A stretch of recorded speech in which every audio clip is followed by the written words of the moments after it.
Chapter 1. The luxurious apartment with a monthly rent of 500. The torrential rain descended as if a celestial river had been punctured, cascading down indiscriminately. Large raindrops pelted the asphalt road, splattering into murky puddles that coalesced into a muddy stream, gushing along the street's edge. The city's stifling, humid air was rudely disrupted by this sudden deluge, rising with a peculiar stench mingled with earth, gasoline, and refuse. Joe M.O. huddled within the narrow confines of an ATM booth at a bank, barely shielded from the rain. His inexpensive canvas shoes had long since soaked through, and his socks clung uncomfortably to his feet, producing an embarrassing squelch with every movement. He wiped the rainwater from his face, droplets trickling down his bangs and chilling his neck to the bone. The screen of his phone glowed faintly, filled with a barrage of rental listings from the housing app.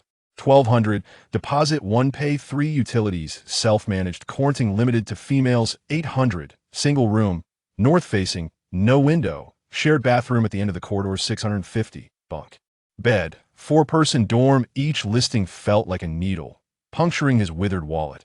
His fingers moved mechanically across the cold screen, but his heart sank deeper with every swipe. The crumpled bills in his pocket, 8 vibrant red notes, felt as heavy as lead, yet as insubstantial as feathers, poised to be swept away by the tempest.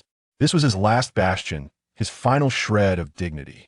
A deposit of 1 and pay 3? It was utterly preposterous. He had yet to secure next month's instant noodle funds. Just as despair threatened to engulf him, a newly refreshed rental listing flared to life like a ghostly flame in the darkness, seizing his attention.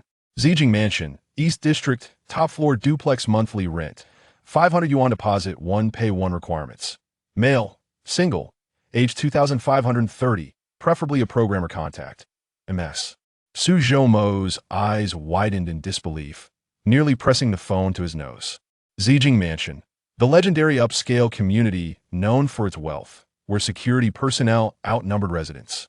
A top-floor duplex, a monthly rent of 500, and a deposit of 1 with a payment of 1? His mind erupted in a cacophony of thoughts. Entrapment by law enforcement? A novel scam? An organ trafficking den? Or perhaps some affluent individual indulging in absurd performance art? Absurd. Outrageous. Yet the tangible warmth of those 8 bills in his pocket felt all too real. A voice within him fervently shouted, what if it were true? What if fortune favored him? 500 yuan. He could still save 300 for instant noodles and sausages next month. His fingers moved faster than his thoughts, trembling as he pressed the dial button. The monotone beep-beep echoed in his ear, each sound striking against his taut nerves. Raindrops trickled through the booth's ceiling seams, landing on the nape of his neck, cold enough to sharpen his senses. Hello? The call connected. A woman's voice came through, clear and cold, reminiscent of the delicate frost settling on a window pane during the early winter mornings. Tea carried a subtle hint of fatigue, yet resonated with an extraordinary clarity, slicing through the sound of the pouring rain and Zhou Mo's tumultuous heartbeat. Hello. Zhou M.O. swallowed hard, his throat dry. I saw your listing on the rental app for the top-floor duplex at Zijing Mansion, the one for 500 a month. Is it genuine? He spoke rapidly, fearful that the other party might retract or mock him in the next breath. The response was succinct and resolute. Can you come to see the place now? Yes, absolutely. Zhou M.O. replied hastily, his excitement causing his voice to rise an octave, attracting a curious glance from a nearby woman also seeking shelter from the rain. He quickly lowered his tone. I'm nearby and can be there shortly. A block, 2801. The access code is 0712. Please come up yourself. You recited a string of numbers, devoid of any superfluous pleasantries, not even inquiring about the rain outside, as if merely informing him of an inconsequential matter before. Hanging up, beep, beep, beep. The busy tone echoed. Zhou M.O. gripped his scorching phone, his heart pounding his chest, half in disbelief and elation, half steeped in profound caution. Was this a stroke of luck? No, perhaps it was not a gold-plated fortune, but rather a poisonous treat cloaked in sweetness. He inhaled a breath of damp, chilly air, mingled with the scent of rain and the sterile aroma peculiar to bank branches, and dashed out of the cubicle, plunging into the torrential downpour. The frigid rainwater drenched him thoroughly, Yet he felt no chill. His mind was consumed by a singular thought. Zijing Mansion, a block, 2801. The rain blurred his vision as Zhou Mo splashed through puddles, racing in the direction etched in his memory. Finally, the distinctive European-style ornate entrance of Zijing Mansion emerged from the curtain of rain, two classical street lamps defiantly casting a warm golden glow amidst the storm, resembling two silent sentinels. The security booth at the entrance was illuminated, and a young guard in a crisply pressed uniform and white gloves was observing him intently through the vast glass window, his gaze sharp as a searchlight. Zhou Mo's heart sank. He glanced down at himself. The cheap t-shirt clung to his frame, accentuating his gaunt silhouette, while his sodden jeans bore a patchwork of dark and light hues, and his canvas shoes had transformed into waterlogged sacks, squelching with every step. He resembled a drenched chicken, the kind that had floundered in a mud puddle. Steeling himself against the guard's scrutinizing gaze, he jogged to the booth window, mustering what he hoped was his most polite and innocuous smile. "Good day, sir. I am heading to a block 2801, Ms. Su's residence. She sent me." His voice was slightly drowned out by the rain. The security guard remained silent, his gaze lingering on the man's face for a few seconds before sweeping across his attire. His brow furrowing ever so slightly, he picked up the internal phone, dialed a short number, and murmured a few words. Zhou Mo's heart raced, anxious that he might be mistaken for a suspicious individual, and promptly ejected. Miss Su has confirmed," the guard said, setting down the phone, his expression softening just a tad, though the aloofness in his eyes remained unabated. He gestured towards the entrance with a canopy nearby. "Swipe your card to enter from their building. A is the furthest on the left. Do not wander." His tone was strictly businesslike. "Ah, got it. Thank you, kind sir," Zhou Mo exclaimed, feeling as though he had been granted a reprieve, promptly bowing in gratitude as he hurried towards the entrance. The access control area glowed with a soft blue light as he input the password provided by Ms. Su, 0712. With a soft chime, the heavy glass door slid open silently. A wave of dry, warm air, infused with a faint fragrance, enveloped him, almost eliciting a moan of relief from his chilled and damp body. Inside lay another realm. The marble floor gleamed with a mirror-like finish, and a grand crystal chandelier hung from the soaring dome, refracting a dazzling yet gentle light. The air was thick with a serene luxury, forged from the accumulation of wealth.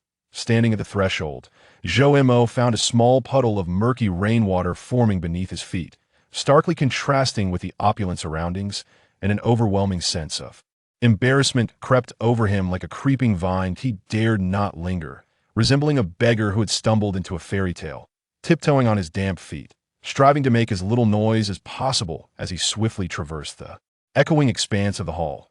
Finally locating the elevator for building, the elevator's mirrored surface was polished enough to reflect his disheveled figure. Gazing into the mirror, he beheld his own bedraggled appearance. Hair plastered to his forehead, a pallid complexion, eyes betraying a mixture of anxiety and a hint of furtiveness.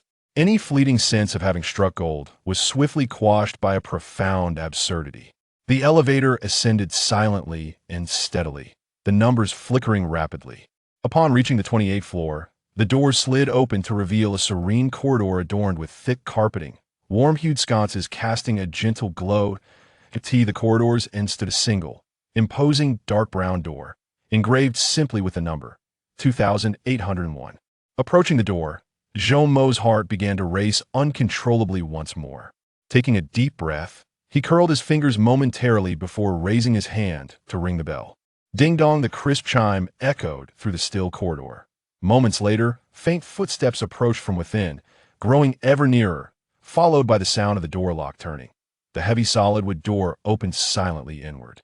The scene beyond it instantly captivated Zhou Mo's breath. That a woman stood there, tall and nearly 175 centimeters, dressed in meticulously simple black silk spaghetti strap gown, the soft fabric cascading elegantly.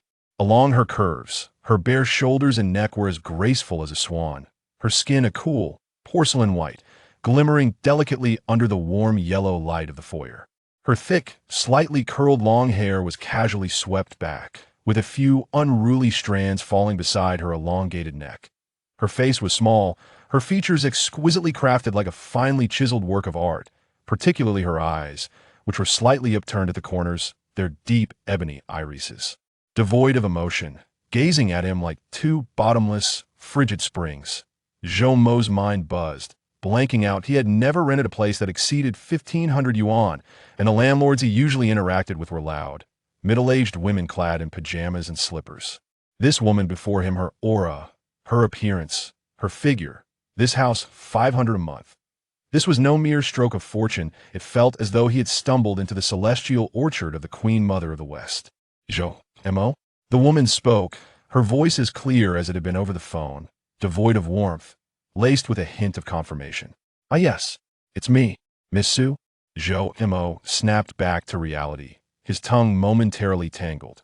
Instinctively, he attempted to push his damp hair back, but felt the action was foolish. His hand froze midair before awkwardly dropping to wipe against his equally soaked trousers, leaving two more pronounced water stains. "Please, come I in?" Su stepped aside, her gaze lingering on his disheveled state for a fleeting moment, revealing no particular emotion, either disdain nor sympathy, as if she merely regarded a dripping object that happened to be moving. Zhou Mo awkwardly shuffled inside. The door closed silently behind him, severing the light from the corridor.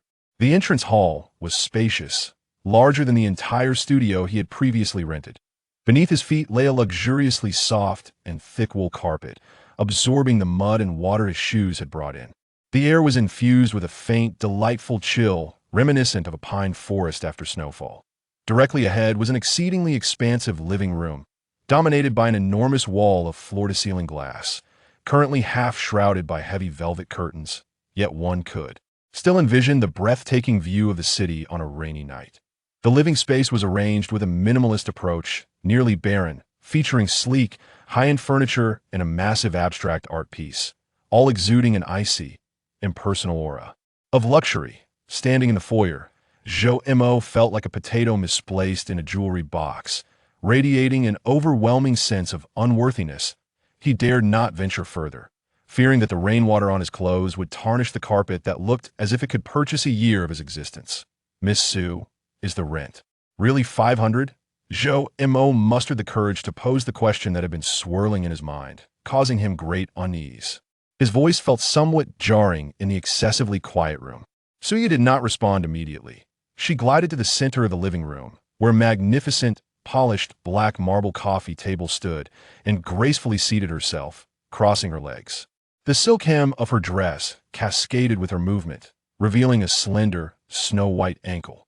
Rather than meeting Zhou Mo's gaze, she leaned slightly forward and opened a velvet jewelry box on the table that appeared to be of considerable worth. Zhou Mo's attention was irresistibly drawn to her actions.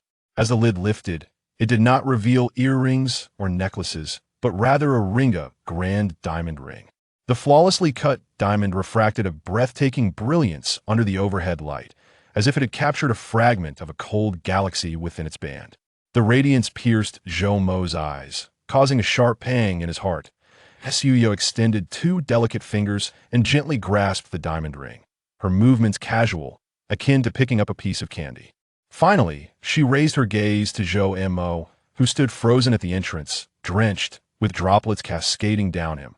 Her deep, pool-like eyes remained inscrutable, yet her lips parted to utter words that struck Zhou Mo like a thunderclap, reverberating above his head.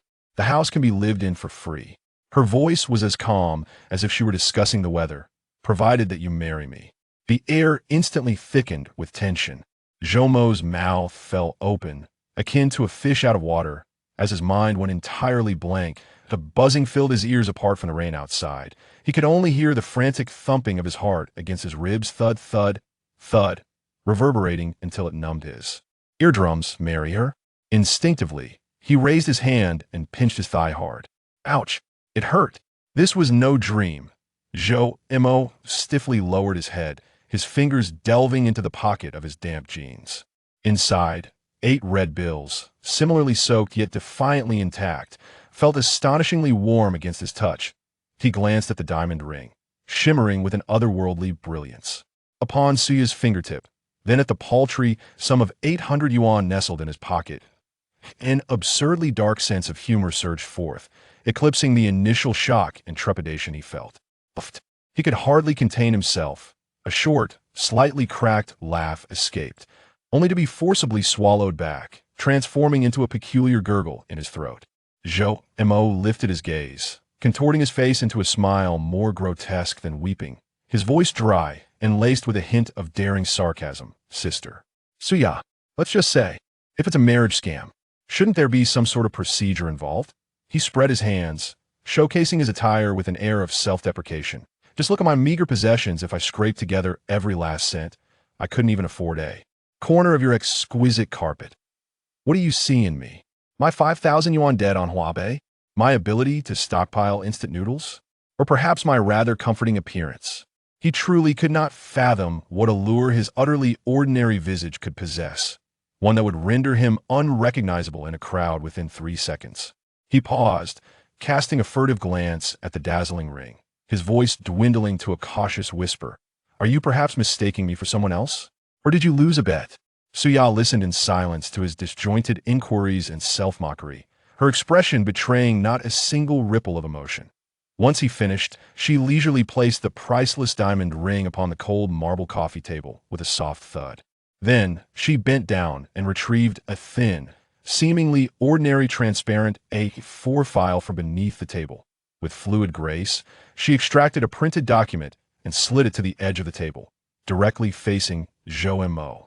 The pristine white paper bore bold, black characters and song typeface, unmistakably clear. Zhou Mo's gaze was irresistibly drawn to it. The document's title, emblazoned in large, bold letters, seared into his retina like a branding iron. Prenuptial agreement below, a dense array of clauses awaited, and he could only manage to skim the most prominent and crucial lines. Party A female. Xia Party B male. Zhou Mo. Core terms of the agreement. 1. This agreement constitutes a nominal marriage, devoid of genuine emotions and spousal obligations, including but not limited to cohabitation and intimate relations. 2. During the term of the marriage, Party B shall possess the complete right to reside free of charge in the property located at apartment 2801, Building A, Zijing Mansion. 3. Party A shall provide Party B with a monthly allowance for basic living expenses amounting to 20,000 renminbi, tax included. For Party B is required to accompany Party A to necessary family and social events, thereby upholding the thought of marriage. 5. Duration of the agreement. Commencing from the date of registration, it is provisionally set for 2 years, subject to renewal or termination based on circumstances post-expiry. 6. Party B must maintain strict confidentiality regarding the contents and nature of the agreement, with penalties for disclosure as detailed in the annex. 7. Party A reserves the unilateral right to terminate the agreement prematurely. Should Party B choose to do so, they must pay a substantial penalty as outlined in the annex. A multitude of detailed provisions, confidentiality clauses, and breach of contract responsibilities follow, with figures trailed by a dizzying array of zeros. Zhou Mo's gaze repeatedly flickered between free right of residence and monthly allowance of 20,000 yuan as the beads of his mental abacus clattered chaotically.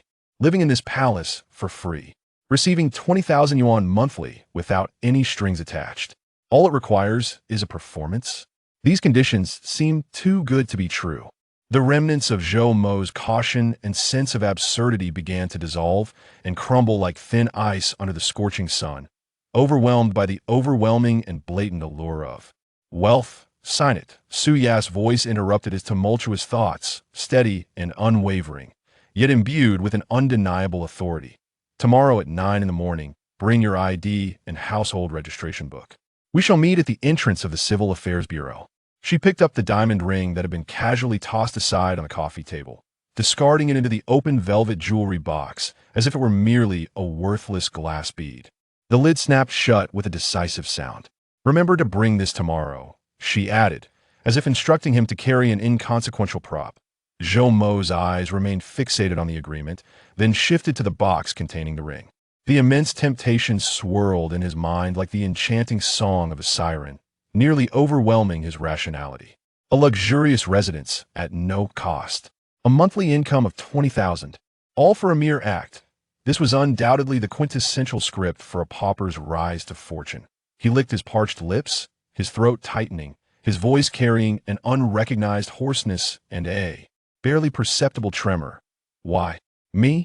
This was his deepest confusion at that moment, his final struggle. The pie falling from the sky was too large, he feared being crushed beneath it. Suya rose, the hem of her black silk dress flowing like water. She approached the immense floor-to-ceiling window, turning her back to Zhou Mo, gazing at the city lights blurred by the torrential rain outside. Her silhouette was slender and upright, yet exuded an ineffable solitude and heaviness. I need a husband. Her voice drifted back, lower and more somber than before, as if stating a cold fact or persuading herself. A person with a background as clean as a blank sheet of paper, unencumbered, incapable of stirring up any waves, and sufficiently ordinary. She slightly turned her face, the elegant lines of her jaw appearing somewhat stark in the dim light. And you, Zhou Mo, raised in an orphanage, a graduate of a second-tier university, holding a precarious position as a programmer, without a car, a home, savings, or a girlfriend. Your social connections are so simple, they are nearly transparent. She paused, a trace of barely detectable sarcasm lacing her tone. Most importantly, you are sufficiently cheap, and in need of this cheapness. Each word pierced like a cold needle, striking at Zhou Mo's most unbearable realities, leaving his meager self-esteem riddled with wounds. So it was cheap, easily controlled, a background as pristine as a canvas to be freely painted upon. He was her tool in combating some unknown pressure, the most inconspicuous yet safest prop in this absurd play. A wave of profound shame and anger at being objectified surged to Zhou Mo's head, causing his cheeks to flush instantly. He clenched his fists, his nails digging deeply into his palms. The damp clothes clung to his skin, sending chills coursing through him, yet could not suppress the fire ignited by humiliation within. However, as soon as that flame flickered, it was doused by the feel of the wet, crumpled bills in his pocket, alongside the black and white terms of the agreement stating free accommodation and 20,000 yuan a month. Indeed, what right did he have to be angry? He could not even afford the cost of his own outrage. Dignity? In the face of survival, how much is that worth? Can it buy back the roof over his head after being thrown out by a landlord? Can it ensure he no longer subsists on plain noodles every meal? Reality poured over him like a bucket of ice water, chilling to the bone and awakening him to the truth. He needed money. He needed a place to stay, urgently. This agreement, though wrapped in the garb of humiliation, was the only tangible lifeline he could grasp in his desperate plight. Zhou Mo gradually relaxed his fist, leaving deep crescent imprints from his nails on his palm. He lifted his gaze towards Suya, whose back remained indifferent. His voice was eerily calm, tinged with a sense of resignation. A pen. Suya seemed taken aback by his swift decision, momentarily pausing imperceptibly. She turned around and walked to the other side of the coffee table, retrieving a black fountain pen from an ornate metal pen holder that suggested considerable value, and handed it. Across the table, Zhou Mo stepped forward but did not take the pen she offered. Instead, he bent down and grasped the weighty yet ethereal agreement that lay on the table. The edges of the paper were sharp, grazing his fingertips. He did not bother glancing at the densely packed, inscrutable clauses. What would it matter? Did he possess any leverage for negotiation? His fingers trembled slightly from exertion, but resolutely turned to the last page, where he flamboyantly inscribed his name, Zhou Mo, in a hasty script that bore the intensity of a final gamble. After signing, he slapped the pen onto the agreement, producing a soft yet definitive sound. He straightened up and regarded Suya, his expression devoid of emotion. Tomorrow at 9, in front of the Civil Affairs Bureau. I will be there on time. Suya's gaze lingered on the name he had just penned, pausing for 2 seconds that a fleeting, intricate emotion flitted across the depths of her dark eyes, too swift to be grasped, before she returned to her tranquil demeanor. She nodded slightly. Very well. Zhou Mo did not look at her again, nor did he cast a glance at the opulent yet discomforting palace, nor the box containing the exorbitant diamond ring. He turned away, pulling open the heavy wooden door, and re-entered the cold, cacophonous downpour outside. The door closed silently behind him, completely severing the connection to a world that was never his. The rain enveloped him once more, cold and piercing. Yet strangely, it calmed the chaos in his heated mind. He retraced his steps, wading through the puddles, his soaked clothes clinging heavily to his body. Instinctively, he reached into the inner pocket of his jacket, where the prenuptial agreement bearing his signature lay quietly, its cold marble-like touch lingering even through the damp fabric. A weight settled in his heart, as if an ice block pressed down upon it. Tomorrow marked the commencement of a 2-year farcical charade, one of considerable value. He, Joe Mo, a pauper unaware of where his next meal would come from, was about to transform into the master of a luxurious mansion, with an unrealistically beautiful wife. It felt like a bizarre, surreal dream. He forced a wry smile by the time he returned to his less than square-meter rental room. Suffused with the odor of mildew and instant noodles, it was nearly midnight. His roommates' snoring resonated like thunder. Joe Mo, like a wandering spirit, quietly shed his drenched garments, hastily dried himself, and changed into the only relatively dry set of old pajamas he owned. Lying on the bed, he stared at the familiar water-stained mark on the ceiling, utterly sleepless. The sound of rain outside had diminished significantly. Su Ya's breathtaking yet cold visage, the chilling agreement, the glaring diamond ring, and her final words, "You are cheap enough," all replayed in his mind, colliding and spiraling. He turned over, inadvertently brushing against the bulging old canvas bag beside his pillow. His entire worldly possessions resided within. His fingertips grazed a rectangular hard object. It was the velvet jewelry box. Joe Mo jolted upright, his heart skipping a beat. What had it been slipped inside? He had no recollection. Was it during the moment he bent to sign the agreement? Or as he turned to leave? In the darkness, he fumbled to unzip the canvas bag, his fingers trembling slightly as they delved inside, encountering the cool, smooth surface of the velvet. He extracted the small box. In dim light, its contours were nearly indiscernible, yet it exuded a heavy, disconcerting presence. After a brief hesitation, curiosity overwhelmed him, and he gently lifted the lid. The large diamond ring lay quietly on the deep blue velvet lining, still reflecting a chilling brilliance even in the faint light, resembling a cold eye silently observing him. Joe Mo stared at it, his stomach churning with an indistinguishable mix of excitement, fear, and overwhelming absurdity. He extended his finger, cautiously avoiding the dazzling main diamond, and delicately pinched the edge of the band, intent on extracting it for a clearer view of the very moment. The ring was lifted, departing from its velvet cushion. A diminutive, black, metallic orb no larger than a button cell unexpectedly tumbled forth from the folds of the box's base, producing a soft thud as it landed upon the thin blanket that covered him. This object, entirely devoid of any markings, bore only an exceedingly tiny and nearly invisible indicator light on its side. In that instant, it felt as though the very blood coursing through Joe Mo's veins had frozen. A locator? A listening device? A chilling sensation, far more penetrating than the rain that had drenched him moments before, surged up his spine, swiftly engulfing his entire being. His fingers, clutching the icy diamond ring, became rigid and immobile, while his gaze fixated on the small black object resting on the blanket. His heart thundered wildly within his chest, nearly bursting forth from his throat. Chapter 2. The encounter at the Civil Affairs Bureau and the initial experience of the mansion on the following morning. The sun blazed with an intensity that bordered on excessive, starkly contrasting with the torrential downpour of the previous night, as if the heavens were eager to witness the next act of this absurd drama. Joe Mo stood beneath the half-dead old locust tree at the entrance of the Civil Affairs Bureau, acutely aware of the searing heat of the concrete beneath his feet, where his old leather shoes, barely scrubbed clean, yet still exuding an air of cheapness, were being scorched. Clutching a transparent document pouch containing his identity card and household registration book, along with the premarital agreement that bound him, his palms were slick with sweat, sticky and uncomfortable. Time crept toward 9 o'clock, and he felt like a condemned prisoner awaiting judgment, his gaze flitting through the stream of traffic on the street. His mind replayed the image of that fallen black disc from the previous evening, lodged in his psyche like a cold bullet. A locator? A listening device? What was Suya truly after? Was she monitoring him? Or was it an act of protection? The thought flickered into existence only to be extinguished by his own skepticism. Protection? Was a sufficiently expendable pawn worthy of such measures? A discreetly luxurious black Maybach, akin to a sleek black eel, glided silently into a temporary parking space by the Civil Affairs Bureau.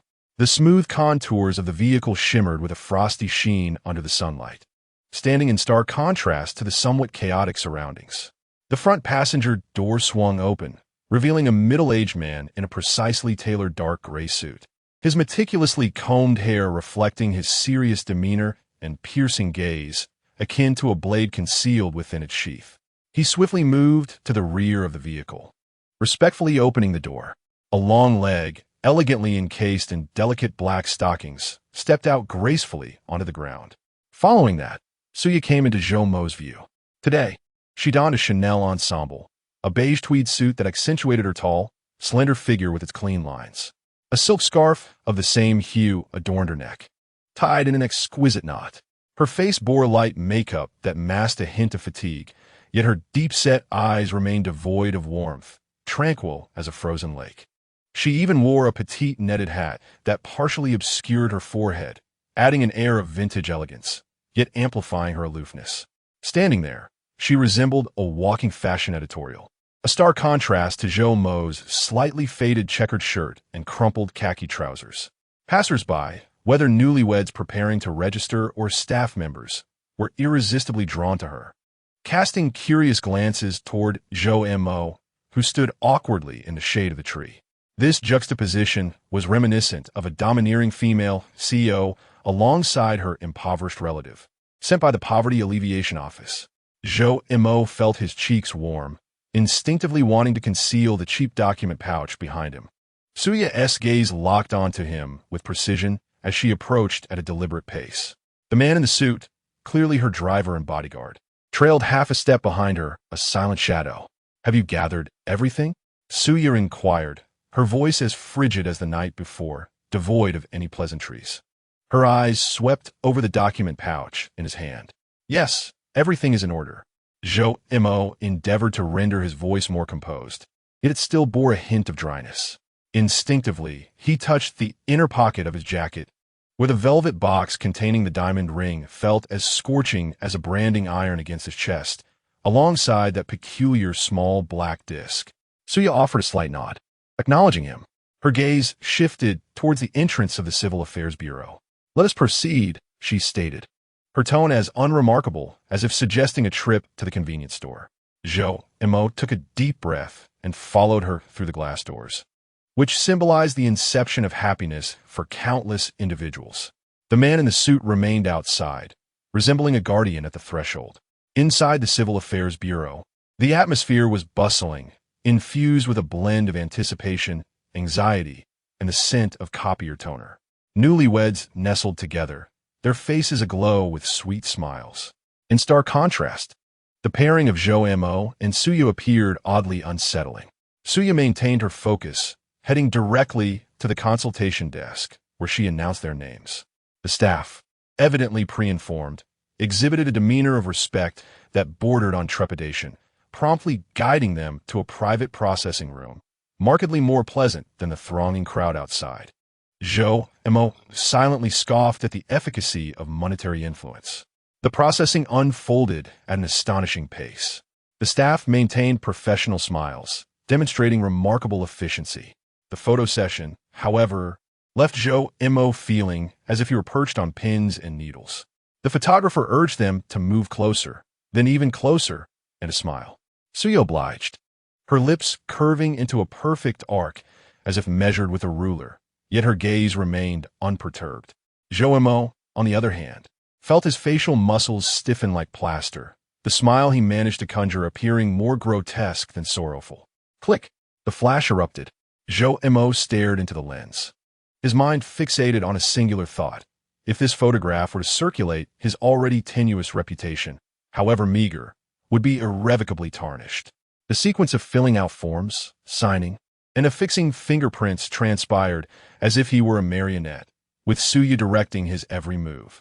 When the two crimson marriage certificates, still imbued with the scent of ink, were handed to him, Zhou Mo felt as though he were cradling two ticking bombs rather than mere documents.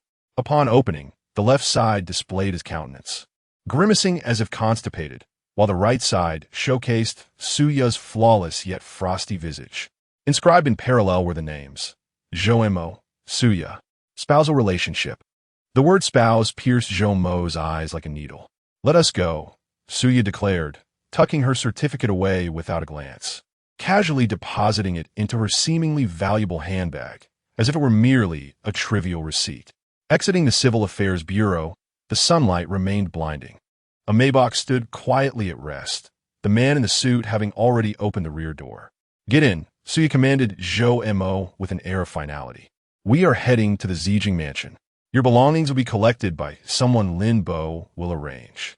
The Lin Bo she referenced was evidently the taciturn man in the suit. Jomo hesitated momentarily. I can manage to collect my things. It won't take long. Suya interrupted him, already bending to enter the car, leaving behind a cold silhouette. Jomo parted his lips to protest, but ultimately swallowed his words. Indeed, in the present moment, every fleeting minute represents a monetary investment made by his employer. Resigned, he approached the opposite side of the vehicle, opened the door, and settled into the interior. The spaciousness within was astonishing, with the genuine leather seats exuding a subtle fragrance, and the soundproofing effectively shielding him from the cacophony of the outside world. Paradoxically, this exquisite comfort rendered him uneasy, leaving his limbs unsure of where to rest. Lin Bo, clad in a tailored suit, took the driver's seat, and the car glided smoothly into the flow of traffic. Silence enveloped the cabin. Suya reclined against the backrest, her eyes closed in a semblance of repose, her long eyelashes casting a delicate shadow beneath her eyes, hinting that she had not rested well the previous night. In contrast, Jomo resembled a provincial rustic on his inaugural visit to the city, his gaze wandering, too timid to meet hers or to explore the luxurious interior. Fixating instead on his hands resting on his lap, clutching the weighty marriage certificate. Unable to withstand the oppressive silence, Jomo broke it, his voice resonating jarringly within the tranquil confines. He cautiously retrieved a velvet jewelry box from his jacket pocket, opening it to reveal a dazzling diamond ring. Is this for you? He inquired, having pondered throughout the night that this item felt too burdensome to keep on his person. Suya slowly opened her eyes, her gaze landing on the ring before lifting to meet Jomo's, her expression tinged with an imperceptible scrutiny. She did not accept it, but instead posed a question. Have you tampered with it? Jomo felt a jolt of alarm. Indeed, she was aware of his interference. The small black disc. He feigned composure, mustering an expression of innocence and confusion. No, I hardly touched it. I merely took it out last night to admire it. It's so valuable. I feared losing it, so I quickly returned it. He endeavored to make his eyes appear earnest. Suya remained silent, her gaze fixed on him, as if she could peer into the depths of his soul. Jomo felt a chill creep down his spine, the sweat on his brow threatening to betray him. He struggled to maintain his facade while his mind raced. Has she uncovered the truth? Is she testing me? The ensuing silence stretched on, feeling interminable, akin to a century. At last, Suya diverted her gaze, closed her eyes once more, and her tone reverted to its previous neutrality, as if the prior scrutiny had never transpired. From this moment on, it is your prop. Should it be lost or exposed as counterfeit, you are aware of the consequences.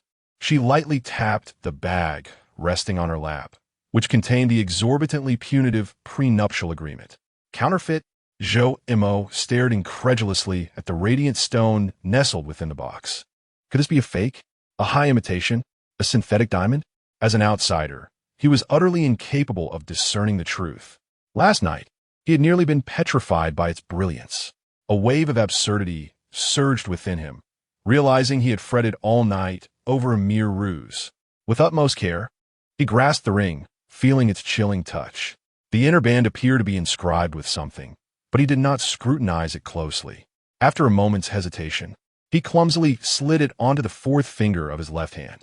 To his surprise, it fit perfectly, heavy and imbued with a metallic coolness. It served as a constant reminder of his current role, a husband donning a counterfeit diamond ring. As the vehicle approached the grand entrance of the Zijing mansion, the security personnel saluted and granted passage, their gaze lingering momentarily on Lin Bo, imbued with a sense of reverence. Upon returning to apartment 2801, Jomo's emotions were in stark contrast to those of the previous night. Last night was marked by shock and vigilance, tinged with a hint of opportunistic hope. Today, however, he felt the weight of profound responsibility and an oppressive sensation as if bound by invisible strings. Linbo unlocked the imposing front door with a fingerprint and a code, stepping aside to allow the two individuals to enter. He did not follow them in, but stood respectfully outside the door, stating, Mr. Zhou, your luggage will be delivered shortly. Should you require anything, please feel free to use the call bell. As the door closed, the vast space was left with only Zhou Mo and Suya. The faint, cool fragrance in the air felt even more stifling to Zhou Mo. Your room is on the east side of the second floor, at the end of the corridor.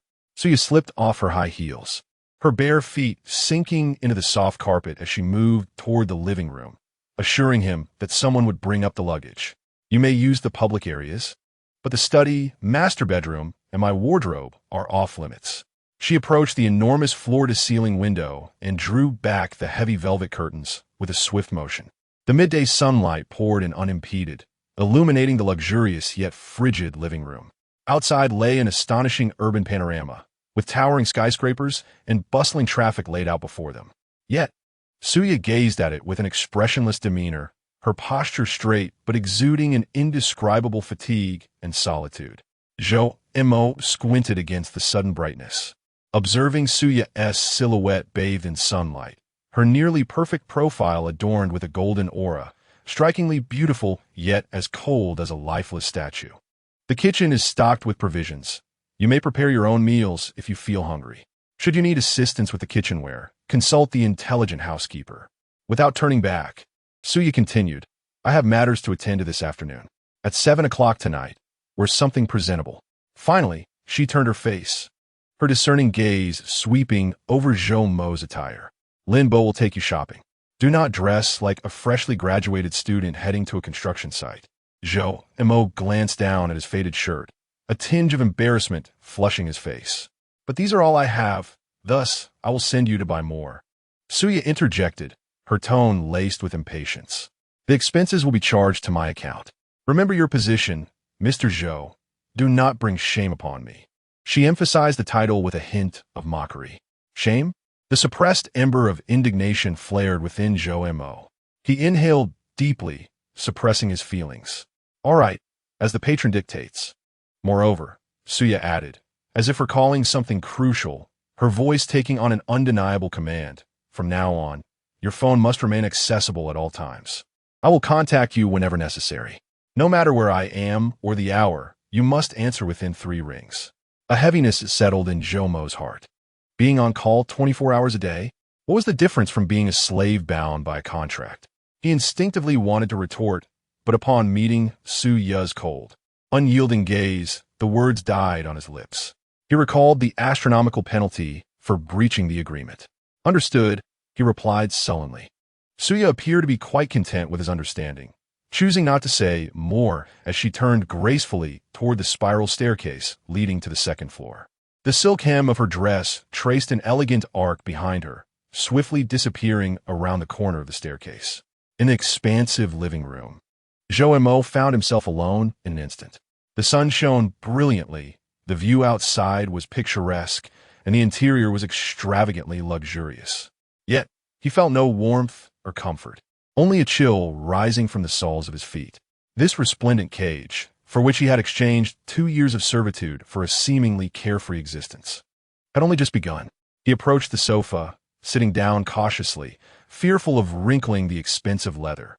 As soon as he settled onto the couch, a soft, melodious electronic voice suddenly resonated in the vast living room. Hello, Mr. Zhou. I am the intelligent steward, Xiaoya, pleased to serve you. I have detected that this is your first use of the system. Would you like an introduction to the residential features and service guide? Startled by the unexpected voice, Zhou Mo nearly leaped from the sofa. He looked around but saw no obvious speakers. The omnipresence of technology made him feel like an intruder. No, thank you, he replied, somewhat flustered, waving his hand dismissively. Understood, Mr. Zhou. Should you require assistance, please feel free to call upon me. The electronic voice responded politely before falling silent. The living room returned to its eerie stillness, only the distant sounds of the city filtering through the window. Leaning back against the sofa, Zhou Mo felt utterly exhausted. He raised his hand to gaze at the faux diamond ring on his ring finger, which still reflected a light so convincing it could deceive anyone. He chuckled bitterly, murmuring in a voice only he could hear, "Mr. Su? Huh, this role is quite a challenge to portray." He needed to adapt, to quickly familiarize himself with this character. Rising to his feet, he decided to inspect his complimentary bedroom first. Ascending the spiral staircase to the second floor, he found the hallway carpeted with a thicker layer that muffled his steps. At the eastern end, a white door stood ajar. Zhou Mo pushed it open. The room was spacious, even larger than he had envisioned. Enormous floor-to-ceiling windows allowed ample light to flood in. A grand bed, appearing exceedingly comfortable, was adorned with high-quality gray linens. The ensuite bathroom was designed for both wet and dry areas, with a bathtub large enough to swim in. Though the walk-in closet could not compare to Su Ya's, it was still sufficiently roomy. The overall style echoed the minimalist and cool aesthetic of the living room, yet the finer details hinted at unparalleled comfort and quality. It was akin to a presidential suite in a five-star hotel. No, it was even better. Zhou Mo stood at the threshold, momentarily dazed by this overwhelming material impact. A monthly rent of 500? No, it was free, plus an additional 20,000 in benefits. He stepped inside, his fingers gliding over the smooth surface of the table, feeling its chill. Approaching the floor-to-ceiling windows, he gazed down at the city below, which appeared like a model. An unreal, almost ethereal sensation enveloped him once more. Just yesterday, he had curled up in a moldy rental, fretting over his next meal of instant noodles. Today, he stood in this opulent residence at the pinnacle of the city's wealth, nominally the male head of the household. The stark contrast stirred a tumult of emotions within him. Excitement? A touch. Unease? Abundant. More than anything, a profound sense of confusion and a hint of fear loomed over the uncertain life that awaited him in the next 2 years, especially when he recalled that fallen black circular piece and Su Ya's cold, possessive gaze. He approached the bedside and sat down. The mattress was so soft it seemed to swallow him whole. His eyes inadvertently swept over the nightstand. There lay a brand-new, cutting-edge flagship smartphone, accompanied by a slip of paper. Zhou Mo picked up the note, which bore several printed lines. "Dear Mr. Zhou, the new phone has been activated. The number is 188. The old number has been redirected to the new one. The contacts have been imported. Please check. Ensure availability for 24 hours. Lin Zhou Mo grasped the phone, its weighty presence exuding a sense of advanced technology. He attempted to power it on, the screen illuminated, operating with seamless fluidity. As he opened the call log, he found only a single number, noted as Suya. His personal space, his communication tool, had been quietly and completely updated. A sensation of being comprehensively monitored, utterly controlled, coiled around his neck like a cold serpent. He set the phone down, irritably raking his fingers through his hair. His gaze fell once more upon the diamond ring on his ring finger. Compelled by an inexplicable urge, he removed it and brought it closer to inspect. On the inner side of the band, near the setting, were etched two exceedingly small letters, discernible only upon close scrutiny. An abbreviation of Suya's name? Or did it signify something else? Just as he was lost in contemplation of those two letters, the phone screen suddenly brightened. The melodious default ringtone pierced the stillness of the room, and the screen flashed the glaring note. Suya. Zhou Mo nearly dropped the ring in fright. He hastily grabbed the phone, his heart racing as if it might burst from his chest. The ringing had barely ceased. Taking a deep breath, he forced himself to regain composure and pressed the answer button. "Hello." His voice was taut with anxiety. 10 minutes, come downstairs." Su Ya's icy voice emanated from the receiver, devoid of any greeting, issuing a direct command. "Lin Bo is waiting for you at the door. Go buy clothes." Without waiting for Zhou Mo's response, she hung up, leaving only the sound of a busy signal. Zhou Mo clutched the burning phone, listening to the beeping tone, then glanced at the icy ring inscribed in his hand. An indescribable sense of frustration lodged in his chest. Was this what freedom felt like? It was clearly akin to signing a contract for a top-tier housekeeper and actor, available on call 24 hours. And this beautiful landlord and employer was evidently a controlling client with a strong desire for power. Resigned, he slipped the ring back onto his finger, Its frigid touch felt like an invisible shackle. He rose, adjusting the plaid shirt that Suya had deemed suitable only for a construction site, and made his way to the door. The performance had begun. He had to play his part well as Mr. Su. For the sake of that free mansion, the monthly remuneration of 20,000, and the exorbitant penalty fees that could bind him for a lifetime. As he pulled open the door, preparing to descend the stairs, he caught a glimpse out of the corner of his eye. The tightly shut door of the master bedroom across the way seemed to have opened a minuscule crack, only to close instantaneously. Was it an illusion? Zhoumo's heart sank abruptly. Chapter 3. The Grand Banquet and the Secrets of the Restroom for Zhou Mo. The afternoon shopping experience resembled a form of torture. Lin Bo's car took him to establishments whose names he had previously only glimpsed on the covers of luxury magazines. The saleswoman's smile was warm enough to melt glaciers, yet the keen scrutiny and assessment in her gaze made Zhou Mo feel akin to a flawed commodity awaiting appraisal. Throughout the ordeal, Lin Bo spoke little, offering only succinct directives at crucial moments. This set. Try this one. Size. His tone was calm, yet imbued with an undeniable authority. Zhou Mo felt like a marionette, being dressed in one impeccably tailored suit after another, adorned with costly fabrics. The reflection in the mirror revealed a stranger, encased in designer labels, evoking a sense of fright within him. The adage clothes make the man rang true. The well-fitted suit accentuated his previously obscured slender frame, lending him an air of poise. However, the unease and self-consciousness in his mirrored gaze were inescapable, akin to a child donning adult attire. "You look quite dapper in this ensemble, Mr. Zhou." The saleswoman offered her praise at the opportune moment, her smile flawless. Yet, Zhou Mo felt an uncomfortable heat rise to his face. Ultimately, Lin Bo made the decision on his behalf and completed the transaction. Several hefty shopping bags were respectfully placed in the trunk of the car. As Zhou Mo gazed at the gilded logos on the bags, he felt as though he were bearing the weight of several mountains of gold, rendering him breathless. Each stitch and seam represented the price of his submission. Upon returning to the luxurious 2801 suite in the Zijing mansion, dusk had already descended. The expansive living room was ablaze with light, yet remained eerily vacant.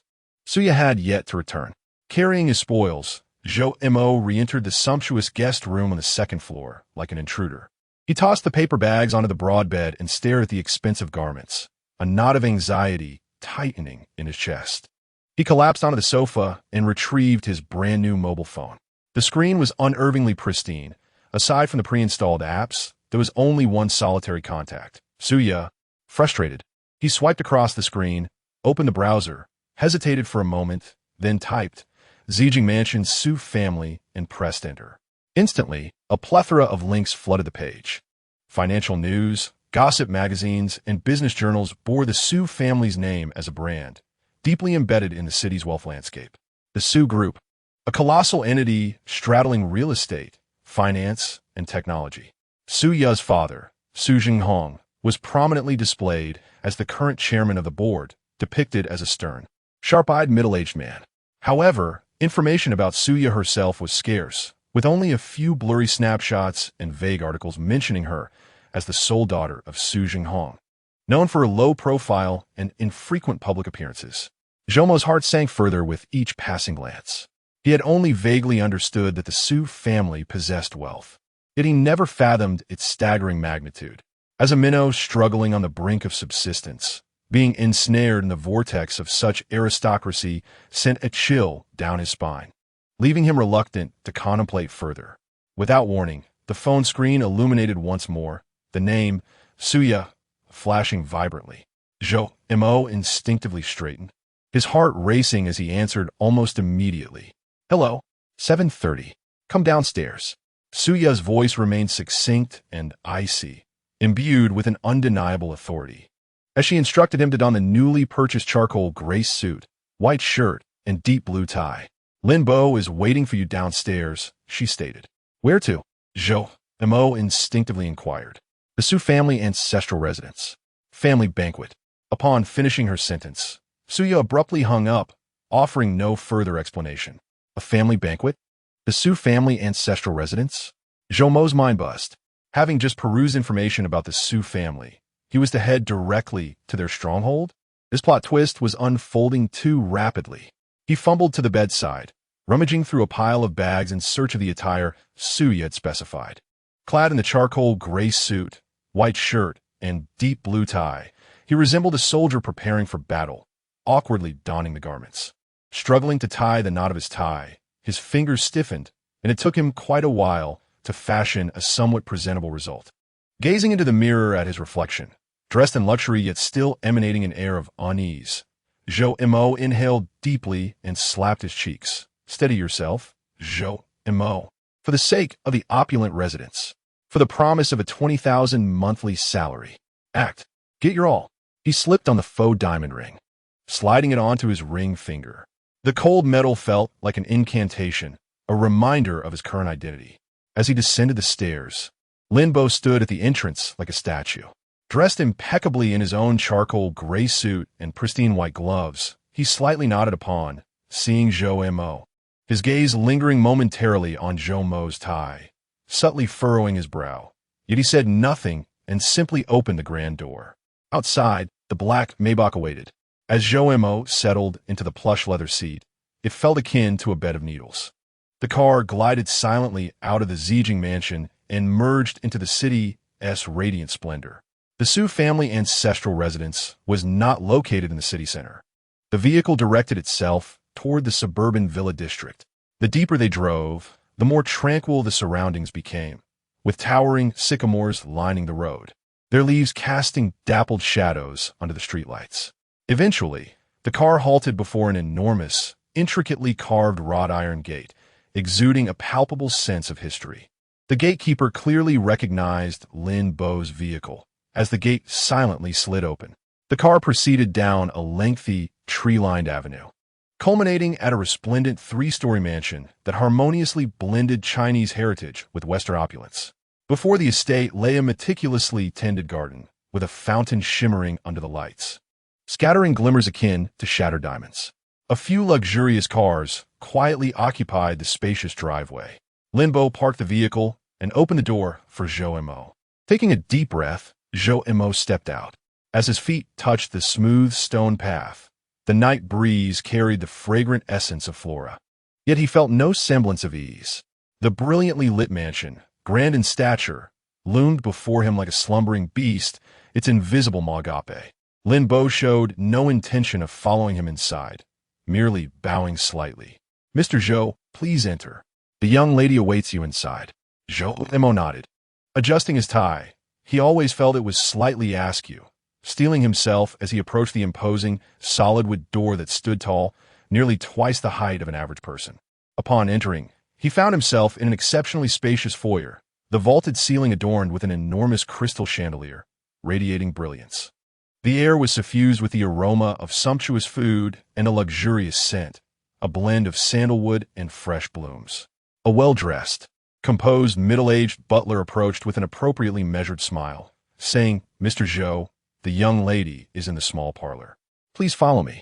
Zhou Mo trailed behind the butler, traversing a corridor adorned with thick carpets and passing through a living room embellished with exquisite oil paintings and antiques, where faint sounds of laughter could be heard.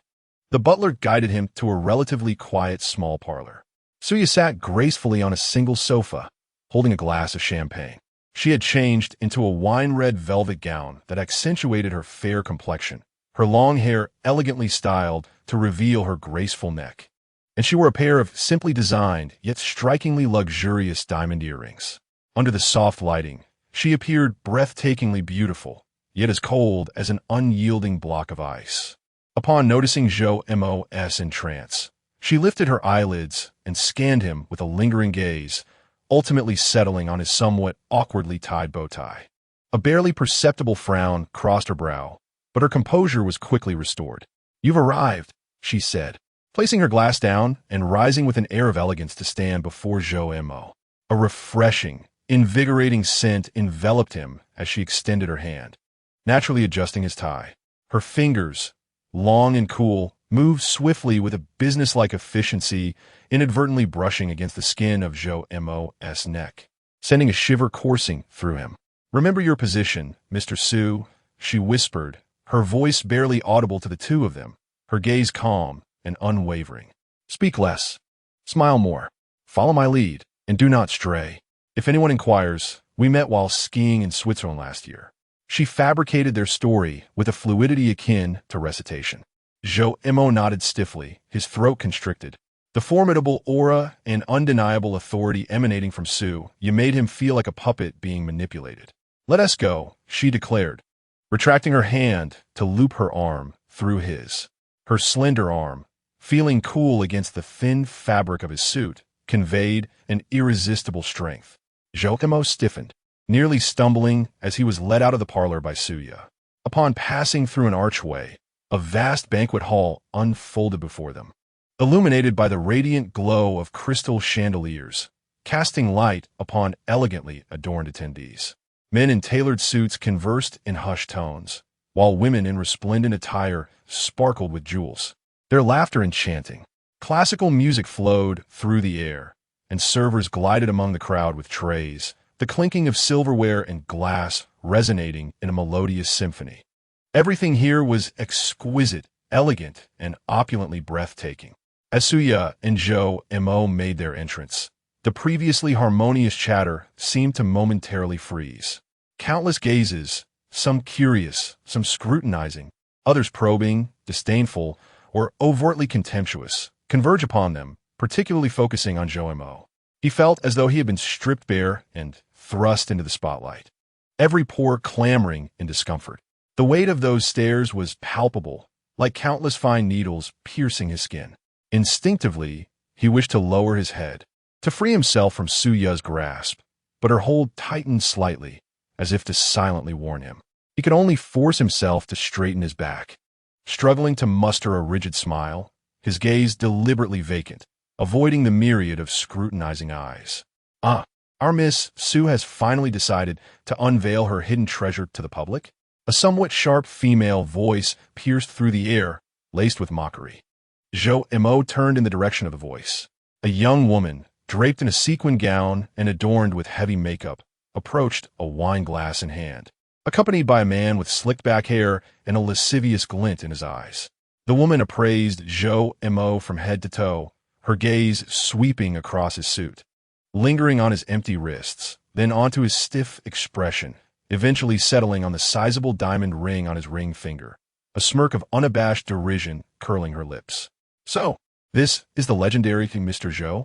You certainly look quite sprightly. Where do you stand in the hierarchy to catch our Yaya's eye?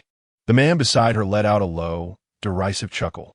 Zhou Imo's cheeks instantly flushed, blood surging to his head. He opened his mouth, but found himself voiceless. His mind was a blank slate, completely erasing the carefully crafted Swiss skiing narrative that Suya had prepared. Mingyu, mind your own business.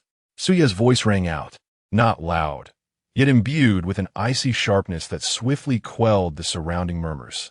She didn't even cast a glance at the woman named Mingyu, her gaze unwaveringly fixed ahead, as if the other were merely a bothersome fly. What my husband does is none of your concern. She deliberately emphasized the word husband, asserting her claim with palpable authority. The woman referred to as Mingyu stiffened, clearly taken aback by Suya's direct rebuttal, especially in front of so many relatives. With a huff of indignation, she tugged at the man beside her and departed, but not before casting Zhou Imo a spiteful glance that sent a chill down his spine. This was merely the beginning. Subsequently, Zhou Imo felt as though he had been thrust onto a stage as a jester, mechanically being introduced to the significant members of the Su family under Suya's guidance. The acerbic third aunt, the smiling but treacherous second uncle, the haughty cousin, each bore eyes that scrutinized and evaluated him, every seemingly casual greeting cloaked in tests and traps. Mr. Zhou looks remarkably youthful, standing next to our Yaya. They resemble siblings, the third aunt chuckled, covering her mouth, though her gaze was as sharp as a knife. I hear Mr. Zhou is a programmer? That profession is quite demanding. The earnings are hard-won, I presume? The second uncle sipped his drink, his tone nonchalant, yet his words dripped with skepticism regarding his financial prowess. Yaya has been pampered since childhood. Mr. Zhou must exert double the effort. The implications regarding his economic capabilities were unmistakable. Brother-in-law, that ring is rather impressive. Where did you acquire it? It looks somewhat familiar. A young man resembling Suya, yet with a more sullen demeanor, was Suya's cousin, Su Mingzhi. His gaze fixated on the diamond ring, with a cryptic smile playing at the corners of his mouth. Throughout, Zhou Mo remained mute, rigidly smiling, nodding, occasionally managing a vague response of yes or indeed. Suya, however, acted as a perfect shield, absorbing the majority of the attacks, her cold, aloof yet impeccable demeanor deflecting the probing inquiries and ill intentions with grace. Occasionally, she would respond briefly on his behalf, her words impeccably crafted to uphold the fa-ade of a loving couple. Yet Zhou Mo could sense the subtle tension in her arm. This was no family gathering. It was unmistakably a battlefield. Every second felt like an eternity spent in a frying pan. Zhou Mo could feel the cold sweat soaking through his shirt, clinging to his skin. The forced smile on his face was nearly impossible to maintain, and his stomach churned incessantly. "Excuse me, I must step away for a moment," he murmured softly, seizing the opportunity while Suya was engaged in conversation with an elder, and almost fled towards the side door of the banquet hall. He recalled glimpsing a restroom sign in that direction upon entering. Suya cast him a fleeting glance, saying nothing, but a trace of complexity flickered in her eyes. Having escaped the suffocating hall, Zhou Mo found his breathing considerably eased. The corridor was adorned with thick carpeting and bathed in soft lighting. Following the signs, he hastened towards the restroom at the end of the hallway. Upon pushing open the heavy door, he was greeted by a spacious, brightly lit interior, luxuriously decorated, and fragrant with high-end perfumes. He dashed into a stall, locked the door behind him, and leaned against the cool door panel, gasping for breath. He loosened his tie and undid the top 2 buttons of his shirt, attempting to relieve the constricting sensation around his neck. It was stifling. Those scrutinizing gazes, those spoken words felt like countless ants crawling over him. He raised his hand to examine the faux diamond ring on his ring finger, which still sparkled brilliantly under the overhead light. Su Mingzhi's familiar words echoed in his mind. Irritated, he attempted to remove the ring, but his trembling hands caused it to slip away, falling onto the smooth tiled floor with a sharp chime, rolling into the gap beneath the stall door. "Damn it!" Zhou Mo cursed under his breath, quickly bending down to retrieve it. Just as he opened the door and his gaze fell to the ground, he spotted 2 pairs of shoes. 2 pairs of exquisitely crafted leather shoes stood near the sink outside the adjacent stall. Zhou Mo's movements froze, his heart racing to his throat. Instinctively, he held his breath, shrinking behind the stall door, revealing only one eye peering nervously outside. It was Su Mingzhi. Alongside him stood a middle-aged man who appeared to be one of his confidants. Both men faced away from Zhou Mo, conversing in hushed tones, utterly oblivious to the commotion within the stall. "How is the situation on your end?" Su Mingzhi's voice was low, laced with impatience. "Not good," replied the middle-aged man, his tone grave. "The doctor said it could be just a few months. It could happen at any time. The medication has been administered regularly, and the dosage has been increased as you advised. It won't be long now." Boom. Zhou Mo felt as though a bomb had exploded in his mind. Medication? Dosage? It won't be long? Who were they discussing? Old Master Su? Suya's father? A wave of icy dread surged from his feet to the crown of his head, leaving him utterly chilled. "Humph, that old fool should have stepped aside long ago." Su Mingzhi's voice dripped with unabashed malice and resentment. "That wretched Suya, relying on the old man's favoritism, constantly keeps me under her thumb, and she brought this useless person to humiliate me." He was evidently referring to Zhou Mo. "Young Master Zhe, please do not rush." As soon as the elderly gentleman departs, the middle-aged man's voice drips with sycophancy. "Depart? It is not so simple," Su Mingzhi interjected, his tone frigid. "The will has yet to be amended. Who knows if that old fool might suddenly decide to bequeath everything to that wretched woman. We must ensure absolute security. The crucial equity holding agreement is certainly concealed in Suya's study at her Zijing mansion. How is the progress with your arrangements?" "We're still seeking a method. Miss Su's security is quite stringent, especially in the study. Aside from herself in limbo. No one can enter. Our attempts have been thwarted multiple times, and we nearly triggered the alarm. Useless fools. What do you think I keep you for? Su Mingzhi bellowed. I shall grant you one more week. Regardless of your approach, whether you bribe the servants or employ technical means to bypass the security, you must retrieve that agreement. Destroy it. As long as that agreement is gone, once the old man passes away, Suya will possess incomplete equity. At that point, I shall see what she has to contest with me. Yes, young Master Zhe. I will act promptly. Moreover, Su Mingzhi's voice lowered further, tinged with malice. Find an opportunity to ensure that the worthless Zhou encounters an accident. He is an eyesore. It would be beneficial to give Suya a bit of trouble as well. Understood. Rest assured, young Master Zhe, I will manage it properly, ensuring it appears as an accident. Execute the task discreetly. The sound of footsteps echoed, and the two seemed prepared to depart.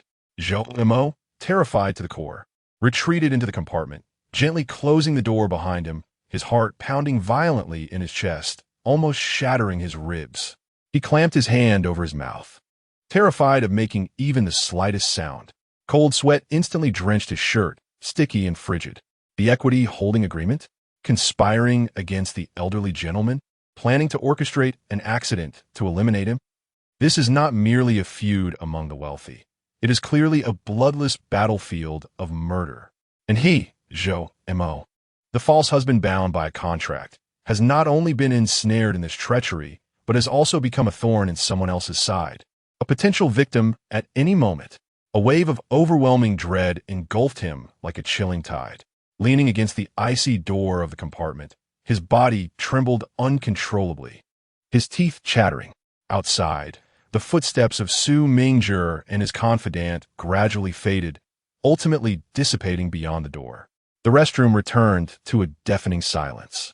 Only Zhoumo's heavy, strained breaths and the frantic beating of his heart echoed in the vast emptiness, magnified infinitely. Slowly, rigidly, he crouched down, his trembling fingers brushing against the cold diamond ring on the floor, clutching it tightly in his palm. The sharp edges of the metal pierced his hand, yet it provided a peculiar sense of reality. The performance has faltered. It is no longer a matter of acting. This is a matter of life and death. Chapter 4. The cold gleam beneath the pillow and the shadows beyond the window. Zhou Mo was uncertain how he returned to the banquet hall. His legs felt as though they were encased in lead. Each step weighed down heavily, treading upon the thick carpet as if it were cotton, so unsteady that he might fall at any moment. The chilling words of Su Mingzhi, ensuring he encounters an accident, execute the task discreetly, reverberated in his ears, each syllable piercing his nerves like frozen daggers. The banquet hall remained resplendent, filled with dazzling lights and the fragrance of fine attire. Laughter, the clinking of glasses, and the melodious strains of music all merged into a distorted and distant backdrop of noise in Zhoumo's ears, buzzing incessantly and inducing a sense of dizziness. His complexion turned ashen, fine beads of cold sweat beaded on his forehead, and the damp fabric of his shirt clung to his skin, sending shivers down his spine. Like a lost soul, he wandered through the crowd, his gaze searching for Suya's silhouette. Finally, in a relatively quiet corner near the floor-to-ceiling windows, he spotted her. Suya was holding a glass of champagne, engaged in a soft conversation with an elderly man, his hair a shade of white, clad in a traditional Chinese outfit, exuding an air of refined elegance. The elder wore a gentle smile, nodding occasionally. A rare, almost tender expression graced Suya's face. Zhoumo's heart sank abruptly. Could that elder be the venerable Su Laozi, whom Su Mingzhi had mentioned would not last much longer? Suya's father? And Su Mingzhi, his own grandson, might at this moment be contemplating ways to hasten his demise. An indescribable chill and absurdity washed over Zhou Mo. He felt a tumultuous churn in his stomach, nearly succumbing to the urge to retch. Mr. Zhou, you appear unwell. Are you feeling all right? A gentle voice interrupted his turmoil. Zhou Mo snapped back to reality, realizing that the elderly gentleman he had seen conversing with Su had somehow approached him, looking at him with genuine concern. Suya followed closely behind, standing beside the elder, her gaze calmly resting on Zhou Mo's pale countenance, a flicker of subtle scrutiny crossing her eyes. No, it's nothing. Thank you for your concern. I might just be a bit overwhelmed.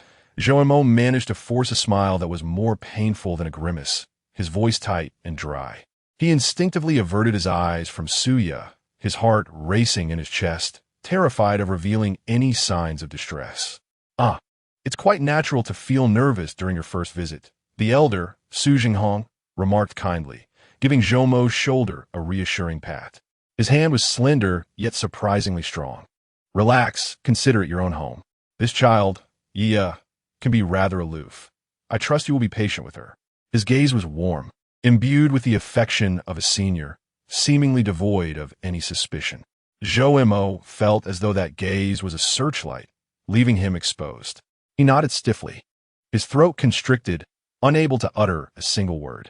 Suya stood silently beside him, her calm and unwavering eyes amplifying the pressure on him.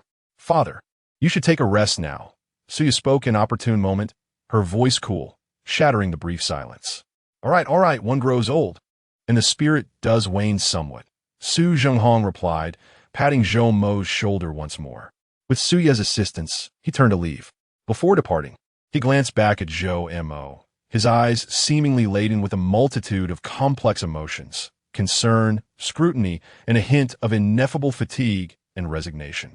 Zhou Mo remained rooted in place, watching Su Zhenghong's slightly stooped figure, supported by Suya, vanish at the staircase leading to the second floor. The conversation he had overheard in the restroom echoed in his mind like an ominous chant. Medication, dosage, not much longer to live. He gazed in the direction the elder had departed, an overwhelming sense of sorrow and anger surging within him. Beneath this seemingly warm and affectionate facade of the affluent family, how much hidden filth and machinations lay concealed. The family banquet had come to a close. Suya's cold voice emerged beside him, interrupting Zhou Mo's chaotic thoughts. He was unaware of when she had returned to his side. The rare softness on her face had long since vanished, replaced by her customary chill. Linbo was waiting for us at the door. Zhou Mo nodded mechanically, resembling a puppet stripped of its soul, and followed Suya out of the luxurious yet overwhelmingly oppressive Su family residence. Within the confines of the car on the return journey, the atmosphere was even more suffocatingly silent than before. Suya continued to rest with her eyes closed, her profile flickering in the shifting light outside the window, betraying no discernible emotion. Zhou Mo, ensconced in the spacious seat, clasped his hands tightly together, his fingertips icy and trembling slightly. His mind was a tumult of confusion. The machinations of Su Mingzhi, the precarious situation of the old master Su, the imminent calamities that could befall him. And Suya, what role did she play in all this? How much did she know? Had she drawn him, her faux husband, into this web merely to oppose the family's pressure for marriage? Or were there deeper ulterior motives at play? Perhaps a mere shield? As the vehicle glided into the Zijing mansion, it came to a halt in the underground parking lot. Linbo opened the car door for them. Suya alighted first, her high heels striking the polished floor with a crisp echo. Zhou Mo inhaled deeply, dragging his weary feet to follow. The elevator ascended silently, the confined space filled only with their faint breaths. He could distinctly sense the invigorating chill of Suya's fragrance, which now felt suffocating. The elevator reached the 28th floor. The doors slid open, and Suya strode directly towards her master bedroom, not glancing back. Rest early, she tossed over her shoulder before pushing open the heavy, deep brown door, her figure vanishing beyond it. The door clicked shut with a soft sound, akin to a gate sealing him off from another world. In a vast living room, Zhou Mo found himself alone once more. The opulence remained, the emptiness persisted, yet it felt colder and more desolate than ever. The dazzling city lights outside appeared as nothing more than cold, ghostly flames. Exhausted, he drifted back to his second-floor room like a wisp of a wandering spirit. He locked the door behind him and, leaning against the icy door panel, sank down onto the carpet, finally allowing himself to breathe deeply. Cold sweat had long since soaked through his shirt, clinging to his skin and sending shivers coursing through him. He raised his hand to observe his still trembling fingers. The sinister visage of Su Mingjie and his ominous suggestion to anticipate an unforeseen event flashed repeatedly in his mind. A car accident? A fall? Food poisoning? Or perhaps a more insidious and unpredictable method? Fear coiled around his heart like a chilling vine, tightening its grip. He surveyed the luxurious yet frigid room, feeling utterly devoid of safety. It was not a sanctuary, but rather an opulent gilded cage, with countless eyes outside watching him, poised to pounce and tear him apart at any moment. No, he could not succumb to inaction. Zhou abruptly sprang to his feet. He needed a weapon. Even the most insignificant object could provide him with a fleeting sense of security. He rushed to the bedside, frantically rummaging through the drawer of the nightstand. It was bare, containing only the standard hotel notepaper and a pen. He opened the wardrobe again, rummaging through the pockets of those expensive suits, only to find dry cleaning tags. Nothing else. Damn it. Frustration drove him to ruffle his hair as his gaze swept across the room. Ultimately, his eyes landed on the bathroom. He dashed inside and pulled open the storage cabinet beneath the sink. Inside, neatly arranged, were pristine towels and a set of toiletries. He searched haphazardly, hoping to find a pair of scissors or at least a sturdy toothbrush handle. Nothing. There was nothing. Everything was immaculate, new, and dishearteningly safe. Despondent, he sank onto the cold porcelain floor, leaning against the bathtub. A tremendous sense of helplessness and fear threatened to engulf him. What was he to do? Tell Suya? Would she believe him? Even if she did, would she protect him, this expendable tool? Or would she sacrifice him for some ulterior motive? He dared not gamble on it. At that moment, a thought struck him like a flash of lightning. Suya's study. Su Mingjie had mentioned in the bathroom that Suya had hidden a crucial equity holding agreement in her study. Su Mingjie's people were trying to steal it. That agreement might be significant. Perhaps it could serve as a bargaining chip in his negotiations with Suya, or, at the very least, it might shed light on Suya's true intentions. Once this idea took root, it burgeoned wildly like a weed, instantly overshadowing his fear. The dread of the unknown was replaced by an insatiable thirst for information. He yearned to know more. He needed to grasp something tangible. His heart raced anew, this time spurred by a reckless impulse. He sprang to his feet, approached the door, pressed his ear against the cold door panel, and held his breath. Silence enveloped the outside world. The entire house seemed to be in slumber. He inhaled deeply, cautiously turned the door lock, and opened the door just a crack. The corridor lay deserted, illuminated only by the dim, soft glow of the wall sconces. The door to Suya's master bedroom was tightly shut, with no light seeping through the crack beneath it. His heart leapt to his throat, like a nocturnal feline. He tiptoed silently from his room, stealthily traversing the corridor towards Suya's master bedroom. Suya's study was adjacent to the master bedroom. He recalled Lin Bo's warning that the study and master bedroom were off limits. He paused before the heavy wooden door of Suya's master bedroom. It stood closed like an insurmountable wall. After a moment's hesitation, as if compelled by an unseen force, he reached out, cautiously and tentatively, twisting the doorknob. It did not budge. Locked, as anticipated. Yet, a sense of relief washed over him. He swiftly redirected his focus to the adjacent study door. Also a deep brown solid wood, it appeared equally formidable. He held his breath, fingers poised on the study doorknob, applying gentle pressure. Click! A faint, nearly imperceptible sound of the latch echoed. The door opened, not locked. His heart surged to its peak. The overwhelming surprise and subsequent elation clouded his mind. He had no time to ponder why the study was unlocked. He only felt it was a fortuitous opportunity. He swiftly sidestepped inside, gently closing the door behind him. The study was enveloped in utter darkness, heavy curtains blocking out all light. A faint aroma, a blend of the scent of old books and the cool fragrance emanating from Suya, permeated the air. Zhou leaned against the door, his heart racing as if it might burst from his chest. He fumbled along the wall, seeking the light switch, just as his fingers were about to graze the wall. A faint yet piercing electronic alert echoed in the profound silence of the dark. The sound seemed to emanate from the direction of the desk, not far ahead. Zhou's blood ran cold in an instant. A chill of sweat broke forth. An alarm? Triggered. A paralyzing dread gripped him like a frigid hand around his throat. His mind went blank, the only thought compelling him to flee. He abruptly turned, frantically twisting the doorknob behind him. His fingers, stiff and trembling with terror, struggled to turn it. The relentless electronic beeping continued, a harbinger of doom.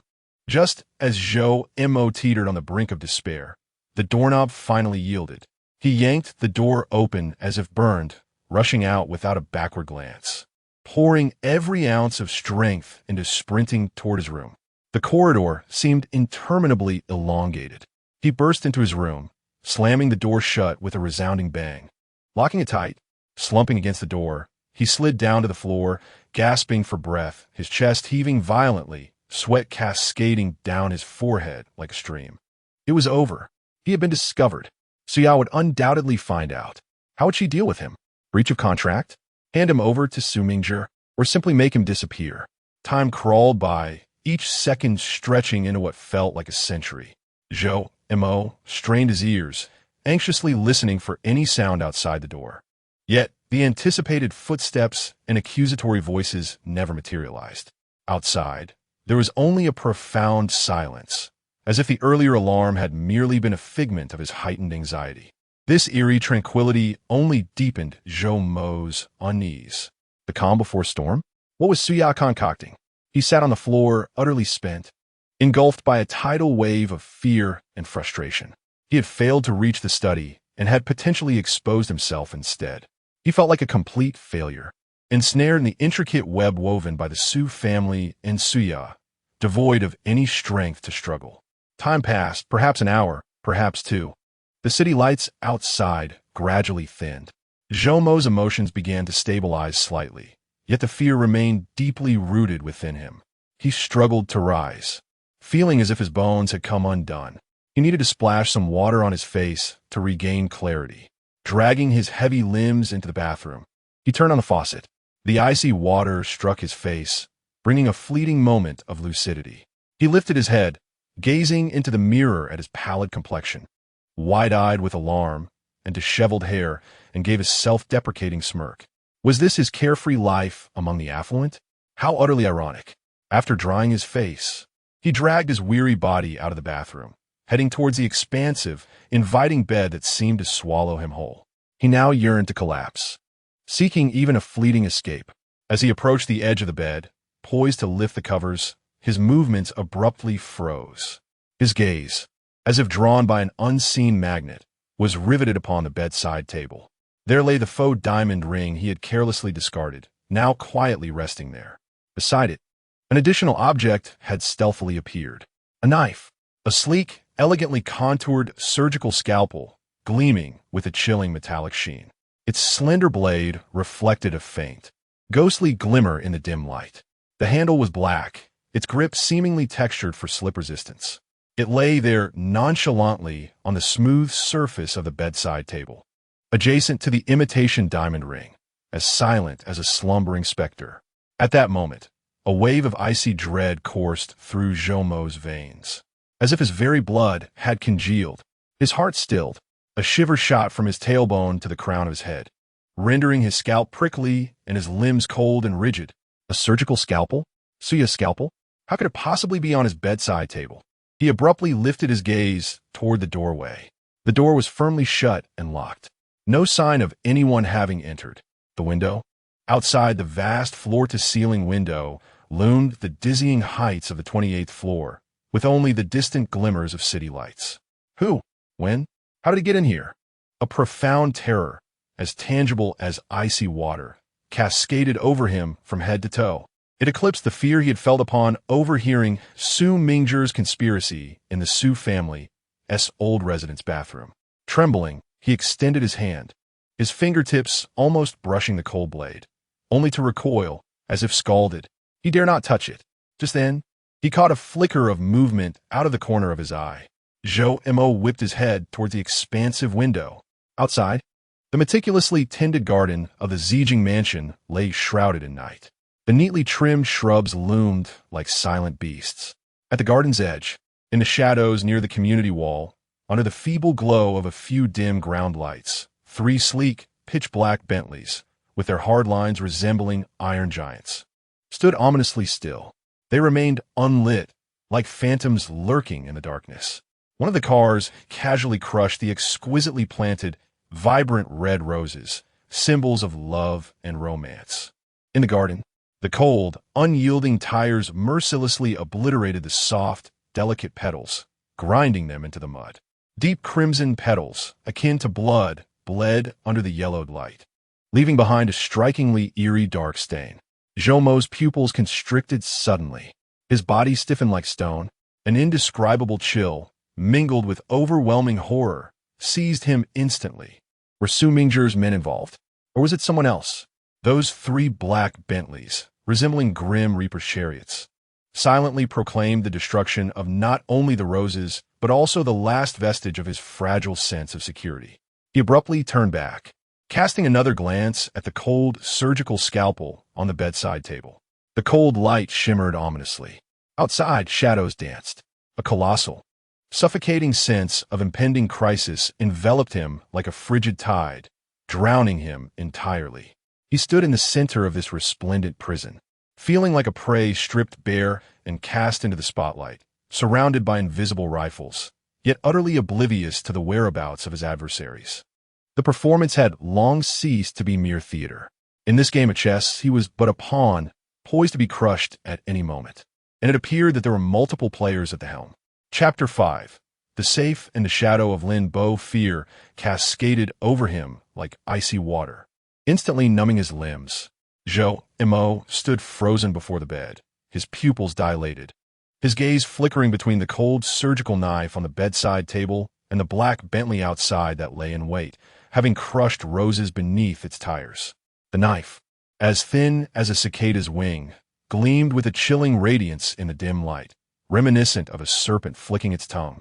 Outside, 3 steel behemoths lurked in the shadows, silently proclaiming some unfathomable threat. Cold sweat trickled down his forehead, stinging his eyes. Zhou Mo abruptly shut his eyes, then reopened them, forcing himself to break free from the overwhelming terror. Escape? Or could he flee? This 28th floor was a dead end. Call the police? What would he say? That someone had placed a surgical knife by his bedside? Or that a few suspicious vehicles were parked downstairs? The officers would deem him insane. He inhaled deeply, the frigid air piercing his lungs with pain, yet it brought a twisted sense of clarity. Fear would not resolve his predicament. He needed to ascertain the origin of the knife and uncover the identities of those 3 vehicles. His gaze returned to the surgical knife. It lay there carelessly. Was it a warning? A threat? Or perhaps some form of indication? Suya? Impossible. She had no need for such a crude and chilling method. Su Mingzhi, that seemed more in line with his style, cruel and imbued with a twisted sense of humor. Zhoumo's heart pounded heavily in his chest. He suppressed the urge to flee, instead taking a step closer to the bedside table. He extended his hand, his fingertips trembling imperceptibly, avoiding the sharp blade, and cautiously gripped the cold, textured black handle. It was remarkably light, with an excellent balance. He leaned in closer, scrutinizing it in the faint light from outside. At the end of the handle, near the blade's connection, something appeared to be engraved. Not letters, but an exceedingly small, simply designed pattern. An abstract bird? Or perhaps a symbol of outstretched wings. It was too tiny to discern clearly. He set the surgical knife down and scanned the room. Who had placed it there? The door was locked, and he hastily approached the massive floor-to-ceiling window to inspect the latch. It was securely fastened, showing no signs of tampering. The 28th floor. Who could possibly enter and leave a knife here? It seemed fantastical. The only explanation was that there was a traitor within this house. Was it Su Mingzhi's man? Or Lin Bo, that shadowy figure who seemed to be everywhere and nowhere?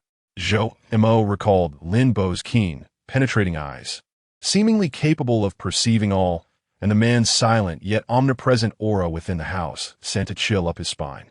He abruptly turned and rushed toward the door, pressing his ear against the cold door panel, holding his breath to listen. Outside, there was an eerie silence. The entire building felt as if it had sunk into the depths of the ocean. No, he could not remain passive. The study, the equity holding agreement.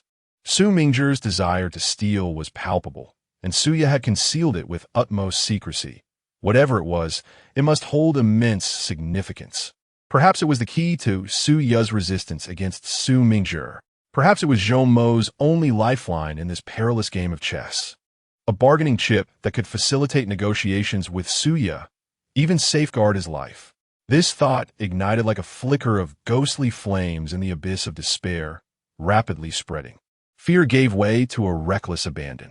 He had to return to the study, under the cover of night, while Su Ya might have already succumbed to slumber.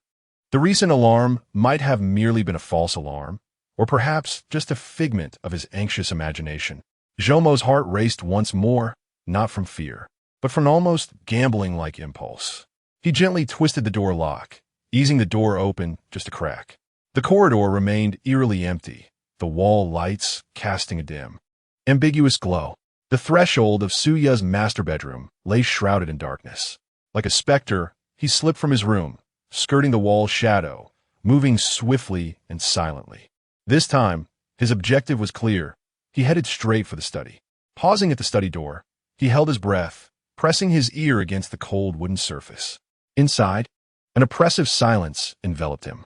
Taking a deep breath, he placed his fingers on the doorknob and gently applied pressure. Click! The door opened once more. It was still unlocked. A wave of bewilderment seized Zhou Mo. Why? So you could not possibly be this careless. Was it a trap? A deliberate lure? Yet, the arrow was knocked. It must be released. The overwhelming allure of the agreement eclipsed the fleeting doubts that had arisen. He no longer hesitated, slipping inside, and carefully closing the door behind him without a sound. The study was engulfed in pitch darkness, a void where not even a hand could be seen. The heavy darkness bore down upon him, mingling with the scent of paper, leather, and Su Ya's distinctive fragrance. Leaning against the door, his heart pounded violently in his chest, each thump seemingly amplified in the stillness. He dared not turn on the light, relying instead on his vague recollection of the room's layout and the faintest glimmer of light filtering in from outside to navigate his way forward. He recalled that the grand desk was centrally located near the window. Extending his hands, he cautiously felt his way through the darkness, his fingertips brushing against the cold leather of the chair back, then the smooth edge of the desk. At last, he maneuvered around the chair and approached the desk. The surface was expansive and icy to the touch. He remembered Su Ya's desk was of a classical, substantial design, adorned with numerous drawers. Such a crucial document as the equity agreement would surely be hidden within one of them. Surely, Su Mingzhi's men had rifled through the drawers as well. His gaze, or rather, his intuition, unconsciously shifted to the space beneath the desk. Many such desks feature concealed safes. Zhou Mo slowly crouched down, his fingers exploring the panel beneath the desk. The wood felt warm and smooth. He traced the edge, probing the seams carefully. Suddenly, near the inner leg of the desk, his fingertips brushed against a small area. Its texture subtly distinct from the surrounding surface, seemingly smoother, with a hint of metallic chill and slightly concave. Found it! A surge of delight surged within him as he leaned in closer, bathed in a faint beam of light streaming through the window. He barely discerned a deeply concealed touch panel embedded in the tabletop. Above the panel lay a diminutive circular hole, almost indistinguishable from the wood grain. An iris scanner? A fingerprint reader? Or perhaps a password entry? Zhou Mo's heart sank. Indeed, there was advanced security. A novice like him would never manage to unlock it. Just as despair threatened to overwhelm him, his gaze inadvertently flickered to the side of the touch panel, in the shadows beneath the desk. Nestled against the inner side of the leg, something seemed to reflect a glimmer of light. Curiosity piqued, he cautiously extended his finger to touch it. It was an exceedingly small, button battery-sized metal disc, entirely black with an almost imperceptible indicator light on its side. It resembled the tiny black disc he had discovered in the ring box the previous night. A locator? A listening device. Zhou Mo's breath hitched abruptly. A chill surged from his soles to the crown of his head. Beneath Su Ya's desk, adjacent to her secret safe, this device had also been installed. Who could it be? Had Su Mingzhi's operatives infiltrated to such an extent? Were they able to install surveillance equipment, even in her study? Did Su Ya have any inkling of this? A profound sense of crisis gripped him like a cold hand around his throat. This place was perilously dangerous. He had to leave immediately. He sprang upright, his movements too abrupt, causing his knee to inadvertently collide with the support beam beneath the desk, producing a sound that, while not loud, resonated with alarming clarity in the profound silence. Thud! Zhou Mo froze, as if his blood had instantaneously congealed. He held his breath, his heart racing in his throat, straining to listen for any sounds outside the door. Silence. The anticipated alarm or footsteps did not materialize. Had the noise of his collision gone unheard, or was the alarm merely a figment of his imagination? Zhou Mo exhaled slightly, still shaken. He dared not linger any longer and turned to escape. In that fleeting moment of turning, he caught a glimpse from the corner of his eye, a flicker of exceedingly faint light emanating from behind the desk, near the wall, seemingly pulsating for an instant. So faint, akin to the faint glow of a firefly in the dark, it vanished almost as quickly as it appeared. Zhou Mo's movements halted. What was that? He recalled that spot was behind the desk, where a tall mahogany bookshelf stood against the wall. His curiosity overshadowed his fear. After a moment's hesitation, he felt an irresistible urge to move toward the bookshelf, inching forward with utmost slowness and silence. The bookshelf loomed tall, occupying an entire wall, filled with heavy tomes. Predominantly hardcover books on economics, law, and management, alongside numerous original foreign texts. Near the corner of the bookshelf, approximately at head height, something appeared distinctly different. Zhou Mo leaned closer, nearly pressing his face against the shelf. It seemed not to be a book at all. Instead, it was a dark door embedded within the wall, its color closely matching that of the bookshelf. The faint glow he had noticed earlier appeared to emanate from the gap in that cabinet door. He extended his finger, gently caressing that area. The surface felt cold and smooth. It was indeed metal, an embedded bookshelf concealed with an expertly camouflaged metal door. The edges of the door fit seamlessly, and if it were not for the faint glimmer just moments ago, along with his current proximity and meticulous probing, it would have gone unnoticed. There were no handles on the door. Only a small, nearly invisible square area near the top appeared to be some form of touch screen or recognition zone. Could this truly be the place where Suya concealed her most treasured possessions? Was the safe beneath the desk merely a diversion? Zhou Mo's heart raced like a drum. This revelation was utterly astonishing. Suya's depth of thought surpassed his wildest imagination. She had hidden the most crucial items in the most unremarkable and elusive location. Instinctively, he leaned in closer, seeking a method to unveil its secret. Just then, a faint yet unmistakably clear click resonated from the direction of the study door. The doorknob was being twisted. Zhou Mo's body tensed as every hair stood on end. His mind went blank. Someone was about to enter. A wave of paralyzing fear engulfed him. Without a moment to ponder, propelled by sheer survival instinct, his body instinctively shrank down, akin to a startled shrimp. As he scrambled under the spacious desk, the vast wooden tabletop and the draping tablecloth enveloped him in a narrow and shadowy triangular space. Crouched on the cold carpet beneath the desk, his heart pounded violently in his chest, nearly threatening to burst forth. He covered his mouth tightly, stifling even the faintest breath. Terrified of producing a sound, cold sweat instantly soaked his back. The study door was pushed open silently. A slender shadow was cast upon the carpet by the corridor's light. A footstep, soft and steady, treaded upon the thick carpet as it entered. It was not the sound of high heels. Was it leather shoes? Zhou Mo's heart sank. This was not Suya. The newcomer did not turn on the lights, seemingly well acquainted with the darkened surroundings.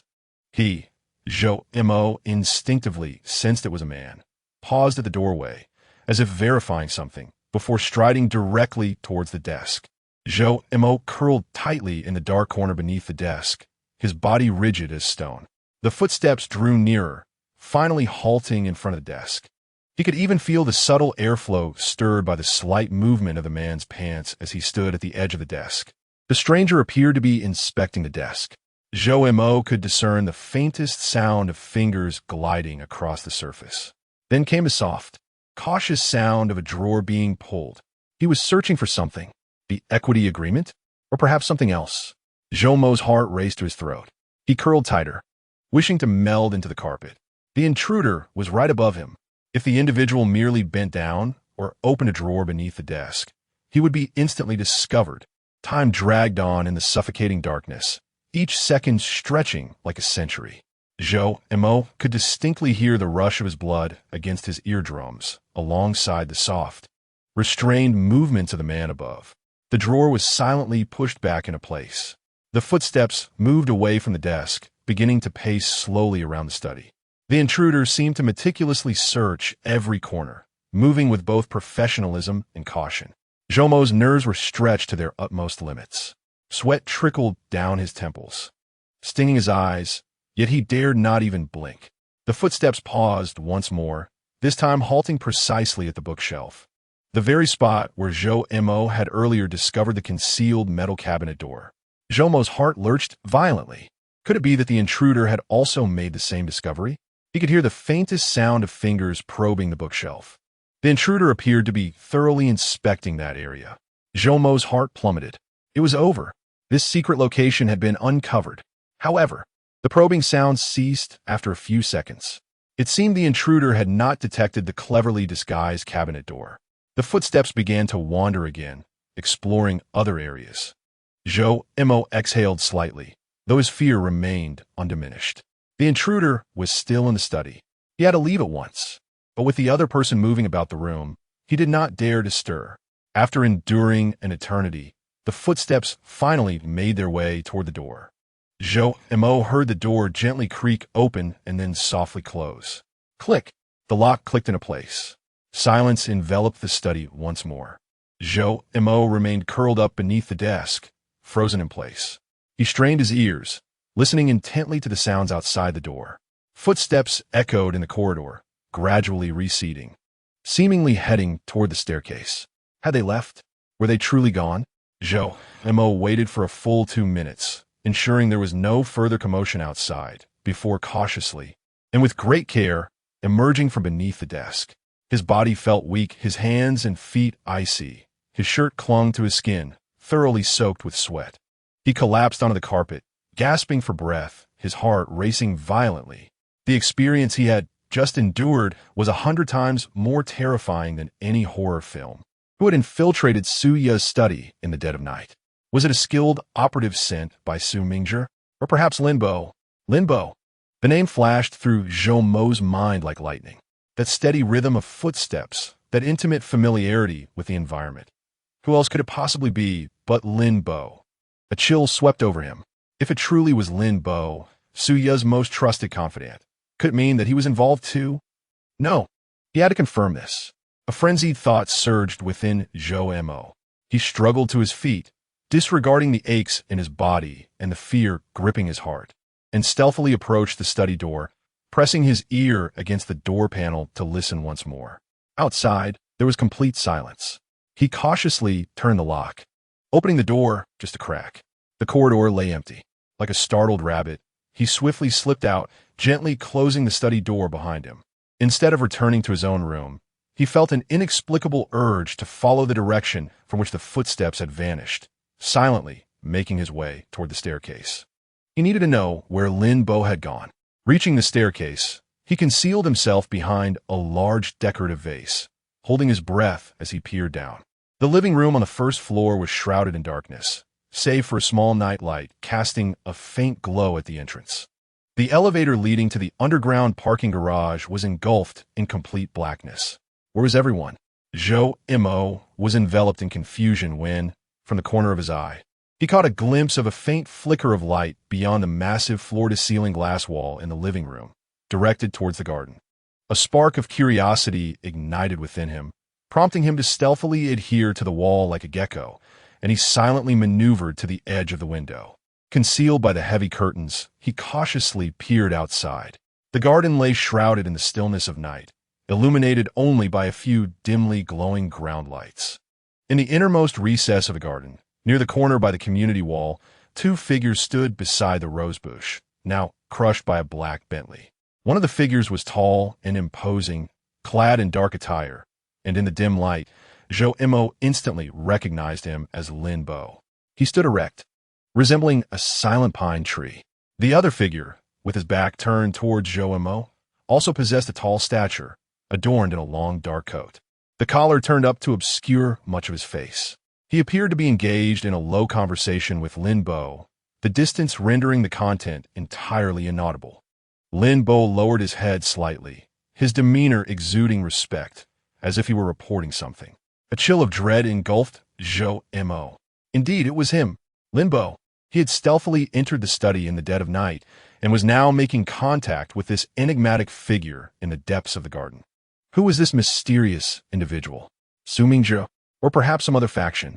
At that moment, the man in the mysterious trench coat seemed to conclude their discussion, slightly turning his body as if preparing to depart. In that fleeting instant, bolstered by the faint light from the distant ground lamps, Zhou Mo's gaze fixated on the man's right hand, which hung limply by his side. It appeared to be adorned with a glove, but not an ordinary one. At the wrist, between the cuff and the glove, a small patch of exposed skin bore a dark, elegantly simplistic pattern. Was it the silhouette of an abstract bird? Or perhaps a symbol of outspread wings? It bore an uncanny resemblance to the minuscule design Zhou Mo had observed earlier on the handle of the surgical knife.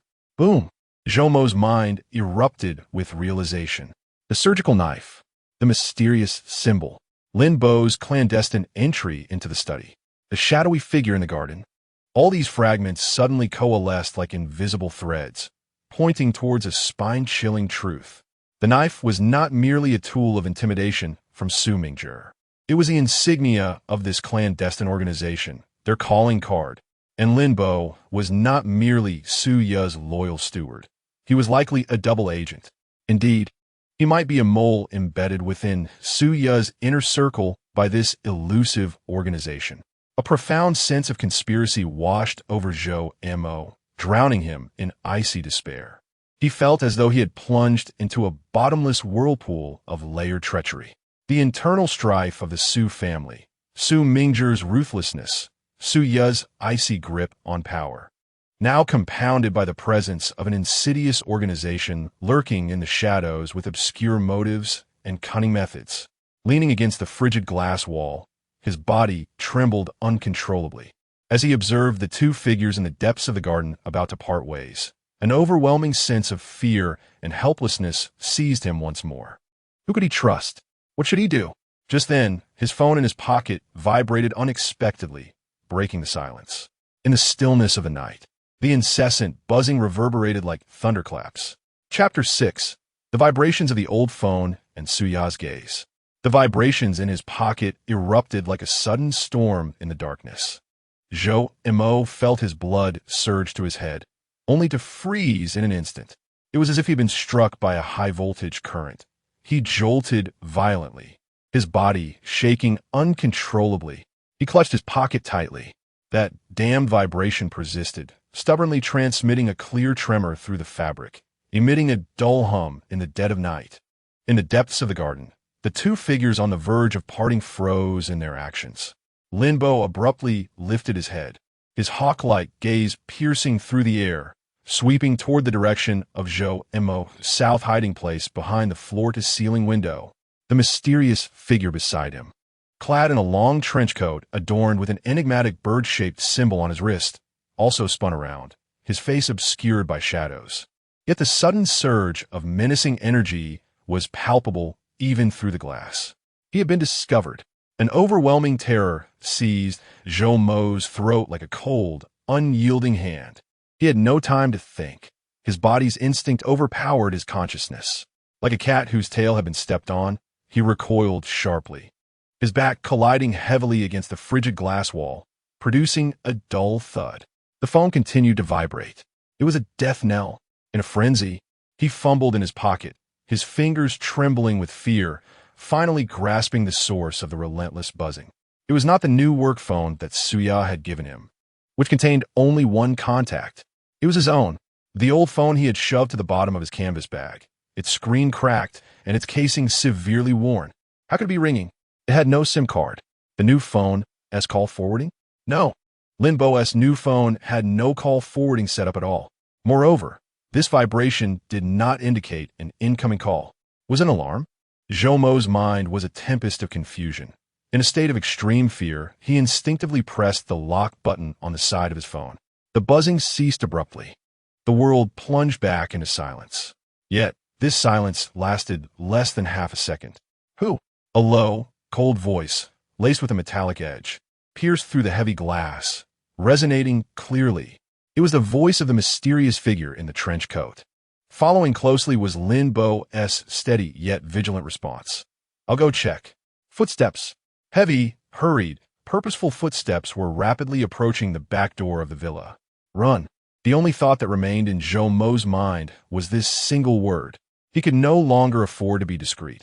He turned sharply and, summoning all his strength, sprinted toward the staircase. His heart thundered in his chest, threatening to burst. Each breath carried the metallic taste of blood. He could distinctly hear his heavy footsteps echoing in the empty living room, a war drum revealing his position. He reached the base of the stairs, bounding up 2 steps at a time, using both hands and feet in a frenzied ascent.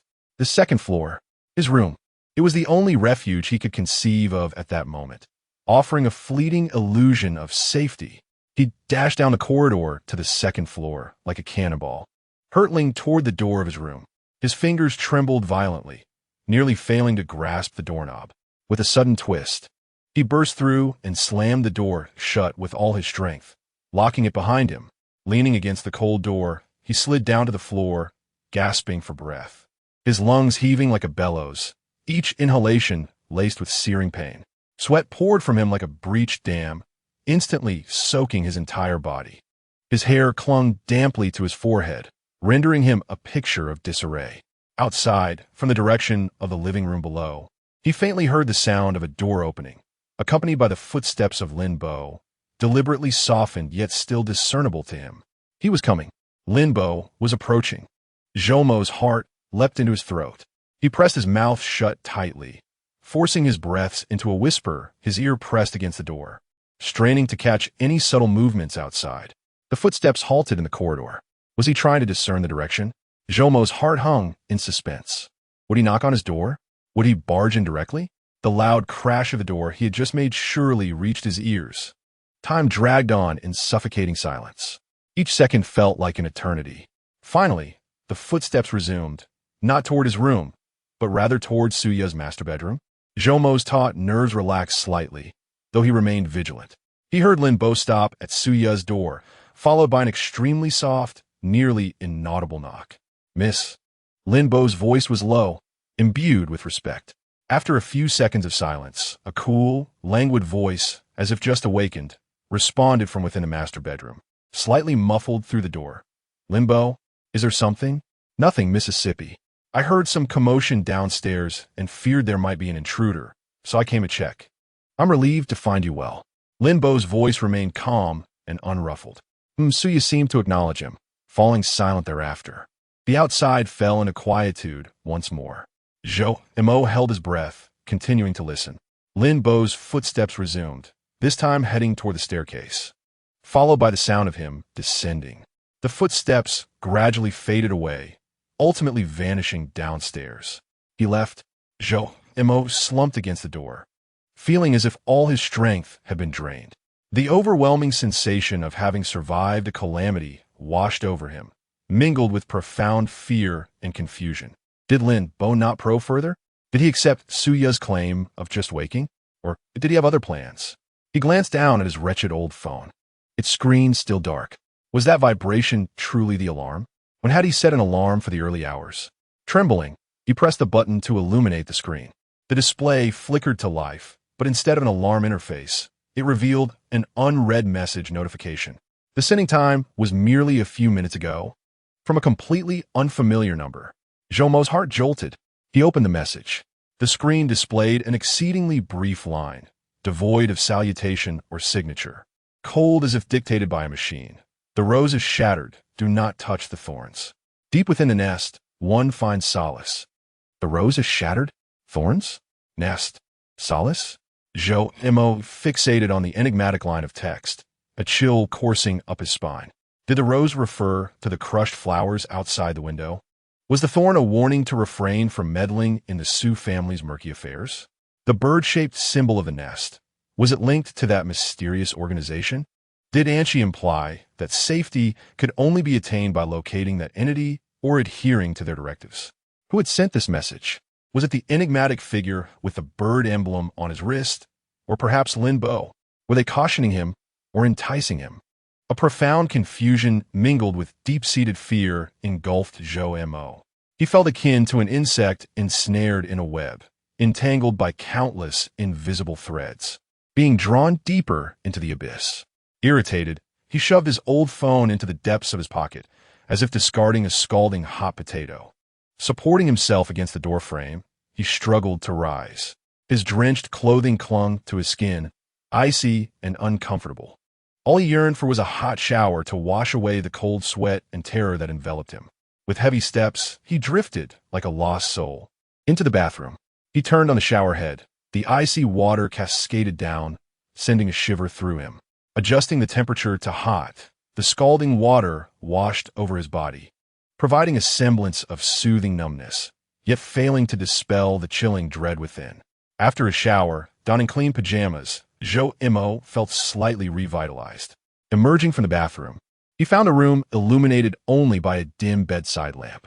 Approaching the bed, he pulled back the covers, longing to bury himself within, to escape this chaotic and perilous world. Just as he was about to lie down, his movements suddenly froze. A frigid presence inexplicably enveloped the room. He instinctively lifted his gaze. On the periphery of the lamp's warm glow, in the shadow near the door, a figure had silently materialized. Suya. She stood there, clad in a silk black nightgown, her long hair cascading over her shoulders, barefoot and eerily still. In the dim light, her form appeared exceptionally slender, akin to a weightless specter. Her face bore no expression, and her deep-set eyes, like dark pools, fixated on him from the shadows, unwavering and penetrating. That gaze was cold and sharp, imbued with an unsettling scrutiny that seemed to pierce through all his aids and fears. Zhou Mo's heart halted instantaneously. It felt as though the blood in his veins had frozen solid. A wave of icy terror surged from his feet to the crown of his head. When had she entered? The door had been securely locked. How had she gained entry? An overwhelming sense of dread engulfed him like a frigid tidal wave. He opened his mouth, yet his throat felt constricted by an invisible hand, rendering him voiceless. He could only stand rigidly, silently confronting Suya in the shadows. The air in the room felt as if it had solidified, heavy and suffocating.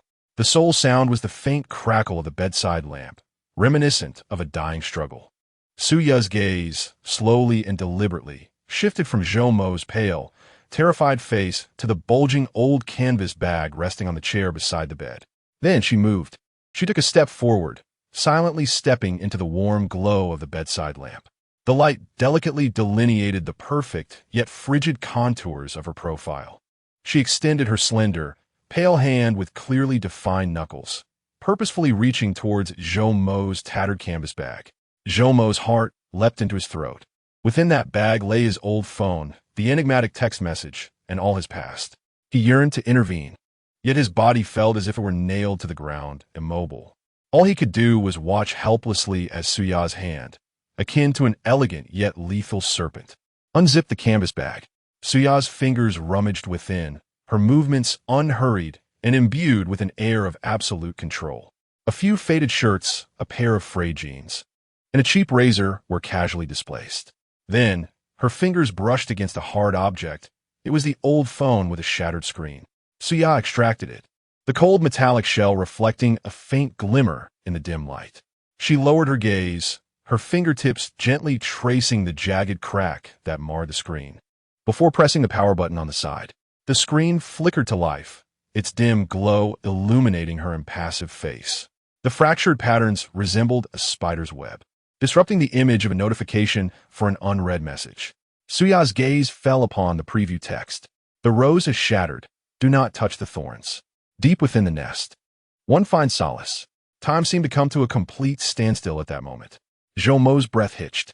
He could see Suya's knuckles turning pale from the pressure of her grip on the phone. Her eyes were fixed intently on the words, and deep within her gaze.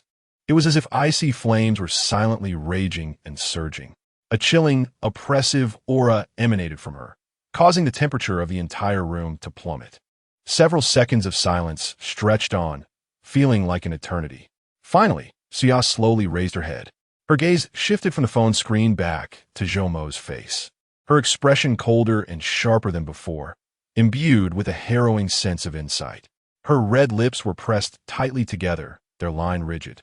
She spoke, her voice low and chilling, like a frigid wind scraping from beneath the ice, each word laced with penetrating coldness. Jo, M.O. Who permitted you to touch my belongings? Chapter 7. The imprint of the bluebird in the shattered cup shadow. Suya's voice, though subdued, pierced Jomo's eardrums like steel needles dipped in ice, sending shivers through his nerves. Who permitted you to touch my belongings? Each word bore the weight of 1,000 burdens, crashing heavily into the still air and stirring invisible ripples. Beneath the warm glow of the bedside lamp, she clutched the shattered old phone, her knuckles tinged with a bluish hue from exertion. Her gaze shifted from the bizarre message on the screen back to Jomo's face. No longer was it a cold scrutiny, but rather a blazing silent fury, sharp enough to pierce and incinerate him.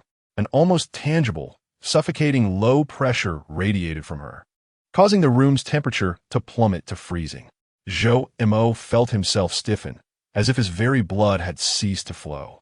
He yearned to articulate his defense, but his throat felt as though it had been frozen, producing only a raspy sound reminiscent of a deflated bellows. An overwhelming fear and a stifling sense of injustice clashed within his chest. Had he touched her belongings? The study? Indeed, he had entered, yet he had touched nothing, except for that accursed safe and the metallic cabinet door behind the bookshelf, and that small black circular object.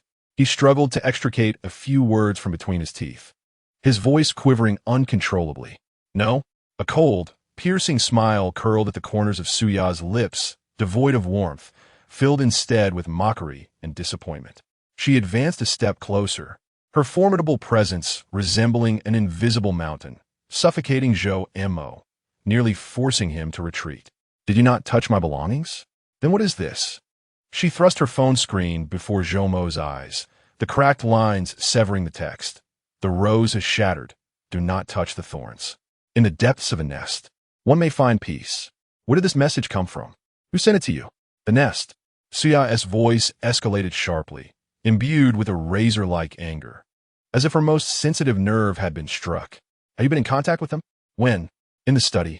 A barrage of inquiries descended upon him like hailstones. Jomo's mind buzzed. She knew. Indeed, she had uncovered the truth. She believed he had interacted with that clandestine organization. She thought him a traitor. No, that is not true. I did not. A profound sense of injustice and a desperate will to survive instantly breached the dam of his fear, and Jo-Mo nearly shouted, his voice hoarse and distorted with emotion. I have no idea who sent that message. I do not know what the nest is. I merely entered the study, but I swear I touched nothing. I took nothing. I only saw what? Suya's gaze was as sharp as a blade, pressing closer, the oppressive atmosphere nearly rendering Jo-Mo breathless. The safe, under the desk, and behind the bookshelf, a concealed metal cabinet door. Jo-Mo babbled, desperately striving to prove his innocence. And that black circular object, it fell out of your ring box, didn't it? It was right next to the safe. Is it a tracker or a listening device? Did Su Mingzhi's people place it there?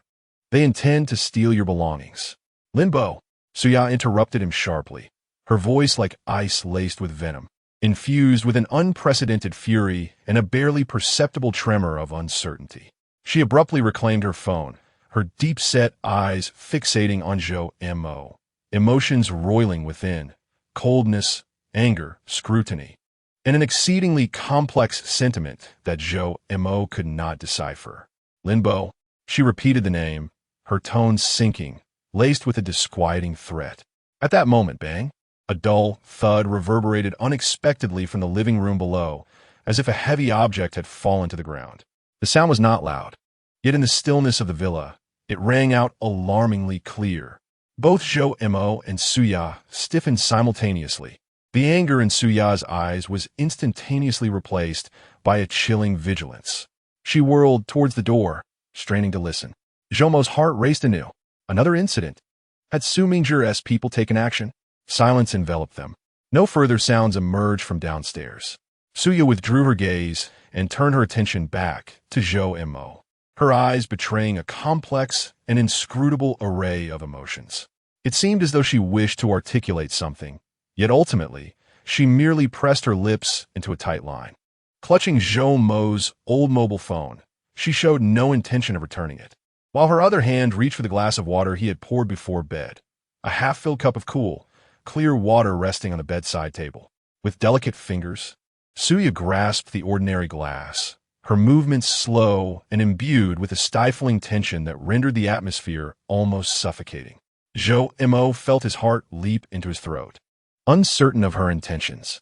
In the next instant, Suya's arm swung violently. Crash! The glass shattered violently upon the floor. The sharp, piercing sound of breaking glass erupted in the room, sending crystalline shards and droplets of water scattering in every direction. Zhou Mo recoiled in shock, instinctively stepping back onto the damp carpet and the chilling shards of glass. This sudden outburst was more impactful than any verbal accusation. Was it a manifestation of pent-up anger, or perhaps a foreboding warning? Suya stood frozen, her chest rising and falling slightly, the neckline of her robe gaping slightly due to her vigorous movements. Bathed in the dim glow of the lamp, Zhou Mo's gaze inadvertently drifted to the delicate, pale skin just below her exposed collarbone. There, close to her heart, was an unmistakable tattoo, a design strikingly clear, with simple yet powerful lines. An abstract bird, poised as if to break free from its constraints and soar into the sky. A cerulean bird, identical to the symbol he had seen on the hilt of a knife and the mysterious figure's wrist in the garden. A bluebird. Zhou Mo's pupils constricted in sheer disbelief. His mind felt as though it had been struck by a heavy blow, plunging into an abyss of emptiness. Suya, she bore the mark of the bluebird as well. Was she not a victim? Was she an accomplice of that mysterious organization? Sheath and Lin Bo were in cahoots. The revelation struck him with an intensity far more terrifying than Su Mingjie's schemes or Lin Bo's infiltration. It utterly shattered Zhou Mo's previous understanding and conjectures. A chill, mingled with a profound sense of absurdity and the fury of feeling completely duped, surged through him. You! Zhou Mo pointed at the tattoo below Suya's collarbone, his finger trembling violently from shock and rage, his voice hoarse and fragmented. You are the bluebird. You too. Suya's south movements froze in place. She lowered her head, following the direction of Zhou Mo's finger. Catching sight of the bluebird tattoo peeking from beneath the gaping neckline of her robe, her expression transformed instantaneously under the dim light, revealing a countenance fraught with shock, anger, and a hint of panic. In a swift motion, she raised her hand, fiercely covering her neckline to conceal the bluebird tattoo. Her actions were so rapid that they seemed to stir the air. Get out! Suya's voice was icy, imbued with an undeniable sharpness that bordered on hysteria. Now, immediately, return to your room at once. You are not permitted to step outside without my permission. She pointed toward the door, her gaze as piercing as a blade, as if she intended to enact a slow and painful demise upon Zhou Mo. The overwhelming pressure and frigid malice left Zhou Mo with no doubt that if he dared to utter another word, something truly horrific would unfold in the next moment. Zhou Mo was taken aback by that piercing gaze, stepping back on his shards of glass that emitted a faint crunch underfoot. He beheld Suya's eyes, ablaze with a frigid fury, and noticed her hand tightly clasping her collar, while the vivid blue imprint etched beneath her collarbone lingered in his mind. A profound fear intertwined with a seething anger, born from a sense of being utterly deceived and toyed with, rendered him trembling. He opened his mouth, yet no words emerged. In a sudden rush, he turned and stumbled out of the room, slamming the door shut behind him with a resounding bang. The door isolated him from the suffocating chill and wrath that lay beyond. Leaning against the cold door, he gasped for breath, his heart racing as if it might burst. Inside, silence reigned. Nevertheless, he could still feel that icy anger, palpable as if it were piercing through the door, stabbing at his back. In a daze, he returned to his room, locked the door, and slid down to the floor, his back against the door. His mind was a tempest of confusion, a cacophony of questions and fragments colliding violently. The Bluebird imprint. Suya bears one as well. What is her true identity? Did Lin Bo secretly meet with that mysterious figure bearing a bird-shaped symbol on his wrist in the study? Are they in cahoots? Is Suya aware? Was the alarm in the study a trap set by her? Who sent that text message? In the depths of the bird's nest, does Fang Denqi serve as a warning or an invitation? What is the agreement that Su Mingjie attempted to steal? Has old Master Su truly been drugged? And what of the inexplicable surgical knife that appeared by his bedside? The black Bentley that crushed roses. All these elements formed a vast and chaotic web, ensnaring him tighter and tighter, almost suffocating him. In a fit of agitation, he grasped his hair, his gaze wandering aimlessly around the room. Suddenly, his eyes fixated on the carpet beside the bed. It seemed he had collided with the nightstand in his frantic rush. He crawled over, scanning the carpet scattered with several shards of glass, likely the remnants of a decorative piece he had inadvertently knocked down, and a small patch of moisture. Then, his pupils dilated in shock. Beside a gleaming shard of glass, nestled within the dark fibers of the carpet, lay a small metallic card. Not a flimsy piece of paper, but metal. It was about the size of half a business card, radiating a cold, silvery hue, with edges cut sharply and smoothly. The surface bore no text, only a central design, a sleek, abstract representation of a bluebird poised to take flight. The very same bluebird he had seen imprinted beneath Su Ya's collarbone. Zhoumo's heart raced wildly.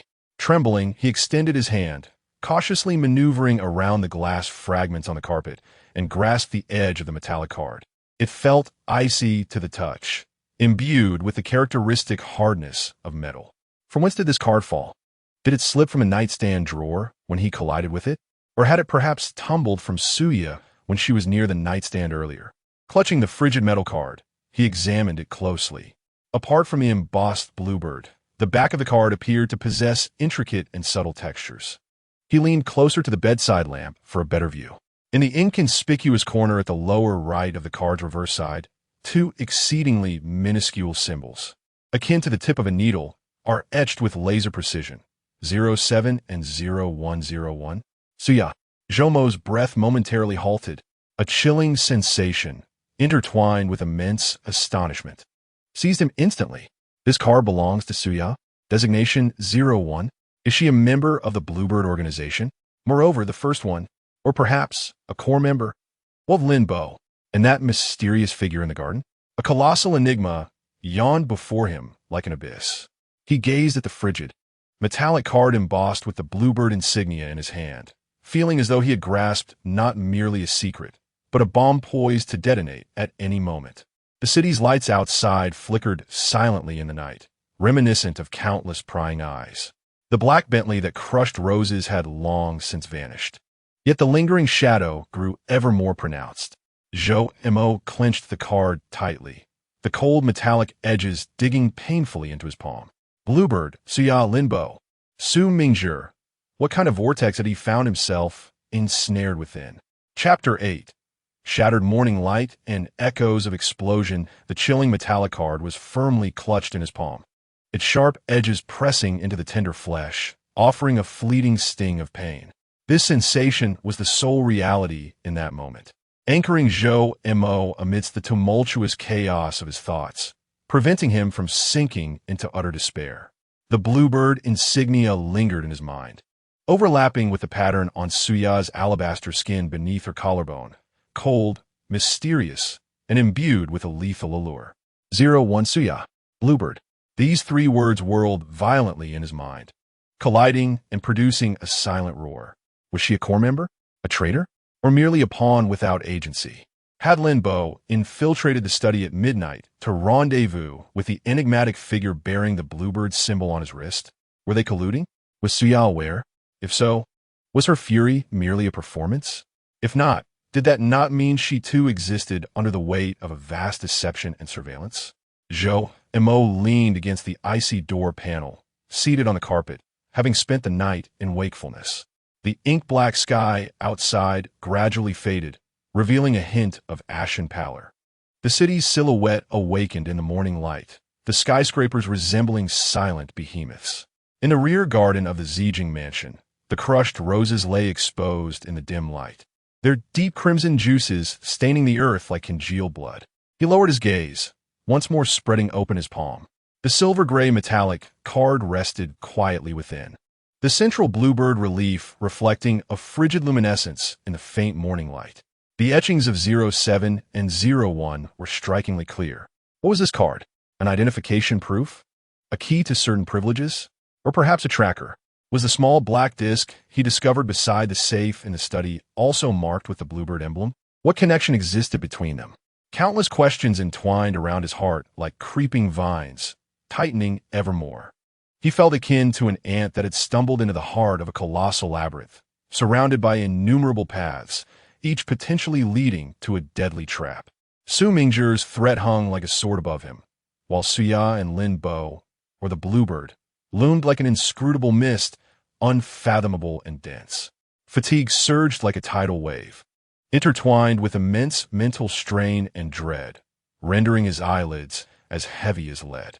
His consciousness struggled on the precipice of clarity and chaos. The phantoms of Su Ya's icy gaze, Lin Bo's silent figure, the black Bentley crushing roses outside the window, and that glinting surgical knife flickering before him.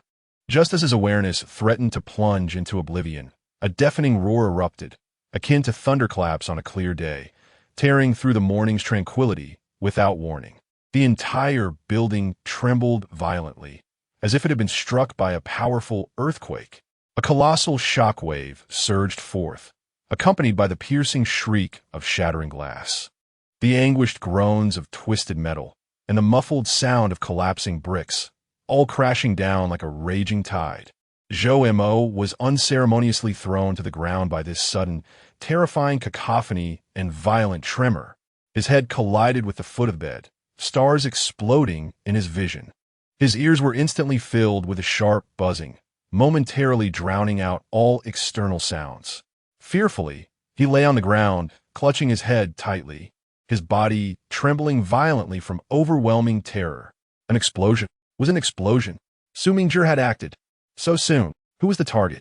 Suya? Or himself? Smoke mingled with the acrid scent of gunpowder. The charred odor of burning plastic and wires surged into the room through the crack beneath the door, choking him into a fit of violent coughs. The chandelier on the ceiling swung wildly, fragments of light fixtures raining down like hail. The walls emitted a gut-wrenching groan, large chunks of plaster peeling away. The tremors subsided slightly, but the ringing in his ears remained piercing. Zhou Mo struggled to lift his head, and through the swirling smoke, he glimpsed the expansive floor-to-ceiling window of his room, now marred by a spiderweb of cracks. One corner had shattered completely, the cold wind howling in, carrying smoke with it. Downstairs, the explosion had occurred below, most likely in the living room or near it. Suya, a thought struck him like lightning, cleaving through the chaos of his mind. Zhou Mo's heart seized abruptly. Ignoring the throbbing pain in his head and the sharp buzzing in his ears, he sprang up from the floor. His body, still trembling from fear and the impact, staggered slightly, but he gritted his teeth and stumbled towards the door. The door lock had warped from shock, and after several forceful twists, he managed to open it. Thick smoke and dust billowed forth like a dense fog, nearly suffocating him. The corridor was a scene of devastation. Plaster peeling away, decorative ceiling moldings hanging down, and the lights flickering erratically, resembling a ghostly realm. Cough, cough, Suya. Suya. Zhou Mo rasped, his voice choked by the smoke, fragmented and intermittent. He covered his mouth and nose, squinting his eyes, relying on memory to navigate through the smoke and dim light towards Suya's master bedroom. At the end of the hallway, the master bedroom door was tightly shut. Zhou Mo rushed to the door, pounding on the door panel with all his might, his voice hoarse. Suya, Suya, are you in there? Open the door. The door felt scalding to the touch. There was no response from within. Fear seized Zhou Mo's heart in an instant. He dared not contemplate further. He twisted the doorknob, but it would not budge. Locked. Bang, bang, bang. He pounded harder, even ramming his shoulder against it. But that heavy solid wood door was exceptionally sturdy. Cough, cough. Let me through. A somber voice, laden with anguish and urgency, echoed through the thick smoke. Zhou Mo abruptly turned around. Amidst the haze, a figure staggered forward. It was Lin Bo. His deep gray suit jacket was nowhere to be seen, leaving him clad in a white shirt stained with dust and dubious dark marks. His hair was disheveled, and his face bore several cuts from debris, blood trickling from the corner of his mouth, presenting an utterly disheveled appearance. Yet his eyes remained sharp as a hawk's amidst the smoke, radiating a reckless frenzy. Lin Bo rushed to the door, not sparing Zhou Mo a glance. In his hand, he seemed to wield something, swiftly manipulating it at the door lock. Click! A crisp sound of machinery resonated. Lin Bo forcefully twisted the doorknob and kicked the door open. Smoke billowed out of the room in an instant. The sight within made Zhou Mo gasp in shock. The master bedroom's floor-to-ceiling windows were similarly riddled with cracks, one completely shattered. The enormous shockwave had evidently impacted this space as well. Expensive furniture lay askew, and the mirror of the dressing table was shattered across the floor.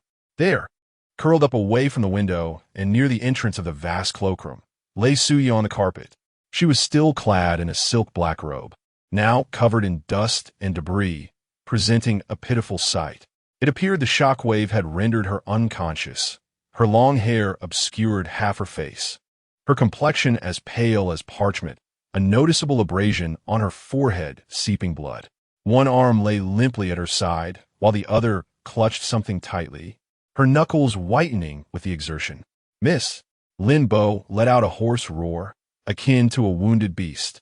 He surged inside with remarkable speed, entirely disregarding his own injuries, kneeling to gently lift the unconscious Suya into his arms. His actions exuded a fervent urgency and an undeniable protective stance. Zhou Mo also rushed in, choking on the smoke and the scene before him. How is she? He asked urgently, his voice trembling. Lin Bo offered no reply, not even a glance in his direction. His entire focus was on Suya as he swiftly checked her breathing and pulse. Only after confirming she was merely unconscious and her vital signs stable did Lin Bo's taut body seem to relax slightly.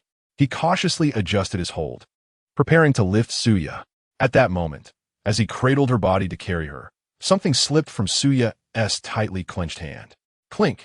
The clear sound of metal hitting the ground resonated in the stillness of the room, shattered only by the crackling of flames and distant sirens. Zhou Mo's gaze was instinctively drawn to it. On the carpet lay a key, not an ordinary key. Its design was extraordinarily unique, emanating a cold, dark golden hue, as if forged from a special alloy. The key's handle was intricately carved with a lifelike relief of a soaring bluebird. The lines flowed gracefully, the details exquisite, glimmering with a mysterious sheen in the dim light. The bluebird key. Zhou Mo's pupils dilated suddenly. His heart raced. Was this what Suya had clutched so desperately before losing consciousness? Is this the secret she concealed behind the metal cabinet door on that bookshelf? Lin Bo's movements froze instantaneously. It was evident he too had glimpsed the fallen azure bird key. His gaze was riveted on the key, and a tempest of complex emotions surged within his eyes. Shock, disbelief, a flicker of elation, and a profound, inextricable anxiety. Time seemed to suspend for a heartbeat. Lin Bo abruptly lifted his head, his keen, hawk-like eyes, for the first time, truly bore down with an oppressive scrutiny akin to gazing into an abyss. Locking on his Zhou Mo, who stood amidst the dense smoke. That gaze was no longer merely cold and distant. It was imbued with inquiry, warning, and an exceedingly intricate, ineffable resolve. Did you see? Lin Bo's voice rasped and deep, akin to sandpaper against iron, each word bearing the weight of 1,000 burdens, crashing heavily into the smoky, dust-laden air. His hawkish eyes were fixed intently on Zhou Mo, the swirling complexities of his emotions resembling a vortex of despair. Fleeting joy swiftly overshadowed by deeper worries and a chilling, haunting scrutiny. That stare felt like a venomous chain constricting around Zhou Mo's throat, rendering it nearly impossible for him to breathe. On the carpet, the uniquely shaped key, entirely dark gold, adorned with a soaring azure bird relief, lay under the dim morning light filtering through the shattered window, reflecting a cold and mysterious sheen. It rested there quietly, yet felt like a searing brand imprinted upon Zhou Mo's retina. Zhou Mo's throat felt as if it was choked with gravel, rendering him incapable of uttering a single syllable. An overwhelming terror and a sense of helplessness, akin to being engulfed by a titanic wave, swept over him. He had seen. Not only had he witnessed the azure bird imprint on Suya, the metallic card numbered 01, but now he also beheld this evidently crucial azure bird key. He had become the unfortunate soul privy to secrets that ought to remain concealed. Lin Bo ceased his inquiries. The scrutiny in his eyes instantaneously transformed into an exceedingly decisive, nearly ruthless resolution. He no longer regarded Zhou Mo, but swiftly bent down, using the hand that was not cradling Suya, and deftly retrieved the fallen azure bird key, clutching it tightly within his palm. His motions were as swift as lightning, imbued with an undeniable sense of possession and protection. "Move!" Lin Bo bellowed, his voice carrying an irresistible command. He cradled the unconscious Suya and turned sharply toward the master bedroom door, his strides still steady and powerful, betraying none of the earlier disarray, as if that moment of scrutiny directed at Zhou Mo had merely been a figment of illusion. Zhou Mo was jolted awake by that commanding roar. Thick smoke invaded his lungs. The acrid scent of charred remnants and the increasingly distinct wails of distant fire trucks served as grim reminders that danger was far from over. The explosion was merely the prelude. Su Mingzhi's people, or perhaps other factions, could strike again at any moment. Remaining here was tantamount to awaiting death. The instinct for survival eclipsed all fear and chaos. Zhou Mo no longer hesitated, almost scrambling after Lin Bo as they burst forth from the smoke-filled, disheveled master bedroom. The corridor was thick with smoke, visibility drastically reduced. Emergency lights flickered erratically, resembling dying fireflies. Cracks in the walls spread like spider webs, while the ceiling's plasterboard hung precariously. Lin Bo cradled Suya, charging purposefully towards the end of the corridor, not towards the staircase, but towards the dedicated elevator leading to the underground parking garage. Zhou Mo stumbled behind, his lungs ablaze with pain. He cast a glance towards the staircase, where smoke billowed and flickering flames danced ominously, clearly indicating that the epicenter of the explosion lay near the living room below. The staircase had likely transformed into a fiery trap. The elevator. Only the elevator. Lin Bo reached the elevator doors, using his shoulder to force open the heavy fire door. He swiftly freed one hand to input a long sequence of complex digits on the keypad.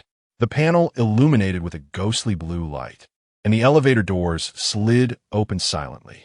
"Get in," Lin Bo urged, stepping into the elevator cabin with Suya in his arms, his voice still cold and urgent. Zhou Mo followed closely behind, nearly tumbling inside. The elevator doors quickly closed behind him, sealing off the acrid smoke and heart-pounding alarms from the outside world. The cabin, though spacious, felt exceptionally cramped at that moment. The cold metallic walls reflected the disheveled forms of the three. Lin Bo, with his back to Zhou Mo, gently placed the unconscious Suya in a relatively clean corner of the cabin, allowing her to lean against the wall. He removed his blood-stained shirt and placed it under her head, his movements tender, a stark contrast to the earlier coldness. Once he had completed this, he straightened up and pressed a button for the second underground level. The elevator began its steady descent. Inside the cabin, silence reigned, broken only by the faint hum of the machinery and Zhou Mo's heavy, labored breaths. In the enclosed space, the mingling scents of blood, gunpowder, and Suya's refreshing fragrance created a strange and unsettling atmosphere. Zhou Mo leaned against the icy elevator wall, striving to calm his racing heart. Stealing a glance at Lin Bo, he noted that Lin stood beside the elevator door, his profile turned towards him, a towering silhouette akin to a silent mountain. His bare upper body was taut with muscle, yet marred by numerous small cuts and bruises. Most alarming was a deep laceration beneath his left shoulder blade, the flesh torn and blood flowing slowly down his robust back, staining his waistband. Clearly, he had been perilously close to the source of the blast. Bearing the brunt of the impact, Lin Bo seemed oblivious to the injury on his back. He slightly lowered his head, his right hand gripping the recently acquired Qingyao key tightly, his knuckles whitening from the pressure. In his left hand, however, he held something else, Zhoumo's Qingyao metal card marked with the number 01. When had he taken it? A jolt of alarm surged through Zhou Mo. In his frantic escape, he had entirely overlooked Lin Bo's actions. Lin Boijing lowered his gaze upon two objects clasped in his hand, the dark golden key of the Azure Bird and the silvery gray 01 metal card. His expression was profoundly intricate. Under the frigid glow of the elevator lights, Zhou Mo could even discern a fleeting glimpse of anguish and struggle deep within Lin Bo's eyes. His fingers unconsciously caressed the raised Azure Bird relief on the card, the motion imbued with a near-reverent focus. His lips moved silently, as if chanting something inaudibly.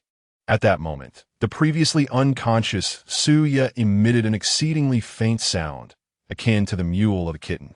Lin Bo's body stiffened abruptly, instantly retracting all visible emotions and reverting to his customary cold demeanor. He swiftly tucked the 01 metal card deep into his trouser pocket before turning to face Suya, who was nestled in the corner. Her long eyelashes fluttered a few times, and she gradually opened her eyes. Those profound, pool-like orbs initially brimmed with confusion and pain, her brow furrowing at the wound on her forehead. However, as she took in her surroundings, the icy confines of the elevator, the bare-chested Lin Bo, marred with wounds, and Zhou Mo, pale and shaken against the opposite wall, her confusion was swiftly supplanted by a chilling vigilance and sharp awareness. Lin Bo, her voice, hoarse and weak, nonetheless carried an undeniable authority. What has transpired? Her gaze swept over the gruesome wound on Lin Bo's shoulder, her pupils narrowing slightly. Miss, we have encountered an explosive attack. Lin Bo's voice was low and steady, as if recounting an event entirely detached from himself. Preliminary assessment indicates high explosives were used. The assailants had a clear objective and acted swiftly. You were rendered unconscious by the shockwave and sustained some superficial injuries, but nothing serious. His words were succinct, omitting any details, including the key and the card. Suya's gaze shifted past Lin Bo, landing on Zhou Mo. Her expression was frigid and penetrating, laden with scrutiny and a hint of barely perceptible estrangement. Clearly, the discord and mistrust from the previous night lingered unvanquished. And him? Suya's tone grew even colder. Mister. Zhou was in his room at the time and was affected by the blast, but he sustained no injuries, Lin Bo replied. The elevator continued its steady ascent, the digital display indicating passage through the basement level. An oppressive silence enveloped the cabin once more. Suya leaned against the frigid metal wall, briefly closing her eyes, seemingly enduring a headache and dizziness. When she opened her eyes again, her gaze fell upon Lin Bo's right hand, which remained tightly clenched, his knuckles pale. What do you hold in your hand? Suya's voice quivered imperceptibly, her eyes suddenly sharp with intensity. She unmistakably recognized the outline of the key. Lin Bo's body tensed almost imperceptibly for a moment. He did not respond immediately, nor did he unfold his hand. Instead, he subtly withdrew his right hand, still gripping the key. This minute gesture rendered Suya's gaze icy and piercing. An invisible, suffocating pressure instantly filled the confined space of the elevator. Lin Bo. Suya's voice escalated, imbued with an undeniable command and fury. Answer me. Lin Bo remained silent, resembling a statue of stillness. The lines of his profile were taut, his jaw slightly protruding from the tension of his clenched teeth.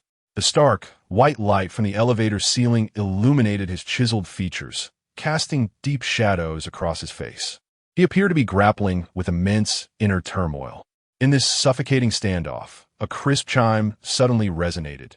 The elevator had reached the second basement level. The heavy doors slid open silently, releasing a chill of air laden with the scents of machine oil and rubber that belonged to the underground garage.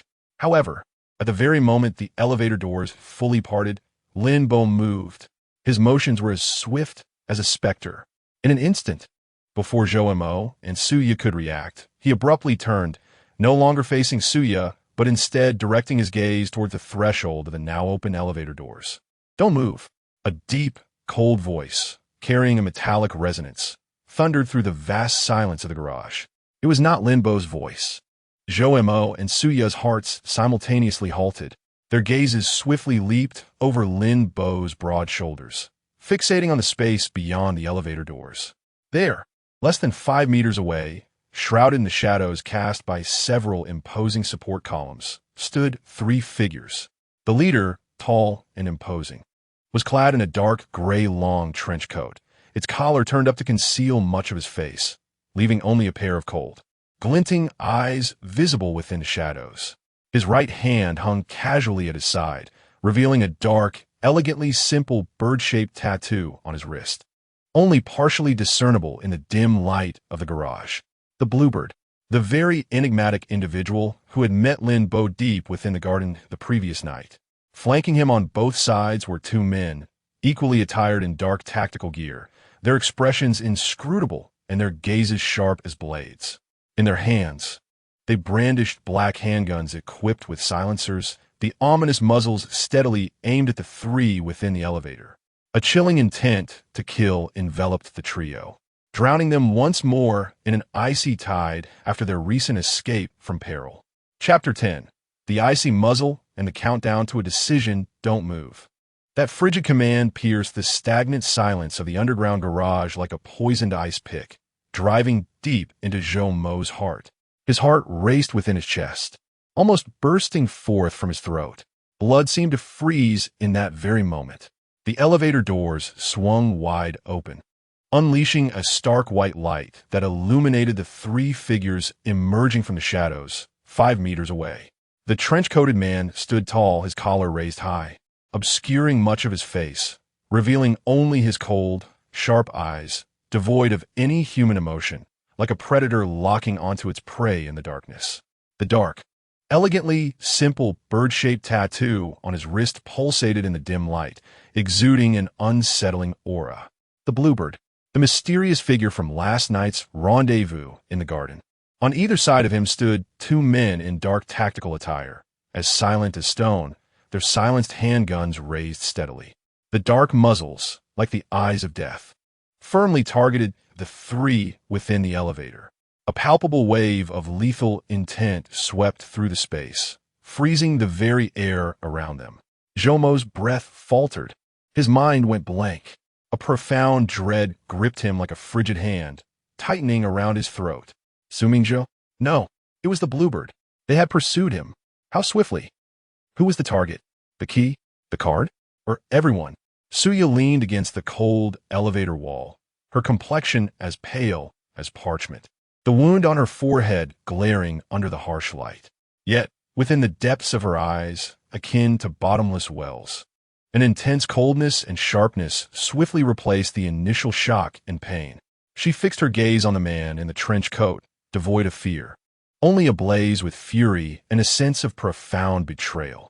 Her eyes seemed to pierce through the man, firmly affixed to Linbo's broad back, which stood resolutely before the elevator doors. Linbo, his towering figure loomed like an iron tower at the entrance of the elevator, his back turned to Zhou Mo and Suya, directly facing the 3 lethal gun barrels. His bare torso bore a wound so deep it revealed bone, slowly oozing blood, appearing particularly gruesome under the pale light. Yet he stood tall as a spear, utterly motionless. The earlier command to not move had clearly not emanated from him. Silence. An oppressive silence pervaded the vast garage. Only the distant hum of the air compressor resonated, akin to the dying gasps of a creature. The man in the trench coat slowly scanned the 3 individuals within the elevator, ultimately fixing his icy gaze upon Linbo. A faint, mocking curve seemed to play at the corners of his mouth, exuding an air of omnipotence. The key, the man in the trench coat, spoke, his voice low and gravelly. akin to sandpaper scraping, imbued with an undeniable command and a zero access card. Hand them over. His gaze intentionally or unintentionally brushed over Lin Bo's tightly clenched right hand and the items concealed within his pants pocket. The zero access card. Zhou Mo's heart raced. Was it referring to his metallic card marked 01? Was Suya the zero? The core authority of the Bluebird? Lin Bo remained silent, his silhouette resembling a silent mountain, betraying no emotion. Yet Zhou Mo could distinctly sense Lin Bo's muscles were taut, as if he were a bowstring drawn to its limit.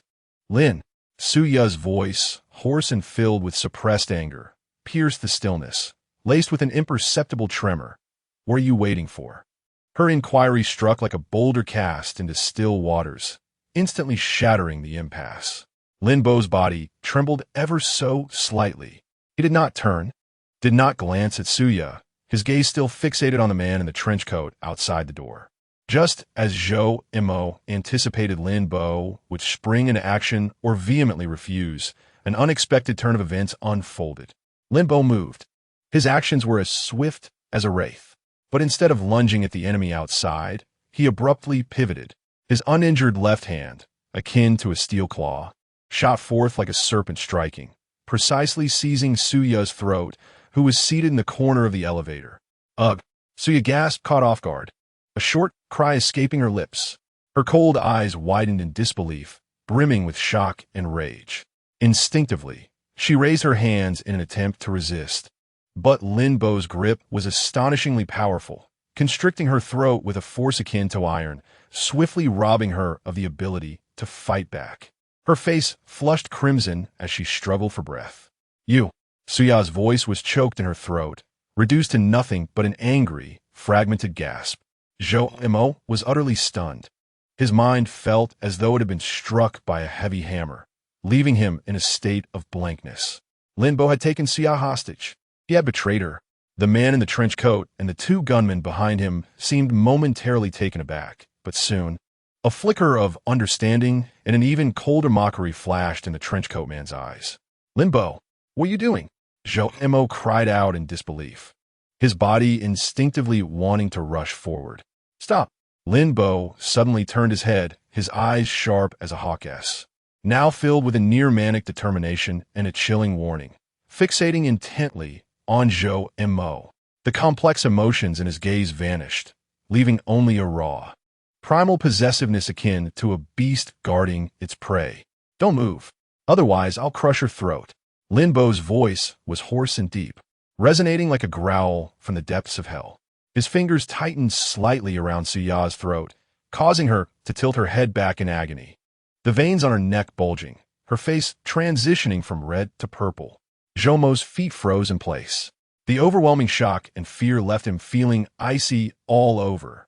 He watched as Suya struggled in pain, observed the unfamiliar madness in Lin Bo's eyes, and noted the three cold-eyed Qingyao assassins outside, their guns aimed menacingly.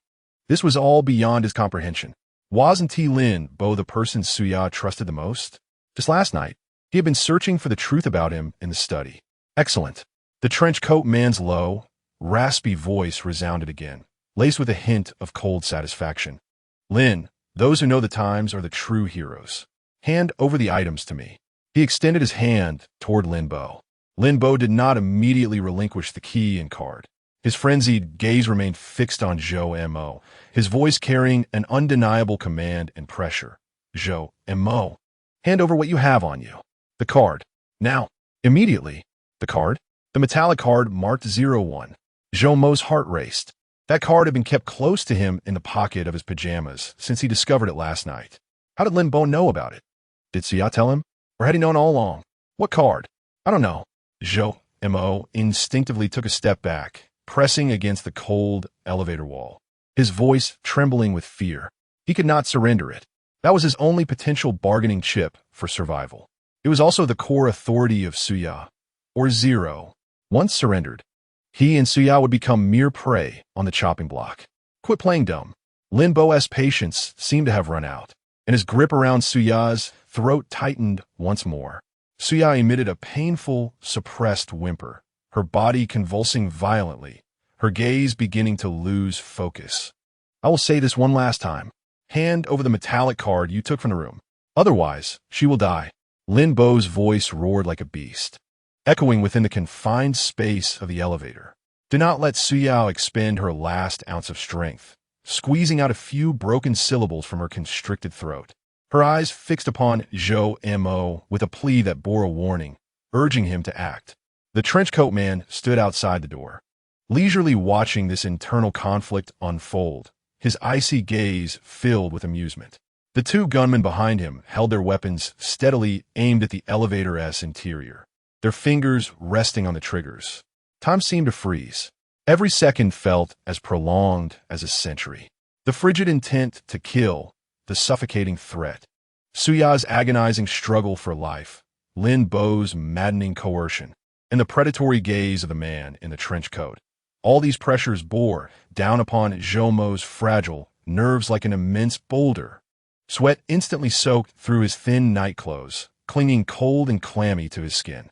If he surrendered, Suya might perish even sooner. If he refused, Suya would undoubtedly meet her end at Lin Bo's hands, and he could not escape the 3 ominous gun barrels aimed at him. Despair washed over him like a chilling tide, completely engulfing him. He felt akin to a moth ensnared by countless threads, struggling in vain, with no escape in sight. I will count to 3. Lin Bo's voice rang out like the tolling of a death knell, cold, merciless, and bearing an ultimatum. 3. Zhou Mo's body shuddered, his gaze fixated on Suya's beautiful visage, contorted in agony from suffocation, yet still radiating a warning and a hint of despair. Her eyes seemed to implore him, don't surrender. Surrendering means it's all over. 2. Lin Bo's voice grew more urgent, his fingers tightening around Suya's throat. Suya's body jolted, her eyes beginning to roll back. The mocking smirk of the man in the trench coat deepened. The gunman behind him subtly tightened his grip on the trigger. Zhou Mo's nails dug fiercely into his palm, blood seeping out. Overwhelming fear collided with a madness driven to the brink in his mind. What to do? What to do? 1. Lin Bo's countdown echoed like the pronouncement of death. His muscular arm bulged, poised to crush Suya's delicate neck. In that critical moment, wait, I'll give it to you. Zhou Mo nearly screamed, his voice warped by abject terror and despair. He abruptly reached out, trembling as he sought the pocket of his nightclothes. Lin Bo's actions halted, a flicker of triumphant madness and a subtle complexity flashing in his eyes. The trench coat man's gaze sharpened, his hands seemingly prepared to receive. Zhou Mo's fingers brushed against the cold, hard edge of the metallic card within his pocket, the emblem of the bluebird. Suya's access, his last bargaining chip. To hand it over meant death? To withhold it meant immediate death? His fingers froze within the pocket, cold sweat cascading like a waterfall. The immense psychological struggle threatened to shatter him. Just as his fingers were about to grasp the card, a heart-wrenching wail of sirens surged closer, piercing the heavy concrete of the underground garage like a tempestuous hurricane, resonating clearly in everyone's ears. Fire trucks, police cars, help had arrived. This sudden, sharp sound, symbolizing order and vitality, was like ice water poured into boiling oil. It shattered the suffocating stalemate of death within the garage.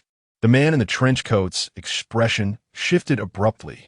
A flash of surprise and resolve crossed his eyes. He waved his hand decisively. Retreat, without a moment's hesitation. He and the 2 gunmen behind him melded into the shadows, swiftly turning towards the depths of the garage, where a black SUV, already running, roared with a low growl. Speeding away like a well-trained cheetah, Lin Bo's grip on Suya's throat also abruptly loosened. Suya collapsed like a ruined doll, coughing violently, gasping for air tinged with the acrid scent of gunpowder, her complexion shifting from purple to pale. Lin Bo's gaze darted between Suya and the off-road vehicle poised to escape in the depths of the garage, his eyes brimming with reluctance and struggle. Yet, the wail of police sirens grew ever closer. Go! Lin Bo no longer hesitated, letting out a low growl. He bent down abruptly, scooping up the limp Suya, who continued to cough violently, hoisting her onto his broad but battered shoulder. His movements were both rough and urgent. Then, like a frenzied rhinoceros, he disregarded Zhou Mo entirely and sprinted toward the exit at the opposite end of the garage, away from the trench-coated man. His bare feet struck the cold concrete with heavy thuds as the wound on his shoulder burst open once more from the strenuous exertion, blood streaming down. Inside the elevator, Mo found himself utterly alone, leaning against the icy wall of the cabin, drained of strength as if he had just been pulled from water. Cold sweat soaking his entire body. The police sirens drew nearer, sounding both heavenly and like a death knell. He watched Lin Bo disappearing into the darkness of the garage passage, carrying Suya, while the trench-coated man and his companions leapt into the roaring black SUV, its tires screeching against the pavement as it shot toward another exit like an arrow released from a bow. They were gone. They had abandoned him in this place, recently ravaged by an explosion strewn with debris, where police and firefighters were about to surge in. A profound sense of absurdity and an overwhelming feeling of abandonment gripped Mo. What was he? A disposable pawn? An inconsequential sacrifice?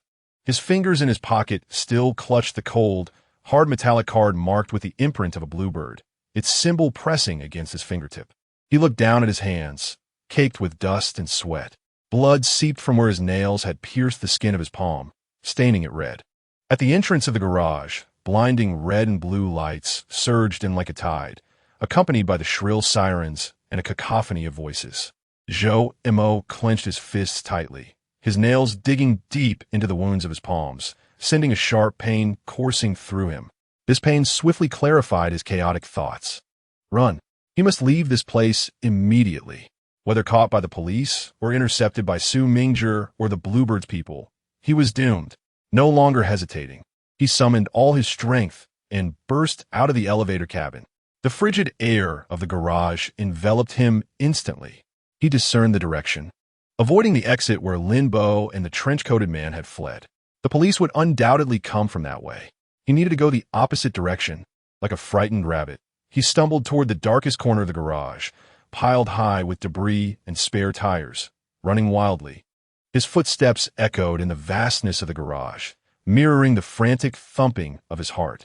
Behind him, the sirens, the screeching brakes, the loudspeakers, and the roar of fire hoses converged like a colossal whirlpool, instantly engulfing the entirety of the Zijing mansion above and below.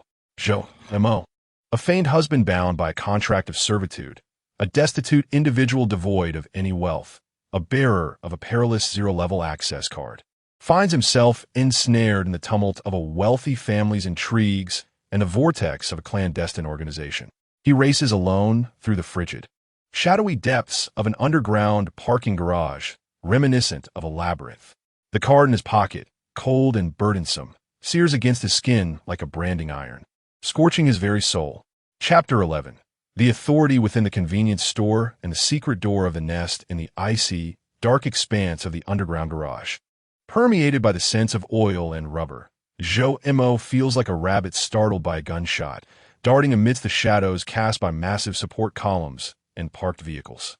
Behind him, the flashing red and blue lights resemble a tumultuous tide of blood, accompanied by the shrill wail of sirens, chaotic footsteps, and the thunderous commands of a loudspeaker, rapidly engulfing the entrance of the garage. Listen, those inside, drop your weapons. Come out immediately. Fire department, beware of open flames. The cacophony of voices lashes against Mo's back like an invisible whip. Daring not to look back, he desperately flees toward the darkest recesses of the garage, away from the uproar and the blinding lights. His lungs burn with a searing pain, each breath laden with the acrid taste of gunpowder and dust, causing tears to stream down his face. Barefoot on the cold, rough concrete, he soon feels the sharp sting of gravel and oil cutting into his skin. Yet he remains oblivious to the pain. Terror seeps into his limbs like a chilling venom, saturating his very being. The image of Lin Bo vanishing into the shadowy corridor with Suya, the frigid gaze of the man in the trench coat as he leaps into the SUV, and the suffocating standoff in the elevator all flash through his mind in a frenetic montage. What has become of Suya? Whose side is Lin Bo truly on? What does the Bluebird desire with the key and card? Will the police regard him as a terrorist? Could Su Mingzhi's associates be mingling among the officers? Countless questions and fears constrict around his heart like creeping vines. He feels as though he is plunged into an icy abyss. His body races onward while his soul sinks deeper into despair.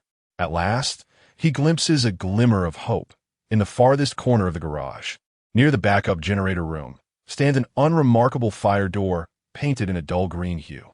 The safety exit sign above the door emits a faint green glow, akin to a solitary lighthouse amidst the darkness.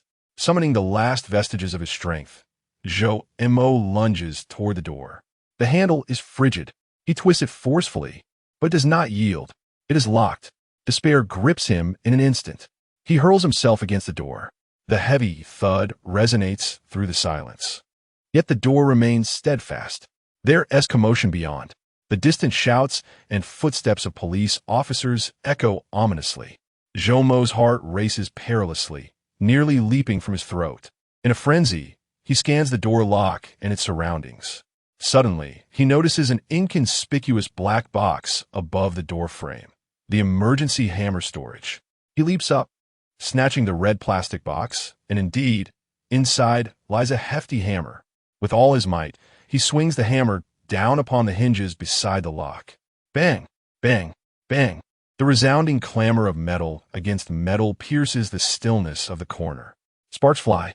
The metal hinges contort and warp under the tremendous force. Joe descends into a frenzy, hammering relentlessly. Sweat mingled with dust streamed into his eyes, yet he paid it no heed. A sharp clang echoed. The connecting pin of a hinge finally snapped. The heavy fire door suddenly tilted inward, revealing a narrow gap. Joe was elated. He dropped the hammer and braced his shoulder against the tilting door. The metal screeched in a piercing lament. The gap widened. It was just enough for him to slip through sideways. Like a slippery loach, he darted through the opening. Behind him, the footsteps of the police and the beam of their flashlights were drawing near. Halt! Joe dared not look back. He burst through the door, forcefully pushing the heavy door back into place. The distorted door wedged awkwardly in the frame temporarily obstructed his pursuers. Outside was a narrow alley piled with trash bins and debris, marking the perimeter of the community. The weak morning sunlight slanted in, bringing with it a pungent odor of decay. Joe gasped for breath, his lungs aching as if torn apart. He leaned against the cold brick wall, his heart racing with an intensity that felt as though it might explode. Was he safe for the moment? He glanced down at himself, bare feet, caked in mud and blood, clad only in flimsy pajamas, covered in the dust and ash left by the explosion. He looked as ragged as a beggar. He instinctively reached into his pocket. The cold, hard 01 metal card was still there, pressing against his thigh. It was his sole possession, as well as his most potent talisman. Money? A phone? Nothing at all. He was utterly destitute, ravenous, and lacking even a pair of shoes. An overwhelming sense of helplessness washed over him once more. Where could he go? Back to that home that had been obliterated? Seek out the police and walk into their trap? Or wander the streets, waiting to be caught like a rat by Su Mingzhi or Qing Yao's men? His stomach audibly protested, growling inappropriately. The pangs of hunger felt like tangible claws tearing at his insides. He desperately needed food, water, a pair of shoes. His gaze swept through the filthy alley. Beyond the alley's mouth, there appeared to be a slightly wider street, faintly echoing with the sounds of traffic. He had to venture out, find a way to procure something to eat. Gritting his teeth, he endured the sharp pain in his soles, gingerly making his way toward the alley's exit. Each step felt like treading on the edge of a blade. As he emerged from the alley, the morning street unfolded before him. Few pedestrians were about, and vehicles rushed past. Across the road, a 24-hour convenience store glowed with warm lights, like an oasis in a desert. A flicker of hope ignited within Joe. Dragging his battered feet, he stumbled across the street, disregarding the astonished and disdainful gazes of passers-by, and plunged into the convenience store. The chime of the automatic doors signaled his entrance. Warm, dry air, infused with the aroma of oaten and freshly baked bread, enveloped him. Joe inhaled greedily, feeling a slight revival of sensation in his cold body. He approached the refrigerated section, seized the cheapest bottle of mineral water, and grabbed the most inexpensive loaf of bread. The gnawing hunger compelled him to rip open the packaging immediately. He approached the checkout counter. The cashier, a young man with bleached hair and a yawn, frowned at the sight of Zhou Mo's bare feet and soiled pajamas, his expression brimming with undisguised disdain and wariness. "That'll be 13 yuan 50. The young man with blonde hair lazily announced the price, tapping on the cash register. Zhou Mo froze. His pockets were utterly empty, save for that cold metal card. I, he stammered, his voice dry and hoarse. I didn't bring any money. No money? The blonde cashier's voice immediately rose, dripping with scorn. What do you intend to use? Do you expect to dine for free? Have you even considered your own worth?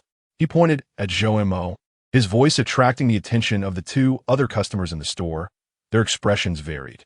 An overwhelming sense of embarrassment and humiliation engulfed Zhou Mo in an instant.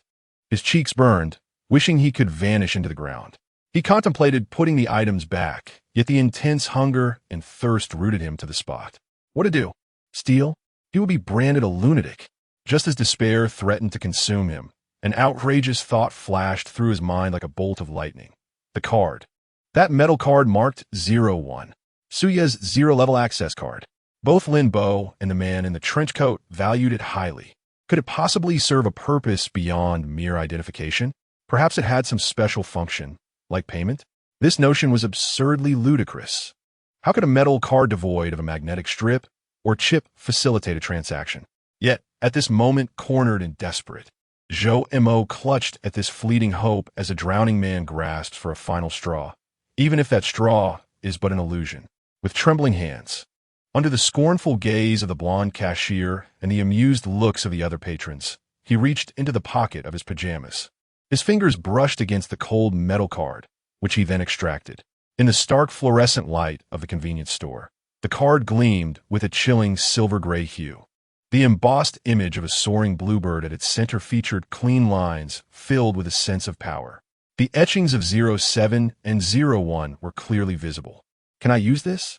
Zhou Mo's voice quivered, carrying the last vestige of humble hope as he extended the card toward the register. He knew how foolish this was, but he had no alternative. The blonde cashier was momentarily taken aback before erupting into even louder laughter. "Ha ha ha! Are you kidding me? What is this nonsense? A game card? Some rubbish from a mobile game? You think you can fool me with this junk? Scram, or I'll call security." He reached out to shove Zhou Mo. A middle-aged man nearby, engrossed in his newspaper, shook his head and muttered, "Ah, these young people nowadays." Zhou Mo's heart sank to the depths of despair. Truly a delusion. He despondently withdrew his hand, ready to abandon the items and leave. Just as his fingers were about to leave the counter, a sound pierced the air. Beep beep. Verification successful. Access level 0. A soft, melodious, yet emotionless electronic voice suddenly emanated from a concealed speaker beneath the cash register, resonating clearly. The sound, though not loud, exploded within the confines of the small convenience store like thunder. The smirk on the blonde cashier's face instantly froze. His eyes widened in horror, as if witnessing a ghost, fixated on the seemingly ordinary metal card in Zhou Mo's hand. His expression was one of sheer shock, disbelief, and a hint of indescribable fear. Zhou Mo was equally stunned. He remained frozen in the act of offering the card, his mind a blank slate. Verification successful. Access level 0. This card truly works. In this convenience store, the entire convenience store was enveloped in an eerie silence. The very air seemingly frozen in time. Only the monotonous hum of the refrigerator compressor pierced the stillness. The middle-aged man, perusing the newspaper, abruptly lifted his head, his gaze behind the lenses sharp as a blade, a stark contrast to his earlier leisurely demeanor. Now it was imbued with scrutiny and vigilance. The young man with yellow hair felt his throat constrict violently, his complexion shifting from crimson to pallid, then to a sickly green. His eyes, once filled with disdain and mockery towards Zhou Mo, now reflected a tumultuous blend of awe, fear, and bewilderment. He opened his mouth as if to speak, but no sound emerged. After a few moments of unnerving silence, the young man suddenly appeared to be released from his petrified state. his movements stiff and tinged with an imperceptible tremor as he hastily operated the cash register. The machine emitted a soft whir, dispensing a small receipt. "Here you go," he stammered, his voice dry and taut, laced with a distinct tremor. He cautiously pushed the bottle of water and bread, along with the receipt, towards Joe M.O., his eyes deliberately avoiding direct contact. Joe M.O. numbly accepted the items, and upon his fingers brushing against the cold bottle of water, he was jolted back to reality. He glanced down at the still-chilled metallic card in his hand, then at the young man's expression of lingering terror, akin to that of someone dispatching a harbinger of doom. And an overwhelming sense of absurdity, coupled with a deeper chill, seized him instantly. What on earth was this card? How could an ordinary convenience store cashier system recognize such a card and even report a zero-level access? He dared not linger. Grabbing his belongings, he bolted from the store as if fleeing from a plague-ridden sight. The automatic doors closed behind him, sealing off the two inscrutable gazes within. The morning breeze brushed against his face, yet Joe M.O. felt no hint of refreshment, only a profound chill that penetrated to the marrow. Standing at the threshold of the convenience store, he scrutinized the bottle of water and bread in his hands, then felt the icy card in his pocket, as if all of this were part of a bizarre, nightmarish illusion. He twisted open the bottle of water and gulped down several mouthfuls, the icy liquid slightly alleviating the burning sensation in his throat. He tore into the bread, devouring it ravenously. The coarse crumbs scraped against his esophagus, yet provided a tangible sense of satiety. He needed to think. He needed to remain composed. That card, that convenience store, Joe Mo's gaze unconsciously drifted over the shopping receipt in his hand. Aside from the names and prices of the items, in a very inconspicuous spot at the bottom, a line of small print captured his attention, resembling an address or directive. Nesef, number 17 Wudong Road. Nest? Bird's nest? Jomo's heart skipped a beat. The final line of the mysterious text message from the previous night flashed in his mind. In the depths of the bird's nest, one finds solace. Nest Guff, number 17 Wudong Road. Was this mere coincidence or a deliberate guide? A profound sense of uncertainty and an inexplicable allure tugged at Joe M.O. like a vortex. The strange reaction of that card in the convenience store, the message pointing towards the nest, all of it hinted at a singular possibility. The so-called bird's nest might not be an ethereal legend, but rather a tangible place that truly existed, a place that might belong to the bluebird. Is it a trap or the only path to survival? Joe M.O. stood barefoot on the chilly street at dawn, clad in tattered garments, clutching a half-eaten piece of bread and a slip of paper bearing an address, while a cold and enigmatic 01 card nestled in his pocket. Behind him, the distant wail of police sirens from the direction of the Zijing mansion lingered in the air. Ahead lay an unknown refuge. He surveyed his surroundings. The city was just awakening, with an increasing flow of vehicles and hurried pedestrians. The sunlight pierced through the clouds, casting a golden glow, yet it failed to dispel the shadows of despair and bone-deep chill that enveloped his heart. He inhaled deeply. The frigid air mingled with the acrid scent of exhaust and the aroma of bread filling his lungs. Orienting himself, he stuffed the last morsel of bread into his mouth and stepped forward, his feet still stinging from the jagged stones. Yet he walked with a resolute determination towards Wudong Road, one painstaking step at a time. Each footfall brought a distorted clarity to the pain beneath him. He remained uncertain of what awaited him at Nest CAF, whether it would be a fiery abyss or a glimmer of hope. Yet he understood that lingering here would lead only to a dead end. The cold 01 card pressed against his thigh like a silent specter, guiding him while exuding a deadly allure. Chapter 12. Iris Scans and Silent Captive Birds, number 17 Wudong Road. Joe M.O., barefoot, trod upon the damp, cool pavement, freshly moistened by the street cleaners. The water stung his wounds, mingling with the rough sensation of gravel, each step akin to treading upon a dull blade. His thin pajamas were soiled with the remnants of an explosion, clinging to his skin in the biting wind, bringing an icy discomfort. His hair was disheveled, his face marred with dirt. This disheveled appearance drew the curious and disdainful glances of the early risers, their eyes filled with surprise, disgust, and a subtle wariness. He resembled a vagrant who had stumbled out of a disaster film, utterly out of place in this glamorous city. Ignoring their stares, he focused solely on searching for the name of the CAF nest. Wudong Road was not particularly bustling. It was lined with quaint, aged shops, a hardware store, a breakfast stall. The air was thick with the scents of deep-fried dough sticks, soy milk, and damp sycamore leaves. He followed the house numbers, passing 15 and 16, until he arrived at 17. Zhoumo's steps faltered. The facade before him deviated greatly from his imagined CAF. There were no bright floor-to-ceiling windows, no exquisite sign, nor any of the common CAF emblems. Instead, a heavy, dark brown wooden door stood firmly shut, above which hung a small, inconspicuous dark gray metal plaque, its surface etched with delicate silver lines that formed two simple characters, Nest. The typography was austere, devoid of any superfluous embellishments. On either side of the door stood bare walls clad in aged tiles, lacking even a single window.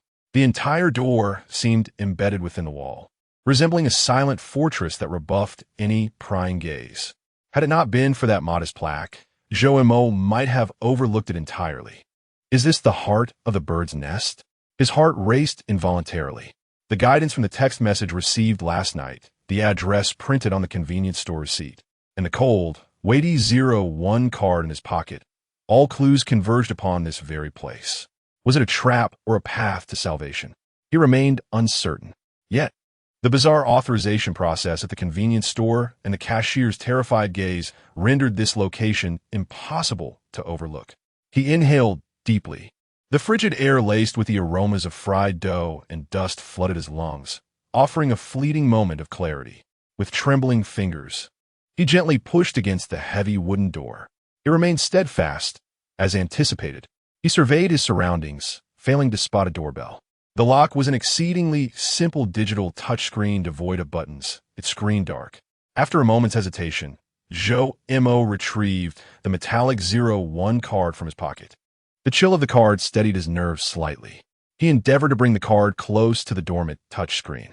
Just as the card was about to make contact, a faint yet distinctly clear electronic chime resonated. The dark screen illuminated instantly, casting a ghostly blue light that revealed Zhoumo's soiled fingers and the embossed image of a soaring bluebird at the card's center.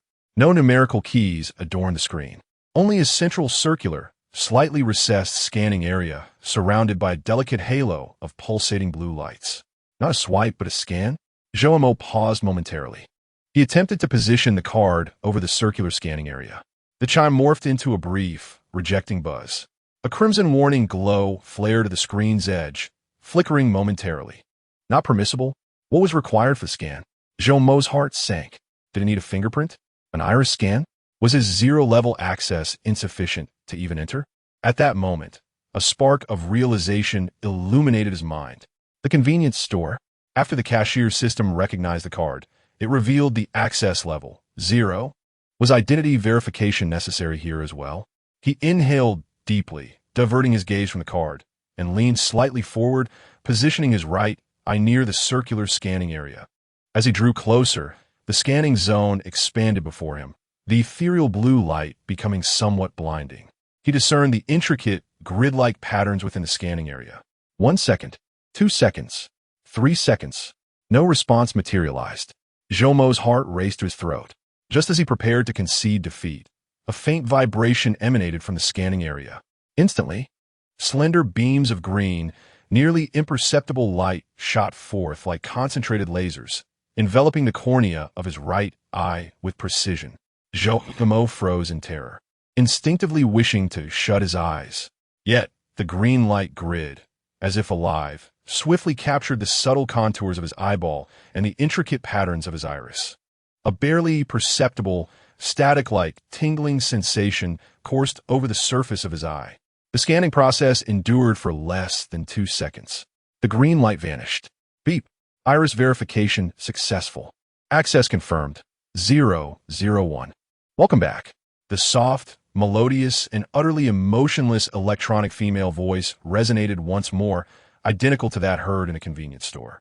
Zhoumo's heart raced fervently. He had made it. He had truly entered.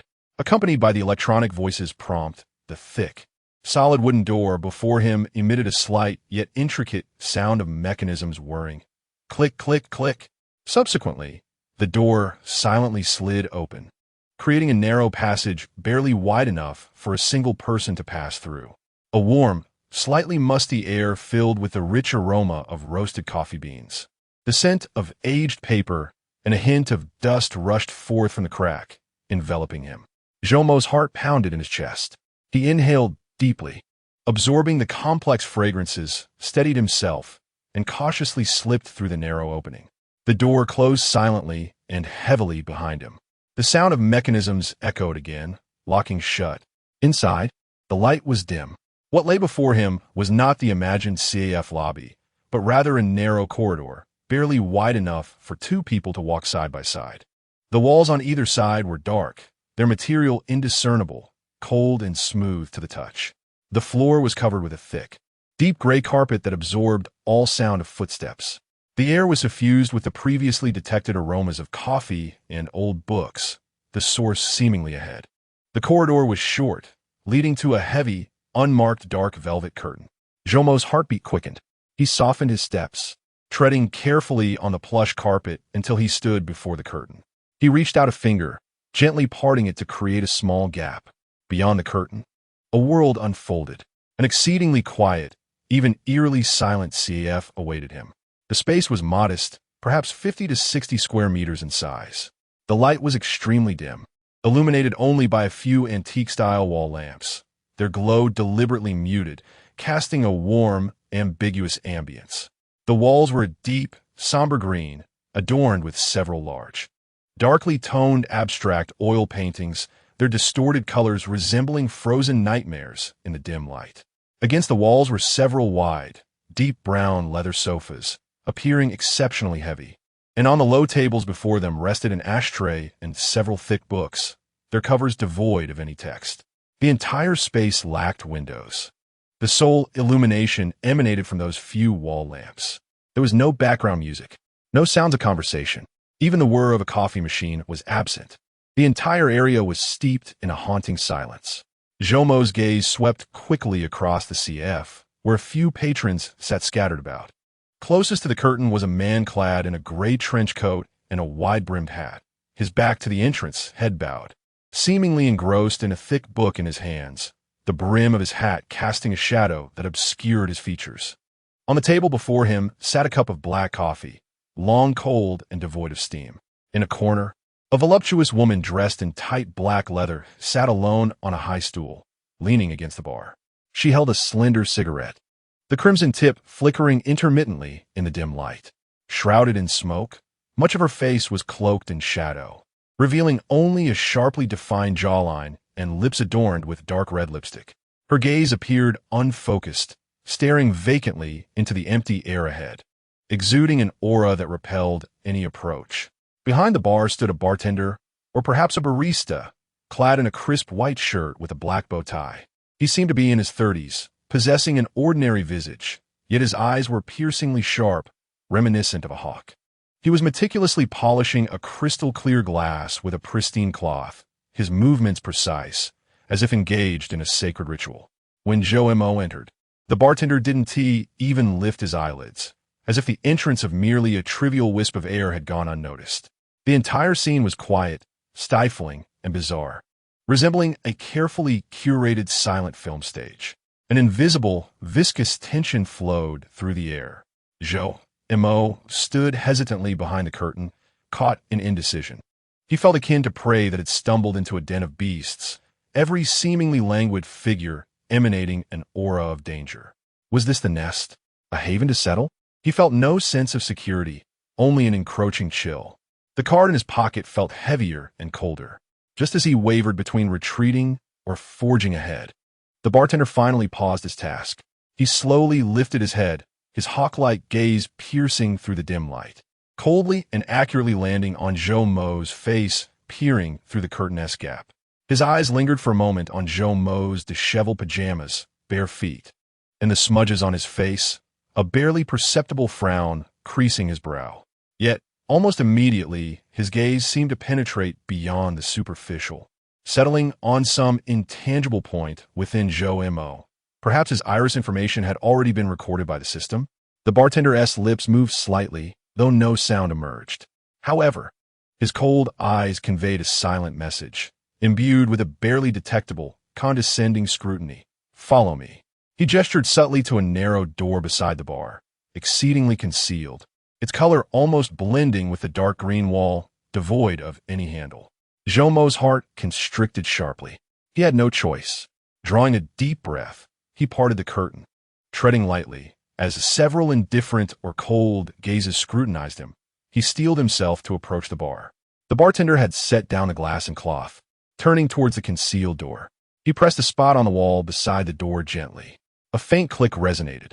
The narrow door, camouflaged with the wall, silently slid open, revealing an even narrower, dimmer passage that barely accommodated a single person. The corridor was unlit, save for a faint, eerie blue glow emanating from its depths. The bartender stepped aside, maintaining his impassive demeanor, merely indicating with his gaze for Zhou Mo to enter. Zhou Mo gazed into the dark passage, which seemed to lead into an unknown abyss, his throat tightening. He glanced back at the lifeless CAF. The man in the trench coat continued reading, while the woman in the leather jacket remained smoking, staring into the void, seemingly indifferent to his presence. Yet he could sense an invisible gaze, clinging to his back like a spider's web. Gritting his teeth, he ceased to hesitate and stepped into the dimly lit passageway. The narrow door behind him closed silently, completely isolating him from the stifling silence of the CF outside. The corridor was shrouded in darkness, save for a faint azure glow ahead that served as his guide. The air grew heavier, imbued with a subtle scent reminiscent of a cooling fan in a server room. The passage was brief, spanning merely a few meters. At its end, the azure light emanated from a tightly shut door, seemingly crafted from some alloy. The door bore no handle, only a palm-sized circular screen embedded in its center, radiating a ghostly blue light, displaying an exceedingly intricate geometric pattern that slowly rotated and morphed. The bartender silently trailed behind Zhou Mo. He did not regard the screen on the door. Instead, he approached the side of the door, extending his right index finger to press gently on an exceedingly discreet, unmarked sensor area above the door frame. Buzz! The circular screen on the door flickered. The rotating geometric design vanished instantaneously, replaced by a clear green checkmark. Click! A complex, unlocking sound reverberated from within the heavy alloy door, which then glided open, soundlessly inward. A wave of even colder air, rich with a mingling sense of disinfectant, aged electronic devices, and a faint trace of blood, rushed towards him. The scene within the door took Zhou Mo's breath away. It was a space quieter and more oppressive than the CAF outside. Slightly larger, it resembled a surveillance center or some clandestine laboratory. The lighting was a frigid azure hue, emanating from countless tiny bulbs embedded in the ceiling. The walls were smooth, cold metal, adorned with various embedded screens, flickering with colored indicator lights, and intricate panels of complex instruments, interwoven with cables of varying thickness, resembling blood vessels. In the center of the room stood a large metallic platform, akin to an operating table or experimental station. Above it hung several shadowless lights, currently extinguished. But what made Zhou Mo's heart stop was the figure lying on the metallic platform. A woman. She was draped in a thin, white sterile cloth that outlined her slender and graceful form. A cascade of thick black hair lay disheveled upon the cold metallic surface. Most of her face was obscured by a breathing mask connected to various tubes and sensors, revealing only her tightly shut eyes and smooth forehead. Her long eyelashes cast dense shadows in the azure light. Her arms were exposed outside the cloth, and on her pale skin, near the crook of her elbow, an adhesive bandage was affixed, seemingly concealing an intravenous needle. Several slender, transparent tubes linked the needle in her arm to a nearby device, which flickered with green indicator lights and emitted a faint hum. So yeah, in that moment, Zhou Mo felt as if his blood had entirely frozen. A wave of profound shock and terror crashed over him like an icy tide, engulfing him instantly. How could she be here? Where was Lin Bo? Was she not in Lin Bo's custody? Was she unconscious? Reduced to an experimental subject? The bartender silently approached the metallic platform, delicately adjusting a parameter on an adjacent instrument, causing the waveform on the device's screen to flicker momentarily. His expression remained inscrutable, as though he were tending to a delicate apparatus. Once he had completed his task, he turned around, his hawk-like gaze fixing once more on Joe Mo, who was frozen at the doorway. This time, his eyes bore no trace of scrutiny, only a chilling indifference, as if he were merely executing a duty. He raised a hand, gesturing towards the innermost part of the room, where an immense screen wall dominated the space, currently shrouded in darkness like a vast black curtain. Then, the bartender lifted his other hand, pointing directly at Joe Mo. His lips moved silently, articulating commands with undeniable authority. Administrator. Initiate. Silent protocol. The cold hum of electronic devices reverberated within the dimly lit azure room. The scent of disinfectant mingled with a faint metallic tang of blood, enveloping Joe Mo like a viscous shroud, clinging to his mouth and nose. He gazed at Suya, who lay on a metallic platform like a dormant doll, and at the bartender's unspoken yet searing commands that burned into his mind, an overwhelming sense of absurdity and bone-chilling dread threatening to tear him apart. Administrator? Initiate? Silent protocol? What in the world was this place? A medical chamber of the Bluebird? Or a torture room? Jomo's fists clenched tightly at his sides, his nails digging painfully into the still-healing wounds of his palms. Yet the sharp pain could not quell the tempest of fear and confusion raging within him. Where was Linbo? Had he delivered Suya here? Or had the Bluebird personnel taken her from him? What was this so-called silent protocol? What happened upon initiation? What would become of Suya? Countless questions and fears collided within his mind. He looked into the bartender's cold, unperturbed eyes, understanding that he would receive no explanations here. In this place, the zero-level authority granted by 01 card seemed to signify little more than the activation of some inscrutable program. He had no choice, at least, not at this moment. Joe Mo inhaled deeply, the cold, murky air filling his lungs, forcing himself to remain composed.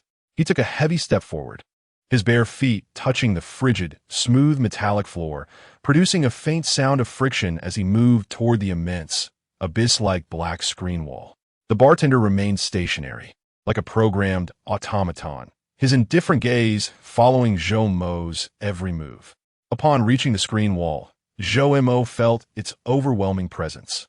The surface was smooth and cold, reflecting a blurred and disheveled image of himself, barefoot, clad in tattered sleepwear, his face soiled, and his eyes wide with alarm.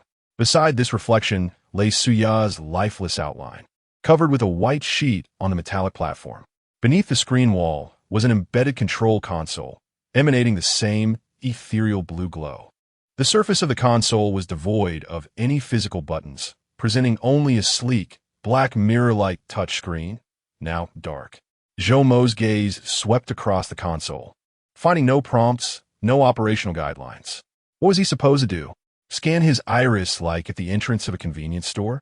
He hesitated for a moment, leaning down to bring his right eye close to the console's smooth surface. 1 second, 2 seconds. No response.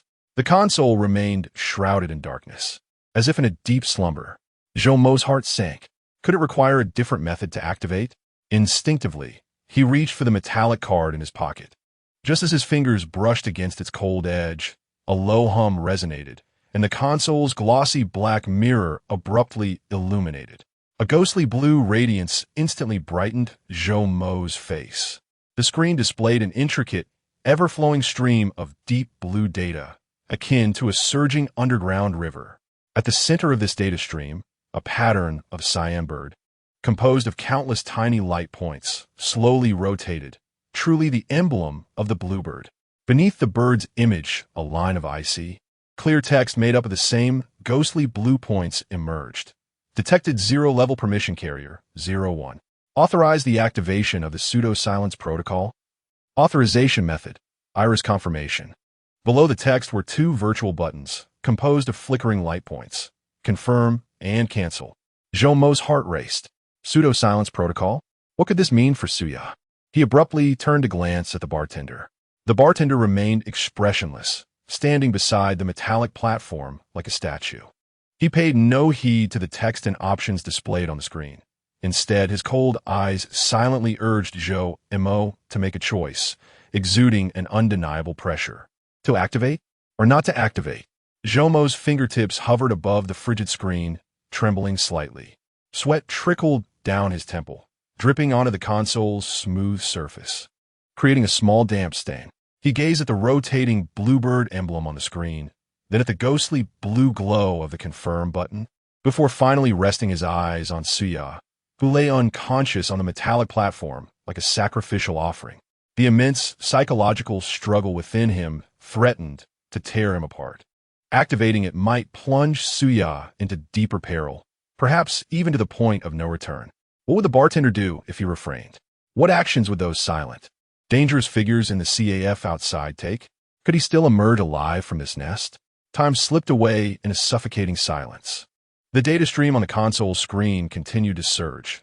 The bluebird emblem spun silently, and the buttons confirm and cancel loomed like the eyes of a demon, patiently awaiting his decision. Just as Zhou Mo's fingertips curled hesitantly, nearly touching the icy screen, a series of faint yet urgent electronic alerts sounded unexpectedly from the device linked to Suya. The instrument screen, which had previously displayed a steady green waveform, suddenly became chaotic. Several lines representing vital signs began to fluctuate violently. One number indicating heart rate skyrocketed uncontrollably. Suya's body convulsed sharply on the metallic platform. A corner of the white sheet covering her slipped away, revealing her delicate neck and collarbone. On the fair skin, just beneath the collarbone, there lay a deep, dark mark resembling a brand, which was indeed the soaring bluebird tattoo that Zhou Mo had glimpsed the previous night. At that moment, the edges of the tattoo seemed to emanate an exceedingly bizarre, almost congested dark red hue. The bartender's expression shifted for the first time, as a rare flicker of astonishment and gravity crossed his icy hawk-like eyes. He darted to the instrument, his fingers deftly manipulating the touchscreen in an attempt to stabilize the chaotic waveforms. The inhibitor had failed. The neurotoxin S backlash was accelerating. The bartender's voice finally echoed, no longer silent, but laced with urgency and disbelief. His gaze shot towards Zhou Mo at the control panel, the urgency in his eyes transforming into an almost palpable warning and command. Hurry, initiate the protocol, suppress the backlash. Otherwise, she won't last 3 minutes. 3 minutes. Zhou Mo's mind buzzed. He stared at the wildly fluctuating numbers and curves on the instrument screen, at Suya's body convulsing in agony on the platform, and at the bluebird brand beneath her collarbone that seemed poised to ignite. All hesitation and fear were instantly crushed before the countdown to death. He no longer pondered the consequences, no longer weighed the pros and cons. The primal instinct for survival and an inexplicable, complex emotion towards the woman before him overwhelmed everything. With a desperate resolve and trembling fingers, he pressed down hard on the control panel as cerulean, confirm, button, buzz. The data streams on the control panel erupted in a frenzy, akin to a flood breaching its dam. The central rotating blue bird emblem blazed with brilliance, the azure light instantly flooding the entire room.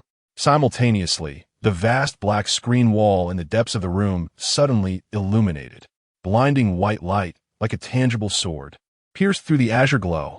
On the screen, instead of the anticipated complex interface or surveillance footage, there was a starkly simple display of a single line of pulsating scarlet digits: 025902580257.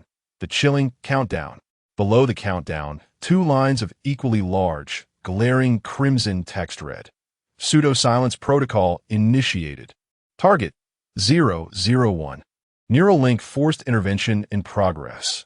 Zhou Mo stood frozen before the blinding white light and the scarlet countdown, gazing at the 2 lines of text that resembled a death sentence, then turning to Suya, who writhed in agony on the metal platform amidst the shrill alarms. A profound chill, akin to plummeting into an abyss, enveloped him entirely. He had activated the protocol, but why was Suya the target?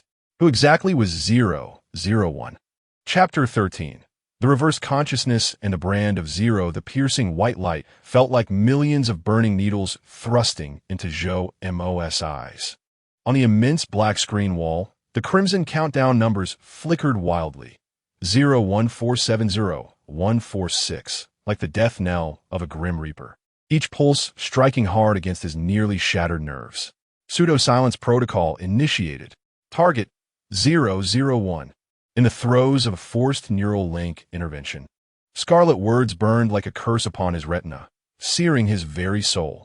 The target was Suya. 001 was she. A profound sense of absurdity and a rage born from utter deception surged through Zhou Mo, akin to frigid magma, obliterating the last vestiges of his reason. He had initiated this damned protocol to save her. Yet the target was indeed her. What was this protocol? The forced neural link? What were they planning to do to her? No. Stop. Zhou voice erupted in a desperate scream, barely audible amidst the chilling cacophony of blaring alarms and the incessant hum of machinery. Like a madman, he lunged towards a control panel, his fingers frantically stabbing and sliding across the icy screen, seeking the abort button, a means to halt this madness. But there was nothing. The touchscreen seemed frozen in time. Only the central azure bird emblem spun wildly within the eerie blue torrent of data, emanating a cold and sinister glow. The confirm button had vanished, leaving only the incessantly pulsating scarlet countdown. 0115-0114. A scream, devoid of human semblance and steeped in excruciating agony, abruptly resonated from the metallic platform. It drowned out all alarms. Zhou Mo whirled around. There lay Suya on the frigid metal platform, her body arching violently as if pierced by high-voltage currents. The restraints groaned under the unbearable strain. Her face, obscured by a breathing mask, contorted grotesquely, her tightly shut eyes tearing open at the corners, revealing a mass of bloodshot sclera. Her throat emitted a wheezing, agonized sound reminiscent of a torn bellows. Most terrifying of all was the azure bird brand beneath her collarbone. It no longer glimmered dark red, but blazed with an otherworldly scarlet glow, akin to a searing hot iron. The light permeated her thin skin, illuminating the surrounding veins in stark relief. It was as if something was about to burst forth from that brand. The backlash spiraled out of control. The suppression failed. The neural link was annihilating her consciousness. The bartender's voice carried an unprecedented gravity, tinged with a barely perceptible tremor. His hands flew across the instrument's touchscreen connecting to Suya. Yet the waveforms grew increasingly chaotic, and the alarms shrieked even louder. Tendrils of smoke began to seep from the apparatus. He abruptly lifted his gaze, his eagle-like eyes locking onto Zhou Mo, filled with despair and a near-manic urgency. Authority. Link. You must complete the link. Otherwise, she will be utterly incinerated. Link? Complete the link? Zhou Mo's mind was a tumultuous whirlwind. What was he to do? He had merely pressed a damned button. In this suffocating moment of despair, a thunderous boom reverberated, akin to a hammer striking an alloy door. The entire room shook violently. The azure lights on the ceiling flickered manically, with several bursting into shards. The alloy door. Someone was violently assaulting it from the outside. The bartender's expression turned ghastly. He sprang upright, disregarding the instruments and the writhing Suya, his right hand shooting to his lower back with lightning speed. As he drew his hand back, a menacing black handgun, gleaming with a metallic chill, materialized in his grasp. Swiftly, he dashed to the door, pressing his back against the frigid metal wall, the gun's muzzle unwaveringly aimed at the violently trembling alloy door. His gaze was sharp as a blade, suffused with a frigid, murderous intent. Bang, bang, bang. The heavy thuds resonated like war drums. The alloy door emitted a spine-chilling groan.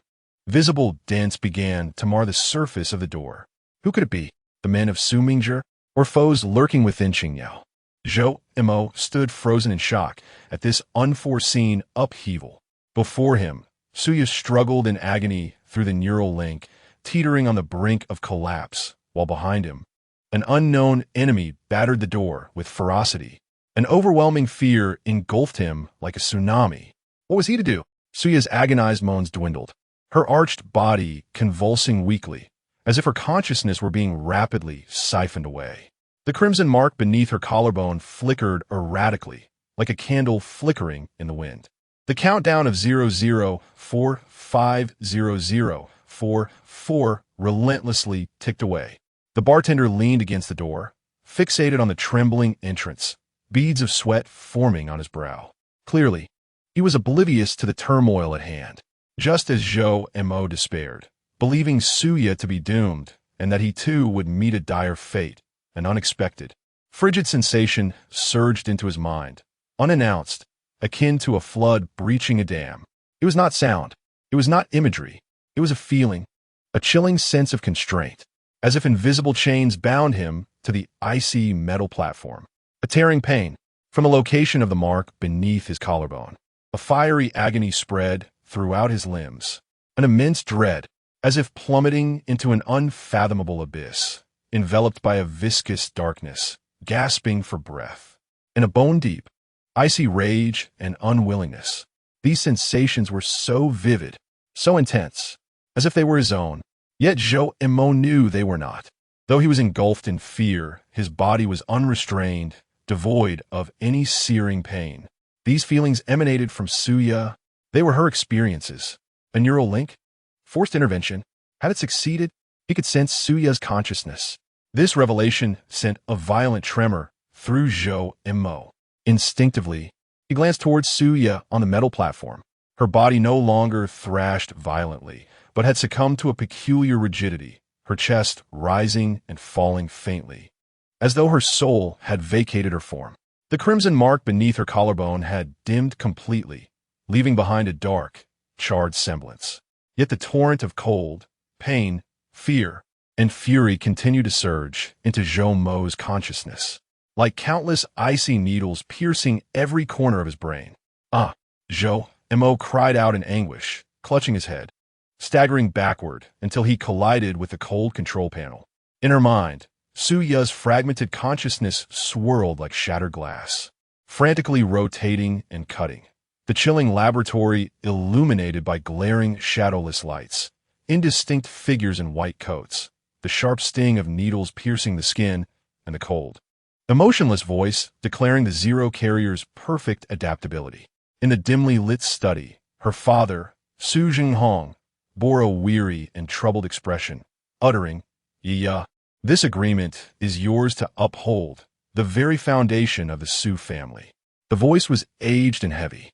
Outside the immense floor-to-ceiling window, a black Bentley crushed roses in its wake, and the icy intent of the wrist tattoo of a bluebird loomed ominously in the shadows, a silent tableau. Suffused with a chilling cold, Lin Bo stood in silence, offering a cup of hot milk, his gaze momentarily revealing a flicker of complexity.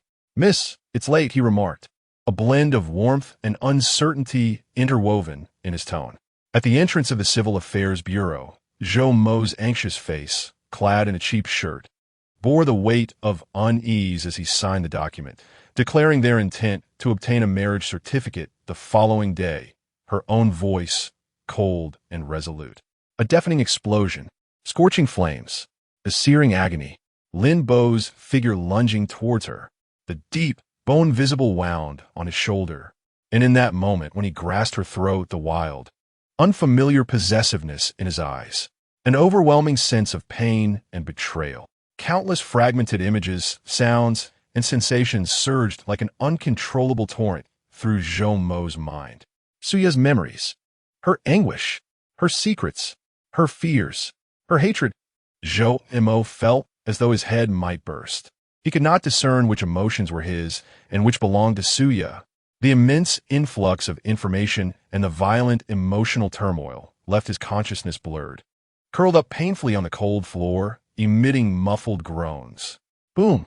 The alloy door, finally unable to withstand the pressure, erupted with a deafening roar. The heavy metal door was wrenched apart by a terrifying force from the outside, twisted and collapsing inward with a thunderous crash. Dust and smoke enveloped the air. A blinding beam of light from a flashlight sliced through the haze like a sword, piercing into the room. "Don't move. Drop your weapons." A thunderous command resounded, thick with a local accent. Amidst the smoke, several figures clad in black combat gear, donning gas masks and wielding assault rifles, surged in like phantoms. Their movements were swift and professional. The gun muzzles instantly targeted the bartender leaning against the door frame.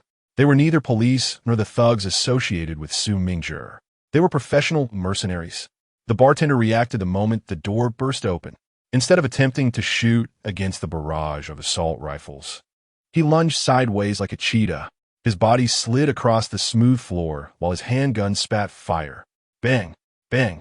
Precise shots aimed at the helmet of the foremost mercenary and the arm wielding the weapon. Thud!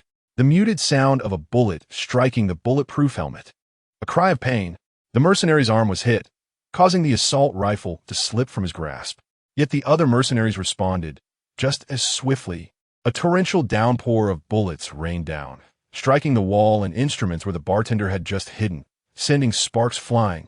The screens of the instruments shattered in an instant.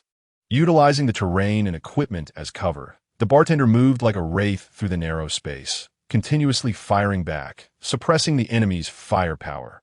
The deafening sound of gunfire, the piercing impact of bullets against metal, and the explosive cacophony of instruments filled the room in an instant. Stray bullets whistled past Zhou Mo, who was curled up on the ground. Chaos. Utter chaos. Zhou Mo clutched his head, throbbing with pain, huddled in the cramped space beneath the control console, trembling with fear. The icy torrent of Su Ye's anguished emotions continued to wreak havoc in his mind. The gunfire and explosions served merely as background noise. He felt akin to a withered leaf, on the verge of sinking amidst the tumultuous waves. At that moment, a tall, swift figure, akin to a bolt of black lightning, burst through the billowing smoke from the exploded alloy door. It was Lin Bo. He stood bare-chested, his body marred with wounds. A gaping injury on his shoulder had reopened due to his frantic movement, blood staining half of his body. His face was smeared with dust and blood. Yet his eyes burned like molten lava, filled with reckless madness and a lone wolf's determination. His objective was crystal clear. It was not the mercenaries. It was not the bartender engaged in a firefight. It was Zhou Mo, curled beneath the console, his consciousness in disarray, and Su Ye, lifeless as a puppet on the metal platform. Zhou Mo. Lin Bo's roar echoed like that of a wounded beast, piercing through the deafening gunfire. Ignoring the bullets whizzing past him, he charged towards Zhou Mo with the force of a human tank. His bloodshot eyes, filled with a heart-stopping possessiveness and an undeniable command, were fixated on Zhou Mo. "Give me the key." Chapter 14. The torrent of consciousness and the key of betrayal. The frigid metal floor pressed against Zhou Mo's cheek. Yet the bone-chilling cold could not suppress the tumultuous pain raging in his mind. Fragments of Su Ye's consciousness sliced through his nerves like uncontrollable blades. The icy laboratory needle, his father's aged and worried face, the black Bentley crushing roses outside, the complexity in Lin Bo's eyes as he handed over milk, the explosive din, the tearing agony, and the chilling sense of betrayal when his throat was gripped by steel-like fingers. These memories, emotions, and pains that did not belong to him surged forth like a flooding river, forcefully inundating his fragile consciousness. He could not discern who he was. Was he the trembling, impoverished programmer Zhou Mo, huddled beneath the console? Or was he Su Ye, the lady of the Su family, bound to the metal platform, on the brink of cognitive collapse? The overwhelming torrent of information and the violent clash of emotions left him gasping for air, struggling in the chaotic whirlpool of his consciousness. Boom! Bang! Bang! The deafening sound of the door being smashed open, the relentless gunfire, the shrill shriek of bullets striking metal, the sparks from exploding instruments, the furious roars of mercenaries, the sharp retort of the bartender's gunfire, all became mere background noise, distant and distorted, drowned by the more ferocious storm raging in his mind. Zhou Mo. A roar, akin to that of a wounded lone wolf, pierced through the chaotic gunfire and the thunderous clamor of consciousness, crashing into Zhou Mo's eardrums. Lin Bo. Zhou Mo painfully and laboriously lifted his leaden eyelids. Amidst the pervasive smoke and the flickering glow of gunfire, a towering, blood-soaked figure surged forth like a demon returned from the depths of hell, heedless of the lethal bullets whizzing past. It was Lin Bo. His bare torso was marred with wounds, particularly a gaping injury beneath his left shoulder blade, where muscle was torn and blood flowed profusely. With each vigorous stride, droplets of crimson splattered, starkly visible in the interplay of eerie blue light and gunfire. Yet what caused Zhou Mo's heart to seize was Lin Bo's eyes.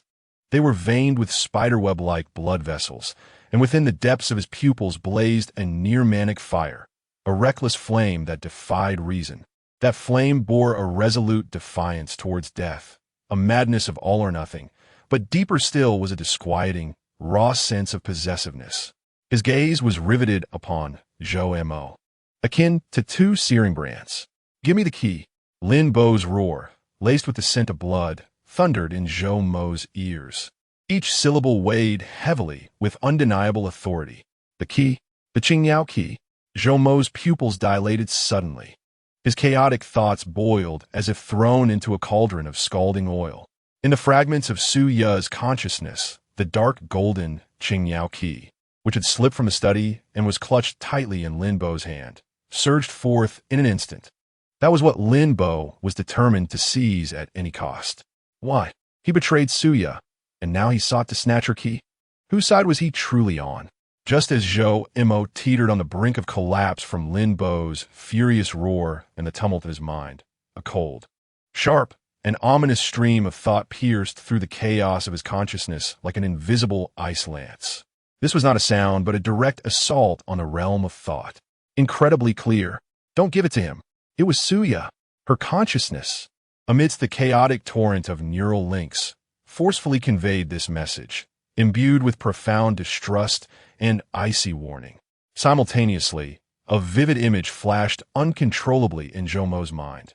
Su Ya, in her agony on the metallic platform, her hand clenched tightly, knuckles white, the very thing she had fought to protect before losing consciousness. The key, that Qingyao key, was on her, most likely within her tightly grasped hand. Lin Bo was now mere steps away. The stench of blood and gunpowder assailed him. The blazing madness in Lin Bo's eyes was dangerously close, radiating a destructive force. His uninjured right hand, like an iron claw, sliced through the air with lethal intent, targeting Zhou Mo, who was curled on the ground, aiming straight for his pocket, believing the key to be with him. In a moment of peril, the instinct for survival and Su Ya's chilling warning overwhelmed his fear. Zhou Mo, fueled by an inexplicable surge of strength amid the immense mental strain and physical pain, let out a primal scream, his body springing sideways like a compressed coil. With a swish, Lin Bo's blood-stained fingers grazed Zhou Mo's tattered nightclothes, tearing through the fabric and leaving fiery streaks of blood along his side. It was a hair's breadth away. Zhou Mo, disregarding the pain, collided with the frigid metal platform beneath him as he rolled. He abruptly lifted his head, his gaze firmly fixed on Su Ya's left hand, which hung precariously over the edge of the platform, still tightly clenched. Now was the moment. He surged upward with the ferocity of a leopard, expending the last remnants of his strength. One hand reached out forcefully towards Su Ya's tightly grasped left hand. Seeking death, Lin Bo's strike missed, his eyes ablaze with madness. He let out a roar akin to a furious lion, and with tremendous force, his uninjured arm swept towards Zhou Mo's neck. Should the blow connect, it would undoubtedly shatter Zhou Mo's cervical spine. In that fleeting instant, a resounding thud echoed, reminiscent of a hammer striking leather. The bartender, engaged in a fierce gunfight with mercenaries, evaded a barrage of bullets and, as if possessing eyes in the back of his head, fired a shot without turning. The bullet grazed Lin Bo's sweeping arm, striking a metallic cabinet behind him and igniting sparks. The deadly threat momentarily hindered Lin Bo's sweeping motion, causing a minuscule, instinctive delay. In that less than half a second, Zhou Mo's fingers latched onto Su Ya's cold, rigid wrist with the grip of a vice. He exerted force, prying her tightly closed fist open. With a clear metallic clang, a peculiar key, crafted in dark gold and adorned with a soaring bluebird relief, slipped from Suya's limp palm and tumbled to the edge of the icy metal platform. The bluebird key lay there, exuding a chilling and enigmatic gleam under the chaotic light. Zhoumo's heart raced to his throat. Without a moment's hesitation, he released Suya's wrist and, like lightning, reached for the key. Mine. Lin Bo's roar echoed with a madness poised to annihilate everything, ignoring the bartender's threats and the mercenary's bullets. His focus remained solely on the key within reach. His wounded body unleashed a terrifying force as he barreled through Zhou Mo, his bloodied hand slicing through the air with a piercing shriek, reaching for the key on the platform. Their hands nearly grazed the cold metal key simultaneously. Bang! A deafening explosion erupted, akin to a grenade detonating beside them. A massive fireball erupted towards the alloy door, accompanied by a terrifying shockwave. Smoke flames and metal fragments surged like a tempest. The powerful blast hurled several mercenaries near the entrance into the air, causing the bartender to stumble and crash against the wall. The violent shockwave swept through the entire room. The control panel screen shattered instantly, extinguishing the eerie blue glow. The massive screen flickered a few times before plunging into darkness. The ominous red countdown vanished. Both Zhou Mo and Lin Bo were violently propelled by the ferocious force. Zhou Mo felt as if he had been struck by a speeding truck. His body uncontrollably lifted off the ground and violently slammed against the cold metallic wall behind him. Darkness engulfed his vision, and his internal organs seemed to have shifted positions. The excruciating pain overwhelmed him in an instant. The icy key, which had been within his grasp only moments before, was propelled from his hand by the tremendous impact, tracing an arc through the air before clattering to the ground amidst the debris of shattered glass and tangled cables. Lin Bo was similarly hurled across the room, crashing onto the remnants of machinery on the opposite side, blood erupting violently from his mouth. The horrific wound on his shoulder completely ruptured, blood gushing forth like a spring. Yet his bloodshot eyes remained fixated on the fallen key in the center of the room, filled with a mix of defiance and madness. The smoke from the explosion had yet to dissipate, the deafening ring in their ears persisting. The room lay in disarray, with nearly all the lights extinguished. Save for the flickering sparks from the remnants of the machinery and the flames licking at the doorway, providing a feeble and eerie illumination. The bartender struggled to rise from the wall, half his face charred and blood trickling from the corner of his mouth. He gazed towards the source of the explosion, his expression a blend of shock and confusion. The surviving mercenaries were momentarily stunned by the sudden blast. Their gunfire halted. A brief silence enveloped the chaos. Within this stillness, a steady, cold footfall with a metallic resonance echoed through the debris-laden room, emerging from the shattered, smoke-filled alloy door. The footsteps were deliberate, exuding an oppressive aura of control, each step resonating with the heartbeat of every onlooker. The smoke parted slightly, as if yielding to an unseen force, revealing a figure at the threshold. He was clad in a meticulously tailored dark gray long trench coat, his tall and imposing figure commanding attention. The collar of his coat stood erect, obscuring much of his face, revealing only a pair of cold, piercing eyes, devoid of emotion, reminiscent of ancient, unyielding ice. His right hand hung casually at his side, where the dark, elegantly designed bird-shaped tattoo on his wrist became starkly visible in the flickering light. The bluebird, the enigmatic figure from last night's rendezvous in the garden. The leader who had ambushed them in the garage. He had reappeared here and now, in such a manner.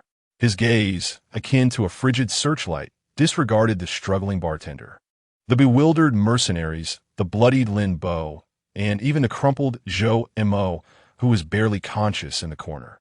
His eyes precisely landed on the disheveled ground in the center of the room, where amidst the shards of glass and cables lay the peculiar key, dark gold in hue, intricately adorned with a soaring bluebird relief. A faint, barely perceptible ripple seemed to traverse the depths of his cold gaze. He slowly lifted his foot, stepping over the remnants of the burning door, treading upon the shattered glass and twisted metal, advancing steadily and resolutely towards the solitary key in the center of the room. Chapter 15. The desperate safe house and fractured authority. The cold metallic key lay on the chaotic floor, like a solitary star in the darkness. The man in the trench coat, his expression devoid of emotion, fixated on the object before him. With a steady gait, he traversed the remnants of flames and twisted metal, each step emanating an air of dominion.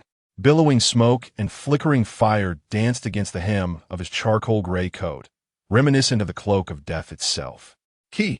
Jomo's consciousness battled through the agonizing haze and chaos. Suya's lingering icy warning seared into his mind like a brand.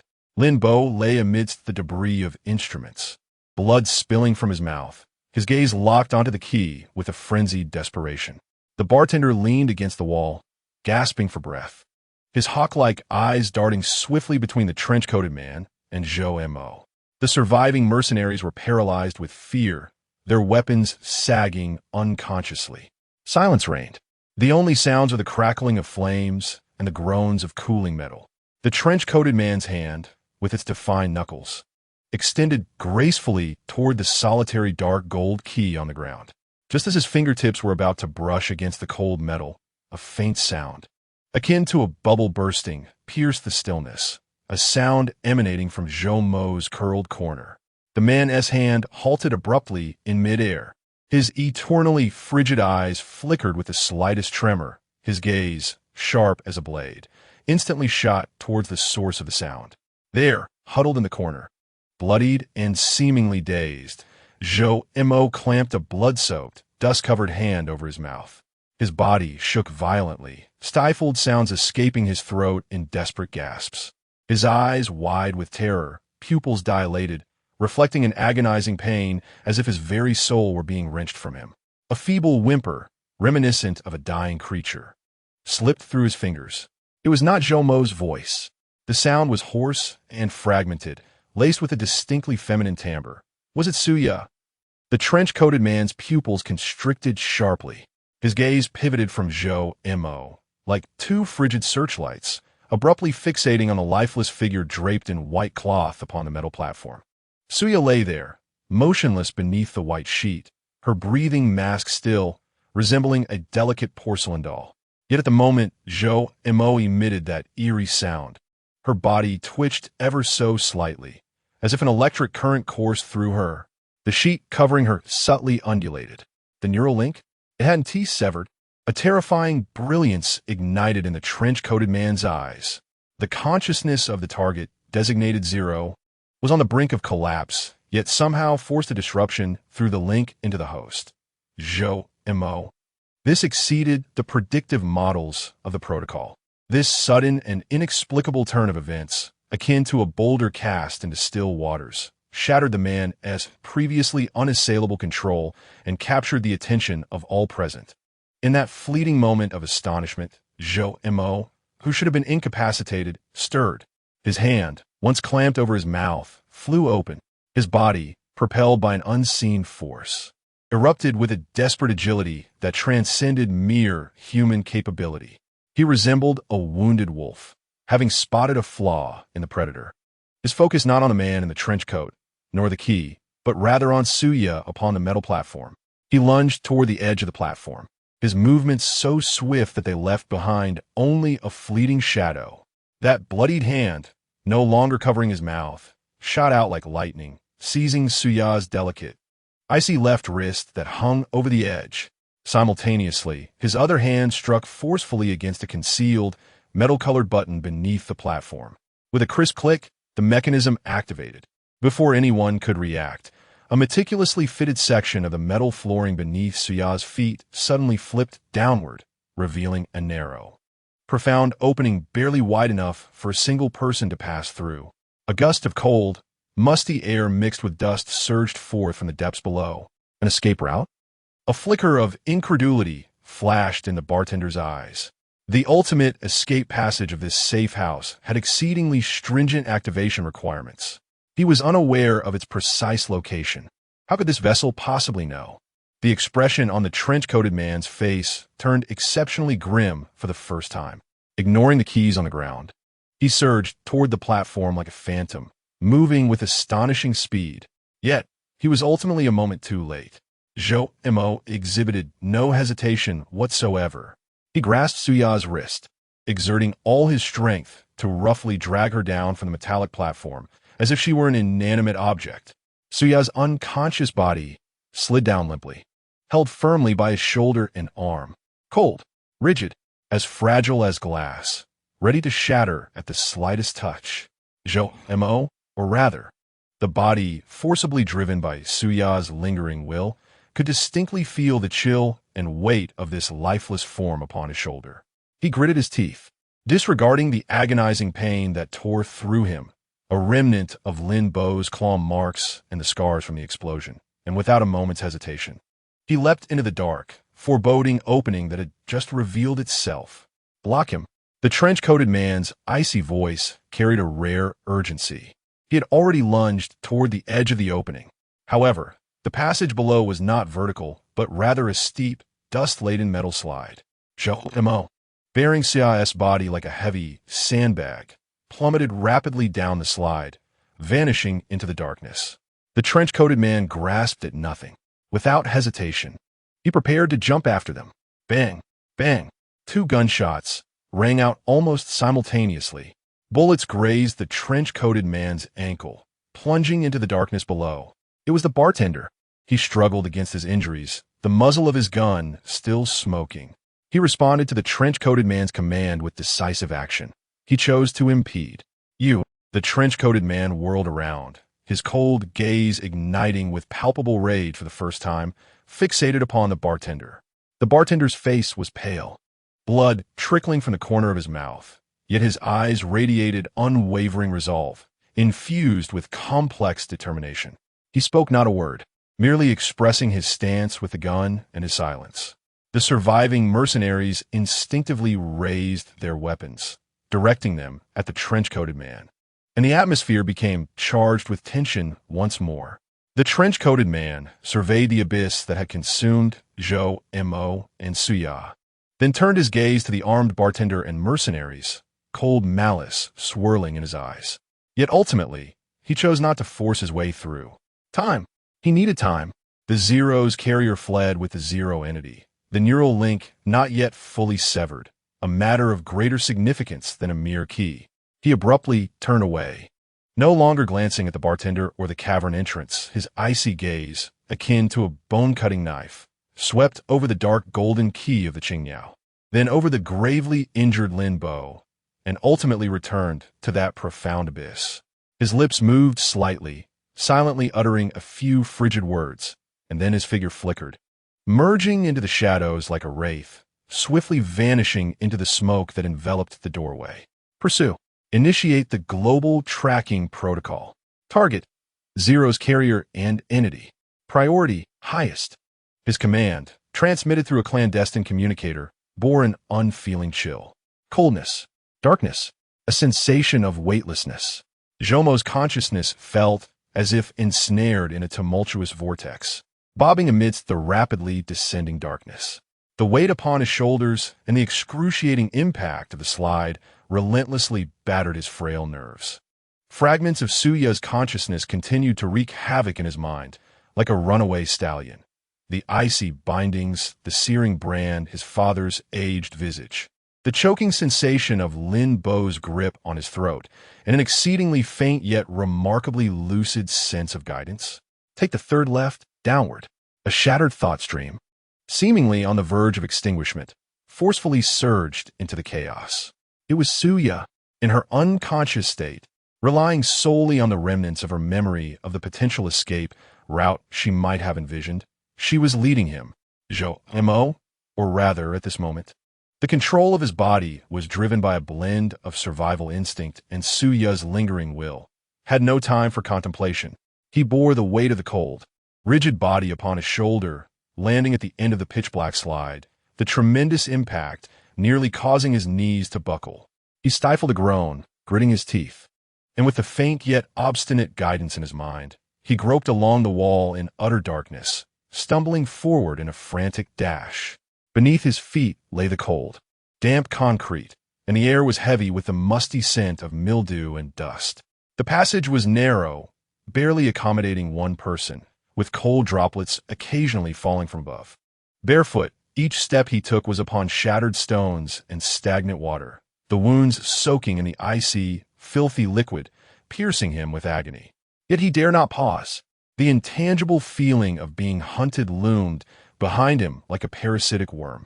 Take the third left downward. He fled like a blind man through the dark labyrinth. He had no notion of how long he had run, how many turns he had taken, or how many flights of stairs he had descended.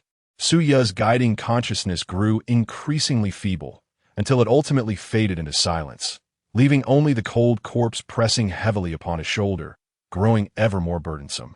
Blood loss, fatigue, coldness, excruciating pain, and immense mental strain weighed upon him like a heavy shackle, dragging down his steps, just as he felt his consciousness on the verge of complete submergence.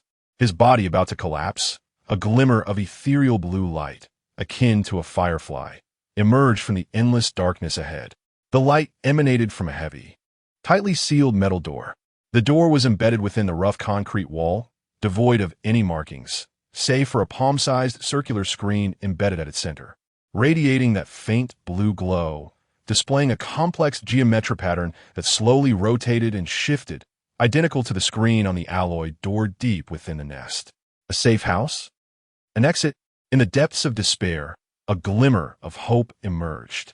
Zhou Mo summoned the last vestiges of his strength, carrying Suya to the entrance. He gasped for breath, his lungs akin to a dilapidated bellows.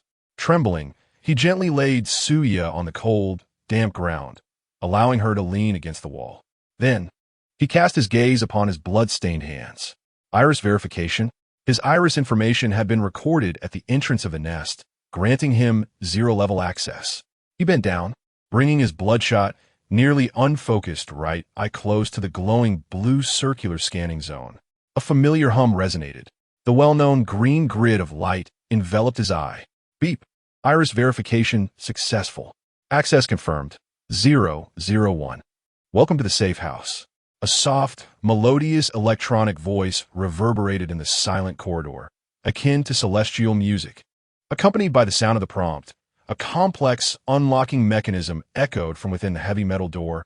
Clack, clack, clack. The imposing metal door silently slid inward.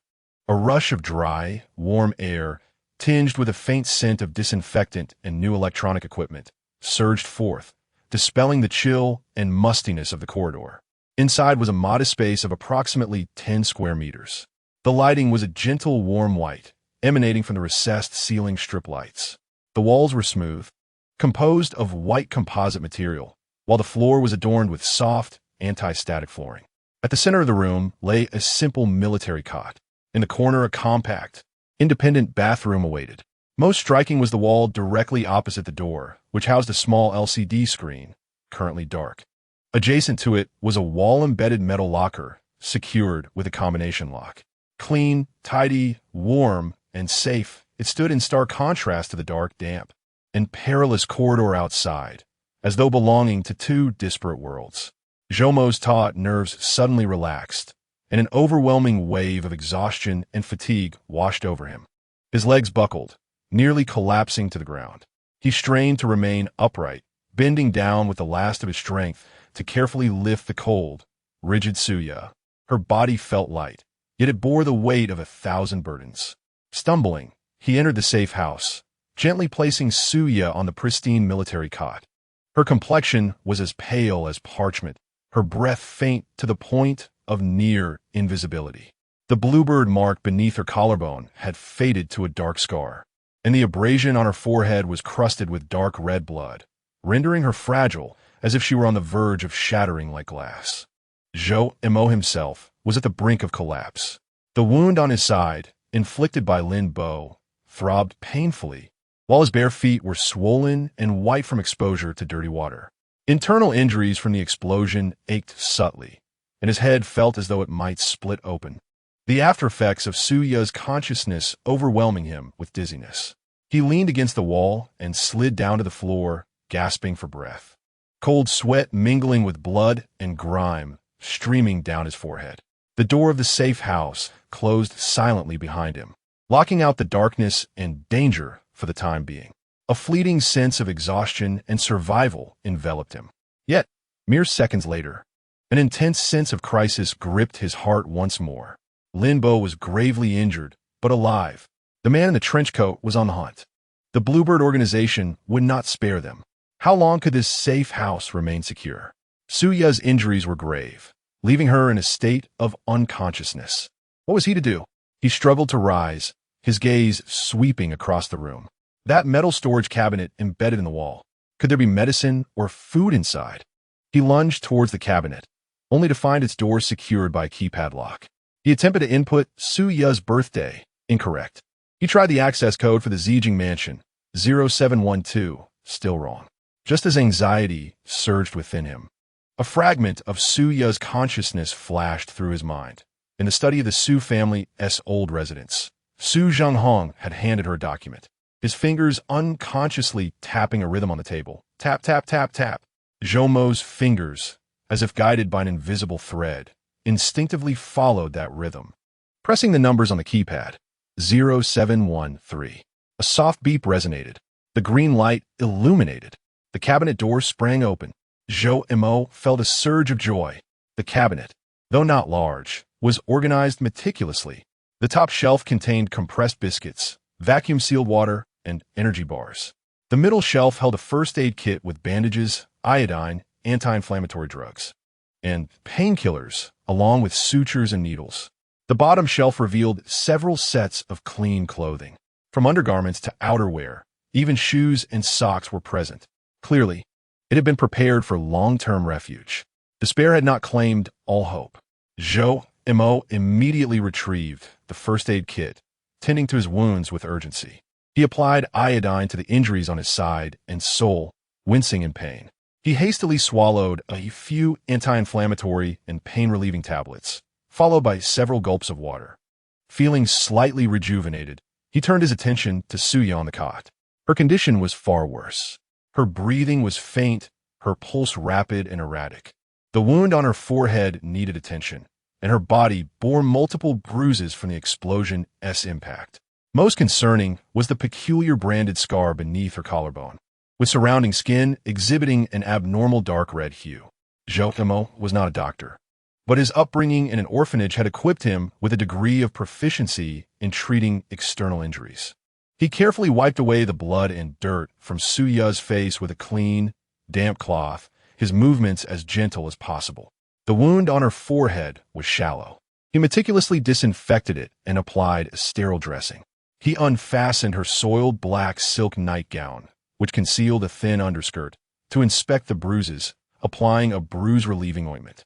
When he reached the strange Bluebird brand beneath her collarbone, his fingers trembled slightly. The scar felt warm to the touch, and the dark red veins around it spread like a web, exuding an eerie aura. He dared not act recklessly. Instead, he dipped a cotton swab in disinfectant and cautiously wiped the surrounding skin. Having completed this arduous task, he felt utterly drained, his body drenched in cold sweat. He covered Suya with a clean, thin blanket and slumped to the floor beside the cot, leaning against the cold wall, fatigue overtaking him as he closed his eyes. The safe house was enveloped in silence. Only the faint sounds of their breaths filled the air. Had they found temporary safety? Just as this thought arose, a faint yet distinctly clear electronic hum suddenly pierced the stillness of the safe house. Zhoumo's eyes snapped open. The sound emanated from deep within his pocket. It was the metallic card marked 01. It was vibrating. Zhoumo's heart leapt to his throat as he trembled, extracting the icy card from his pocket. Under the gentle illumination of the safe house, the card shimmered with a chilling silver-gray sheen. The embossed azure bird at its center remained unchanged. Yet at this moment, near the etched symbol of 07, a faint red light flickered, pulsating as if it were breathing. A red light. This had never occurred before. Accompanying the flicker of the red glow, the card emitted an almost imperceptible, continuous hum. An ominous premonition coiled around Zhou Mo's heart like a cold serpent. Instinctively, he brought the card closer to his eyes, fixating on the flickering red light. As his gaze sharpened, the smooth surface of the card suddenly projected a dim, holographic red halo. The halo twisted and coalesced in the air, ultimately forming a line of minuscule yet remarkably clear scarlet text. Warning. Tracking protocol activated. Signal source locking on. Direction. Due east. Distance. 12 kilometers. Approaching. The scarlet text hung in the air like a death knell, chillingly suspended. Zhou-Mo's pupils constricted to their utmost. The blood coursing through his veins felt as if it had instantaneously frozen. Tracking protocol. Signal source locking. 12 kilometers. Approaching. The man in the trench coat. Or Linbo. They were coming for him. So soon. The safe house was no longer safe. A wave of immense terror crashed over him, drowning the fleeting breath of respite he had just attained.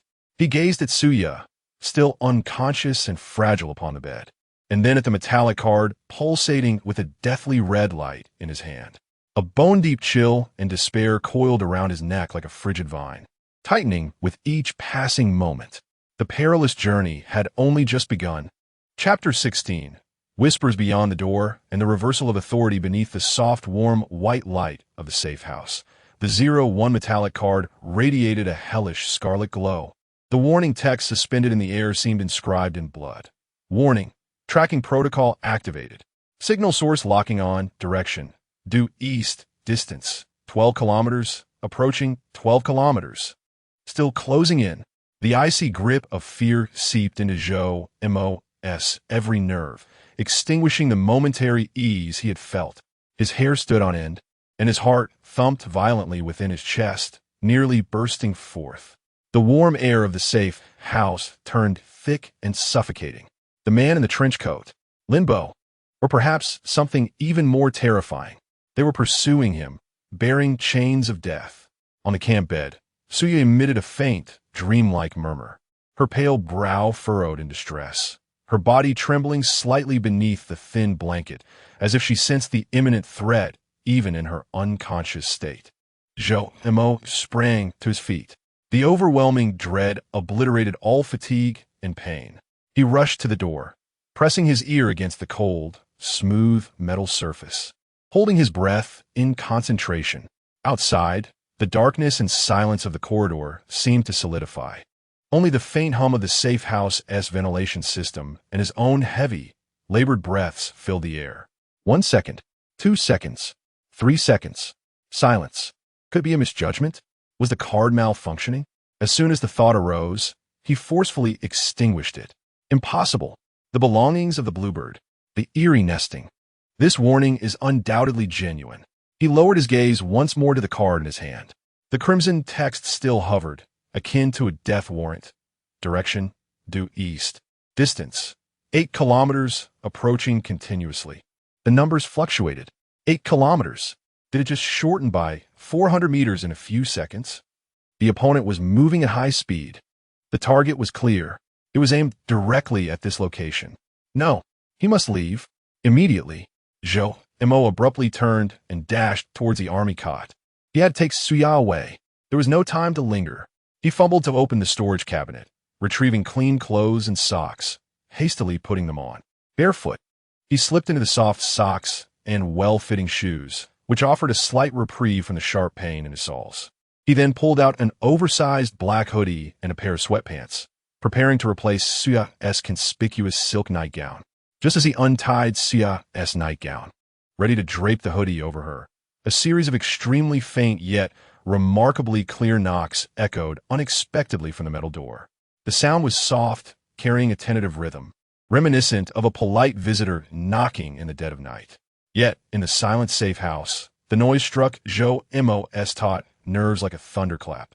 His movements froze instantly. Blood seemed to congeal in that moment. His heart stopped. They had arrived. Right outside the door. Who was it? The man in the trench coat? Or Linbo? He held his breath, his body rigid as a statue, ears pressed firmly against the door, even his fingertips trembling slightly. Cold sweat trickled down his brow, dripping onto the floor. The knocking resumed. Once again, it was 3 steady taps, unhurried. The rhythm was calm, even possessed of strange patience. There were no calls for entry, no signs of violent breach. Only this ghostly, gentle tapping. Zhou-Mo's mind raced. Was it a probe? A confirmation of presence? Or some sort of signal? He gripped the metallic card in his hand, which still radiated a crimson warning, its cold edge biting painfully into his palm. What should he do? Pretend no one was home? Or click? A faint sound, like metal scraping, suddenly emanated from the lock. Jothimo's hair stood on end. His heart nearly leapt from his throat. Were they attempting to unlock it? He abruptly took a step back, his gaze fixated on the door. The safe house door was an iridium-verified alloy barrier, extremely sturdy. They could not easily open it. But what if it was someone from the Bluebird? What if they had higher clearance? A familiar electronic beep sounded. It was the noise of the lock mechanism being activated. Jo's pupils dilated suddenly. Instinctively, he glanced at the card in his hand. The crimson warning text flickered wildly. Direction, due east, distance, 1 kilometer. Signal source, identity confirmed. Target Lin. Linbo. It was him. He was right outside. A distance of 1 kilometer. No, it was 0 meters. He had arrived. He was attempting to unlock the door with his clearance. A profound terror intertwined with a madness born from desperation seized Zhou Mo in an instant. Linbo, the traitor who, despite his grievous wounds, frantically clawed for the key, had his hand around Suya's throat. He was coming. He sought to enter. No, absolutely not. Zhou Mo lunged towards the console, a compact control panel beside the embedded screen in the safe house. His fingers frantically glided across the cold touch screen, searching for defensive options. Lockdown protocols, anything that could thwart the madman outside from breaching their sanctuary. The interface of the control panel was starkly simplistic, bordering on rudimentary. It displayed only a handful of basic icons: lighting, ventilation, door lock status, emergency call, grayed out and unavailable, and an internal surveillance option. Zhoumo's fingers seemed to be jolted as they tapped on the internal surveillance. The small LCD screen beside the control panel illuminated immediately. The screen divided into several small frames, a panoramic view of the safe house's interior, the entrance corridor, shrouded in darkness, and an external perspective. Zhoumo's gaze fixated on the external view. The image was captured by a concealed, wide-angle camera positioned above the door. The perspective was slightly distorted, yet sufficiently clear. In the frame, outside the heavy metallic door of the safe house, within the narrow, damp corridor, stood a tall figure. It was Linbo. His upper body was bare, marred with wounds. The horrific gash beneath his shoulder blade remained grotesque, flesh curled back, revealing bone, blood nearly staining half of his body and waistband. His complexion was as pale as parchment, lips cracked, and his forehead was mottled with a grimy mixture of cold sweat and blood. Clearly suffering from severe blood loss and in dire condition. Yet, his eyes, they were laced with spiderweb-like blood vessels, but deep within his pupils burned a disquieting, almost obsessive flame. This flame no longer harbored the previous frenzy of possessiveness. Instead, it exuded an indescribable anxiety, a reckless determination. One of his hands pressed firmly against an exceedingly concealed, unmarked sensor area beside the metal door, evidently attempting to activate the iris lock's access point. His lips moved soundlessly, rapidly, as if conveying something to those within. Zhou Mo fixated on Lin Bo's lips on the screen.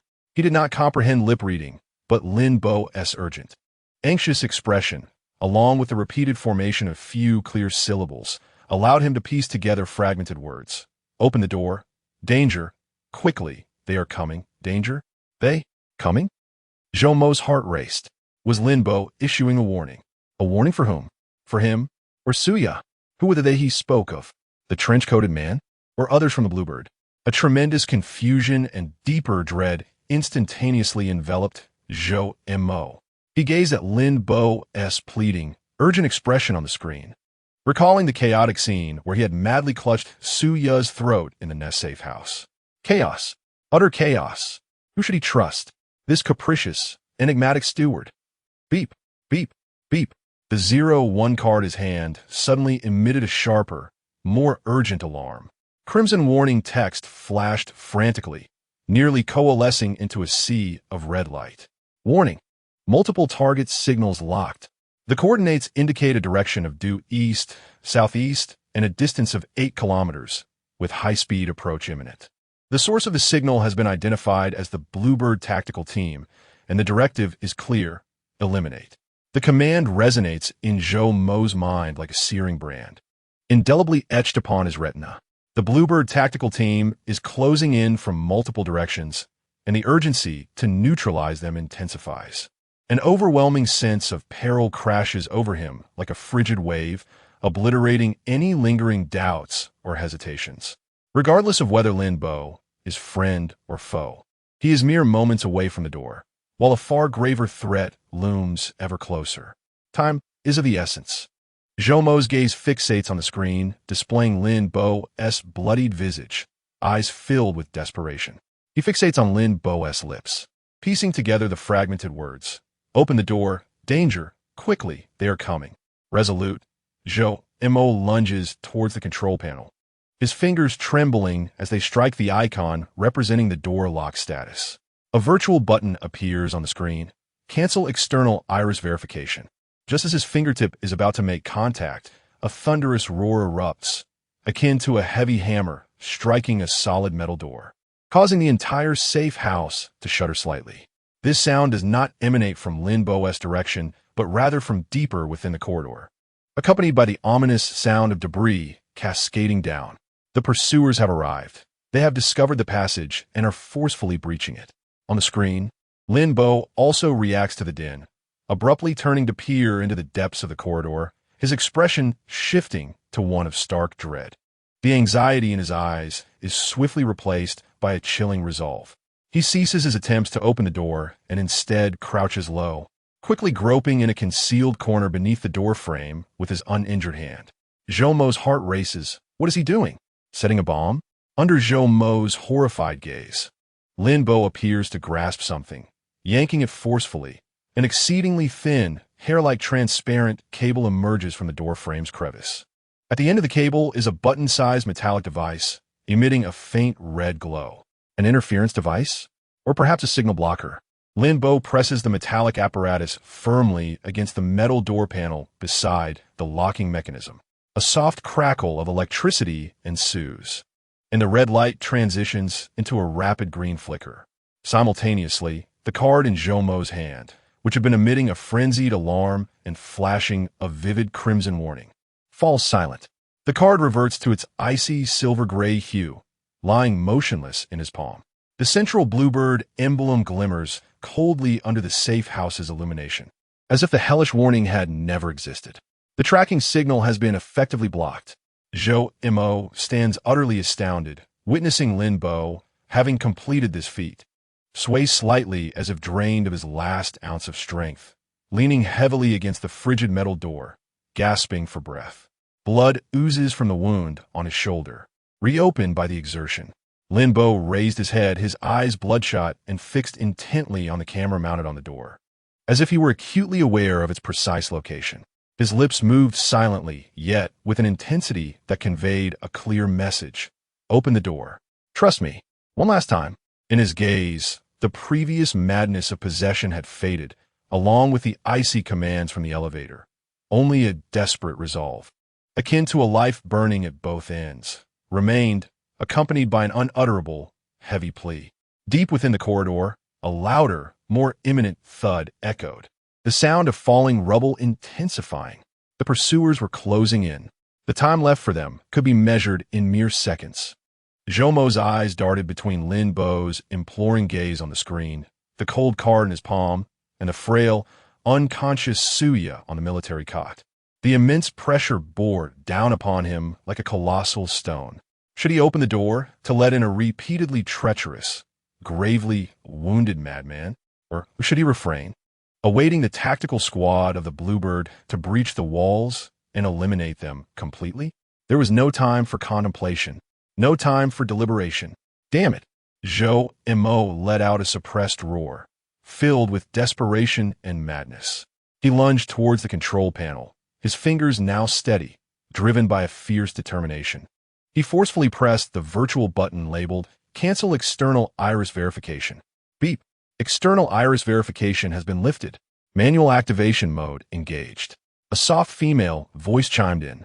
Simultaneously, A crisp, unlocking sound resonated from within the thick metallic door of the safe house. Click!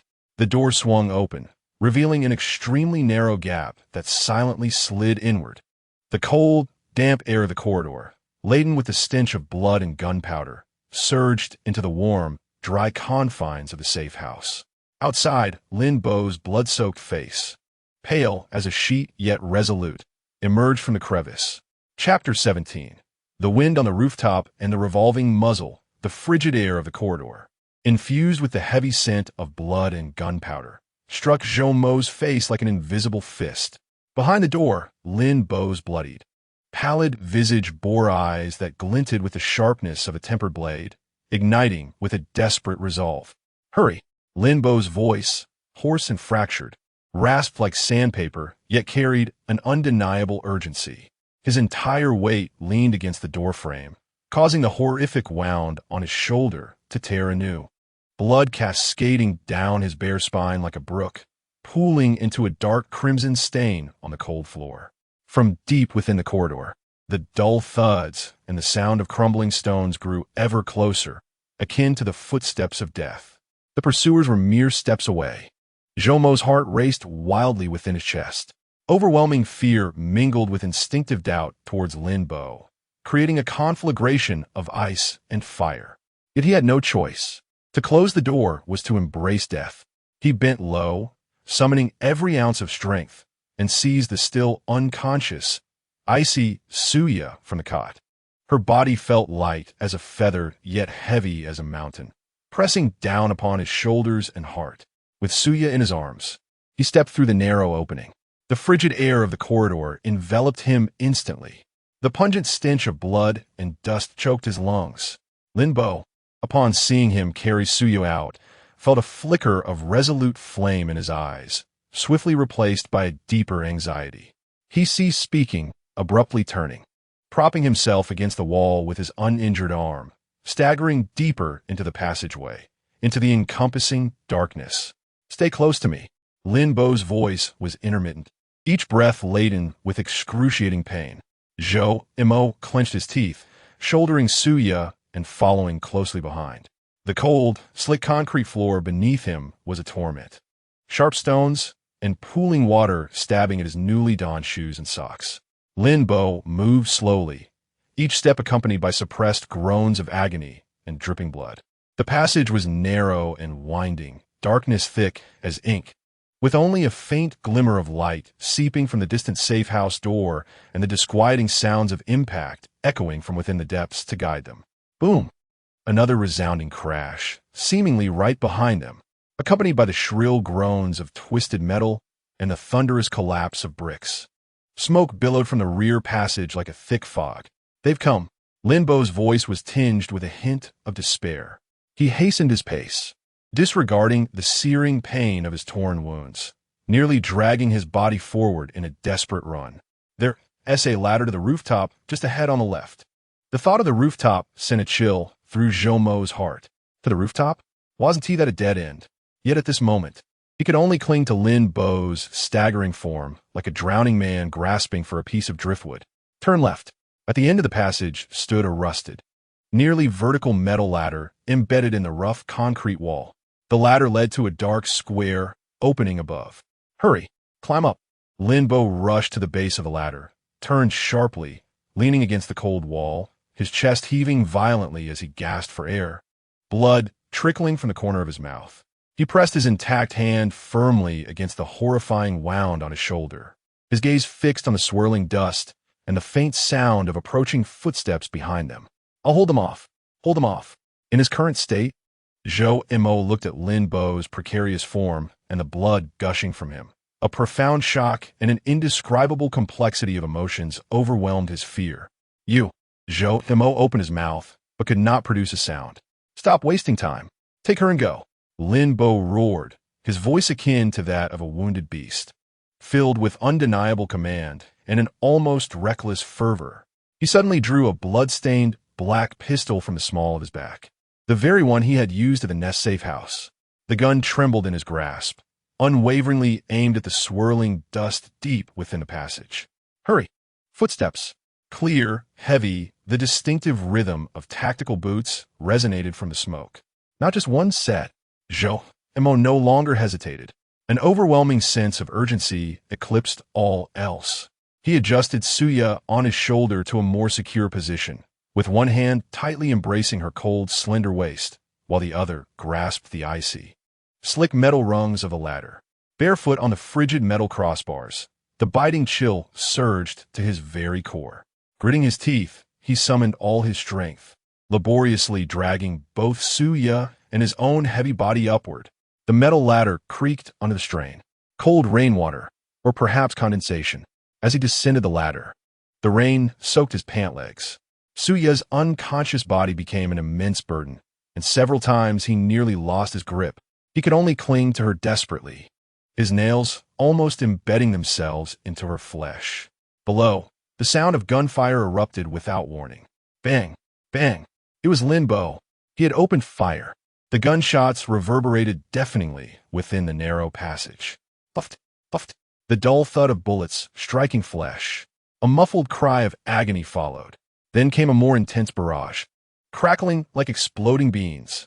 From the depths of the corridor, the roar of assault rifles instantly drowned out Lin Bo's feeble handgun shots. Bullets struck the walls and metal ladder, sending dazzling sparks flying. Debris scattered everywhere. Ugh! Lin Bo emitted a scream of excruciating pain. Zhou Emo suddenly looked down. He saw the wall Lin Bo leaned against burst forth with several blinding splashes of blood. His body jolted like a tattered sack, then slumped lifelessly to the floor.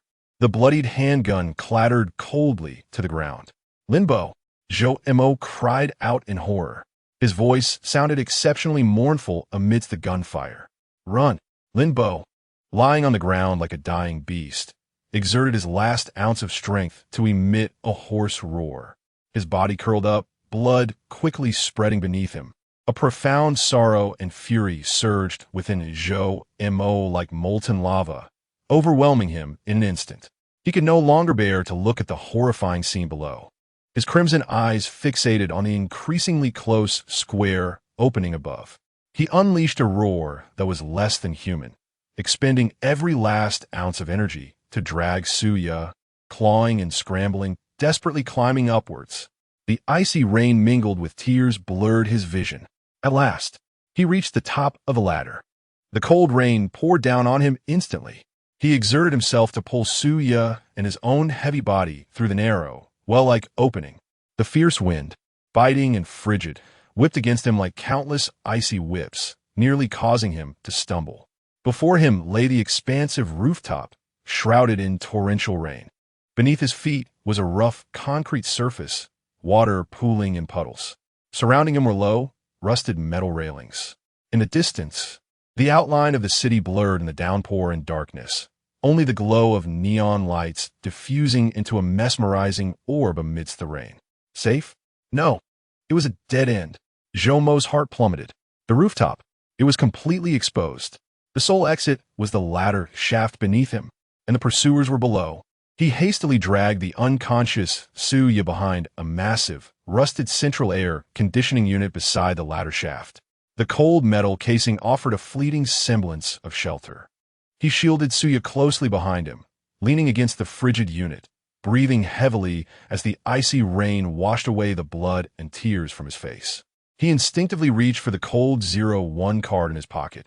It was still there. Linbo's silencer seemed to still be functioning, as it emitted no red light. Below the ladder shaft, the fierce gunfire ceased. Silence. Only the sound of the downpour beating against the rooftop and the howling wind remained. A few moments later, crack, crack. The sound of tactical boots striking the metal ladder echoed clearly, steady, powerful, imbued with an aura of impending violence. Someone was ascending. Zhoumo's heart raced, lodged in his throat. He fixated intently on the dark abyss of the opening, his body tense to its utmost limit. He bore no weapon, only despair. A figure clad in a black gas mask and dark combat attire, wielding an assault rifle, emerged slowly from the abyss like a demon ascending from hell. The cold muzzle of the gun scanned the desolate rooftop through the curtain of rain.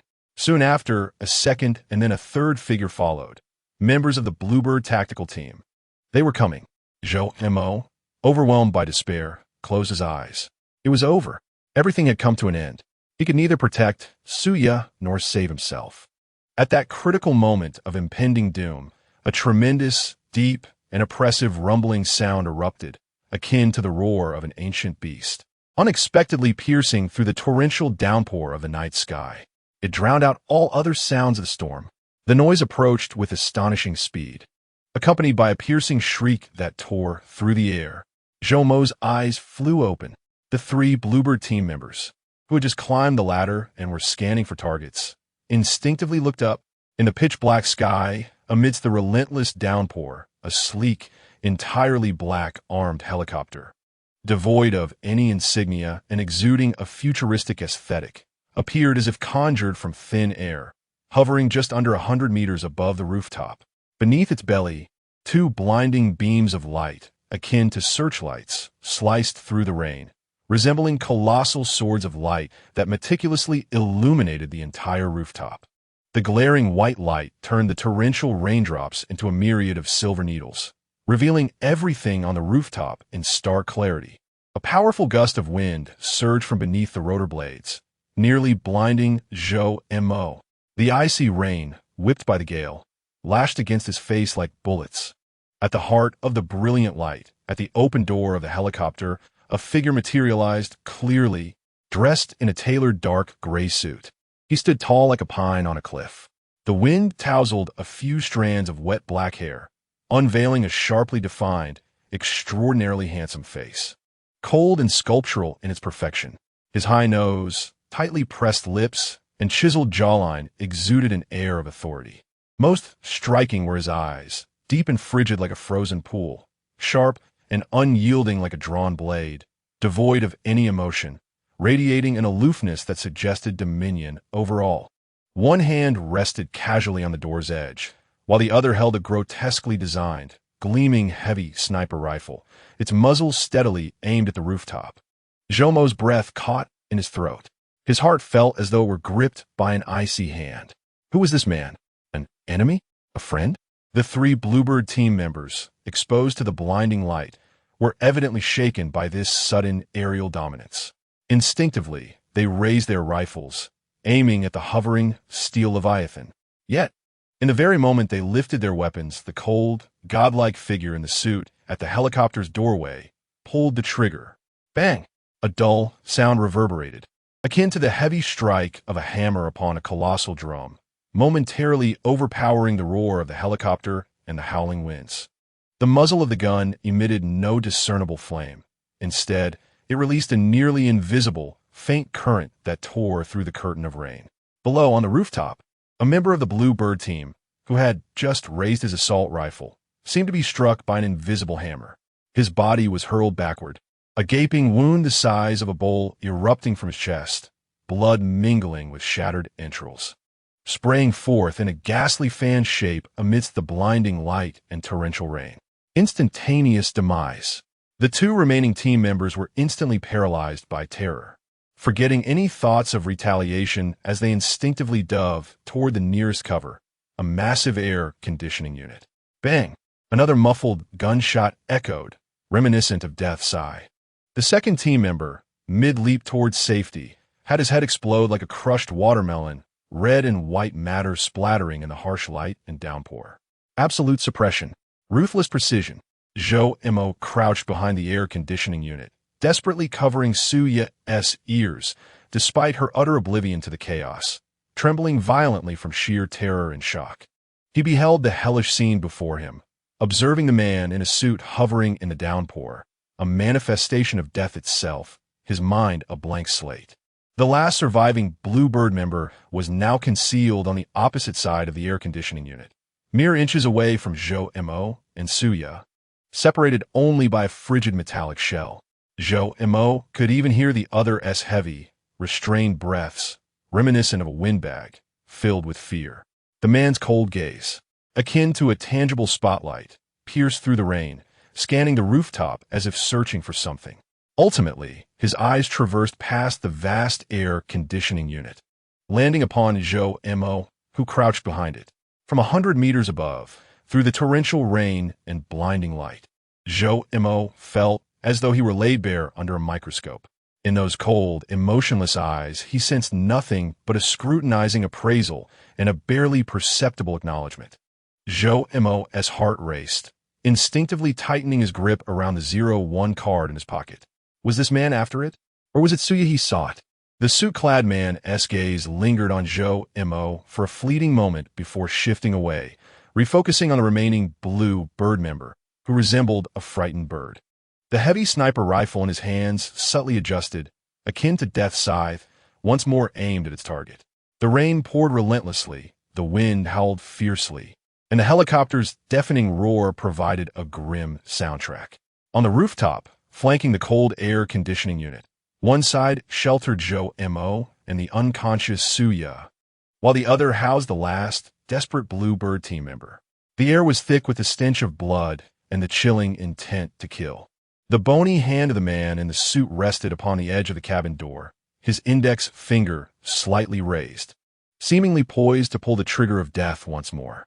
In this suffocating silence, a faint sound, as delicate as air escaping from a balloon, suddenly emanated from Joe Mo's side. It was not the sound of gunfire. The noise emerged from the pocket, tightly grasping the card. Joe Mo's gaze snapped downward. A minute tear inexplicably appeared on the fabric of his oversized black hoodie, located at the pocket. From this minuscule rupture, an almost imperceptible wisp of white smoke began to waft upwards. Joe Mo's pupils constricted sharply, a chill racing from his tailbone to the crown of his head. A poison needle? An anesthetic dart? It was the Bluebird team member lurking on the opposite side of the air conditioning unit.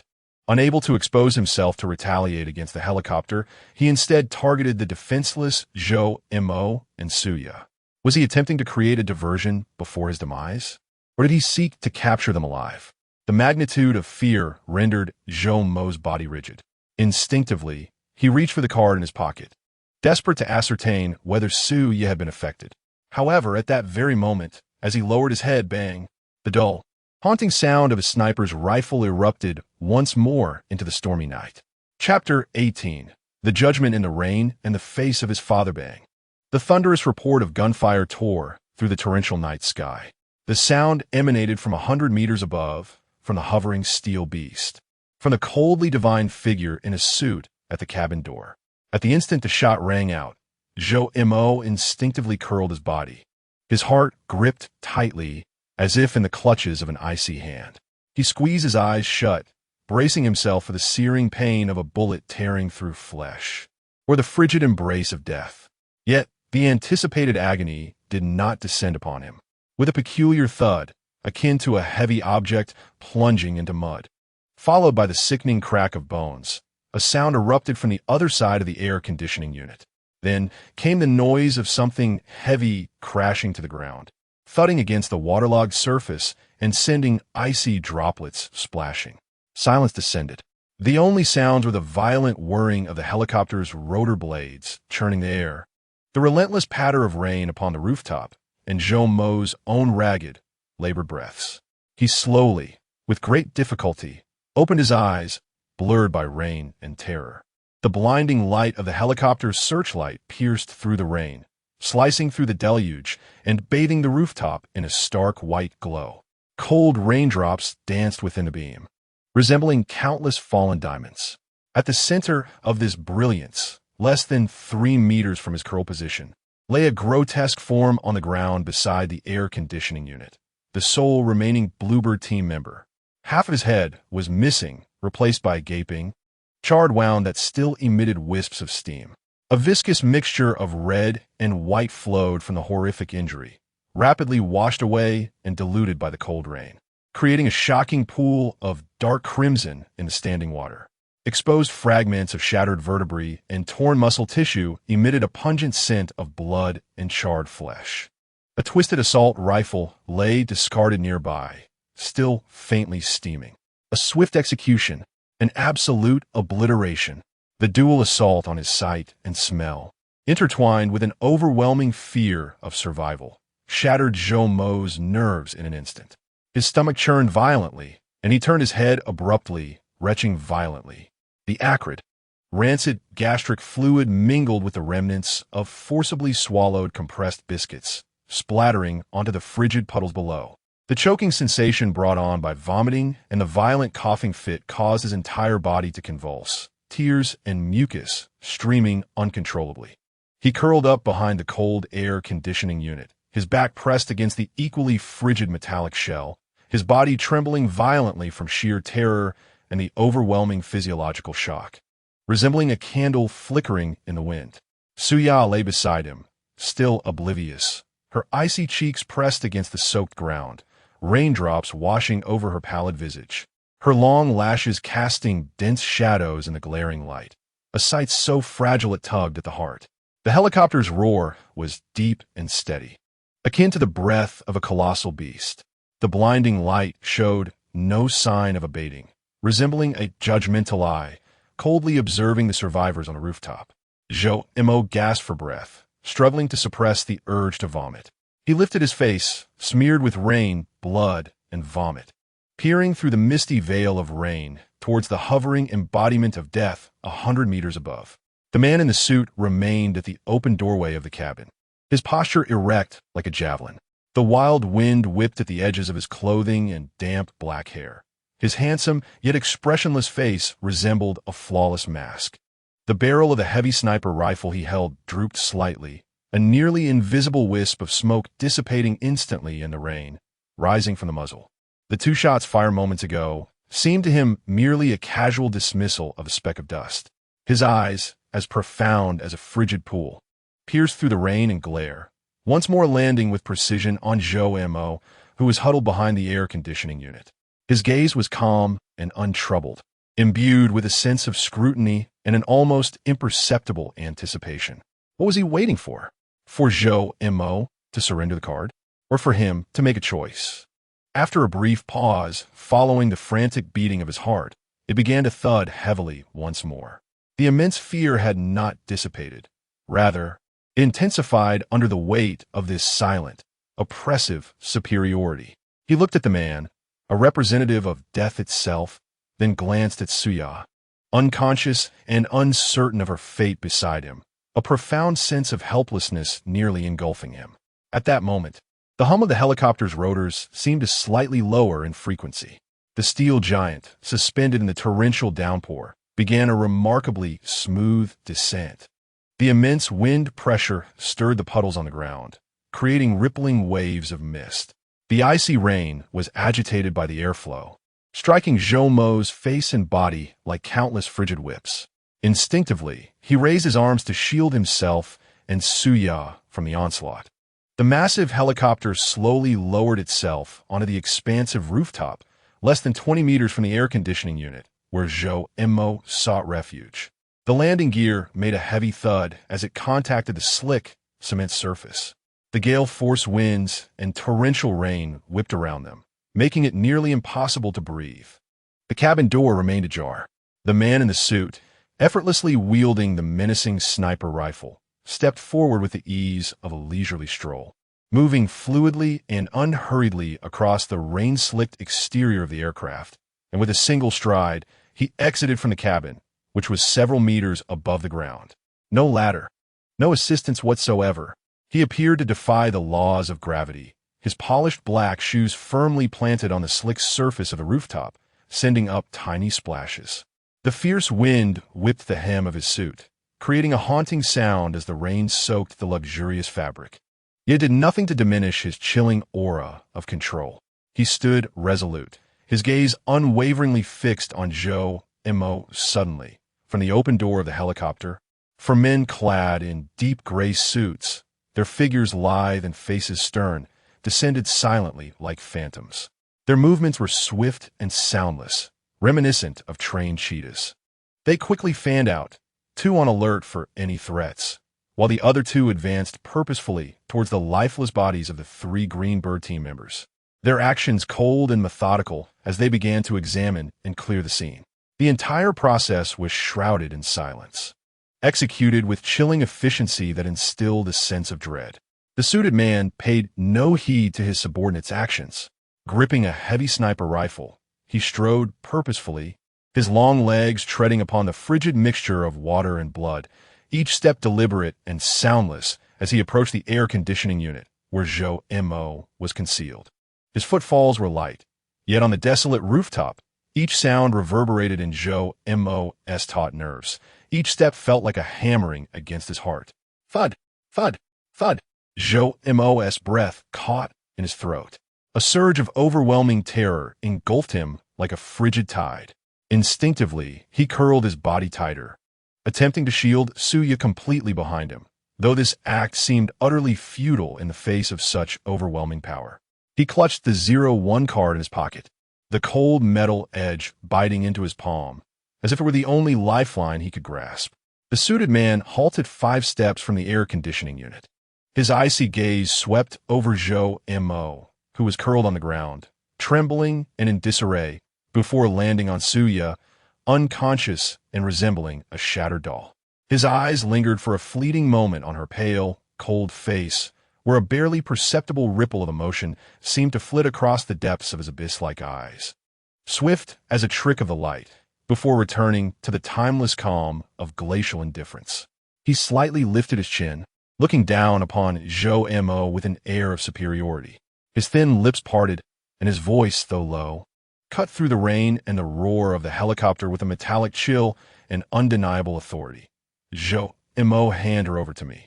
Each word struck Zhou Mo's eardrum like a frigid bullet. Zhou Mo shuddered. The immense pressure nearly suffocated him. Hand her over to this man who had just ruthlessly executed 3 people, a harbinger of death. What would he do to Suya? Would he protect her or eliminate her? Who are you? Zhou Mo's voice was dry and hoarse, trembling uncontrollably. Summoning the last vestiges of his courage, he raised his head to meet those cold, emotionless eyes. The suited man offered no reply. Even his expression remained unchanged, as though Zhou Mo's question bore no significance. The access card, he spoke again, his tone colder, bearing an oppressive command, his gaze fixed on Zhou Mo's hand, which was tightly clutching his pocket. Hand it over. 01. Indeed, it was for this. A profound terror intertwined with a desperate rage surged instantaneously within Zhou Mo. He clutched the card in his pocket tightly, his knuckles whitening from the exertion. Hand it over. The last bastion of Suya, their sole bargaining chip. What would happen after surrendering it? To be butchered at will? No. A horse. Broken denial erupted forcefully from Zhou Mo's throat, startling even himself. He abruptly raised his head, his bloodshot eyes fixed intently upon the suited man, his voice distorted by fear and fury. I do not know who you are. I will not hand her over to you, nor will I give you the card. The air froze instantaneously. The sound of icy raindrops and the deafening whir of helicopter blades seemed to amplify infinitely at that moment. The 4 subordinates behind the suited man halted their movements, their icy gazes piercing towards Zhou Mo like sharpened blades. An unseen murderous intent enveloped Zhou Mo like a tangible chill. The man in the suit's deep, frigid eyes finally focused entirely on Zhou Mo's face. That gaze was sharp as a knife, imbued with a disdainful scrutiny akin to that of observing an ant, coupled with a barely perceptible, cold fury as if he had been slighted. He slowly raised the menacing, heavy sniper rifle in his hand. The dark muzzle, still warm, pointed with deadly precision at Zhou Mo's forehead, akin to the gaze of death itself. The cold metallic sensation seemed to press against Zhou Mo's skin through the chilling rain. The icy dread of mortality instantaneously froze his blood. Time appeared to come to a complete standstill. Zhou Mo's heart ceased its rhythm. His mind turned blank. He stared at the gun's muzzle directed at his forehead, gazing into the man's emotionless, glacial eyes, as overwhelming fear and despair consumed him like an abyss. It was over. Everything had come to an end. Just as Zhou Mo believed he would be shattered by a bullet in the next moment, the suited man's thin, hard lips, tightly pressed, barely moved. An exceedingly brief, cold word pierced through the chaos in Zhou Mo's mind like an invisible icicle. Father. The utterance was faint yet thunderous in Zhou Mo's bewildered consciousness. Father. Who was he calling father? Zhou Mo's eyes widened in shock. An immense absurdity and an even deeper fear seized him in an instant. He instinctively glanced toward the direction indicated by the muzzle. At himself. Was he speaking to himself? Was he calling himself father? How could this be possible? Utterly absurd. Just as Zhou Mo was stunned by the address, his mind in complete disarray, the muzzle of the gun abruptly shifted direction without warning. The cold barrel traced a sharp arc through the air. The dark mouth of the gun, like a venomous snake striking, swiftly passed over Zhou Mo's astonished face, over his curled body, and with unerring precision pointed firmly at the figure behind him. It aimed at Suya, who lay unconscious and fragile as glass amidst the cold rain. It pointed at her forehead. No! Zhou Mo's pupils instantly constricted to their utmost limit. An indescribable sense of terror and despair erupted within his chest like a volcano. He emitted a heart-wrenching, inhuman howl. His body surged forward towards Suya as if electrified, recklessly attempting to shield her from the deadly gunpoint with his frail form. In the cold gaze of the suited man, a fleeting glimmer of cruelty, sharp as shattered ice, flashed momentarily. His finger rested upon the icy trigger. Chapter 19. The Shadow of a Father and the Burning Cardinal. Zhou Mo's scream tore through the curtain of rain. Despair erupted like molten lava. He resembled a cornered beast with a pierced heart, unleashing a power that transcended his limits. His body launching towards Suya like an arrow released from a bow. The frigid raindrops lashed against his face, and through his blurred vision, only the dark, gaping mouth of the gun, symbolizing absolute death, remained, aimed at Suya's brow. He exerted every ounce of strength to transform his fragile body into a final shield, even if it could only delay the inevitable by a mere 0.1 seconds. However, in the cold gaze of the suited man, the cruel sharpness gleamed like splintered ice. His finger resting on the trigger showed no hesitation as it pressed down instantly. Bang! The gunfire. Deafening. It was closer than close. More ferocious than a sniper from the heights. It was as if a grenade had detonated right beside Zhou Mo's ear. The tremendous sound wave and shock wave collided violently with Zhou Mo's outstretched body. He felt as though he had been struck by an invisible hammer, his body uncontrollably flying backward. He crashed heavily onto the cold, waterlogged rooftop. The back of his head struck the hard concrete, and darkness enveloped him instantaneously. All that remained in his ears was a sharp, incessant buzzing. It's over. Suya. An overwhelming sorrow surged like a cold tide, completely engulfing him. He felt as though an invisible hand had ruthlessly crushed his heart. The pain rendered him breathless. Struggling against the dizziness and agony, he desperately lifted his head, his eyes, bloodshot and blurred by the rain, hopelessly gazing towards the direction where Suya had fallen. The anticipated gruesome scene did not unfold. Suya still lay on the cold, damp ground, the rain washing over her pale face, her long eyelashes casting dense shadows under the helicopter's bright light. Her brow remained unblemished. No bullet hole, no smoke. The gun was diverted? Zhou Mo's mind was blank, immense shock overwhelming his sorrow. He followed the suited man's arm, still raised, to see the gun's muzzle emitting faint wisps of smoke, swiftly dissipated by the rain. The bullet had struck the cement ground barely half a meter from Suya's side. There, a bottomless bullet hole gushed murky water. A warning. Merely a warning. The suited man slowly, excruciatingly lowered his fierce, heavy sniper rifle. The gun's muzzle drooped towards the ground, rainwater cascading down the cold metal. His deep-set eyes returned to Zhou Mo, who lay sprawled on the ground, a pitiful sight. There was no anger, no mockery, only a profound disappointment, as cold as ice, and an undeniable sense of control. Foolishness. The chilling sound, reminiscent of metal grinding, once again resonated, piercing through the incessant buzzing in Zhou Mo's ears. Your choice is utterly meaningless. He no longer regarded Zhou Mo, as if even a fleeting glance would be a waste.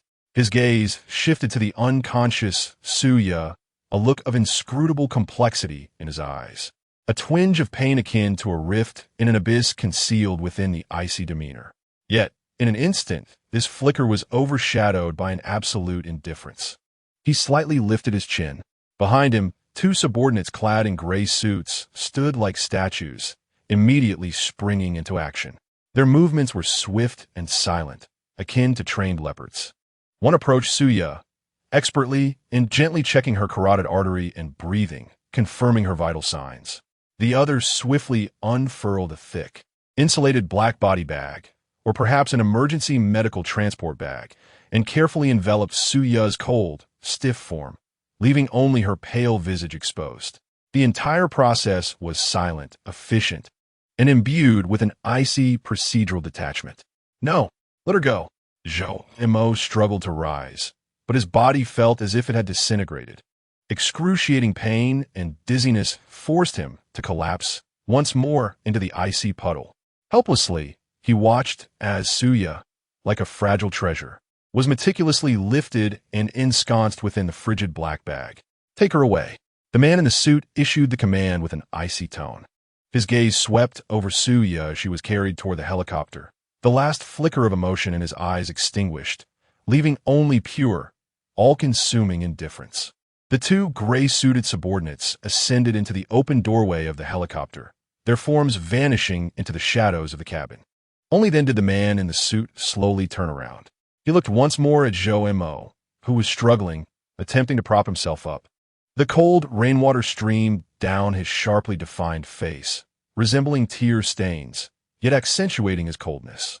He took long strides across the icy, slippery ground, mingled with blood and rainwater, approaching Zhou Mo step by step, with a steady and silent resolve.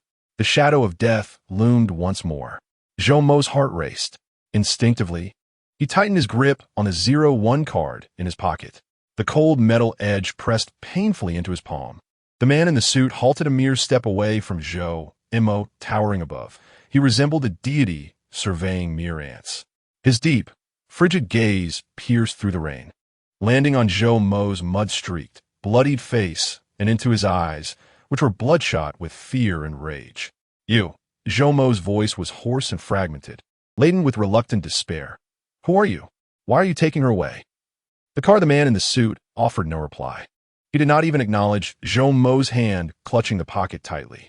His gaze seemed to penetrate Zhou Mo's very being, resting on the void behind him, imbued with an ineffable, profound weariness. With a slow, deliberate motion, he raised a hand. That hand, adorned with an expensive watch and marked by prominent knuckles, pointed not at Zhou Mo, but beyond him toward the distant city shrouded in relentless rain. Zhou Mo instinctively and laboriously turned his head, following the direction indicated by the suited man's finger. Beneath the torrential downpour and the shroud of night, at the distant horizon of a far-off city, an immense and fiery red glow, reminiscent of a burning sunset, illuminated the sky above the silhouettes of countless skyscrapers, even through the thick curtain of rain and vast distance. The foreboding, dark crimson hue, akin to the mouth of hell, was unmistakably visible. That direction pointed towards the Zijing mansion. An explosion. Hatsuya's home, the very place that had just endured an explosion in apartment 2801, experienced yet another, more violent blast. A profound shock cascaded over Zhou Mo, as if ice-cold water had been poured over him. He swiftly turned to face the suited man, who had already withdrawn his hand. His handsome, icy visage bore no expression, as though the explosion illuminating the heavens had no bearing on him. He gazed deeply into Zhou Mo's eyes one last time, a look fraught with complexity, cold, indifferent, scrutinizing. Did Zhou Mo detect a fleeting hint of remorse, as minuscule as dust? Yet, that hint of remorse was swiftly eclipsed by a deeper, ice-like resolve. He lingered no longer, turning away with fluidity and composure, stepping through the frigid puddles towards the hovering helicopter, a metallic fortress in the storm. The fierce winds lifted the hem of his expensive suit, while rain soaked his back, outlining a silhouette that was both proud and solitary. He did not look back. Zhou Mo collapsed onto the cold ground, rain washing over him, mingling with blood and tears. He watched the heavy silhouette, akin to a mountain, stride towards the open door of the helicopter. Against the backdrop of the torrential rain and blinding light, The figure was suffused with an unspeakable, suffocating loneliness, as if bearing the weight of the entire world. The words of his father, alongside the fiery explosion, ignited an absurd yet piercing thought that cut through the fog of his mind, seizing Zhou Mo's heart with a jolt. He felt his blood surge to his head, only to freeze in the next moment. Su Zhenghong, Su's father, the very man who had been drugged by Su Mingzhi and whose doctors had declared he had little time left, was this cold, deathly man in the suit who commanded the steel beast. Truly Su Zhenghong. Was he not ill at all? Or did he harbor a terrifying strength beneath a fade of terminal illness? Zhou Mo's mind spiraled into chaos. Overwhelmed by the staggering influx of information and the shattering truth, leaving him with a splitting headache. He gazed at the figure poised to enter the cabin, summoning every ounce of strength to rasp out that name. Su Zhenghong.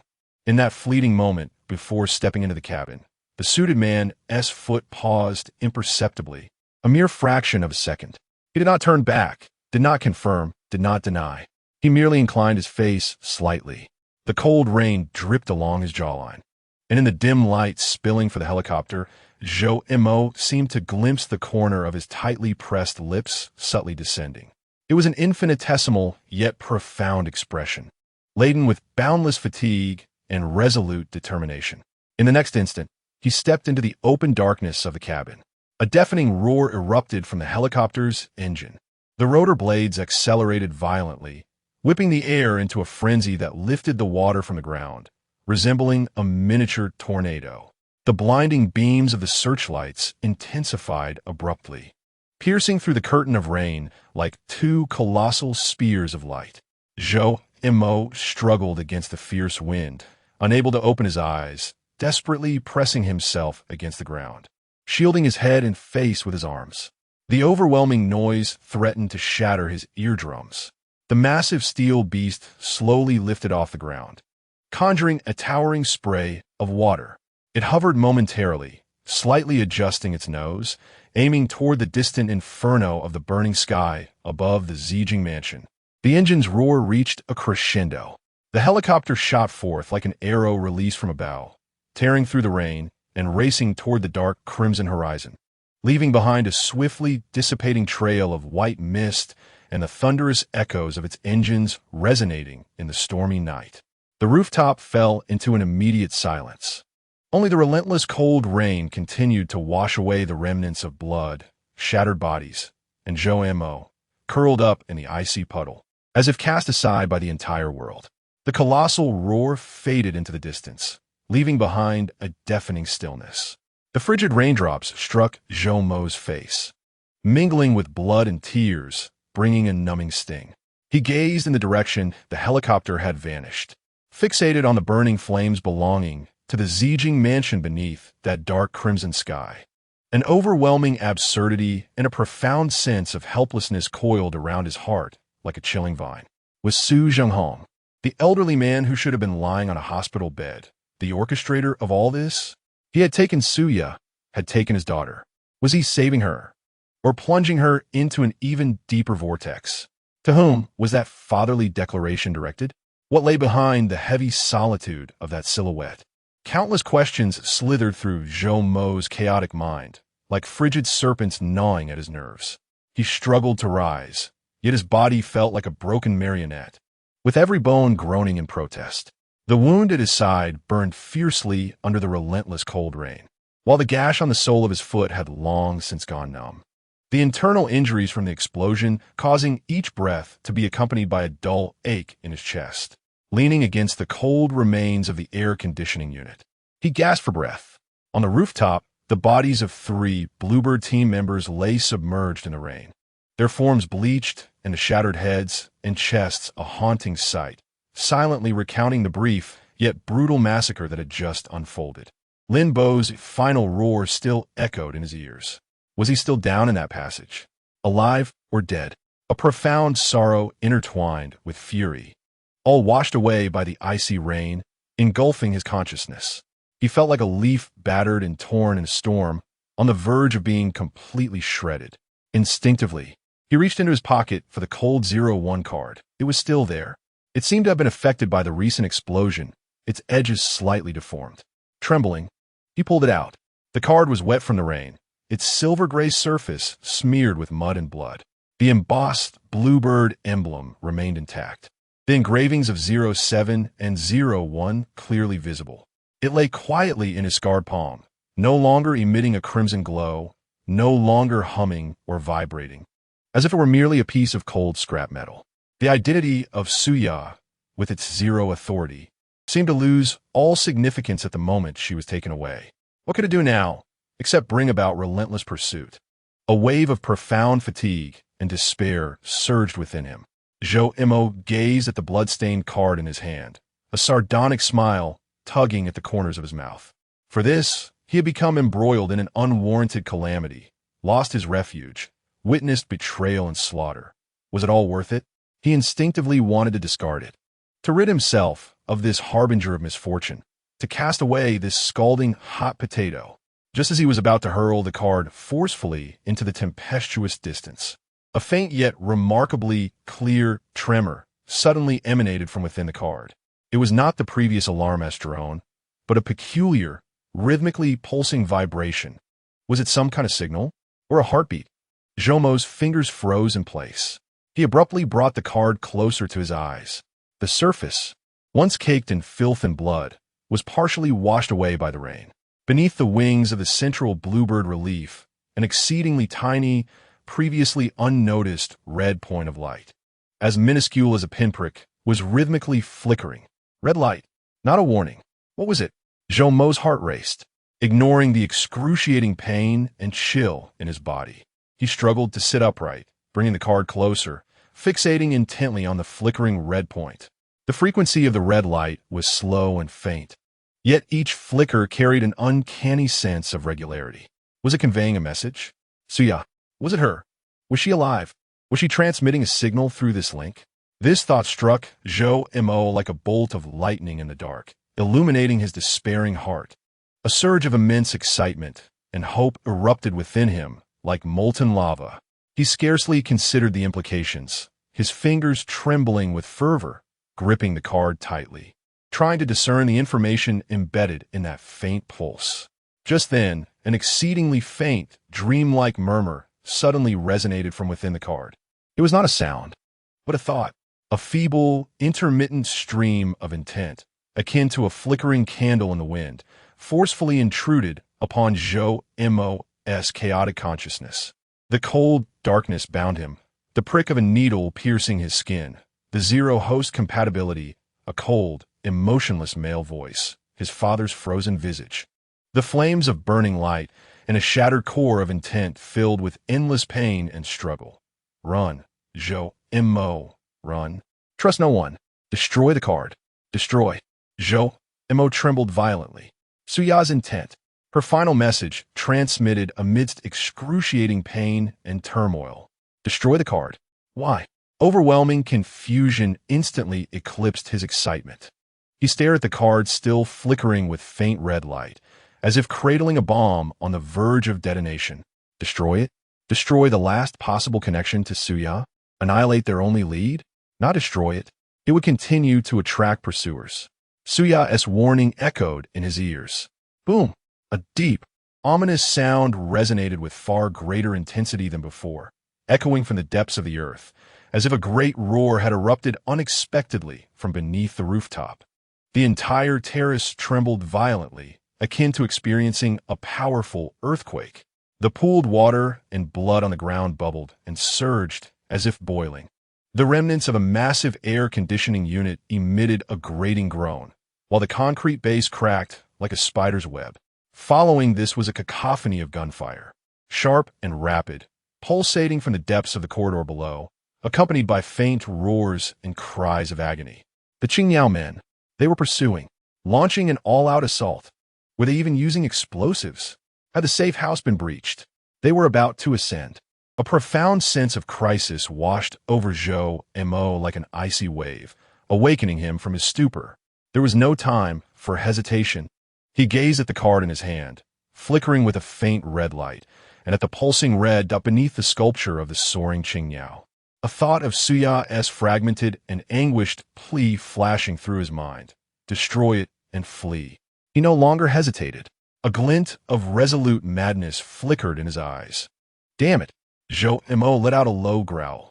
He forcefully slammed the card onto the cold, slick concrete floor with all his remaining strength, then lifted his soaked foot, the wet shoe and sock clinging to him, and stomped down fiercely onto the center of the sculpture depicting the soaring Qingyao. Crack! A sharp sound, reminiscent of shattering glass. Under the immense force, the hard, cold metal card twisted and warped instantly. The central sculpture of the Qingyao caved in, the etched symbols 07 and 01 distorted and shattered.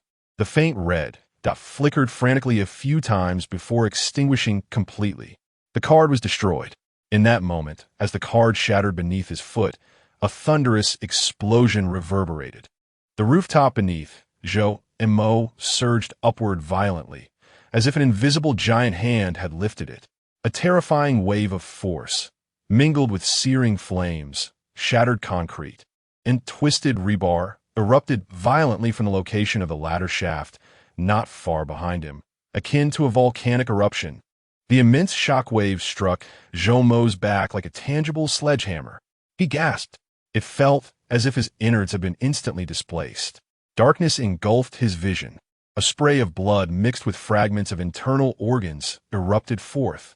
He was swept aloft, like a leaf caught in a hurricane, his body uncontrollably lifted from the ground. All that remained was the deafening roar of the explosion and the horrifying sound of his bones fracturing, before consciousness plunged into darkness. The last image that registered in his mind was the twisted, dull metal shards of the card in his hand, lifted high by the force of the explosion, swirling through the burning flames in torrential rain, akin to a flaming butterfly, spinning and dancing, ultimately descending into the boundless abyss of darkness below. Chapter 20. Burning fragments in a strange, sealing darkness. Thick, cold, as if submerged in an abyss of ink. No sound, no sensation, no time, only the eternal fall. Consciousness scattered like shattered stars in the boundless void. Fragments of Sa's anguished struggle, Lin Bo's blood-soaked silhouette, the suited man, Su Jinghong. The frigid gaze, as unyielding as a mountain, was directed at Suya, accompanied by the gun's muzzle that heralded inevitable demise, alongside an explosion. The terrifying blaze tore apart and incinerated everything in its path. The shock wave struck like a tangible hammer, ruthlessly shattering bones and inflicting excruciating pain upon his insides. A sharp, piercing agony, akin to countless heated steel needles stabbing at his nerves, violently yanked Zhou Mo from the depths of unfathomable darkness. A hoarse, fragmented groan of pain escaped uncontrollably from his throat. His consciousness surged back like a relentless tide, struggling to resurface. His heavy eyelids felt as if glued together, each attempt to open them resulting in a splitting anguish. His senses returned sluggishly. Pain, a pervasive agony. His chest felt as if crushed under the weight of a heavy truck, each feeble breath accompanied by a tearing, burning sensation and a metallic tang of blood. His back radiated a searing heat, as though his skin had been stripped away. His limbs felt dislocated, every joint resonating with a dull ache and weakness.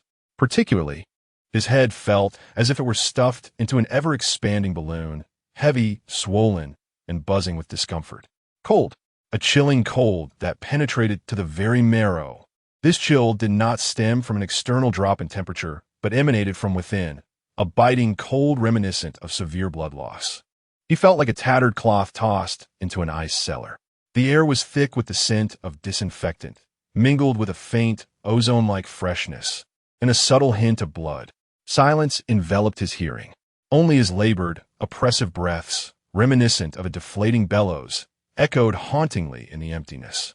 His eyelids were finally pried open, revealing a blinding light.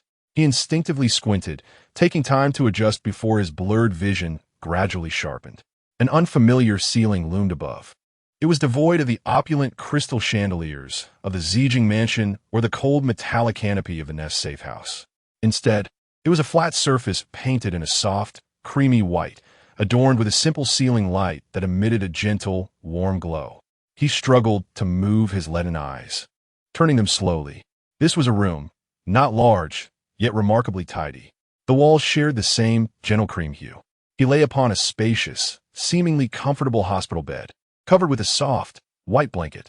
Beside the head of the bed stood a monitor, flickering with soft green indicator lights, displaying the waveforms and numbers representing his heartbeat and blood pressure.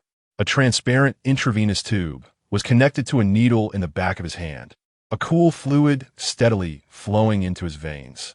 The heavy, deep gray blackout curtains were drawn tightly, allowing no light to seep through, rendering it impossible to discern day from night. Was this a hospital? No, it did not seem so. There was an absence of the characteristic noise and pungent scent of disinfectant associated with hospitals. It felt more like an exclusive, high-end medical facility. Who had brought him here? Was it Su Zhenghong's people, or the Qingyao, or perhaps another faction altogether? A wave of profound confusion and vigilance momentarily overshadowed the excruciating pain coursing through his body. He struggled to prop himself up, but merely moving a finger sent shockwaves through his injuries, and the intense pain caused his vision to darken. With a muffled groan, he succumbed once more into a state of helplessness. Just then, a voice inquired, "You have awakened?" A gentle, composed voice, tinged with a barely perceptible weariness, resonated at the threshold of the room. Zhou Mo abruptly turned his head, a movement that sent another wave of dizziness crashing over him. The strain on his neck muscles elicited a sharp intake of breath. At the door stood a man, seemingly in his 50s, clad in a meticulously tailored dark gray leisure suit devoid of any crease. He possessed a lean physique and an air of refined tranquility. His hair was impeccably styled, with a few silver strands that hinted at the passage of time.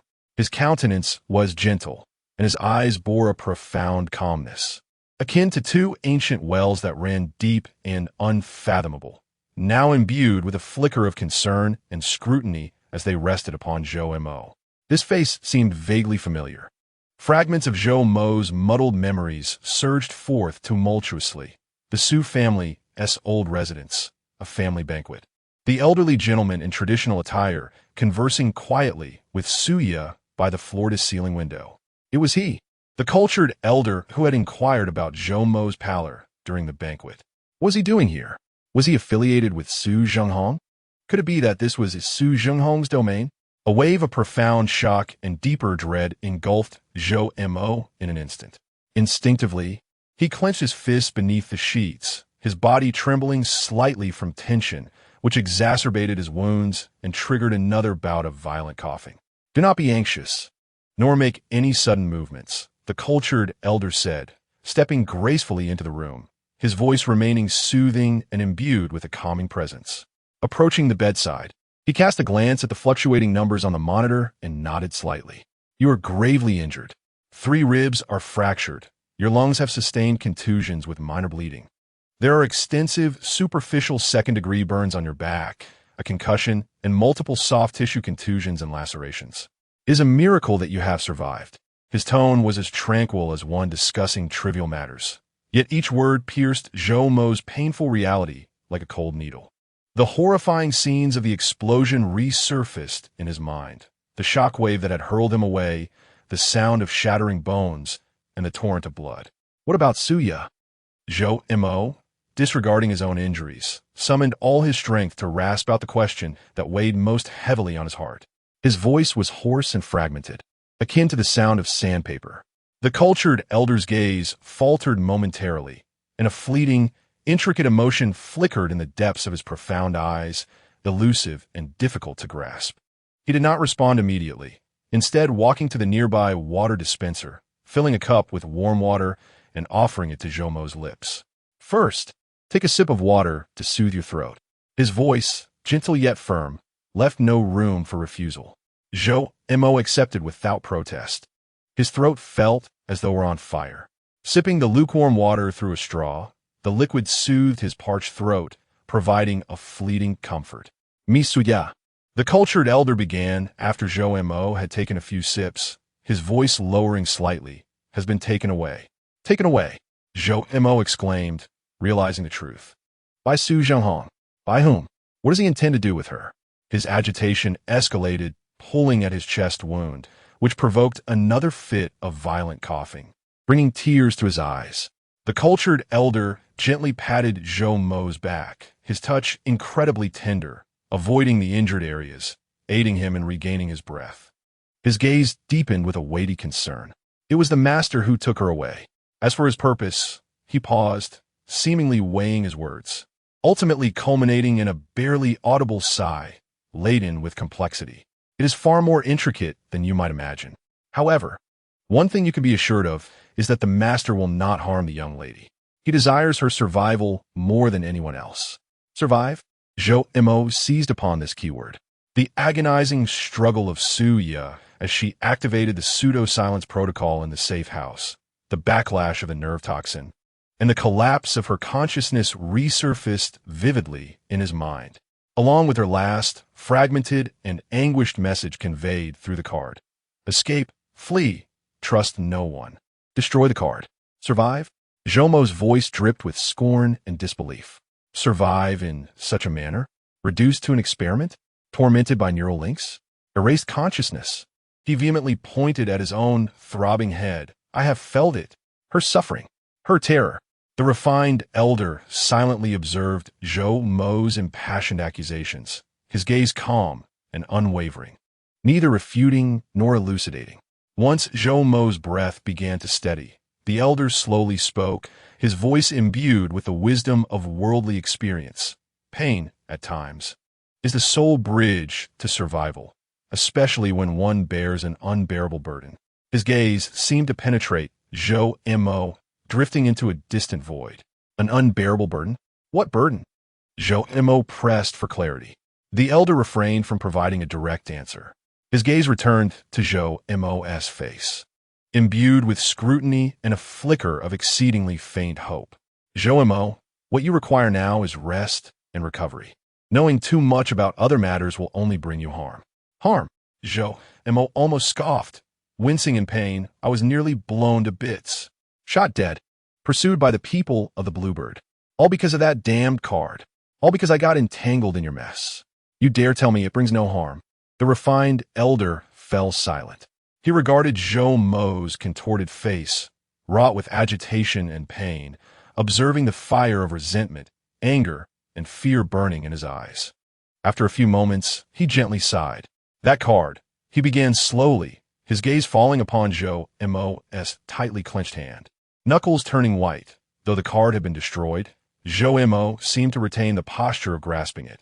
Zero-level access is not merely a card. It is a key, a contract, and also a curse. A key, a contract, a curse? Zhou Mo's heart raced. He recalled the key to the Bluebird, fiercely clutched by Su Ye, frantically snatched by Lin Bo, and perhaps coveted by Su Zhenghong. Is there a connection between them? Miss Su Ye, the elder's voice grew even deeper. Tinged with an almost imperceptible pain, bears far more than you perceive. Her choice of you was not by chance. Choice me? Zhou Mo self-deprecatingly tugged at the corner of his mouth, as she required a sufficiently expendable tool, clean of background, one who could create no waves. A scapegoat easily sacrificed. He recalled Su Ye's cold assessment when she forced him to sign the prenuptial agreement. The refined elder slightly shook his head, his profound gaze locking onto Zhou Mo's eyes. No. What she needs is someone who, in dire straits, chooses to grasp her hand rather than that key. Zhou Mo was left dumbfounded. The elder's words were like a stone cast into the still waters of his heart, igniting ripples upon ripples. Su Ye clutched the key tightly in her hand before slipping into unconsciousness. In the elevator, as Lin Bo grasped his throat, Zhou Mo's anguished thoughts lingered on the moment when he chose to leap towards Su Ye instead of the key, just before the safe house erupted in flames. As the card was conveyed in its final moments, she urged him to escape rather than take the card with him. All these fragments coalesced as if linked by an invisible thread. Was it you who saved me in the corridor? Zhou Mo's voice was hoarse, carrying a barely perceptible tremor. He recalled the force that had pulled him back from the brink of death just before the explosion.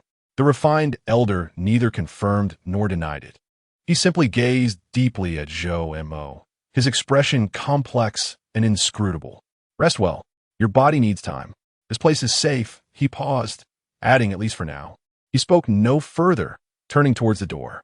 As he reached it, he halted, not looking back, his voice calm yet imbued with a weighty admonition. Survive, Jo and Mo. Only by living can you seek the answers. Only then can you hope to see her again. With that, he opened the door, vanishing beyond its threshold. The door closed silently behind him, leaving Jo and Mo alone once more. Inside the room, the monotonous beeping of the monitoring device filled the air. Soft light spilled onto the cream-colored walls. Jo and Mo lay limply on the hospital bed, an overwhelming fatigue crashing over him like a tide. The pain in his body persisted. Yet the elder's final words flickered like a faint ember, igniting the nearly extinguished hope and resolve within him. To survive, to uncover the truth, to reunite with her. He slowly, and with great difficulty, lifted his hand that was free of four fluids. His palm opened, revealing nothing but emptiness. The 01 card, which had brought forth endless troubles and bore Su-Ya's last thoughts, had long since disintegrated into burning fragments in the explosion, plunging into the abyss. Yet within his palm, there lingered the cold, hard sensation of it, along with the imprint of Su-Ya's shattered and tormented intentions. He stared at his empty palm, gazing up at the gentle light on the ceiling.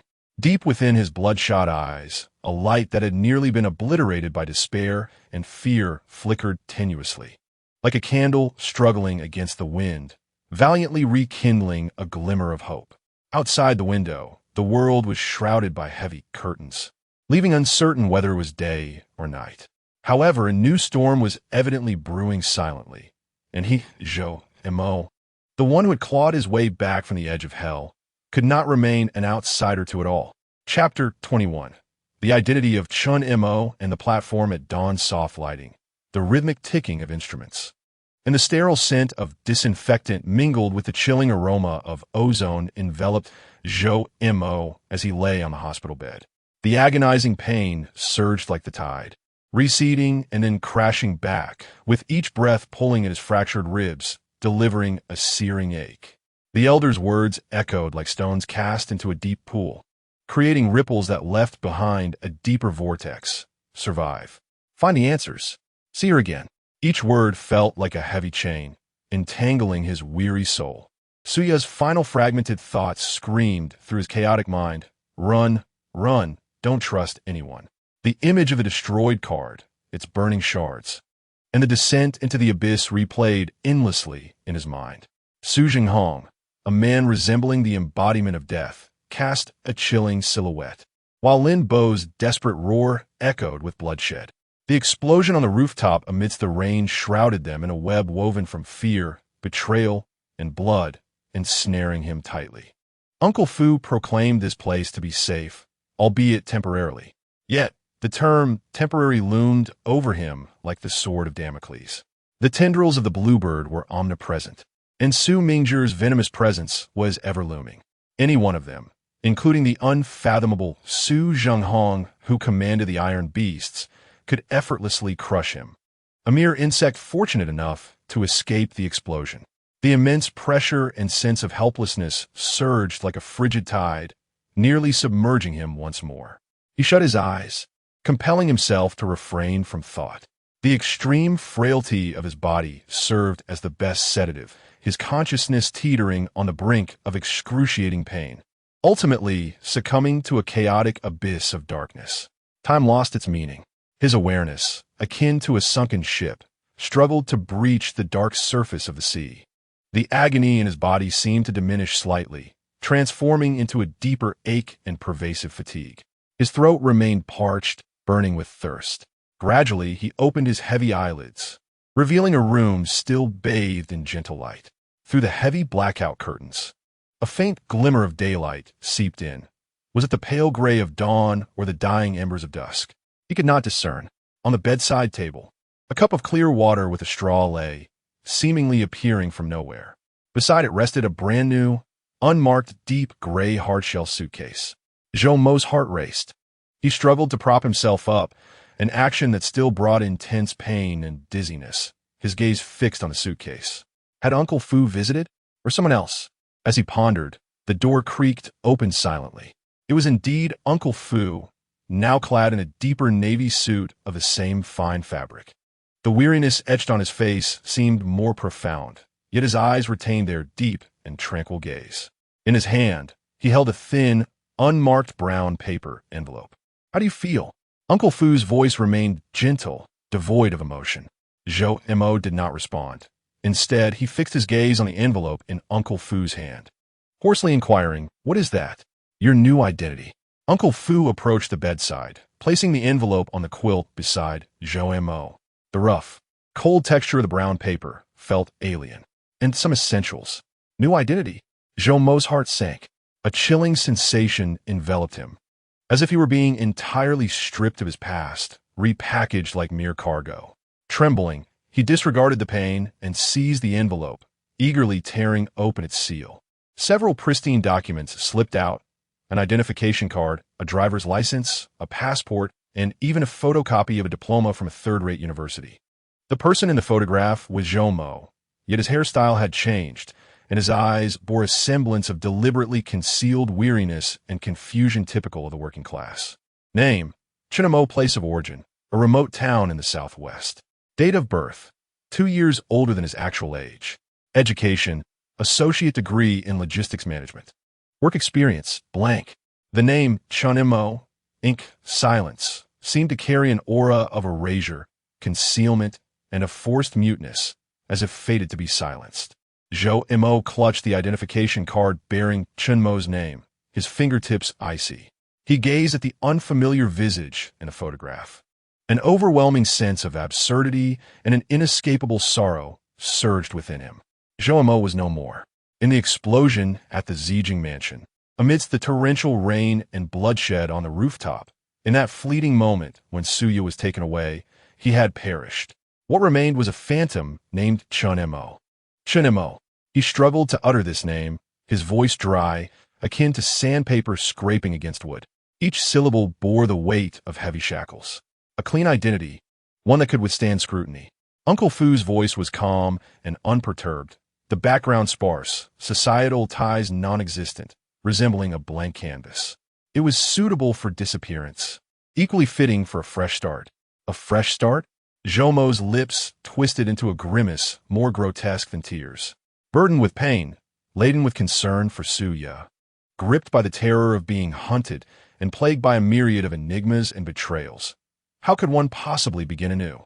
The contents of the suitcase would sustain you for a while. Uncle Fu gestured towards the deep gray luggage at the foot of the bed. Cash, change of clothes, basic medications. An untraceable encrypted phone, and a single-use emergency contact number. His tone carried the weight of official communication. Your injuries necessitate rest, but you cannot linger here. Those pursuing the traces of your demise will arrive sooner than you imagine. Zhou Mo's heart tightened. The Qing Niao or Su Mingzhi, had they already unearthed clues? Uncle Fu seemed to penetrate his fears, his profound gaze lingering on Zhou Mo's face for a moment, imbued with an indescribable gravity. Remember my words. Survival is the only prerequisite. Do not attempt to reconnect with the past. Do not trust anyone who approaches you. Like a drop of water merging with the sea, disappear entirely. He paused, his gaze sharpening, as if to penetrate Zhou Mo's very soul, especially concerning Miss Suya. Forget everything you have seen, heard, or felt. That knowledge is a lethal poison for both you and her. Zero access privileges have vanished along with that card. You are now merely Chun Mo, an ordinary young man toiling for survival. Forget everything concerning Suya, her coldness, her fragility, her suffering, the mark beneath her collarbone, her final cry of escape. How could he forget? Uncle Fu's words struck like a cold blade, attempting to sever the last invisible thread connecting him to Suya and extinguishing any possibility of seeking answers. Zhou Mo tightened his grip on Chun Mo's identification card, his knuckles whitening from the pressure. He lifted his gaze, bloodshot eyes meeting Uncle Fu's profound stare, his voice hoarse yet resolute. What if I cannot forget? Uncle Fu's expression instantly became exceedingly complex. There was helplessness, concern, and perhaps a trace of barely perceptible compassion, akin to a chasm's fissure.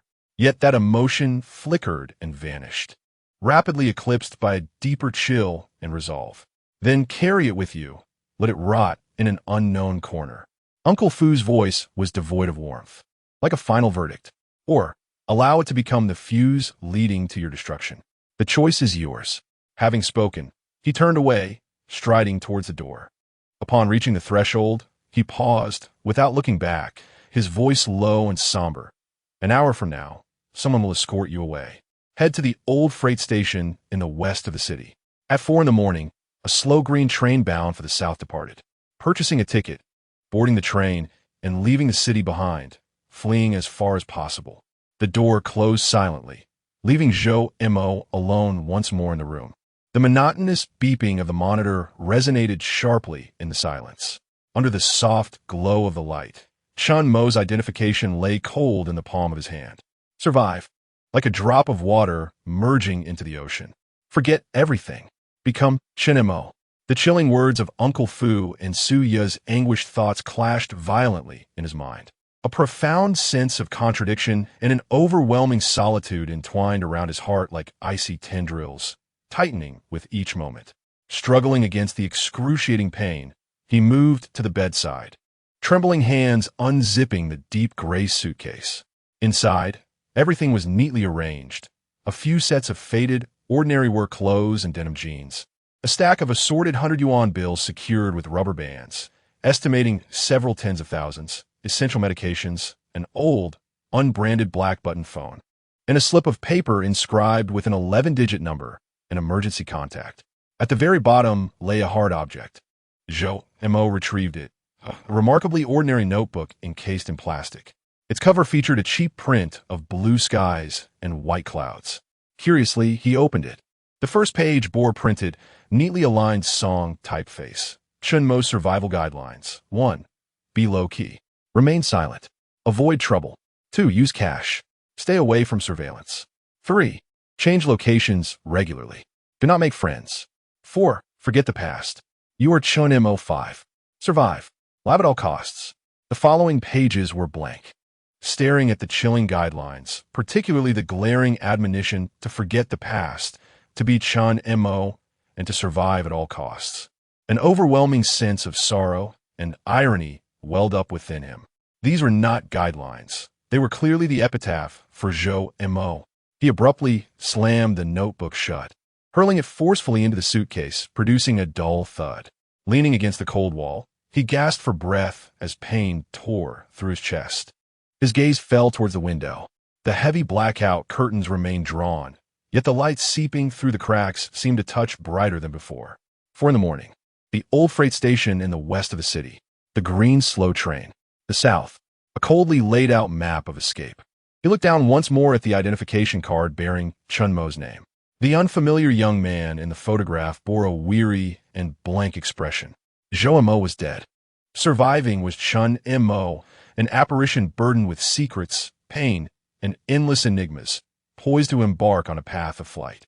Slowly, with great difficulty, he raised his hand to wipe away the cold liquid on his face, unsure whether it was sweat or tears. Survive. Seek the truth. See her again. Uncle Fu's chilling warning and Suya's shattered thoughts clashed violently within his mind. Ultimately, a faint yet extraordinarily stubborn flame ignited deep within his bloodshot eyes, burning with tenacity. Despite the struggle, he inhaled deeply.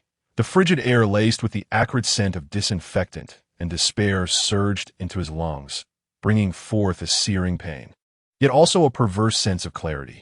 He struggled to don the garments belonging to Chun Mo, each piece exuding the cheap scent of laundry detergent as he painstakingly dressed. Each movement was clumsy and arduous, each lift of his arms tugging at his wounds. The coarse fabric grazed against the burns on his back, igniting a sharp sting. When the final, faded work jacket enveloped him, he gazed into the mirror at the pale, unfamiliar youth staring back, whose eyes flickered with an odd stubbornness. Chun Mo silently mouthed words to his reflection. A gentle knock resounded at the door. Time had come. Zhou Mo cast a final glance at the room that had offered him fleeting sanctuary, yet also buried him within its confines. He bent down, summoning all his strength to lift the heavy suitcase. His back protested vehemently, and the fractured ribs echoed their anguish. Yet he gritted his teeth, beads of cold sweat forming at his brow. He opened the door. Standing outside was a man clad in a deep blue work uniform, wearing a cap pulled low over his brow, obscuring his features in shadow. He remained silent, offering a slight nod to Zhou Mo before stepping aside to clear the passage. No words were exchanged, no communication was made. Zhou Mo, dragging the cumbersome suitcase, stumbled after this mute guide through a similarly quiet, dimly lit corridor. The air was thick with an intensified scent of disinfectant mingling with a damp chill of the underground. It felt as if they were in a highly concealed, subterranean medical facility.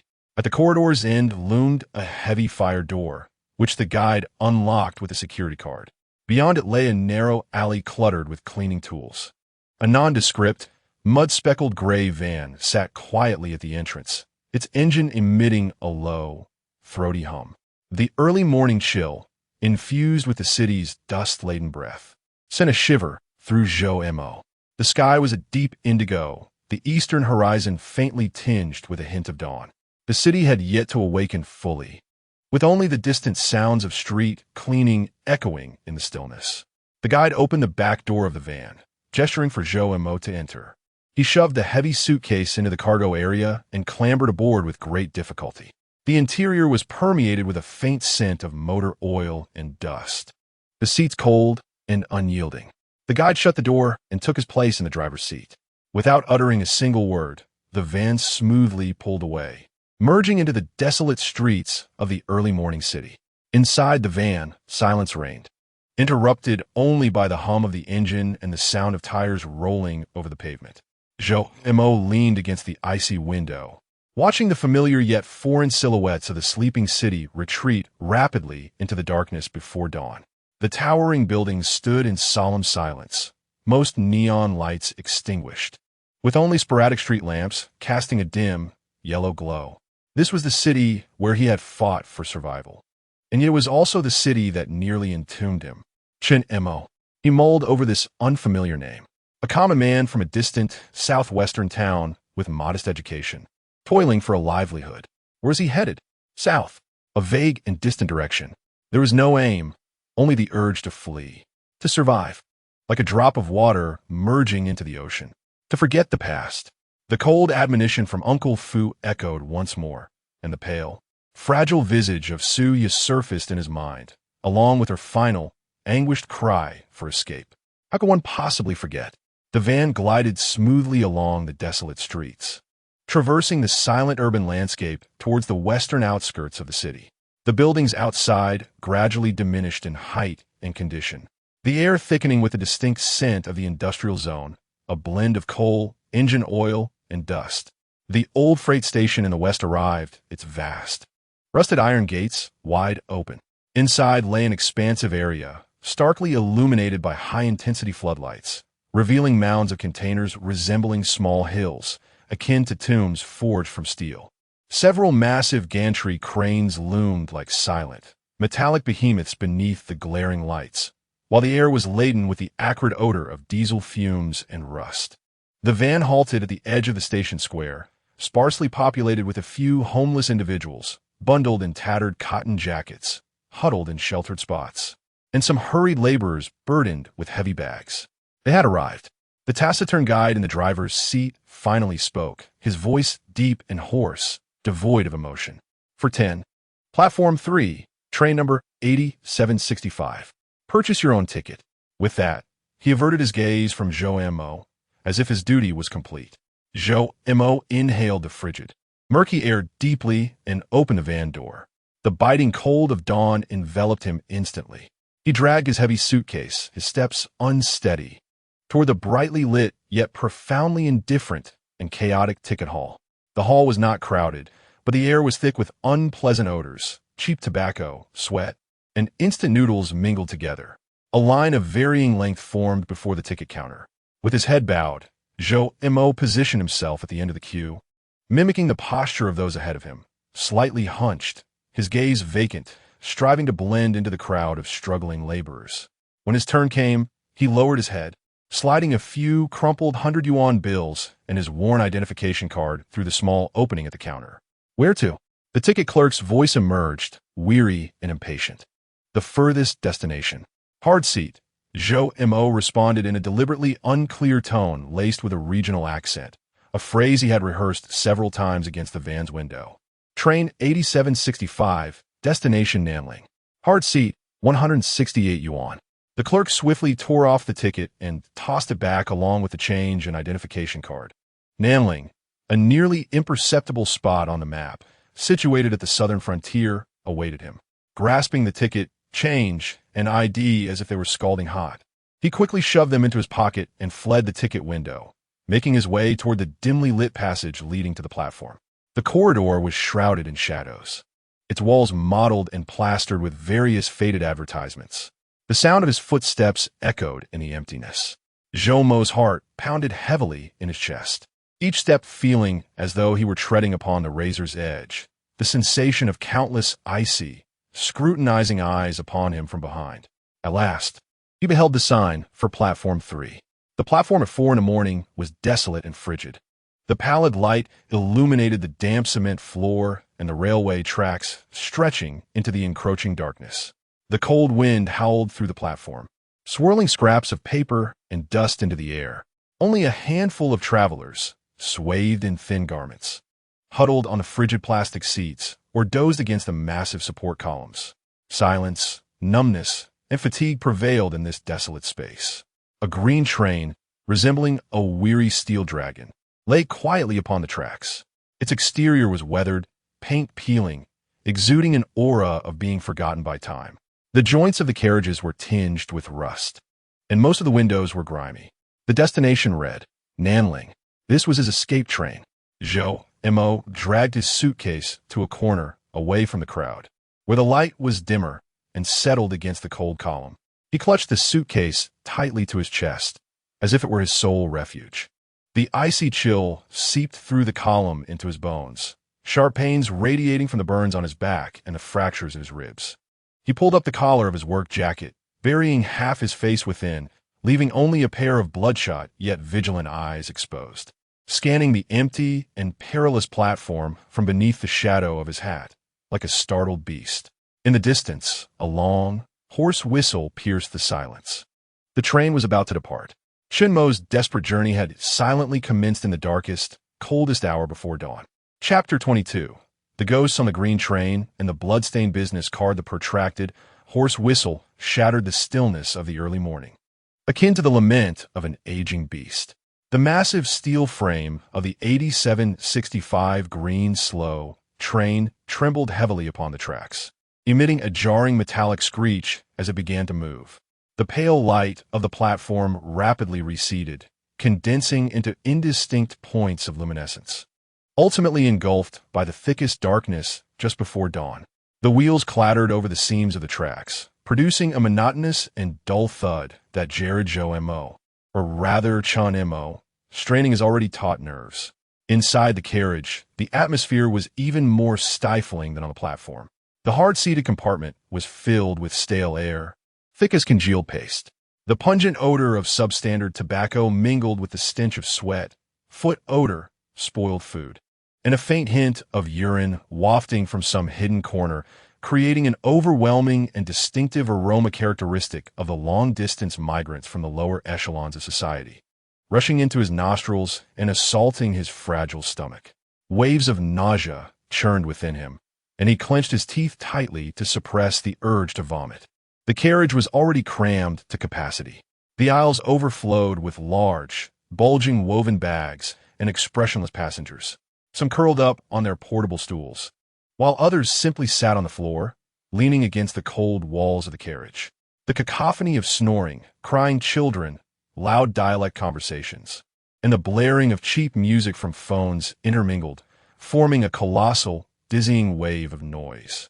Zhou Mo, dragging his heavy suitcase, resembled a stranded fish, struggling to maneuver through the gaps between people and piles of luggage. Each movement sent jolts of pain through his fractured ribs and burned back, causing his vision to blur.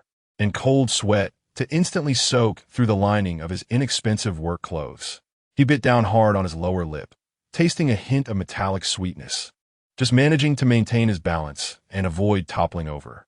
His ticket was for a hard seat near the carriage's connection point. The space was pitifully cramped. The rigid, blue synthetic leather seat worn to the point of exposing the sponge beneath. Sitting on it was a frigid and uncomfortable experience. Opposite him sat an elderly farmer, his hair grizzled and face lined with deep furrows, beside a bamboo cage that emitted the pungent smell of chicken droppings, from which the faint murmurs of chickens could be discerned. Next to him was a young woman cradling a sleeping infant, her complexion waxen and her vacant gaze fixed on the fleeting darkness outside the window. Zhou Mo struggled to cram his suitcase into the scant remaining space beneath the seat before nearly collapsing into his own.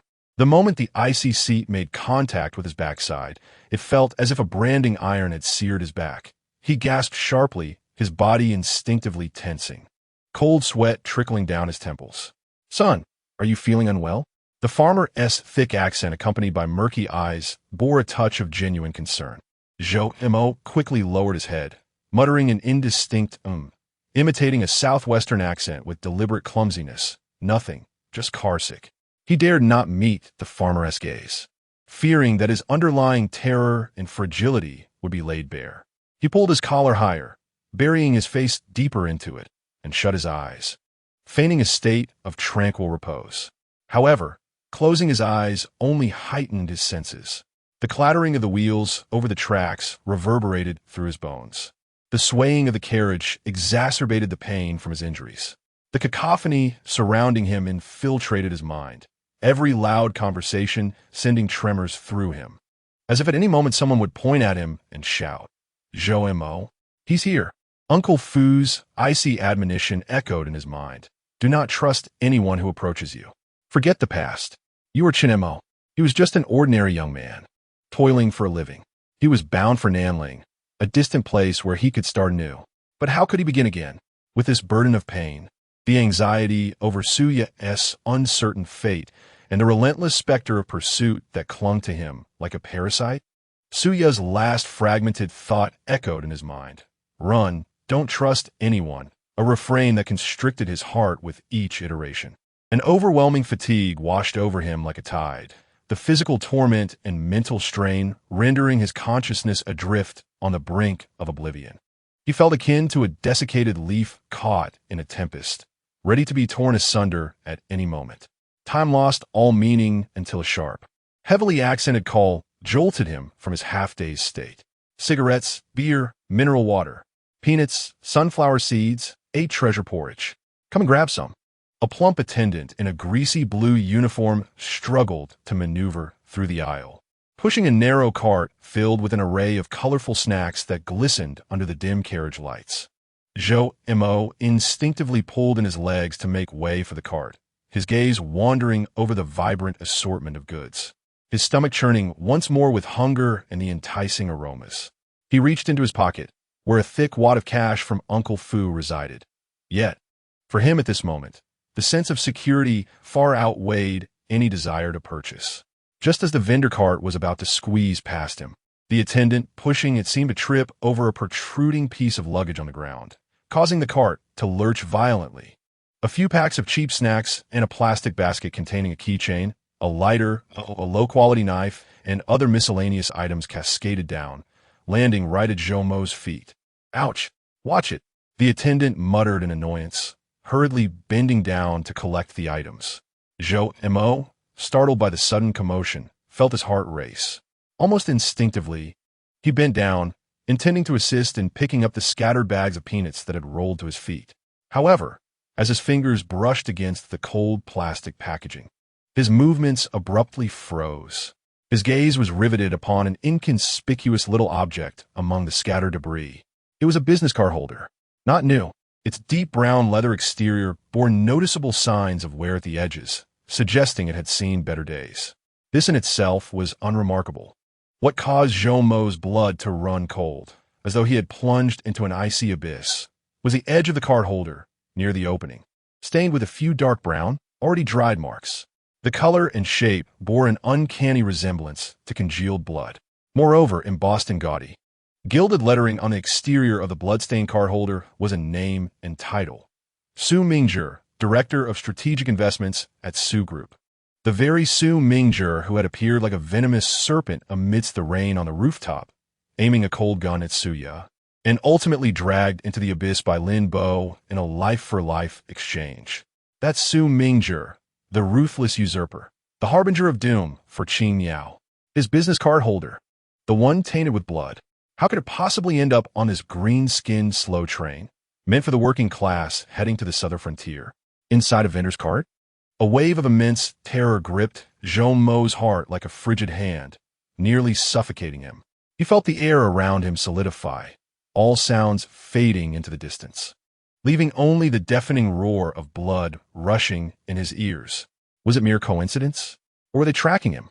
Had the people from Qing Yao infiltrated this place? How would they find this train? Was there a problem on Uncle Fu's side?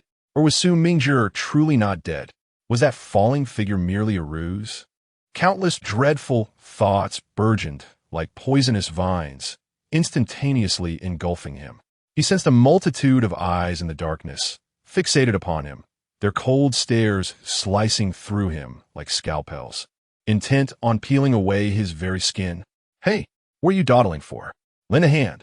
The attendant impatiently shoved him, roughly sweeping the scattered items into the basket, including the card holder stained with dark brown marks. Zhou Mo recoiled as if burned, his body trembling uncontrollably. He bowed his head deeply, nearly burying his face in his knees, as his heart thundered within his chest, battering against broken ribs, sending sharp pangs of pain coursing through him. I'm sorry," he managed to stammer, forcing out a few fragmented syllables from his throat, his voice trembling uncontrollably. The attendant appeared oblivious to his peculiar state, grumbling as she gathered her belongings and pushed the cart forward, demanding clearance. "Make way! Make way!" The sales cart squeaked and rattled as it receded. Yet the stifling sense of oppression remained unyielding. Zhou Mo maintained a hunched posture, his body rigid, cold sweat saturating the back of his uniform, clinging to his scorched skin and inflicting waves of sticky, icy pain. The names Su Mingzhi and the dark brown stains of blood were imprinted on his retina like a brand, indelible and haunting. Fear slithered like a cold venom along his spine, spreading to every limb. He was mistaken, terribly mistaken. This was far from a safe escape train. It resembled a mobile coffin. That bloodied business card holder served as a label affixed to the coffin, proclaiming his location and date of demise. The shadow of the bluebird and the specter of Su Mingzhi never strayed far.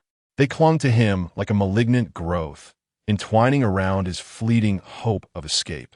The three obsessions, survive, uncover the truth, and reunite with her, seemed so pale and distant in the face of icy terror. The frigid green carriage, amidst the darkest expanse before dawn, bore a ghost consumed by fear, heavily advancing towards the unknown, a realm seemingly laden with lethal traps. The clatter of wheels over tracks now echoed like the footsteps of death approaching. Chapter 23. Suffocation and filth, and a halt in the nameless land. The cramped confines of the restroom served as both a purgatory of filth and the only sanctuary from the prying eyes of the outside world. Zhou Mo locked the door, leaning against the cold, damp, and suspiciously stained metal door, his body slowly sliding down until he curled up on the equally filthy floor. He could no longer hold on. A violent wave of nausea crashed over him like a tsunami. He lunged toward the squat toilet, reeking of a potent mixture of urine and disinfectant, his stomach churning violently, yet he could only expel a few bitter mouthfuls of bile and gastric fluid, scorching his already raw throat. Each heave tugged mercilessly at his fractured ribs and the burns on his back, the agony darkening his vision, his body convulsing uncontrollably. Cold sweat flooded like a burst dam, instantly soaking through his cheap uniform jacket, the icy fabric adhering to his scorched skin, inflicting waves of prickling pain and a suffocating stickiness. He gasped violently, his throat emitting a painful whimper. The names Su Mingzhi and the dark stains on the business card holder seared his nerves like a red-hot iron. The image of that cold, sinister face under the rain on the rooftop, the dark muzzle of a gun, and Lin Bo's roaring descent through the railing was vividly suffocating. The chilling tendrils of the bluebird, Uncle Fu's unfathomable warning, and Suya's shattered thoughts coalesced into an invisible boulder, pressing heavily on his chest, rendering him breathless. How could this be? That business card holder? Su Mingzhi's blood? Or someone else's? Its presence on this train signified what? Surveillance? A trap? Or was it possible that Su Mingzhi was not dead at all? A profound dread coiled around his neck like a cold serpent, tightening its grip. He felt that the dilapidated green train, the filthy carriage, and the cramped restroom had all transformed into a colossal trap, with him as the prey ensnared and without an avenue of escape. The so-called safe route proposed by Uncle Fu was nothing but a farce. Suddenly, a loud and urgent knock reverberated through the air, accompanied by a gruff man's shout. "Hey, are you stuck in the toilet? Hurry up. I can't hold it anymore." The voice thundered like a storm in the confined space. Zhou Mo trembled, akin to a startled rabbit, springing to his feet, only to feel a sharp pain as his movements tugged at his wound. In a flurry, he fumbled for the flush valve, haphazardly pressing it a few times. Listening to the sound of rushing water, he finally steadied his trembling hand to unlock the door. Outside stood a middle-aged man, his face a mask of impatience and irritation. Clutching his abdomen, upon seeing the door open, he shot Zhou Mo a fierce glare, muttering curses as he barged in, slamming the door behind him. Zhou Mo nearly bolted from the restroom, bowing his head as he staggered back along the crowded aisle. The cacophony around him flooded his ears, children wailing, loud conversations in dialect, and the acrid scent of substandard tobacco, all of which compounded his dizziness and nausea. He felt as though every gaze directed at him was scrutinizing, and every louder sound served as a harbinger of danger. Finally squeezing back into his seat, he collapsed as if utterly drained, gasping for breath. His face as pale as a sheet, beads of cold sweat dotting his forehead and temples. "Young man, you seem terribly carsick," remarked an elderly farmer seated across from him. Concern etched in his murky eyes as he observed Zhou Mo's ashen complexion. "Would you like some water to help?" As he spoke, he retrieved a chipped enamel cup from beneath his seat, filled with murky tea. Zhou Mo fought against the tumult in his stomach and the fear gnawing at his core. Forcing a smile that was more painful than tears, and mimicked a muddled southwestern accent, saying, "Thank you, but no, I brought my own water." In a hurried motion, he fished out the old black button phone that Uncle Fu had given him. This device now served no purpose other than emergency contact, as he feigned the need for water to mask his disarray. The young woman beside him cast a glance his way, her sallow face devoid of expression, merely clutching her infant tighter. Zhou Mo lowered his head, burying his face into the collar of his coat, striving to shrink his presence as much as possible. He strained to listen attentively to every sound within the carriage, particularly any mention of the vendor and the business card holder. Yet, aside from the usual clamor and complaints, it seemed no one was particularly concerned about the recent minor incident. Time dripped away in agonizing seconds, punctuated by the monotonous clatter of the wheels and the relentless ache in his body. Outside, the dark sky gradually yielded to a leaden, oppressive dawn, devoid of brilliant morning hues. Only a dismal haze hung in the air, seemingly eternal. The wilderness, fields, and lowly villages receded rapidly into the mist, all appearing lifeless and devoid of vitality. Zhou Mo's heart, much like the somber sky beyond the window, felt weighed down with an oppressive heaviness. The relentless physical pain tormented him, each breath accompanied by a dull ache from deep within his chest. The burns on his back seared painfully beneath the friction of cheap fabric and sweat. His mental state was stretched to its limits. The slightest rustle could send him leaping in alarm. The bloody business card holder pierced his consciousness like a venomous thorn, leaving him unable to find solace. The first tenet of Chun Mo's survival code was cold, discretion, silence, and avoiding trouble, binding him like a shackle. He had to endure, to convincingly play the role of an ordinary youth from the southwestern frontier, plagued by severe motion sickness. The clamor within the carriage seemed to reach a crescendo before gradually subsiding. Passengers began to produce hard steam buns, pickles, and boiled eggs. quietly consuming their breakfast alongside thermos cups of hot water. The mingled aroma of food combined with the existing foul odors created an even more complex and unpleasant scent. Zhou Mo felt a profound hunger, his empty stomach aching with discomfort. Yet he dared not touch the provisions in his suitcase for fear of attracting attention. He could only shut his eyes, striving to disregard the protests of his belly, focusing instead on resisting the pain and fear. With a clang and a hoot, another hoarse whistle pierced the air. The train began to noticeably decelerate, the sound of wheels grinding against the tracks becoming increasingly jarring. A crackling noise filled the carriage's intercom, followed by a heavily accented female voice announcing, "Dear passengers, please note that the next stop is Linjiang. Those disembarking at Linjiang, please prepare in advance." The announcement echoed twice, the station name still muffled, as if held in the mouth. Linjiang? A place entirely absent from his mental map. The train gently approached a dilapidated, desolate station. The platform was low, illuminated only by a few solitary, dim yellow streetlights that seemed particularly dull in the leaden morning light. The station building, a relic of decades past made of red bricks, had walls peeling away and broken glass windows, exuding an aura of decay forgotten by time. There were hardly any staff on the platform, only a few figures, clad in tattered clothing and shouldering oversized burlap sacks, huddling against the cold morning breeze. As the train came to a halt with a heavy sigh, the doors opened, allowing a more biting wind, laced with the sense of cold, dust, and rust, to sweep inside. Few passengers disembarked, all burdened with heavy luggage, their expressions numb, the weary labors of the lower class. Even fewer boarded. Only a handful of similarly encumbered figures silently squeezed in, swiftly occupying the vacant spaces and bringing a fleeting chaos along with a thicker atmosphere. Zhou Mo huddled in a corner, his vigilant gaze scanning each newcomer. Each unfamiliar face, worn and roughened by life's trials, bore no immediate signs of suspicion. Yet the tension within him refused to ease. The reach of the Qingyao was all-encompassing. Who could tell if among these individuals lurked a disguised predator? The train lingered at Linjiang Station for less than 5 minutes before it resumed its journey, dragging its heavy form toward an even more desolate and unfamiliar heartland of the south. Zhou Mo leaned against the frigid car window, watching as the dilapidated station named Linjiang swiftly faded into the gray mist.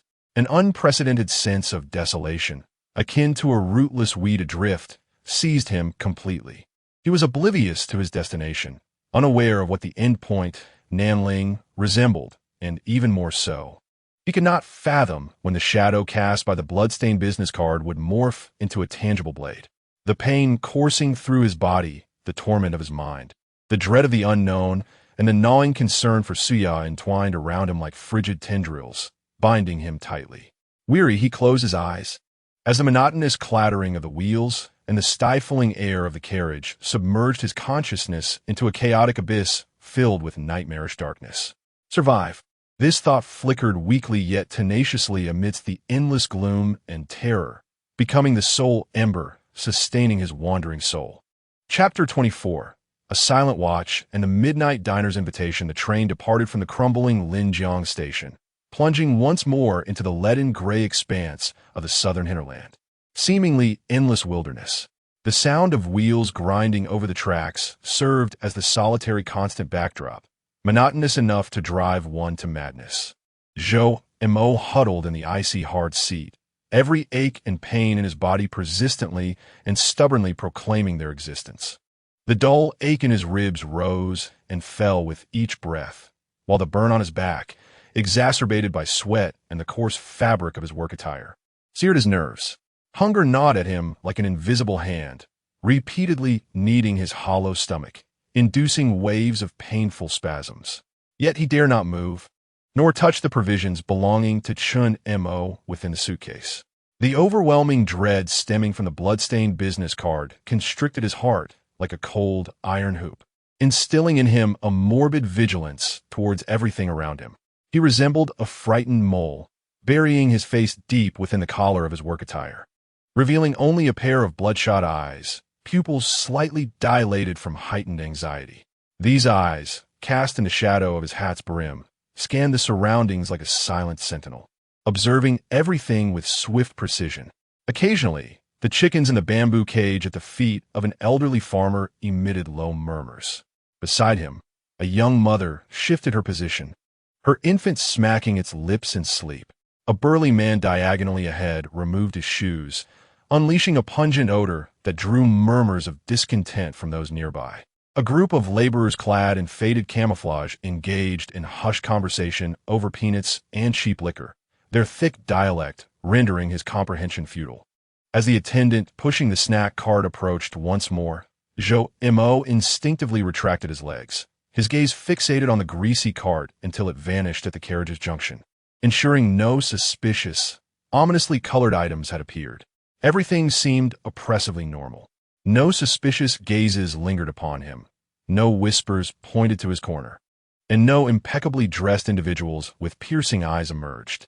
Only the raw, gritty fatigue of the lower strata of society, their numbed existence, and the clamor of meticulous penny-pinching resounded. Yet, Mo's heart dared not relax in the slightest. Do not trust anyone who approaches you with undue eagerness. The cold warning of Fu Bo resonates like a spell. The appearance of that business card holder has utterly shattered his fleeting illusion of safety on this journey. It is akin to a stone cast into a stagnant pool. Though the ripples may appear to have settled, the chilling dread has sunk to the depths, poised to transform into a monster that preys on the unsuspecting. The shadow of the bluebird, the specter of Su Mingzhi, lingers unceasingly. They may take the form of any seemingly ordinary face within this compartment. The attendant? Is he aware of the unfolding peril? Was the business card holder accidentally dropped, or left as a deliberate marker? The rude man who jostled him?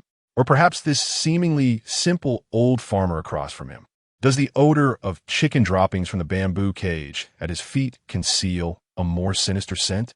Doubt and paranoia entwine his thoughts like poisonous vines, wrapping around his mind in a frenzied grip. Each jolt of the wheels sends his nerves taut. Every loud utterance makes him suspect the transmission of a covert signal. Even the unconscious yawn or scratch of a neighboring passenger is magnified in his hypersensitive psyche, interpreted as an ominous threat. Exhaustion weighs upon him like a leaden weight, dragging his consciousness into the depths. The pain and the strain of heightened tension drain the last vestiges of his energy. His eyelids, heavy as if filled with lead, are nearly impossible to lift.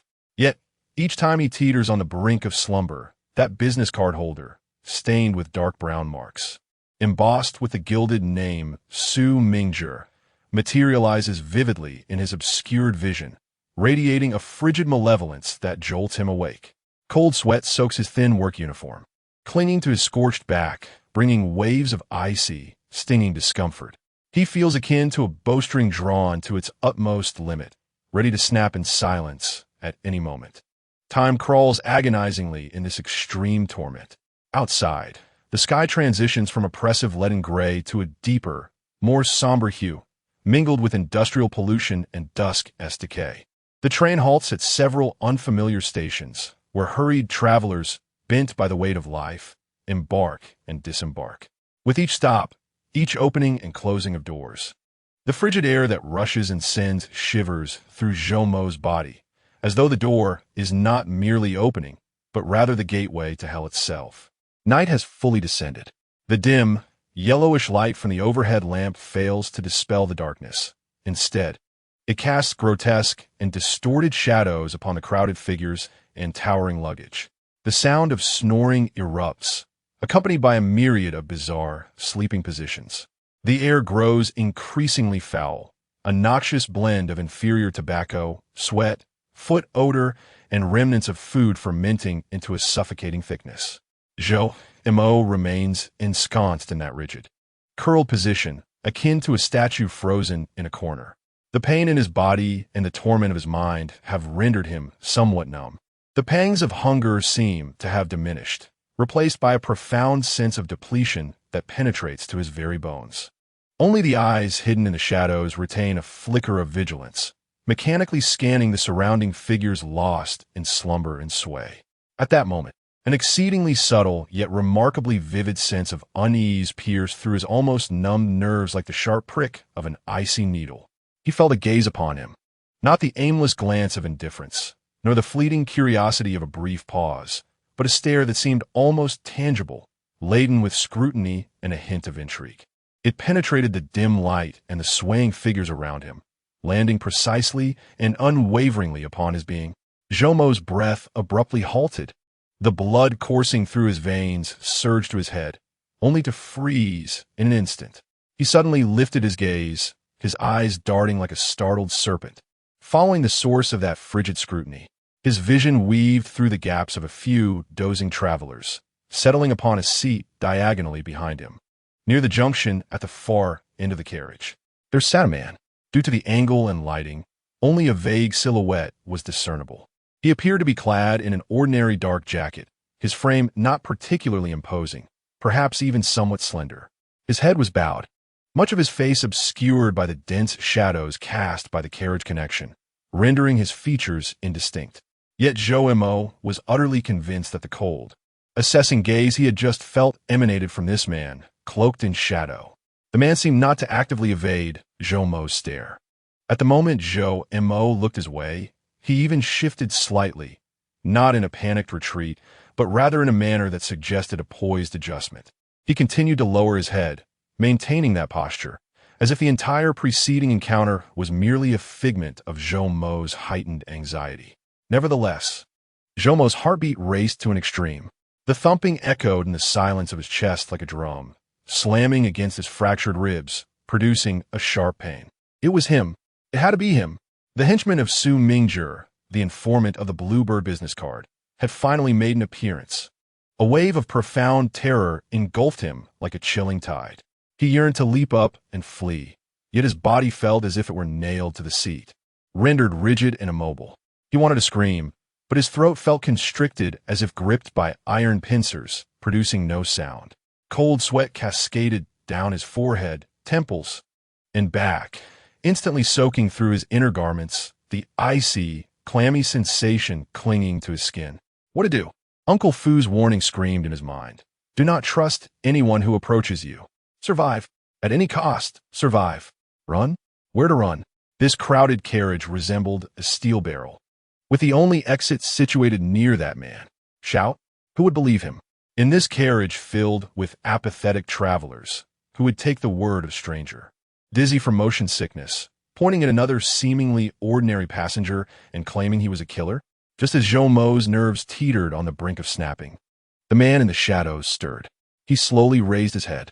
The meager light from the overhead lamp begrudgingly outlined his jawline, yet his features remained obscured. However, Jomo felt it. The gaze from the shadows once more pierced through the chaotic space, landing squarely upon his face. Then the man, ever so slightly, almost imperceptibly, nodded in Jomo's direction. Without expression, without words, merely a simple nod imbued with a sense of confirmation. This gesture sent a shiver down Jomo's spine, more unnerving than any grotesque countenance. It felt like a silent proclamation. I see you. I know who you are. Jomo's heart raced, as if it were about to leap from his throat. Blood coursed through his veins like a torrent, roaring in his ears, and darkness flickered before his eyes. He bit down hard on his tongue, the sharp pain and metallic taste barely allowing him to cling to the last vestiges of clarity, preventing him from fainting on the spot. After nodding, the man made no further move. He lowered his head once more, retreating into the shadows at the connection point, as if the entire encounter had been but a figment of imagination. Yet Jomo was acutely aware that this was no mere illusion. That silent gaze, that frigid nod, had seared itself into the fabric of his dread like two indelible marks. The shadow of the bluebird had finally revealed a glimpse of its icy fangs. He was no longer prey, but a target already locked in its sights. Time stood still in the grip of unrelenting fear. Each second stretched out like a century. Jomo remained frozen in place, his muscles subtly twitching from an excess of tension. He could even hear his teeth chattering softly in terror. He dared not glance in that direction again, instead fixating intently on the filthy ground beneath his feet, as if he could bore a hole through it. Uncertain of how long had passed, perhaps only a few minutes, perhaps an eternity, the shadows at the connection point stirred once more. The man stood up.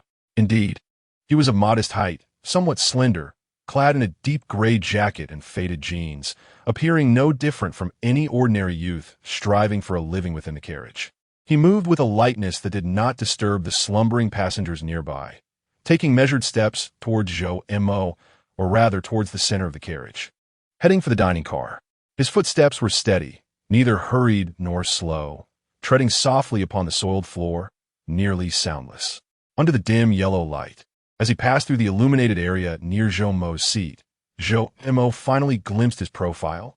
It was an exceedingly commonplace face, one that would be forgotten the moment it blended into a crowd. The skin was slightly coarse, the cheekbones somewhat prominent, and the thin lips pressed tightly together, exuding a hint of harshness. However, what caused Zhou Mo as hard to seize was the old scar beneath the corner of his left eye, near the temple, a scar approximately 2 inches long, faint in color, yet strikingly distinct. The scar twisted slightly, resembling an ugly centipede lying in wait upon an otherwise unremarkable visage, instantly imbuing that face with an indescribable aura of coldness and danger. A scarred face. Zhou Mo's pupils constricted to pinpricks. Blood rushed toward his limbs, only to freeze in the next instant with primal dread. He could almost hear his bones creaking in fear. The scarred man seemed utterly indifferent to Zhou Mo, who cowered in the corner like a frightened bird. His gaze remained fixed ahead, his steps unwavering, as he strode directly past Zhou Mo's seat. A faint, chilling breath, mingling the scent of cheap tobacco with an indefinable, rust-like coldness, wafted past Zhou Mo's nose as the figure brushed by. Just as he was about to completely pass Zhou Mo's seat, Zhou Mo felt an almost imperceptible touch against the back of his hand resting on his knee. He instinctively recoiled. Lowering his gaze, he discovered, unbeknownst to him, a small, folded note had materialized on his knee. His heart raced violently, threatening to burst. He quickly lifted his head, catching only a glimpse of the scarred face disappearing into the crowded aisle, cloaked in a deep gray jacket as he vanished through the doorway leading to the dining car. He was gone, leaving behind a mere piece of paper. Zhou Mo fixated on the inconspicuous note on his knee, as if it were a coiled viper. Fear surged like frigid tides, crashing relentlessly against the fragile remnants of his sanity. Should he open it or not? It could be a trap, a harbinger of doom. Yet, could he evade it by leaving it unopened? The silent gaze and nod from the scarred man had already revealed his position. A profound conflict tore at him. Cold sweat trickled down his brow, staining his trousers with darkened spots. Ultimately, a desperate impulse, akin to reckless abandon, compelled his trembling, perspiring fingers to slowly and cautiously reach for the folded note. His fingertips brushed against the coarse paper, icy to the touch. Drawing a deep breath, he summoned every ounce of strength to steady his trembling hand, gradually unfolding the note. The note bore a single line of scrawled handwriting in black ink. Dining car. Midnight. Come alone. Discuss where you ought to go. Nanling is not the destination. It is the starting point. There was no signature, only a simplistic symbol. Zhou Mo stared at the words, each one searing into his nerves like a red-hot brand. The message was starkly clear. Dining car. Midnight. Come alone. A blatant directive. An undeniable summons. Discuss where you ought to go. Nanling is not the destination. It is the starting point. This phrase pierced through the depths of his most profound fears like a chilling key. The sender not only knew his identity and his destination of Nanling, but perhaps even more. They were aware that Nanling was not the safe haven he had envisioned, but rather the onset of something far larger and more perilous. What did the symbol signify? Was it an insignia of some organization, or perhaps a code name for the Bluebird? The weight of the information and the icy command rendered Zhou Mo's mind blank. Fear coiled around his neck like a frigid vine, tightening inexorably, nearly choking him. What was he to do? Go. That would undoubtedly be walking into a trap. The chilling aura exuding from the scarred man was anything but benevolent. The dining car, relatively open, was an ideal setting for confrontation. Not to go. The other party had already made their approach, leaving a mark. Could he evade them indefinitely? In this moving cage, they could strike at any moment. They might even involve the innocents within the carriage. The voice of Uncle Fu echoed once more in his mind. Survive. At all costs, survive. Do not trust anyone who approaches you. Survive at any cost. Zhou Mo's gaze was fixated on the crumpled note, his fingers turning white from the pressure. The scrawled words on the paper seemed to morph into an invitation to the abyss. Midnight. The dining car. Alone. He struggled to lift his head, his bloodshot eyes piercing through the murky, yellowish air, staring at the door leading to an unknown fate at the junction of the carriages. The green train traversed the endless darkness, the clattering of wheels over the tracks resonating like a somber funeral bell, each sound striking against Zhou Mo's fraying nerves. Chapter 25. The Deadlock of the Dining Car and the Cold Deal. Midnight. These two words hung over Zhou Mo's head like a chilling guillotine. The dim light from the overhead lamp flickered like will-o'-the-wisps in a grave. The heavy snoring and grinding of teeth from the surrounding passengers coalesced into a blurred background noise, providing no semblance of security. Rather, it mocked his isolation. The folded paper, akin to a searing branding iron, was clutched tightly in his palm, sweat thoroughly saturating its rough surface, the ink slightly smudged yet glaringly clear. Dining car. Midnight. One person to come. Discuss where you should go. Namling is not the destination. It is the starting point. The symbol at the bottom resembled a cold eye, watching him from the darkness. To go or not to go. Fear coiled around his neck like a frigid vine, nearly choking him. The silent gaze of the scarred man, his icy nod, and the twisted scar at the corner of his eye repeatedly reminded Zhou Mo of the price of refusal, to quietly perish in this filthy darkness like a crushed bug. Survive. At all costs, survive. Uncle Fu's final, resolute warning had now become his sole beacon, even if the path it illuminated led to more turbulent undercurrents and jagged reefs. Zhou Mo inhaled deeply. The noxious air, mingled with the pungent scent of sweat and inferior tobacco, tore through his lungs with a searing pain, yet forced his numbed nerves to tense. He needed clarity. He needed a shred of even distorted courage. He slowly and cautiously crumpled the note into a ball and tucked it into the deepest pocket of his work pants. Then, summoning all his strength, he controlled the tremors coursing through his body and gradually stood from his seat. Each delicate movement tugged at his fractured ribs and burned back, the agony causing his vision to darken, cold sweat instantly soaking his inner lining. He hunched over, one hand instinctively pressing against his ribs, the other gripping the icy backrest of the seat, supporting his faltering body. The elderly farmer across from him seemed disturbed by his movements, his murky eyes barely opening a slit, mumbling something indistinct before sinking back into slumber. The young mother next to him continued to cradle her baby, her head resting against the cold window, utterly oblivious. Zhou Mo, like a puppet manipulated by invisible strings, dragged his leaden legs, step by step, laboriously making his way toward the junction of the carriages. Beneath his feet lay a chaotic accumulation of luggage and the outstretched legs of slumbering travelers, each step requiring utmost caution to navigate the obstacles, akin to traversing a mine-laden battlefield. With every footfall came a sharp pain in his ribs and a heart that thundered like a war drum. Passing through the narrow corridor, reeking of urine and rust, he pushed open the door leading to the dining car. A wave of contrasting heat assaulted him, a lang of rancid cooking oil, cheap detergent, and the remnants of leftover food. The lighting in the dining car was somewhat brighter than that of the hard seat compartment, the harsh fluorescence illuminating the greasy plastic tables and equally greasy chairs. The car was nearly empty, with only 3 or 4 travelers scattered in the corners, silently consuming unidentifiable meals or smoking cigarettes. A portly chef, clad in a similarly greasy uniform, languidly dozed behind the serving window. The air was thick with a lethargy that belonged to the midnight long-distance train. Zhou Mo's gaze flickered across the compartment like a startled searchlight. Then he spotted him.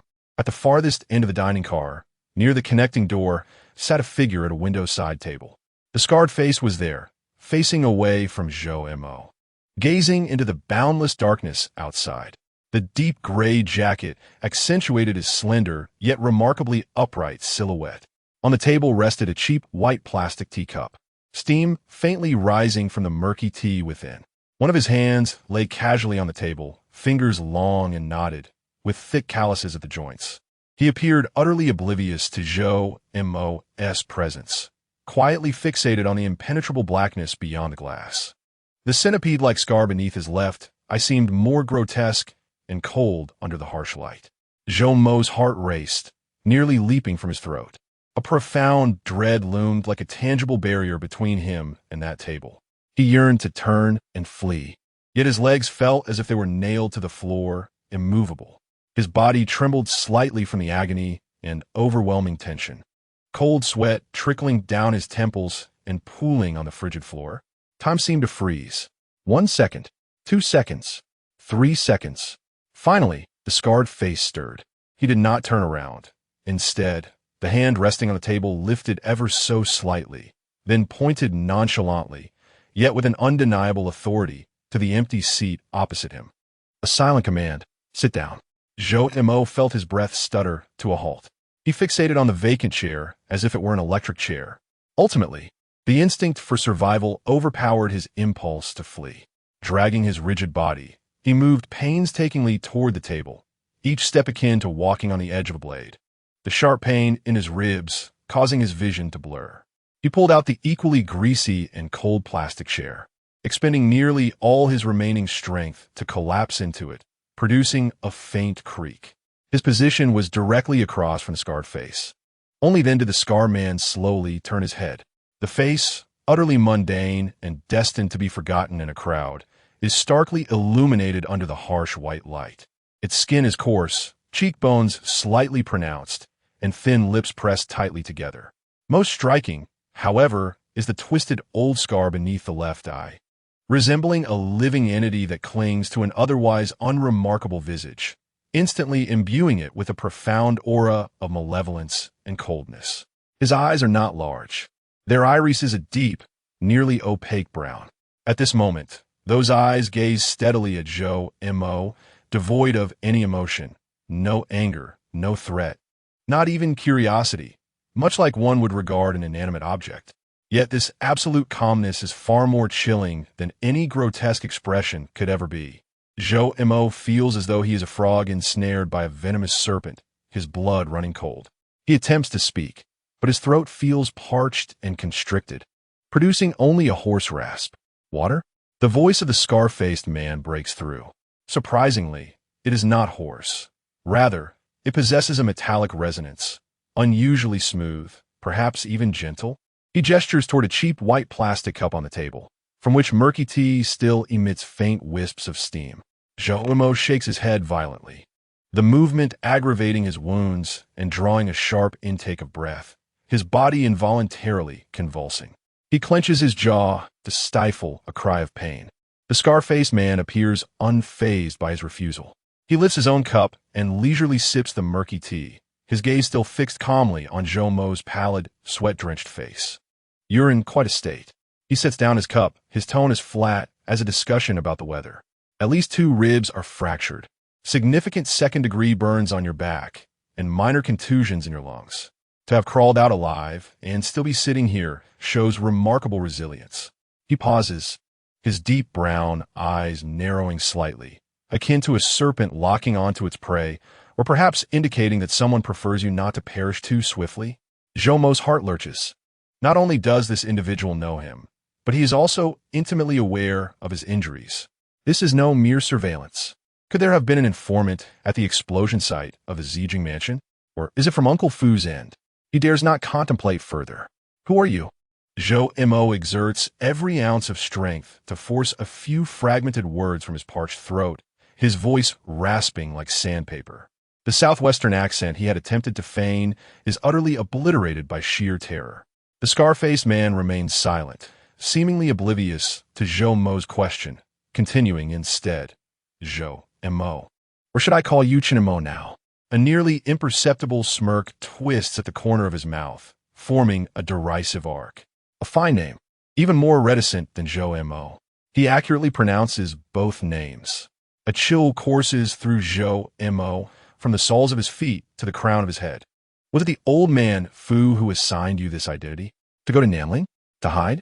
The scar-faced man's tone carries a hint of barely concealed amusement, his fingers unconsciously tapping lightly on the greasy tabletop, each sound reverberating against Zhou Mo's taut nerves. A commendable choice of direction. Unfortunately, it is too slow and rather naive. He raises his deep brown eyes, their gaze piercing like ice picks directed at Zhou Mo. Did you think Nanling was the end? A safe haven? You are mistaken. Nanling is merely the beginning, a starting point that truly reveals the vastness of this world. What does it mean? Zhou Mo forced himself to meet that frigid gaze, despite his body trembling like a leaf caught in the wind. What do you want from us? Su Mingjie is not dead. Upon hearing the name Su Mingjie, the scarred man's fingers paused briefly on the table. Deep within his dark brown pupils, a fleeting ripple seemed to pass, so subtle that it was nearly imperceptible. Su Mingjie, the scarred man's voice remained steady. Yet Zhou Mo keenly detected a trace of contemptuous coldness within. Merely a presumptuous fool. He believed himself to be the hunter, yet in reality he was but a pawn, easily discarded from the chessboard. Leaning slightly forward, the mingled scent of cheap tobacco and cold rust wafted toward him once more, carrying an intangible sense of oppression. His life or death was inconsequential. What mattered was you, Zhou Mo, or rather, that zero-level authority that vanished along with the card. Zero-level authority. This name thundered in Zhou Mo's mind. It was the term mentioned by Uncle Fu when he instructed him to destroy the card. The very thing Suya fought desperately to have him eliminate. It was indeed the core. I do not know what you are talking about. Zhou Mo instinctively denied it, his voice rising with agitation, only to be interrupted by a fit of violent coughing, his face turning crimson. I know nothing of any authority. That card has been burned, destroyed. The scarred man observed him cough in silence, waiting until Zhou Mo seemed on the verge of suffocation before he spoke slowly, his voice as frigid as the permafrost of Siberia.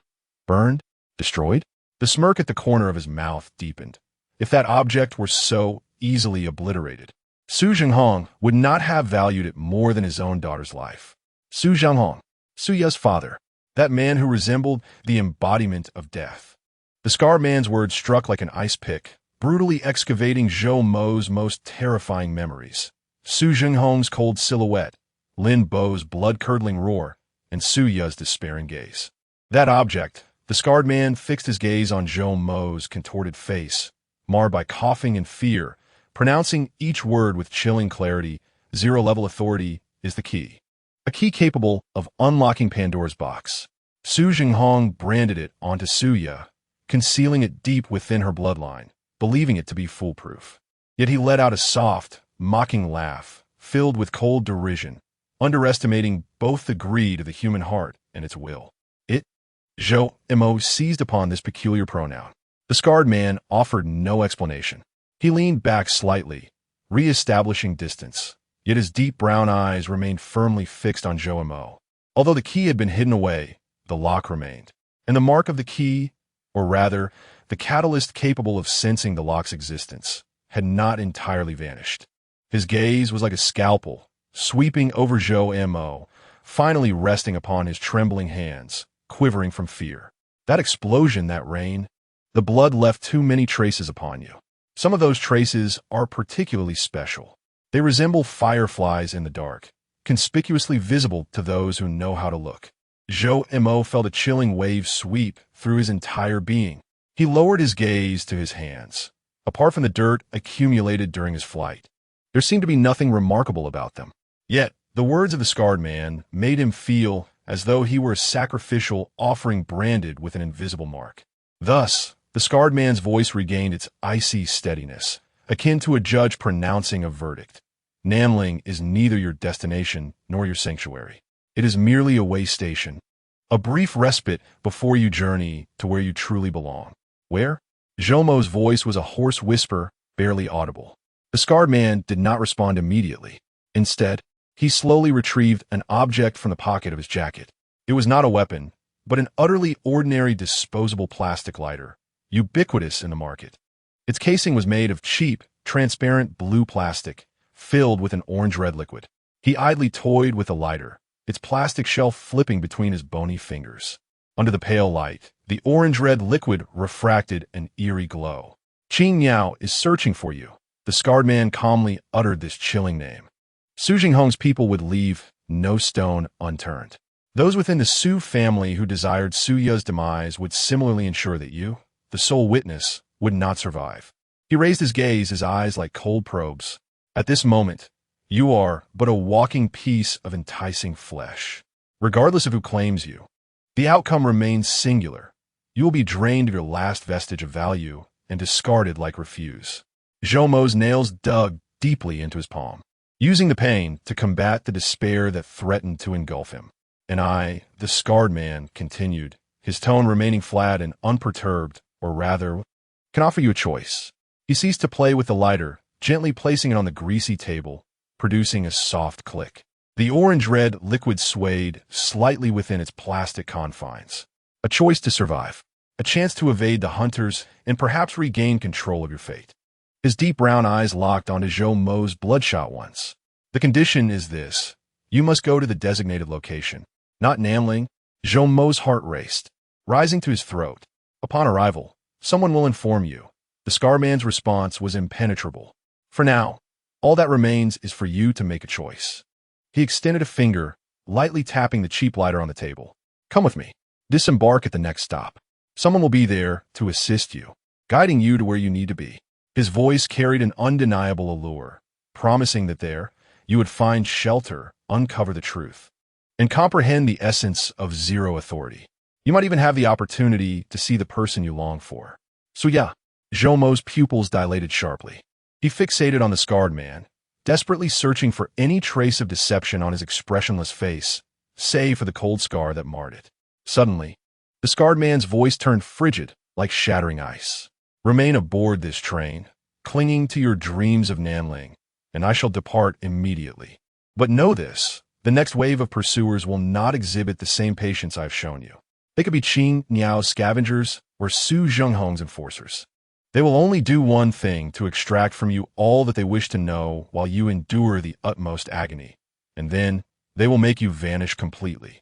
He leaned forward slightly, the chilling rust-tinged aura pressing in once more.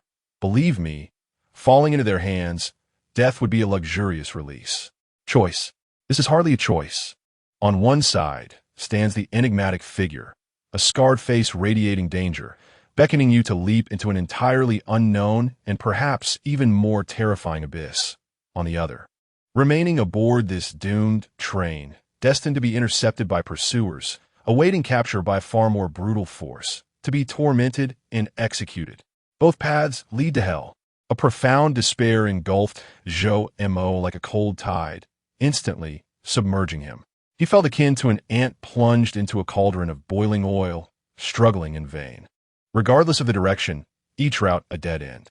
The excruciating pain in his body, the torment of his spirit, the worry for Suya, the yearning for the truth, and the dread of death, all emotions clashed violently within his chest, erupting. He clenched his fists tightly, his nails digging deep into his palms. The metallic scent of blood mingling with the foul air of the carriage wafting into his nostrils.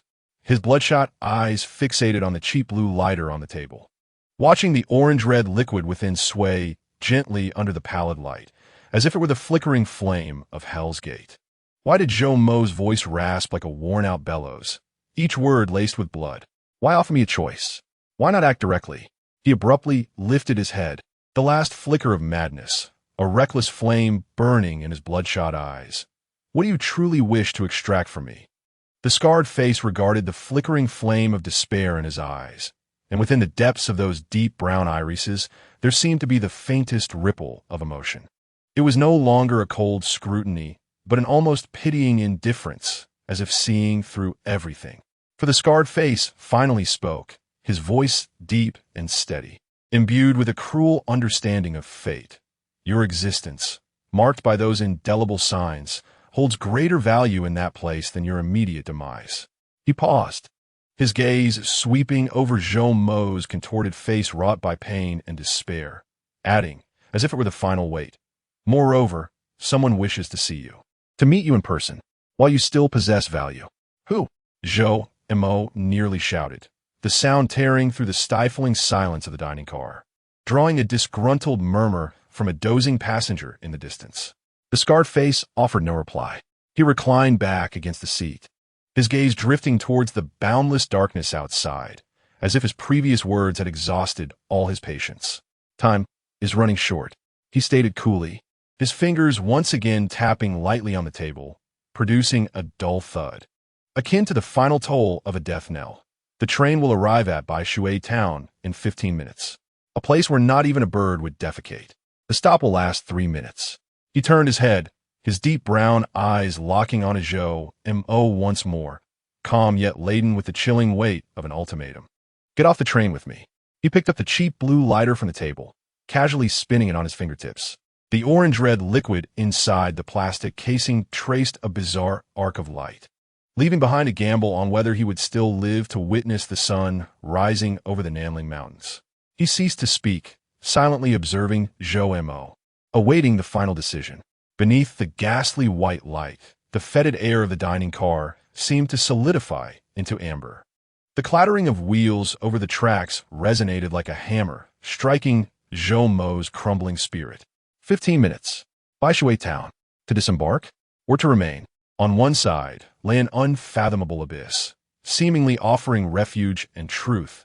On the other, a near-certain death, ensnared by more ferocious forces. Zhou Mo's chest heaved violently, each breath accompanied by the sharp pain of his fractured ribs and the metallic tang of blood surging in his throat. His gaze darted frantically between the scarred man's icy visage and the cheap blue lighter on the table, which seemed to harbor ominous power. To survive and see her again. These two obsessions flickered like the faintest fireflies in the dark abyss, swaying wildly in the tempest of despair. He abruptly shut his bloodshot eyes, his teeth chattering from overwhelming fear and the weight of choice, nearly grinding them to dust. Chapter 26. Abandoned Platform and Silent Hunt Clang. The green train jolted violently, emitting a heavy metallic groan as it slowly came to a halt at the platform named Baishui Town. There was no announcement, no lights, only the dim glow from the train itself illuminating a small, damp area of the platform's edge, coated in coal dust and oil stains. Beyond the platform lay an impenetrable darkness, as if the train had plunged into an ocean of ink. In the distance, a few flickering street lamps outlined the shadows of decrepit warehouses or factories, resembling colossal ruins. The air was thick with the pungent scents of rust, coal slag, and some chemical concoction. Baishui Town, truly a place where not even birds would deign to defecate. With a hiss, the train doors slid open. A gust of wind, colder than that inside the carriage and mingled with heavy industrial fumes and damp dew, rushed in, chilling him to the bone. Zhou Mo nearly stumbled off the train in the wake of the scarred man. The sudden movement caused his fractured ribs and the burns on his back to throb painfully, rendering him momentarily blind with agony as he staggered, nearly collapsing onto the icy, slick platform. He gritted his teeth to suppress a cry, emitting only a muffled groan. The scarred man showed no inclination to glance back at him. His frame remained slender, yet his steps were remarkably steady, moving like a shadow absorbed by the darkness towards the boundless, foreboding industrial ruins beyond the platform. Zhou Mo, fighting against the excruciating pain and dizziness, staggered after him. The biting cold wind sliced across his face like a knife, instantly dispersing the tainted air of the carriage, yet also bringing with it a deeper chill and fear. He clutched tightly to the deep gray hardshell suitcase in his arms, as if it were his only talisman. The suitcase's icy edges pressed against his injured ribs, sending sharp pangs through him, yet strangely it allowed him to retain a flicker of lucidity. The platform was utterly deserted. The station lay barren, devoid of staff and waiting passengers. Only a few tattered newspapers and plastic bags, caught in the wind, danced ghost-like under the dim light. The heavy train doors closed with a hissing sound behind him, severing the faint light and the cacophony of voices. The engine emitted a low, rumbling growl once more, its massive steel form slowly stirring in the darkness. The clattering of wheels over the tracks echoed again, fading into the distance, ultimately vanishing into the dense blackness and profound silence. The world seemed to have been stripped of all sound and light in an instant, leaving only an endless, cold void, reeking of rust and chemical waste, along with the silent, rock-like figure of the scarred man ahead. Zhou Mo felt as though he were a speck of dust detached from its mothership, drifting alone toward an unknown abyss. A wave of intense panic gripped him again. Why had he followed? Was it merely due to the scarred man's ambiguous words? Was it for the elusive hope of uncovering the truth and seeing her again? It was nothing short of a self-imposed trap.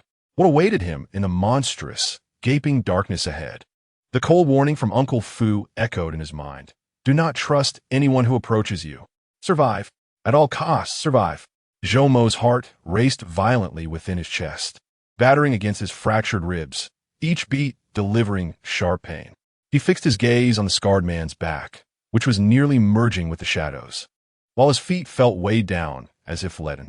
Each step he took on the cold, slippery ground strewn with coal ash produced a faint rustling sound, jarring in the profound silence. The scarred man neither turned back nor urged him onward. His pace was neither hurried nor slow, as if he were merely strolling. Yet Zhou Mo understood this to be a silent oppression, a certainty that he would not dare escape, nor had he any place to flee. The two moved in silence through the desolate expanse of the abandoned platform, littered with tracks and discarded sleepers. The enormous, rusting gantry crane loomed like the skeleton of a prehistoric beast, casting menacing shadows in the dim light. The pungent scent of chemical materials grew increasingly potent in the air, mingling with the heavy aroma of rust and a faint, almost imperceptible hint of decay reminiscent of blood. Zhou Mo's nerves were stretched to their limits. He felt as though countless eyes were watching from the darkness.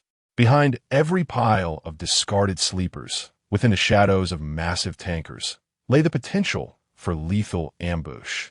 He began to suspect that the scarred man had brought him here not for refuge or truth, but to eliminate this troublesome presence in a more secluded, manageable locale.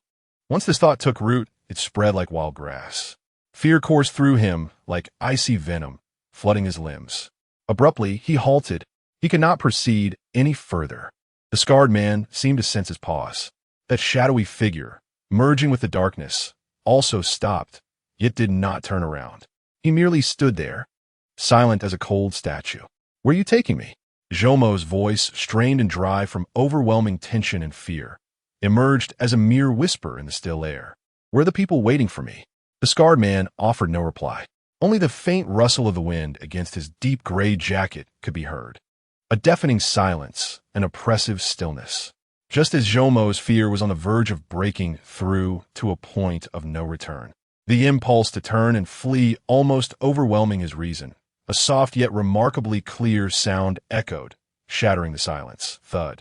It was the sound of a hard object falling to the ground, originating from the shadows of a massive, rust-covered stack of abandoned shipping containers not far ahead of the scarred-faced man. In that instant, both Zhou Mo and the scarred man tensed up sharply. For the first time, the scarred man's previously steadfast silhouette exhibited the slightest tremor. His hand, bony and knotted, shot instinctively toward his lower back. Zhou Mo's heart abruptly ceased its rhythm, his pupils dilating in sheer terror. An ambush? Not the scarred man's allies? Pursuers? Qing Yao, Su Zhenghong. In the next moment, whoosh! A piercing shriek, sharp enough to rend eardrums, surged forth from the depths of the container shadows like a sigh from the Grim Reaper, aimed directly at the scarred man's back. It was too swift, exceeding the limits of human reflexes. Zhou Mo caught a glimpse of a shadow, elongated and darker than the surrounding gloom, imbued with a chilling aura of death, as it instantly traversed the short distance between them. The scarred man's response was nothing short of miraculous. Just before the sound of the projectile pierced the air, his hand had already shot out, revealing a glimmering blade of cold metal. Simultaneously, his body twisted at an astonishing, almost ghostly angle, crouching low. Clang! A deafening clash of metal echoed through the still air, sparks flying. The lethal shadow brushed past the hem of the scarred man's clothing, embedding itself with force into a nearby rusted metal signal post, emitting a resonant thrum. Zhou Mo, illuminated by the faint glow of a distant street lamp, was horrified to see that embedded in the post was a pitch-black crossbow bolt, glimmering with a ghostly sheen. Its rear adorned with fine barbs. The shaft had sunk deep into the hard metal, vibrating violently, producing a low hum. An assassin. A true assassin. Not one of the scarred man's associates. While dodging the deadly arrow, the scarred man flung the cold blade from his hand, a peculiar, twisted throwing knife. As dark as the night, nearly invisible in the shadows. The knife whistled through the air with a fierce shriek, striking accurately towards the corner of the shipping container shadows from where the crossbow bolt had originated. Thud! The knife penetrated the darkness with a dull thud. A muffled sound, filled with pain and astonishment, emanated from within the depths of the container shadows, followed by a cacophony of hurried footsteps and the clanging of metal. Without a moment's hesitation, the scarred man launched himself forward like a leopard, his speed leaving only a blurred afterimage in his wake, aiming straight for the shadows. Go! Do not look back. Head east. Cross the tracks. To where the light is. The voice of the scarred face, cold and urgent, thundered in Zhou Mo's ears. This was the first time he had spoken to Zhou Mo in such a hurried manner, imbued with a hint of command and warning. Zhou Mo's mind was a blank slate. Overwhelming shock and confusion rendered him incapable of thought. Wasn't the scarred face intent on killing him? Was he engaged in a struggle with another assassin, and now urging him to flee? Run!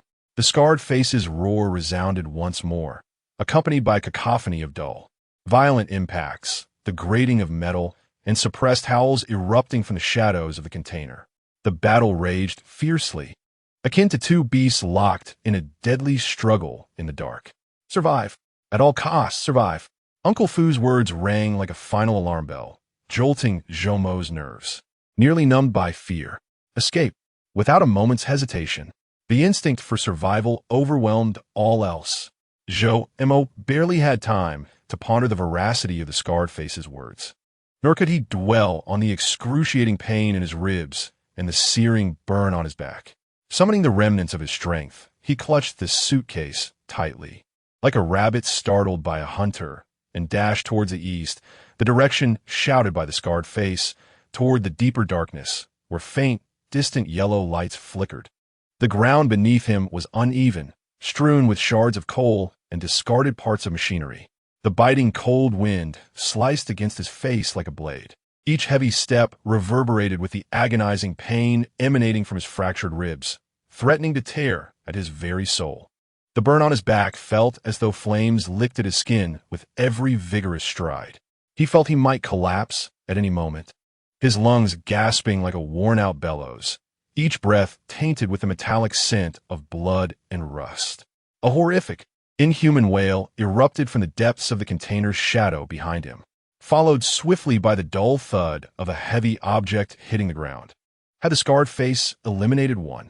But Zhou Mo dare not look back. He summoned every ounce of willpower, forcing himself onward, forward, and yet again forward. He traversed through the icy, oil-scented remnants of abandoned tracks, leaping over heaps of rust-covered, discarded sleepers. The forsaken machinery in the darkness loomed like monstrous beasts, but he relied solely on instinct and the faint glimmers of light ahead, as delicate as fireflies, to guide his path. At that moment, a sound thud. Again. This time, the noise emanated from his front side, behind a massive heap resembling a small mountain, covered with black waterproof tarpaulin. Zhou Mo's body erupted in a cold sweat. An icy breath of death washed over him, as if tangible ice water were poured over his head. Another assassin. He abruptly halted, his body propelling forward due to inertia.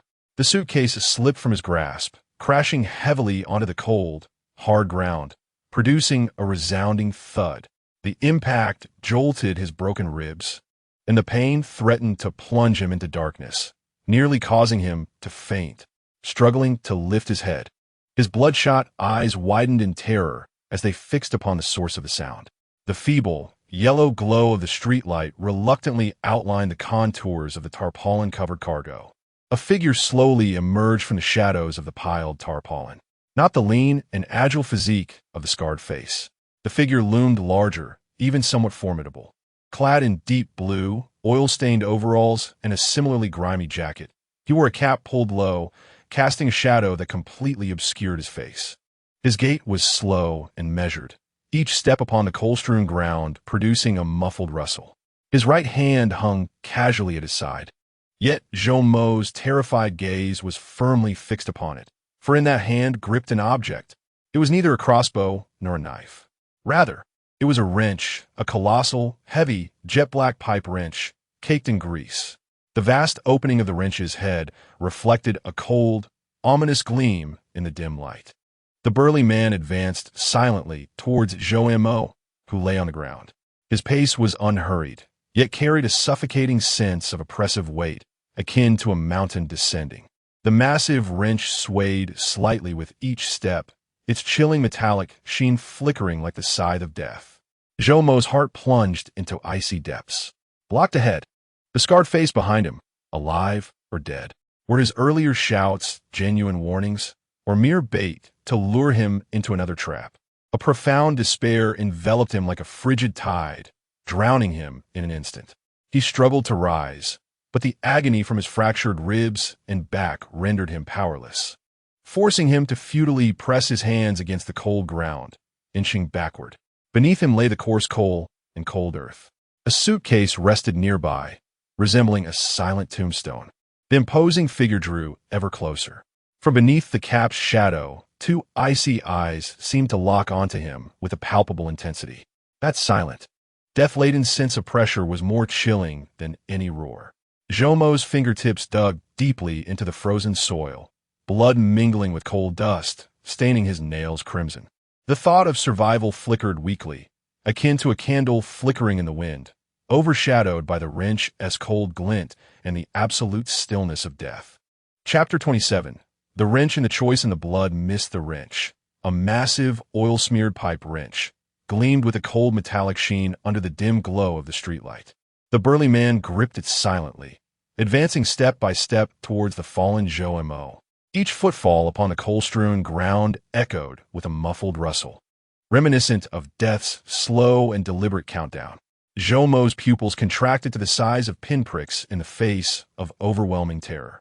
The pain from his fractured ribs and scorched back, after the frantic exertion, felt as if countless red-hot needles were simultaneously piercing his nerves, causing his vision to blur. He desperately propped himself against the cold, unyielding ground, dragging his nearly disassembled body backward, inch by inch. His nails dug deeply into the mixture of cold dust and earth, blood mingling with the black soot, staining his fingertips. Thud, thud, thud. The sound of the man's footsteps grew ever closer.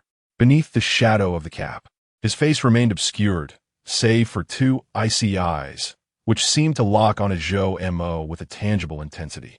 The enormous wrench swayed slightly with each step, the cold light reflected from its metallic head flickering like the malevolent grin of death. 10 meters, 8 meters, 5 meters. Zhou Mo's back pressed against the cold, unyielding object, a rusted, dilapidated metal signal lamp post. There was no retreat. A burly man halted 3 meters away, silent as a mountain. The massive wrench hung by his side. Its oil-stained and rust-covered surface could not conceal its lethal nature. The heavy metal head was more than capable of shattering a skull, while its sharp opening could pry open a human chest as easily as one opens a can. Zhou Mo's voice, strained and broken by overwhelming fear and pain, rasped out. "Who are you? Qing Yao? Or Su Jinghong's men?" The giant offered no reply, merely standing there like a mute statue. Only the wrench shifted slightly in his grip, the cold glint of the metal piercing Zhou Mo's bloodshot eyes, prompting him to instinctively squint. In that electric moment, the giant sprang into action. His movements were astonishingly swift. His massive form moved with the agility of a cheetah. The enormous wrench sliced through the air with a piercing shriek, descending violently towards Zhou Mo's head.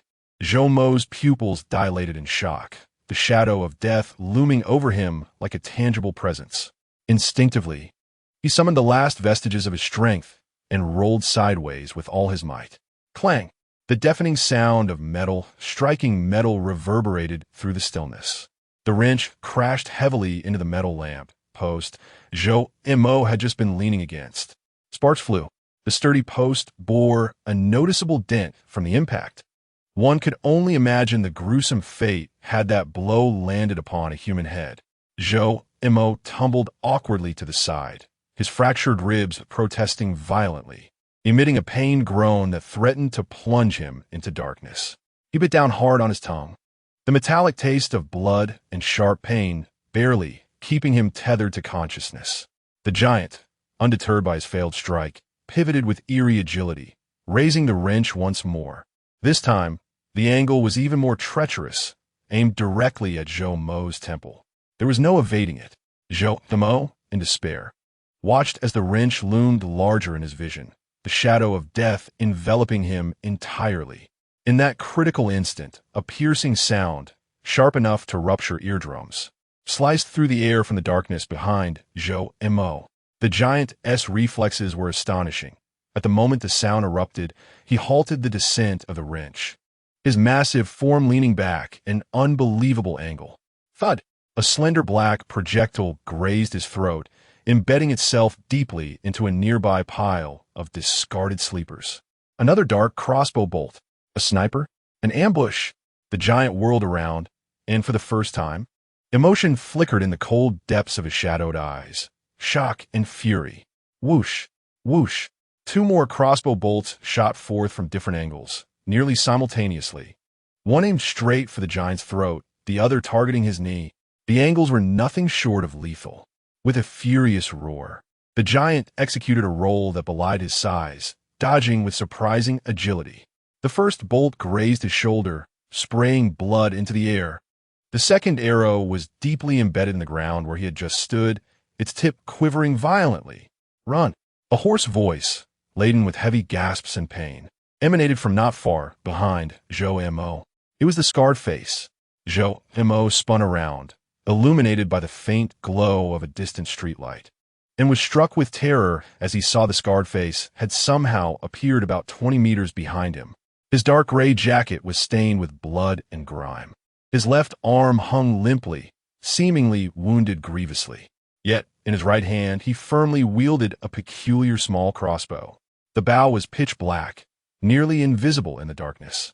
The life-saving arrows from earlier had clearly come from him. The scarred face was still alive, and he was here to save him. The overwhelming chaos and shock nearly incapacitated Zhou Mo's mind. Yet, the instinct to survive eclipsed all else. He struggled to rise, ignoring the agonizing pain from his fractured ribs and the near explosion in his lungs, stumbling towards the direction of the scarred face. Behind him, the burly man let out an enraged roar.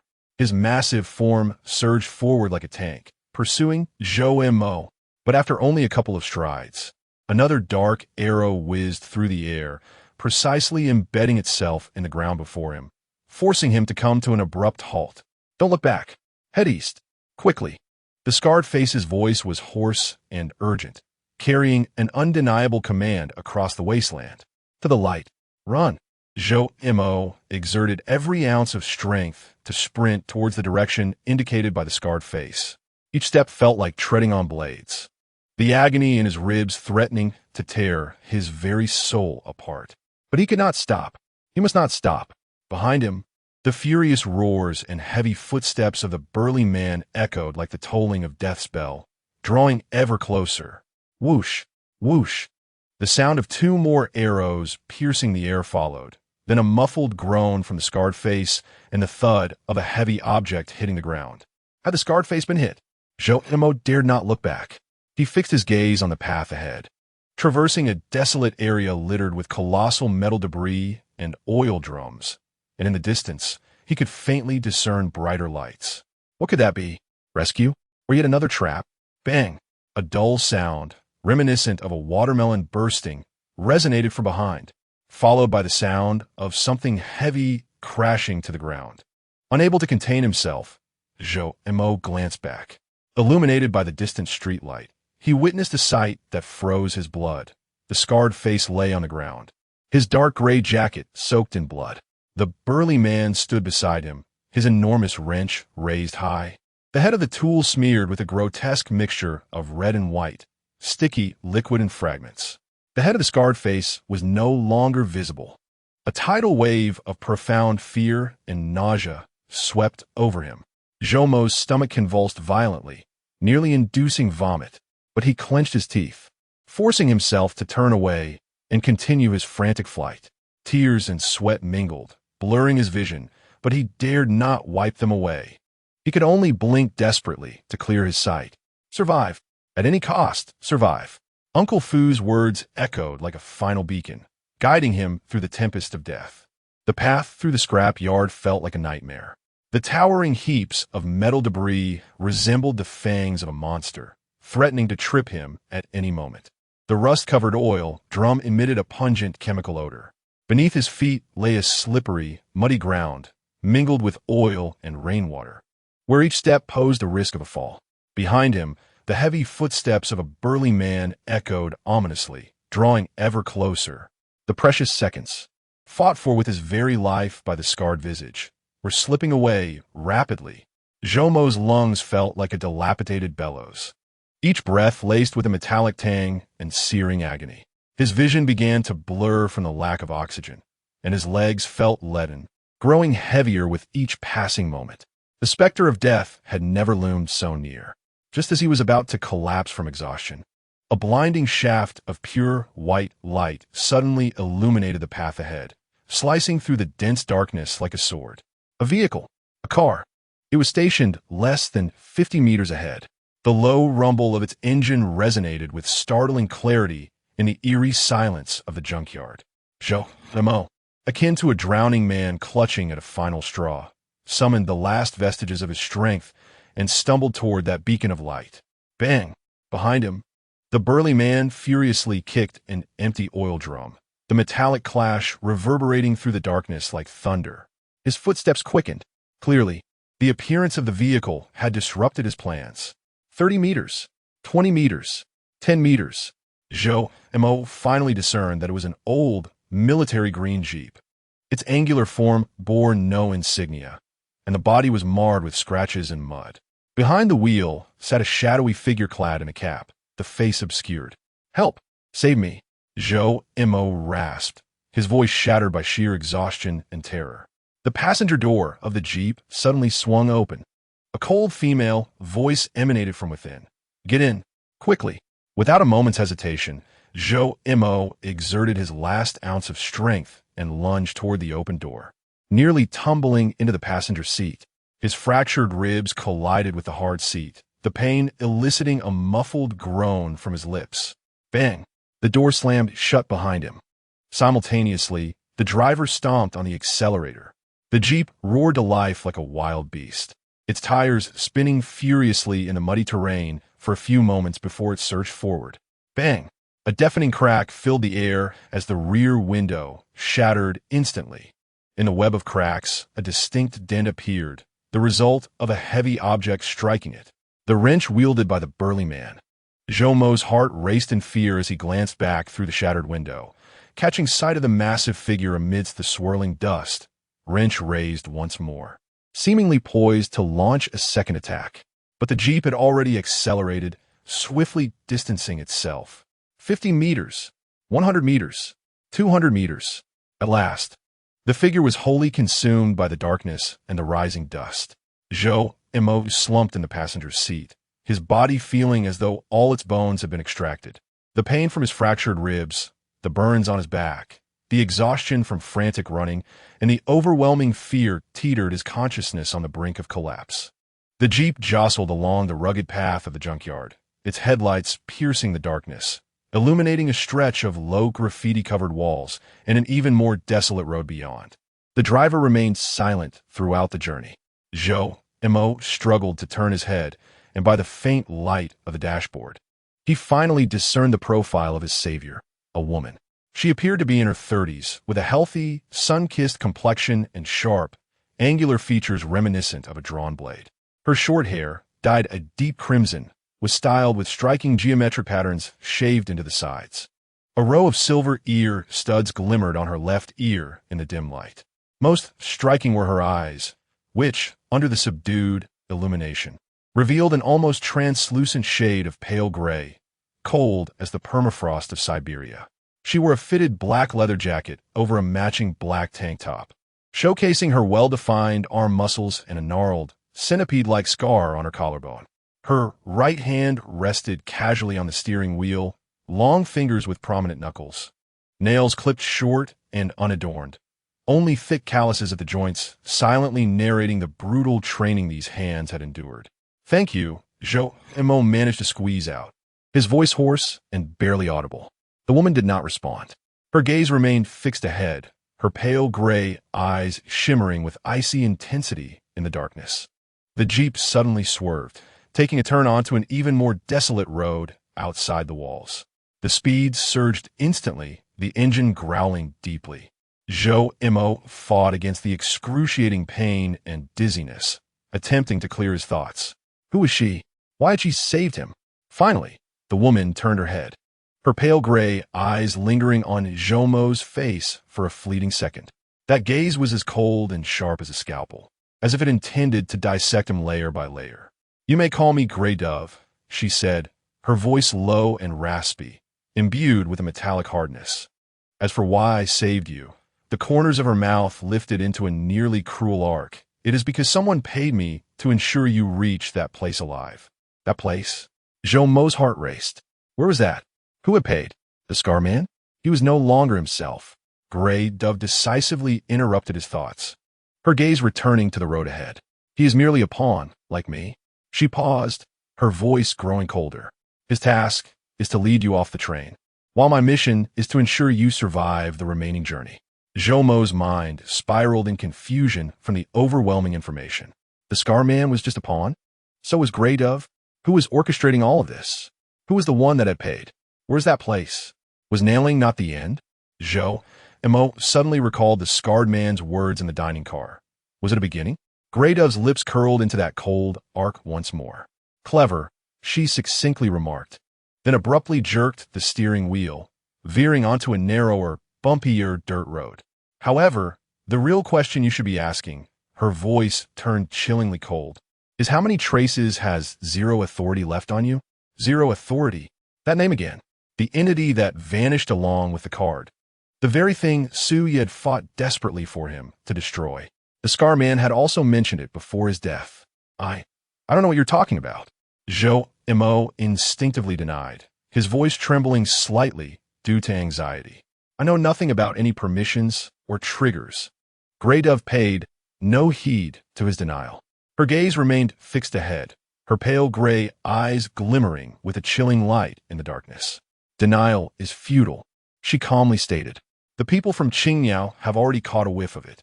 Su Jinghong's black gloves will not overlook any clue. You are now a piece of walking meat, a target for all factions eager to take a bite." She paused, her voice growing even colder. "The only difference lies in whose hands you fall into. You will die more painfully."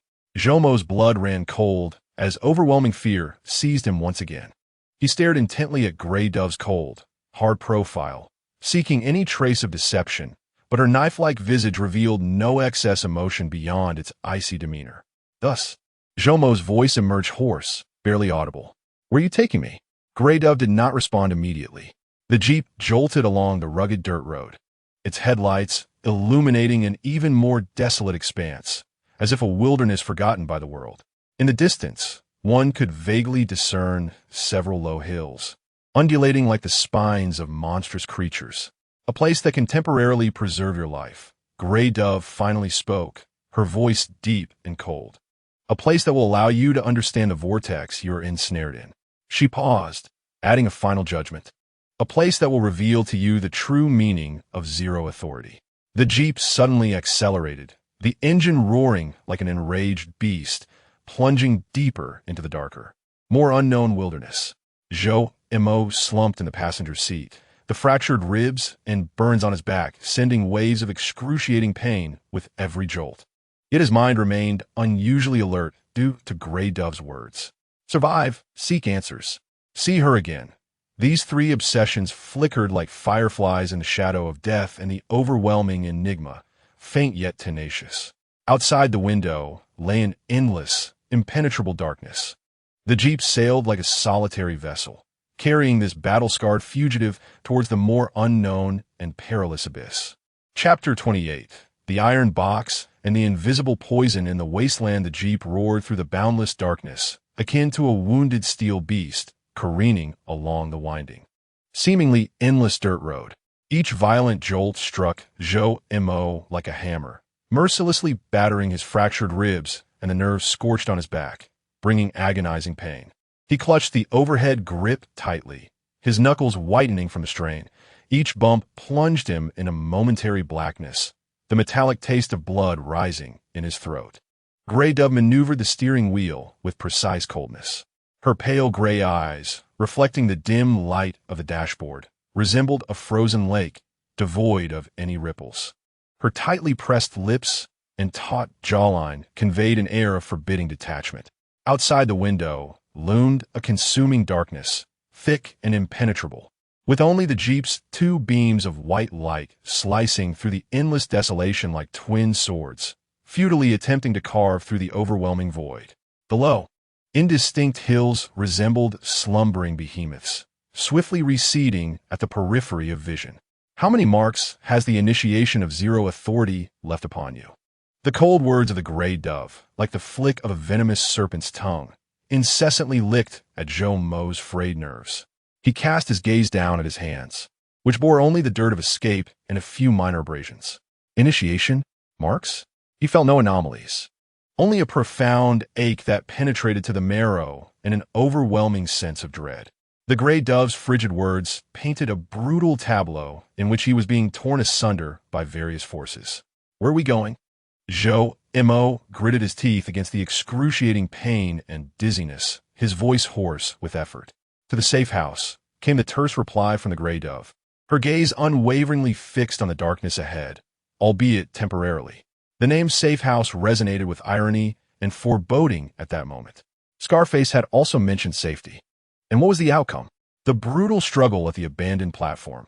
The explosion of a skull deepened Joe Mo's sinking heart.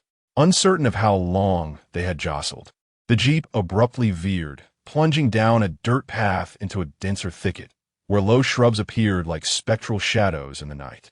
The headlights illuminated the outline of a solitary, low structure standing desolate on the wasteland, gradually coming into focus.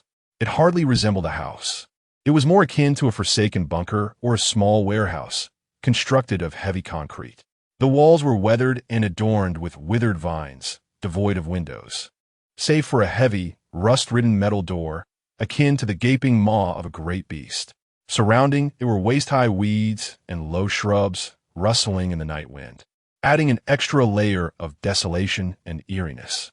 The jeep came to a halt approximately 10 meters from a metal door, the roar of the engine abruptly ceasing, plunging the surroundings into an oppressive silence, broken only by the mournful wind and Joe Mo's labored, painful breaths. The Grey Dove deftly removed the car key and exited. Her movements were devoid of superfluity, resembling a machine programmed with precision. Approaching the heavy metal door, she did not knock, but instead rhythmically tapped on an apparently ordinary, moss-covered concrete brick beside the door. Tap, tap, tap, tap, tap. Moments later, a dull mechanical sound of gears turning resonated from within the heavy door. Subsequently, the door silently slid open, revealing a narrow gap barely wide enough for a single person to pass through. A gust of frigid air, mingled with stale dust, machine oil, and some antiseptic odor, surged forth from the opening. The Grey Dove stepped aside, her pale gray eyes fixed on Joe Mo inside the vehicle, issuing a cold command that brooked no dissent. Get out. Go in. Joe Mo struggled to unbuckle his seatbelt, with each movement pulling at his ribcage in agony. He nearly tumbled from the vehicle, his feet landing on the cold, hard ground littered with gravel, swaying slightly before managing to steady himself. He cast a glance at the metal door, which loomed like the entrance to hell, and then at the Grey Dove's expressionless, chiseled visage. There was no choice. He could only drag his heavy feet step by step toward the door. The space beyond the threshold was engulfed in darkness. A powerful beam of light, suddenly produced from a flashlight in the hand of the Grey Dove, illuminated a narrow, steep concrete staircase that descended into the darkness. Follow me. Her voice resonated in the void, imbued with a metallic echo. Zhou Mo inhaled deeply. The frigid air mingled with the sense of cold dust and disinfectant, stinging his lungs. He leaned against the damp, icy concrete wall, enduring the searing pain as he painstakingly descended the staircase, step by labored step. Though the staircase was brief, merely a dozen steps, the effort required for each felt monumental. At the foot of the stairs lay an underground chamber of approximately 20 square meters. The walls and ceiling were stark, rough concrete, and the air was piercingly cold, thick with the acrid scent of dust, oil, and a faint whiff of formaldehyde-like disinfectant. Pale fluorescent tubes, embedded in the ceiling's recesses, emitted a stark, lifeless glow, illuminating the sparse furnishings. A makeshift army cot, a scratched metal table, and two equally cold metal chairs. In the corner, several dusty wooden crates, their contents obscured, lay in disarray. The entire space resembled a frigid, rudimentary tomb, forgotten and forlorn. Suddenly, a resounding bang echoed as the metal door slammed shut behind him, the dull thud reverberating in the confined space, severing the last whispers of the outside world. An oppressive silence enveloped him, leaving only the sound of Zhou Mo's heavy breaths and the rhythmic thumping of his heart. The gray dove approached the metal table, placing the flashlight down with deliberate care. She dragged out a similarly dust-covered, olive-green military medical kit from beneath the table, wrenching it open with brusque efficiency. Inside lay an assortment of first-aid supplies, medications, bandages, gauze, disinfectants, and even rudimentary suturing tools. "Remove your clothing." Her voice remained devoid of inflection, as though issuing a mechanical command. She picked up a bottle of disinfectant and a roll of gauze, her gaze fixing on the bloodstains and grime-soaked work jacket Zhou Mo wore. He hesitated, in such an alien, frigid, and perilous enclosure. Facing a woman who resembled a human weapon, the overwhelming sense of vulnerability compelled him to resist. Yet, the thought of infection gnawing at his wounds urged him to comply. "Your life is of great worth now, but only if you remain alive," she stated coldly, the undeniable pressure in her tone brooking no argument. Zhou Mo clenched his teeth, acutely aware of the sharp pain in his ribs and the searing burn on his back, reminders of his grievous injuries, struggling against the humiliation and anxiety. He trembled as he began the arduous task of shedding the soiled, blood-stained outerwear.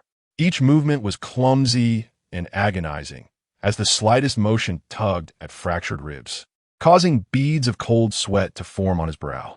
Once the jacket was removed, it revealed an equally filthy shirt beneath.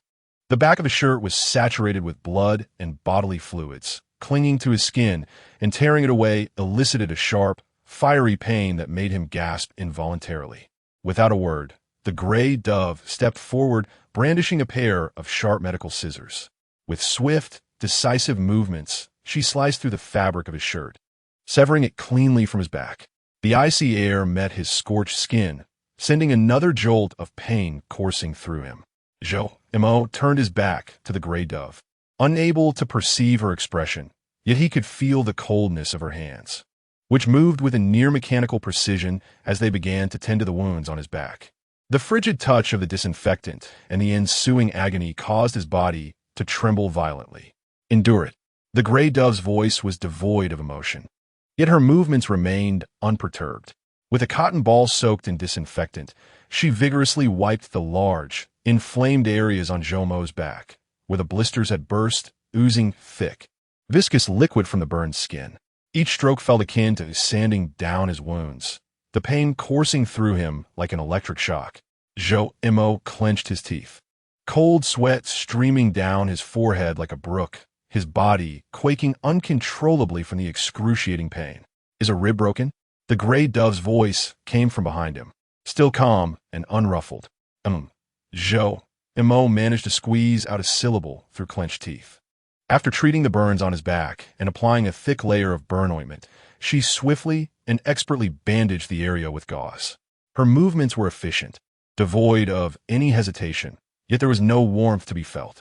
Next, she circled to stand in front of Zhou Mo, her icy gaze fixating on the arm he held protectively against his ribs. "Remove your hand." The command was clear, Zhou Mo struggled to lower his arm. The gray dove's fingers, cold as probes, pressed firmly at several points beneath his left rib cage. A sharp gasp escaped Zhou Mo as pain caused him to arch his back and his vision darkened. 2 ribs, displacement not obvious. The gray dove swiftly assessed the situation, her voice devoid of any emotional fluctuations. Stabilize, rest. She retrieved a wide elastic bandage from the medical kit and gestured for Zhou Mo to raise his arm. Enduring the intense pain, Zhou Mo complied with great difficulty. The gray dove quickly wrapped the bandage around his rib cage, applying pressure to stabilize him. Her movements remained professional. Yet each tug and tightening sent waves of unbearable pain through his fractured ribs, the agony crashing against his nerves like a relentless tide. Once the wound was addressed, the gray dove discarded the bloodied and ointment-smeared gauze and scissors back into the medical kit with a clang. She walked to a corner, rummaging through a wooden box to retrieve a deep gray work jacket that exuded a musty and oily odor. Tossing it to Zhou Mo put it on.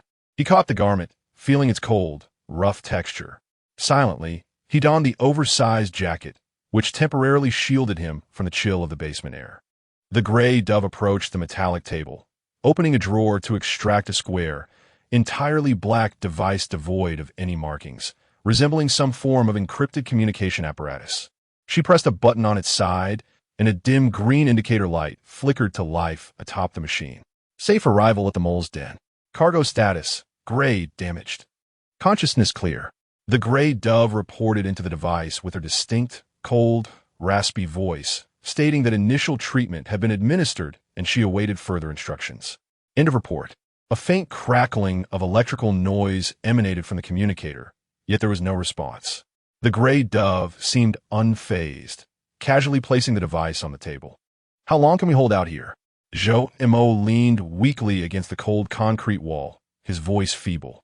The broken ribs throbbed painfully beneath the constraints of the bandage, while the burns on his back felt as if they were being seared by fire under the effect of the ointment. He surveyed the safety house, a veritable steel tomb, where an overwhelming sense of insecurity coiled around him like icy tendrils. The gray dove did not glance back. Instead, she picked up a flat, unmarked metal flask from the table, unscrewed the cap, and tilted her head back to take a few swigs.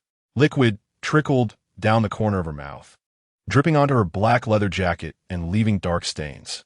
She set the flask down, her pale gray eyes shimmering with a cold light under the stark illumination. Let us see how luck fares, she replied succinctly, her tone devoid of emotion, for the bluebird's scavenger instincts were keen. The Sioux family's dark gloves never ceased their pursuit. This place was merely a temporary refuge, not a bastion.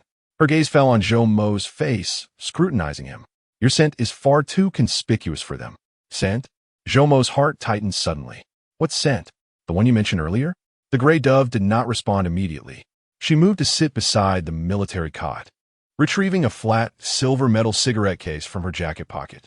Extracting a cigarette, devoid of any markings, she placed it between her lips but did not ignite it. Merely holding it gently with her teeth, her gaze drifting as if lost in thought. Zero-level authorization. She finally spoke, her voice low, reminiscent of a monologue, yet directed at Zhou Mo. It is not merely a key. It embodies existence. A powerful, twisted existence coveted by countless souls.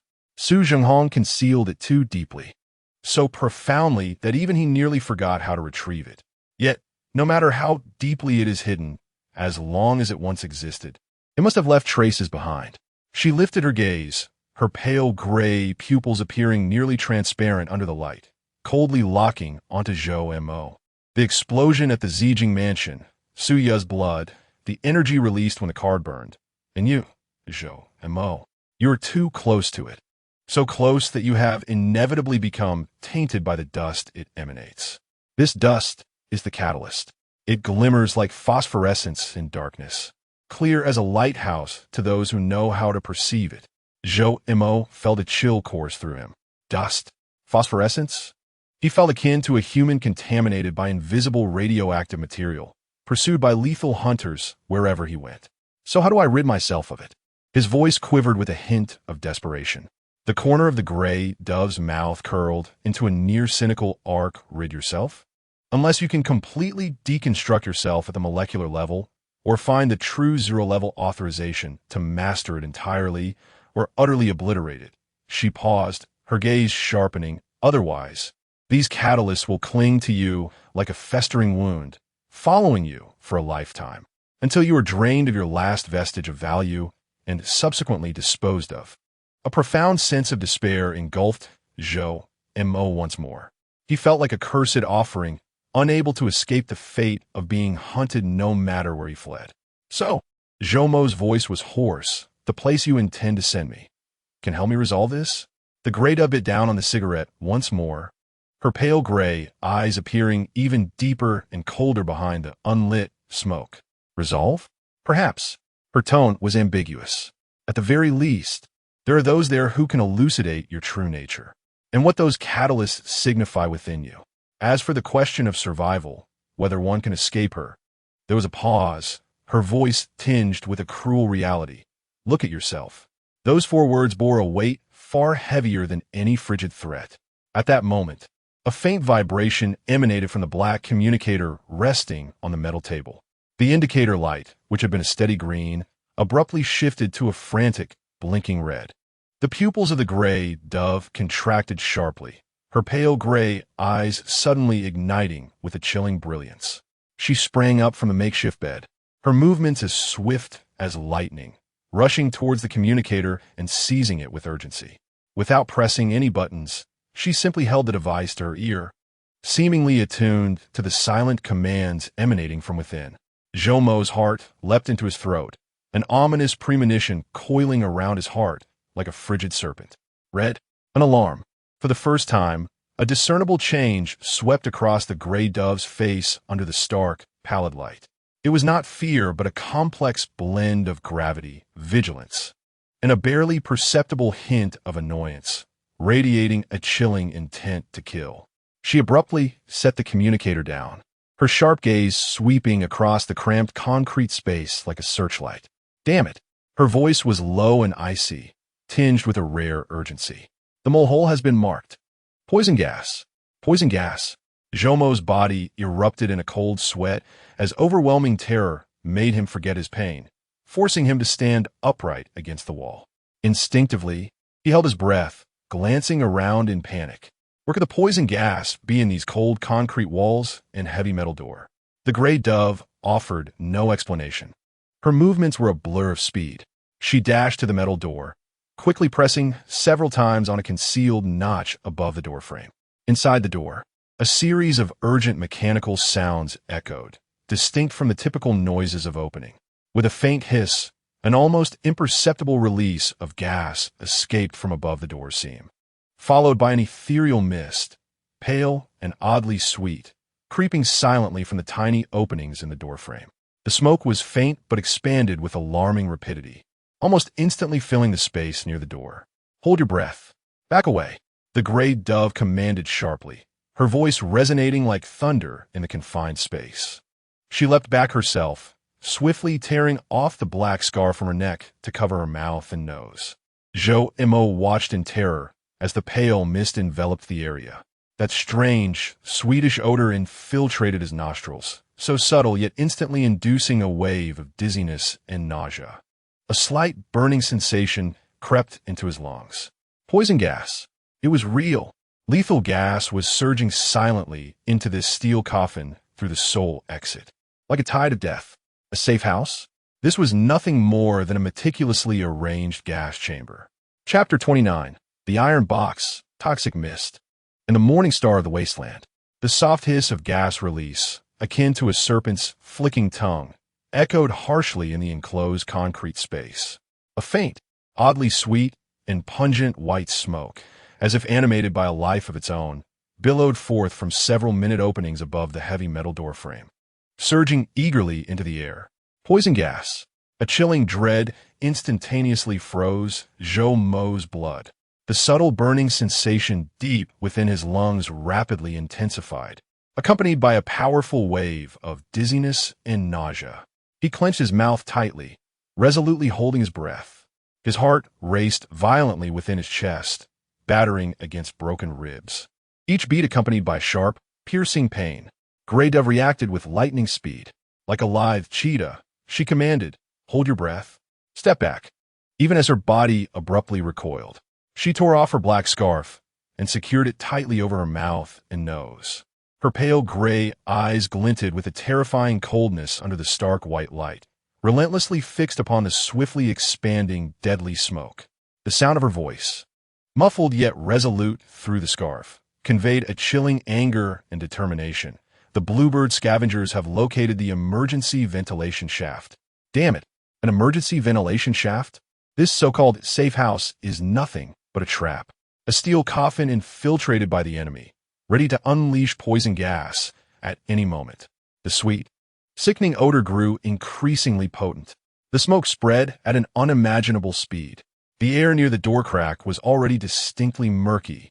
Zhou Mo felt as though his lungs were ensnared by an invisible hand, the sensation of suffocation and burning growing ever more intense. Blurred shadows began to dance before his eyes. What to do? The sole exit was spewing poison gas. This confined space offered no escape. Over there, Grey Dove's voice rang out again, laced with an undeniable urgency. She pointed towards the innermost recess of the concrete space, where several dust-laden wooden boxes lay in a corner. "Smash it open, quickly." Zhou Mo had no time to ponder. The instinct for survival overwhelmed all else. He battled through the tearing pain in his lungs and the encroaching dizziness, lunging towards the corner. His fractured ribs groaned in agony under the strain, but he paid it no mind. In the corner stood 3 old wooden boxes, each half his height, cloaked in thick layers of dust and cobwebs. Summoning every ounce of strength, Zhou Mo grasped the edge of the topmost box and yanked it downward with fervor. Crash! The box was lighter than he had anticipated. It toppled to the ground, stirring up a cloud of dust. Smoke! More of the sickening, sweet smoke. In despair, Zhou Mo beheld that as the box was moved aside, several nearly imperceptible holes appeared in the rough concrete wall behind it, from which tendrils of the same white smoke emanated. Poison gas! Not just one entrance. A profound despair engulfed Zhou Mo like a frigid tide, submerging him entirely. He felt akin to a rat caught in a boiling pot of oil, desperately thrashing, yet unable to escape its fateful demise. Coughing, Grey Dove emitted a stifled sound. Despite covering her mouth and nose, the lethal gas seemed to seep through. Her body swayed slightly, a flicker of pain dancing in her pale gray eyes. Yet she quickly steadied herself, her gaze growing increasingly frenzied and resolute. "Smash the wall. Lower right corner." The voice of the gray pigeon became hoarse and distorted from the toxic gas and fury. She pointed to the wall beneath where the smoke seeped out from behind the wooden crate. "Use the box. Hurry." Zhou Mo's gaze instantly locked on the spot. The wall appeared indistinguishable from the others, yet the gray pigeon's tone brooked no argument. Without hesitation, he seized the empty wooden crate he had toppled and, summoning the last vestiges of his strength, struck fiercely at the location indicated by the gray pigeon. Thud! The dull impact reverberated within the confined space. The crate splintered into pieces, scattering debris everywhere. The wall remained unmoved. "Strike again." The gray pigeon screeched, her voice already contorted. She dashed toward another wooden crate, kicking it violently with her heavy military boots. The crate shattered upon impact. Grabbing a large, jagged shard, she lunged at the wall like a wild beast, exerting all her might to hammer at the same spot with frenzied intensity. Clang, clang, clang. The sharp wood struck the unyielding concrete, producing a piercing cacophony as sparks flew in the darkness.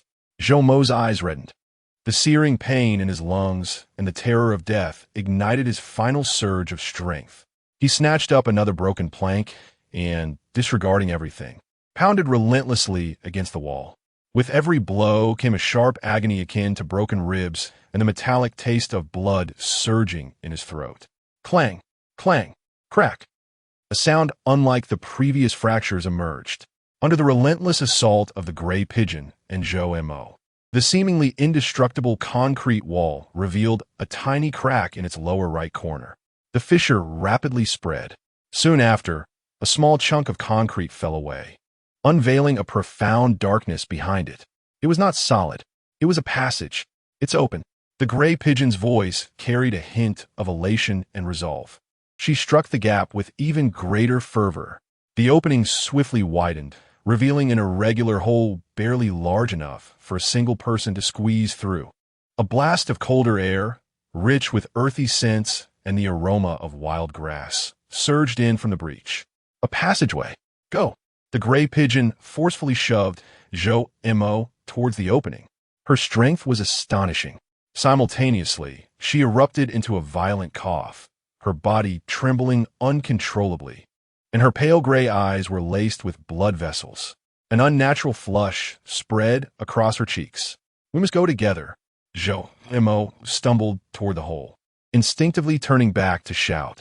He noticed dark red stains seeping from the edges of the black scarf covering the gray pigeon's mouth and nose. The toxic gas. She had inhaled far too much. Go! The gray pigeon's voice roared like a dying beast, filled with an undeniable resolve and an air of entrustment. Suddenly, she drew a strangely shaped, entirely black short knife from her waist.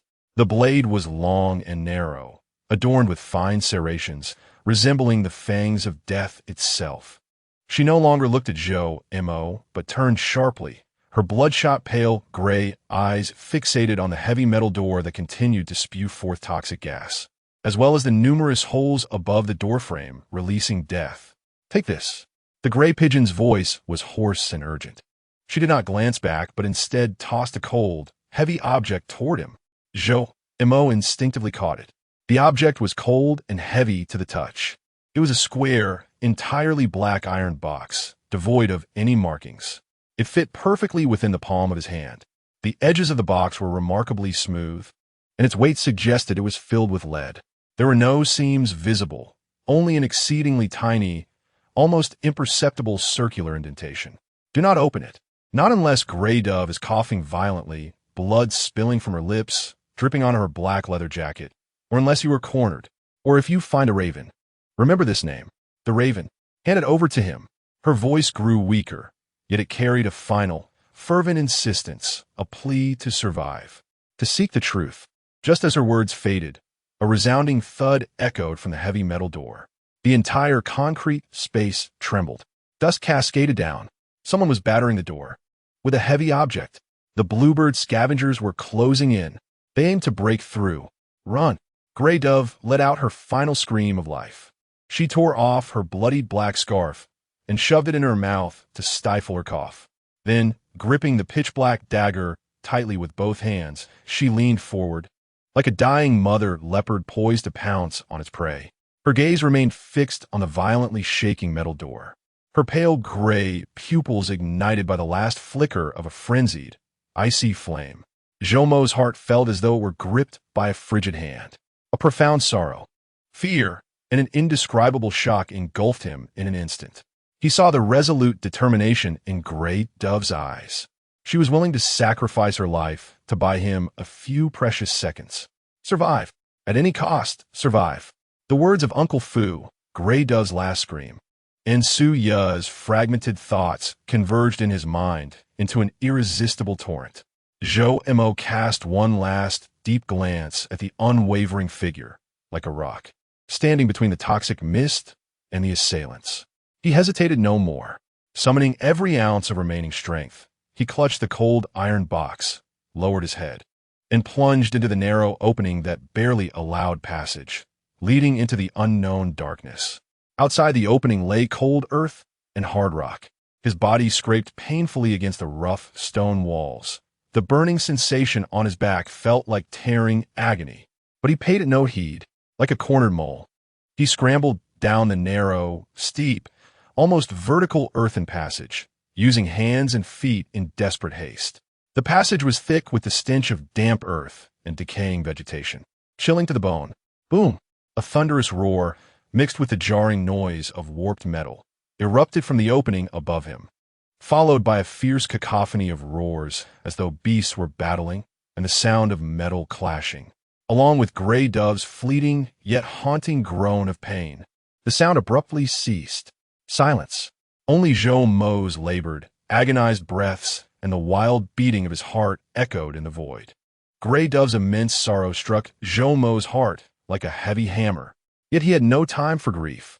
From above, hurried footsteps and the erratic beam of a flashlight pierced the darkness. The pursuers had arrived. Zhou Mo unleashed his final reserves of potential, no longer heeding his injuries. He madly slid downward through the dark, steep passage strewn with sharp stones. Cold earth and gravel poured into his collar and cuffs, chafing against his wounds and igniting a searing pain. The iron box he clutched was frigid and heavy, akin to a tombstone sealing an ominous secret. The passage was short yet exceedingly steep. After merely sliding for a few seconds, the ground suddenly vanished beneath his feet. Thud! Zhou Mo plunged heavily into a frigid, knee-deep mire. The tremendous impact momentarily obscured his vision, and a nearly tearing pain radiated from his fractured ribs. He choked on the foul, murky water, erupting into a violent cough. Struggling to lift his head, he realized he was in what appeared to be a long-abandoned, desiccated underground drainage system or mine. Above him loomed a low, damp, moss-covered arch of rock. Beneath his feet lay black sludge, exuding a potent stench of decay. The air was cold and humid, laden with the musty odor of dampness and rust. Both ends of the passage were engulfed in impenetrable darkness, unfathomably deep. There was movement below. Pursue. Do not let him escape. From the opening above, a suppressed, yet ferocious shout echoed. The beam of a flashlight swept down like a searchlight. Zhou Mo's heart leapt to his throat. He bore the excruciating pain and dizziness, struggling to rise from the icy mire. The iron box in his arms felt cold and heavy, a reminder of Grey Dove's final entrustment. Which way to flee? There was no time to ponder. Instinct for survival compelled him to choose the darker, seemingly narrower, and more winding left passage. He trudged through the cold, viscous sludge, desperately racing forward. Each lift of his leg was an arduous endeavor, as the frigid mire grasped at his feet like countless icy hands. His fractured ribs groaned under the strain of his frantic movements, each breath tainted with the metallic taste of blood and the foul odor of mud. Thud! Thud! The sound of pursuers leaping down from the opening above reverberated. The flashlight beam flailed wildly in the dark passage. This way, there are footprints. The voices of the pursuers echoed ominously in the confined corridor, akin to the whispers of death, closing in swiftly. Zhou Mo felt as if he were suffocating. His lungs burned as if engulfed in flames. His legs felt as though they were filled with lead. The burns on his back, soaked in the frigid mire, sent waves of eerie numbness and prickling pain coursing through him. The iron box was chilling to the bone, seemingly siphoning away the last remnants of warmth from his body. Was he truly destined to perish here? Survive like Grey Dove? To see her again? These two obsessions, amidst the cold despair and the chase of death, flickered like the final two glimmers of light in a dark abyss, burning fiercely. He suddenly bit into his own tongue. The intense pain and the metallic taste of blood instantly jolted his nearly numb nerves. He emitted a sound that was not quite human, summoning the last vestiges of his strength to lunge forward with all his might. Ahead, the passage appeared to reach its end. A narrower fissure, just wide enough for a single person to pass sideways, emerged at the edge, illuminated by the flashlight beam. Without a moment's hesitation, Zhou Mo pressed on. Like a dying loach, expending its last ounce of strength, it violently squeezed into the narrow, frigid crevice, sharp with jagged rocks. Its body was cruelly scraped by the razor-like stones, and searing pain radiated from its back. Yet, it gritted its teeth and desperately pushed inward. The fissure was constricted and winding. After merely a few meters, the heavy footfalls of pursuers and beams of flashlight pierced the darkness behind. Damn it! It had made it inside. Chase. He couldn't escape. Zhou Mo exerted every ounce of energy, struggling to move forward in the constricted rock crevice. The cold, rough stones rubbed against every inch of his skin, inflicting a stinging agony. The iron box in his arms felt cold and heavy, nearly slipping from his numbed hands. Just as he sensed his strength waning, consciousness blurring from asphyxiation and pain, he glimpsed ahead, a faint, yet remarkably clear glimmer of starlight. It was not starlight. It was an exit. Before him, the narrow passage opened up. Chilled air, imbued with the essence of freedom, surged in, though darkness still enveloped him. It was no longer an absolute void. It was the night sky of the wilderness. Jomo's heart raced. He summoned every last bit of strength and lunged toward that flicker of light. Thud! He tumbled out of the narrow rock fissure and rolled onto the cold, hard ground strewn with gravel and dry grass. The biting cold wind instantly enveloped him, dispersing the foul stench of mud and the mustiness of the underground passage. He greedily inhaled the icy, liberated air, his lungs gasping like an old bellows. Struggling to lift his head, he beheld an endless expanse of desolate wilderness, even more vast and bleak in the darkest hour before dawn. The contours of low hills undulated beneath the deep indigo sky, while leaden clouds hung low, seemingly within reach. The eastern horizon faintly glimmered with a trace of pale light, like the belly of fish. He had escaped from that deadly gas chamber, from the pursuit of the Qingyao scavenger. He had fled to this cold and free wilderness. He collapsed onto the frigid ground, gasping violently, each breath tinged with the metallic taste of blood and the exhaustion of survival. Broken ribs and burns on his back sent waves of piercing pain, a reminder of his grievous injuries. Cold sweat mingled with mud and blood soaked through his deep gray work clothes. The iron box remained cold and heavy, pressed against his chest. Names like Gray Dove, Scarred Face, flashed through his mind, accompanied by blood-stained memories. Overwhelming sorrow and heavy enigmas weighed upon his heart like a frigid boulder. He laboriously turned over, lying on his back on the unforgiving ground, his gaze fixed upon the deep indigo sky. In the direction of the pale light rising in the east, a solitary star defiantly pierced the low-hanging leaden clouds, shining with a faint yet unmistakable brilliance. The morning star. Jomo's bloodshot eyes remained locked onto that stubbornly flickering star in the darkness before dawn. Survive. Find the answers. See her again. The cold iron box pressed against his chest, a heavy and frigid promise. The cold wind of the wilderness weeps, reminiscent of countless lost souls whispering, akin to a horn urging him to embark once more. Chapter 30. The Old Smoker Tavern and the Cracks of the South. The darkest hour before dawn, like frigid ink, permeates this nameless wasteland. The mournful wind sweeps past the stunted, withered grass and exposed rocks, stirring up fine dust that lashes against Jomo's bare skin, delivering a bone-chilling cold. He lies on the icy, hard ground, his fractured ribs and re-injured back burning with pain, each labored breath eliciting a sharp protest. His lungs resemble a dilapidated bellows, each contraction infused with the heavy scent of blood and earth. The eastern morning star, solitary and obstinate, pierces the low-hanging leaden clouds, casting a faint yet distinct cold light upon his blood-stained, muddy, and sweat-soaked visage. It resembles a frigid eye, gazing upon the beleaguered souls struggling to survive in this desolate land. To survive, to find answers, to see her again. These three obsessions are like incantations imprinted deep within his soul, sustaining his wavering consciousness amidst profound fatigue and excruciating pain. He laboriously turns over, each movement tugging at his entire body, causing his vision to blur. The cold iron box presses against his chest, transmitting the weight and chill of the last entrusted burden from the Gray Dove through his thin, damp clothing. Struggling to sit up, he surveys his surroundings. Desolation, silence. Only the sound of the wind and the distant, indistinct howls of unknown creatures reach his ears. The escape route, a crack in the rocks, lies hidden in the shadows of a low, jagged stone pile behind him, akin to the mouth of hell, poised to unleash vengeful spirits once more. He cannot linger here. The scavengers of the Bluebird will never relent. They may have cleared the molehills and are tracking his scent. Every second gained by the Gray Dove at the cost of its life is invaluable. Jomo grits his teeth, using his trembling hands to push against the ground. Slowly rising to his feet, the agony forces him to hunch over, resembling a withered stalk that might snap at any moment in the wind.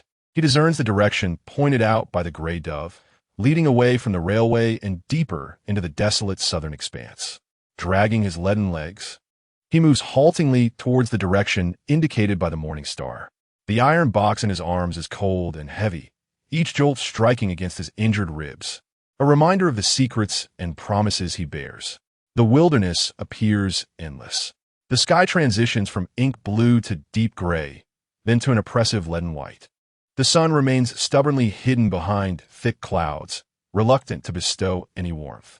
Joemo is unaware of how long he has walked. Time has lost its significance amid relentless pain and numbness. Hunger gnaws at him like a parasite, his empty stomach aching.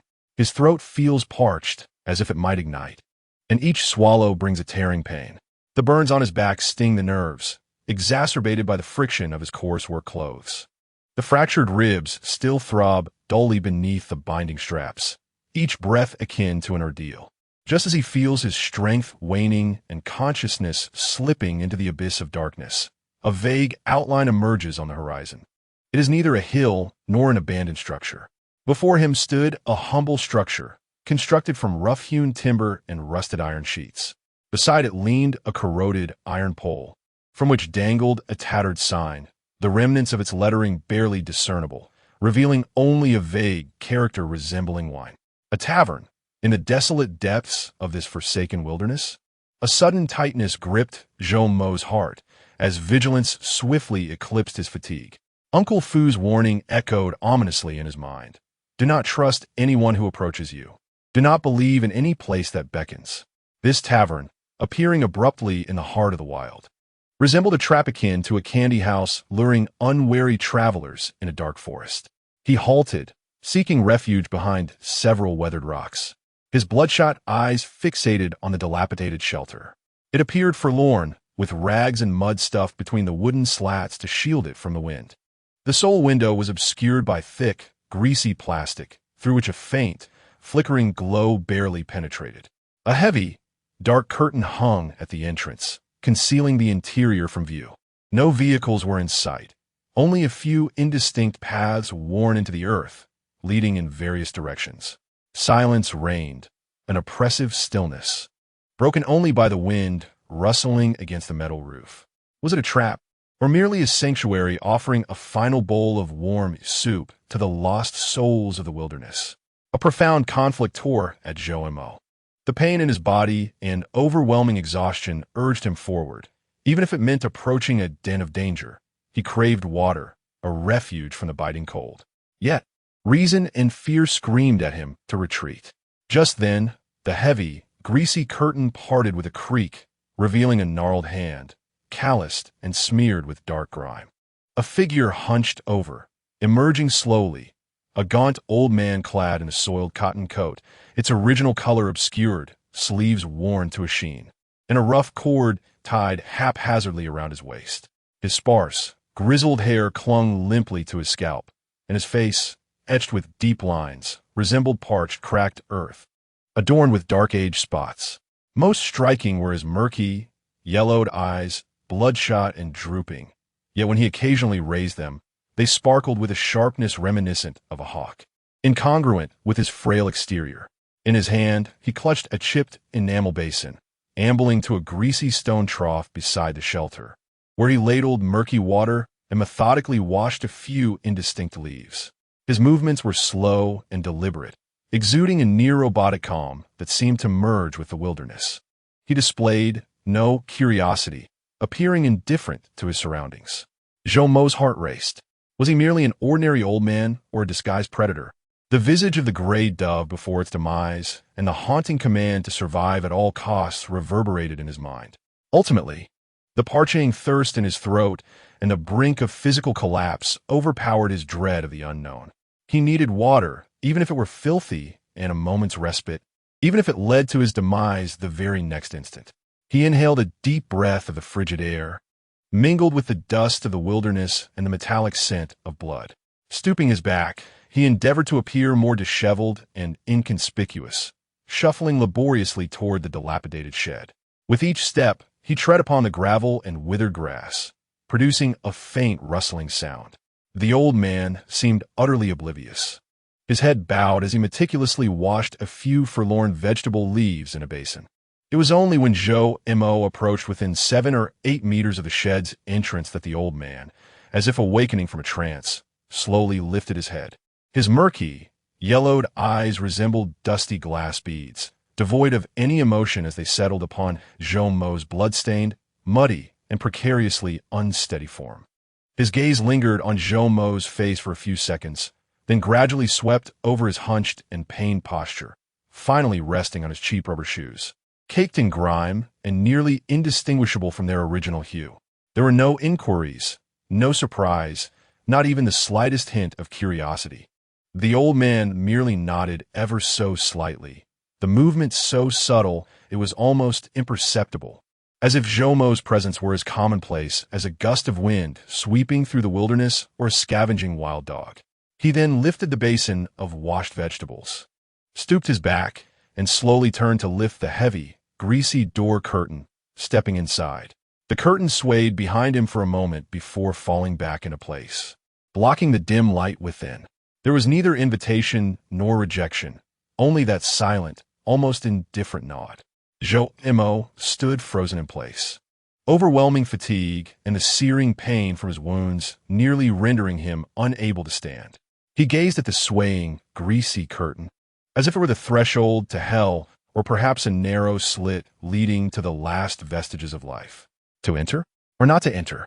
The cold wind whipped up dust, stinging his face with a sharp bite. The dryness in his throat felt like flames consuming him.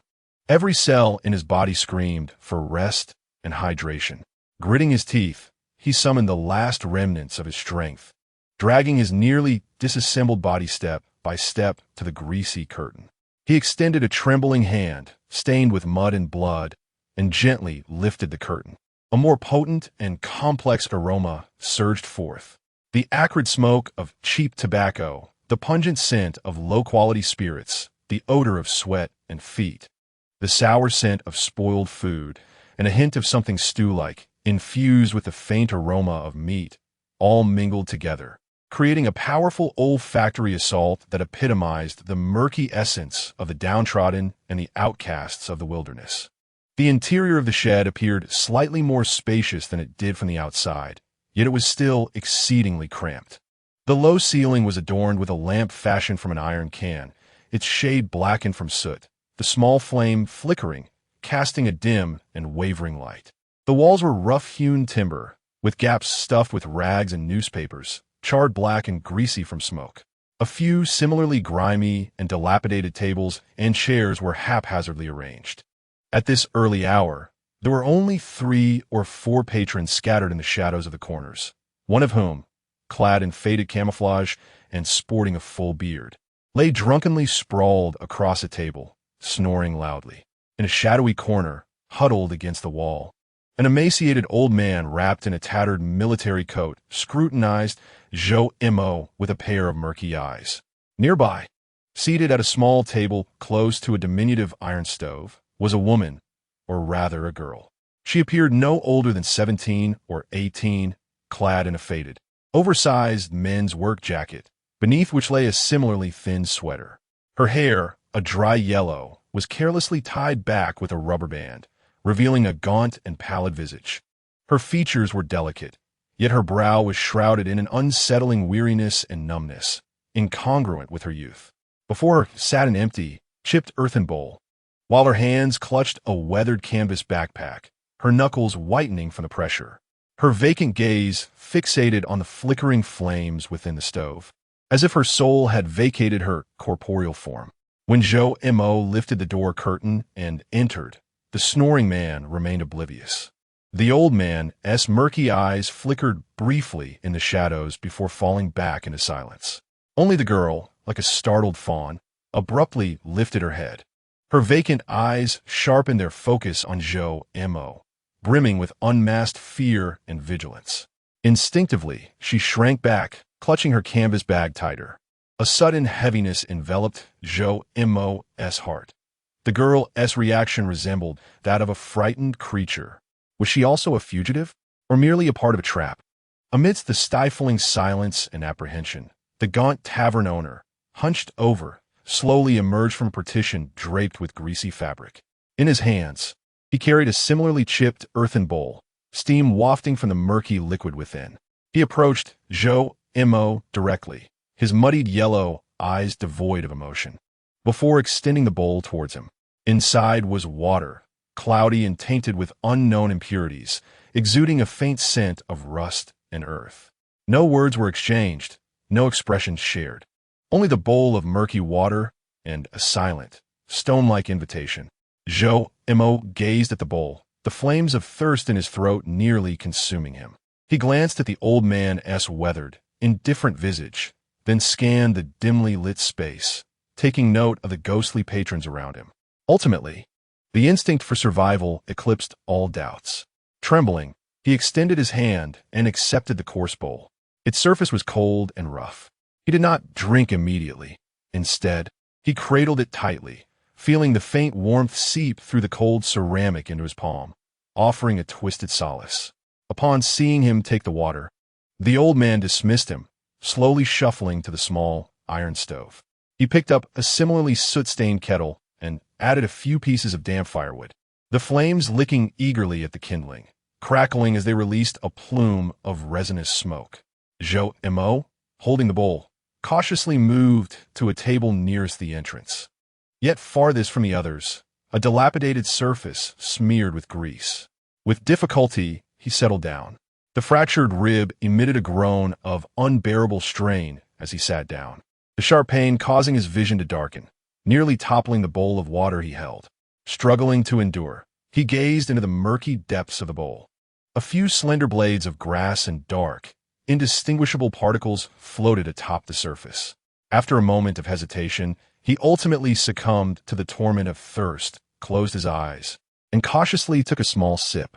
The liquid was icy, murky, and reeked of earthy pungency and rust, a truly abominable taste. Yet, as this cold liquid coursed down his parched, cracked throat, it brought a sensation of near-redemptive relief.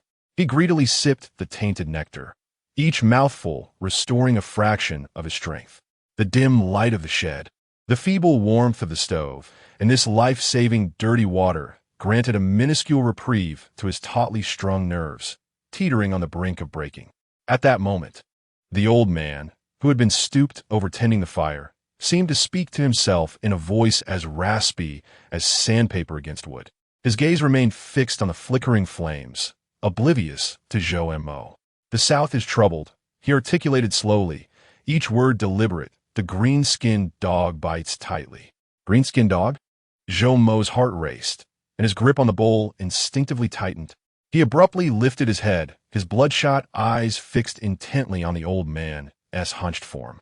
The elder, still not turning, methodically adjusted the logs in the stove with a fire poker, coaxing the flames to rise higher. The old smoker's boat, late at night. The west side of the dock. Pay, and you shall cross. No questions asked. Old smoker? Boat? Dock? Crossing? A deluge of information surged into Zhou Mo's chaotic mind. Was the old man offering him a path? A route southward? More specifically, a clandestine escape route? How could he possibly know? Who was he? A backup arranged by the gray pigeon? Or yet another snare?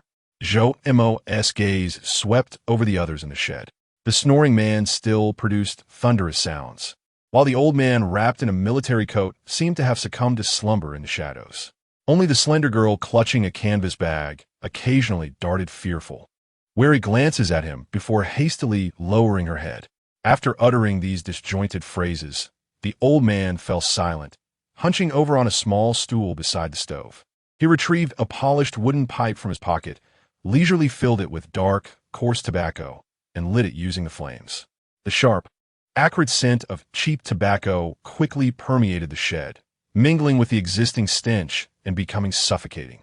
Zhou Mo cradled the now lukewarm earthen bowl, the murky water reflecting his pale, haggard face marred by blood. The iron box against his chest remained cold, pressed close to his heart. The South is troubled. The green-skinned dog bites tightly. The old smoker's boat, late at night, the west side of the dock. Pay, and you shall cross. No questions asked.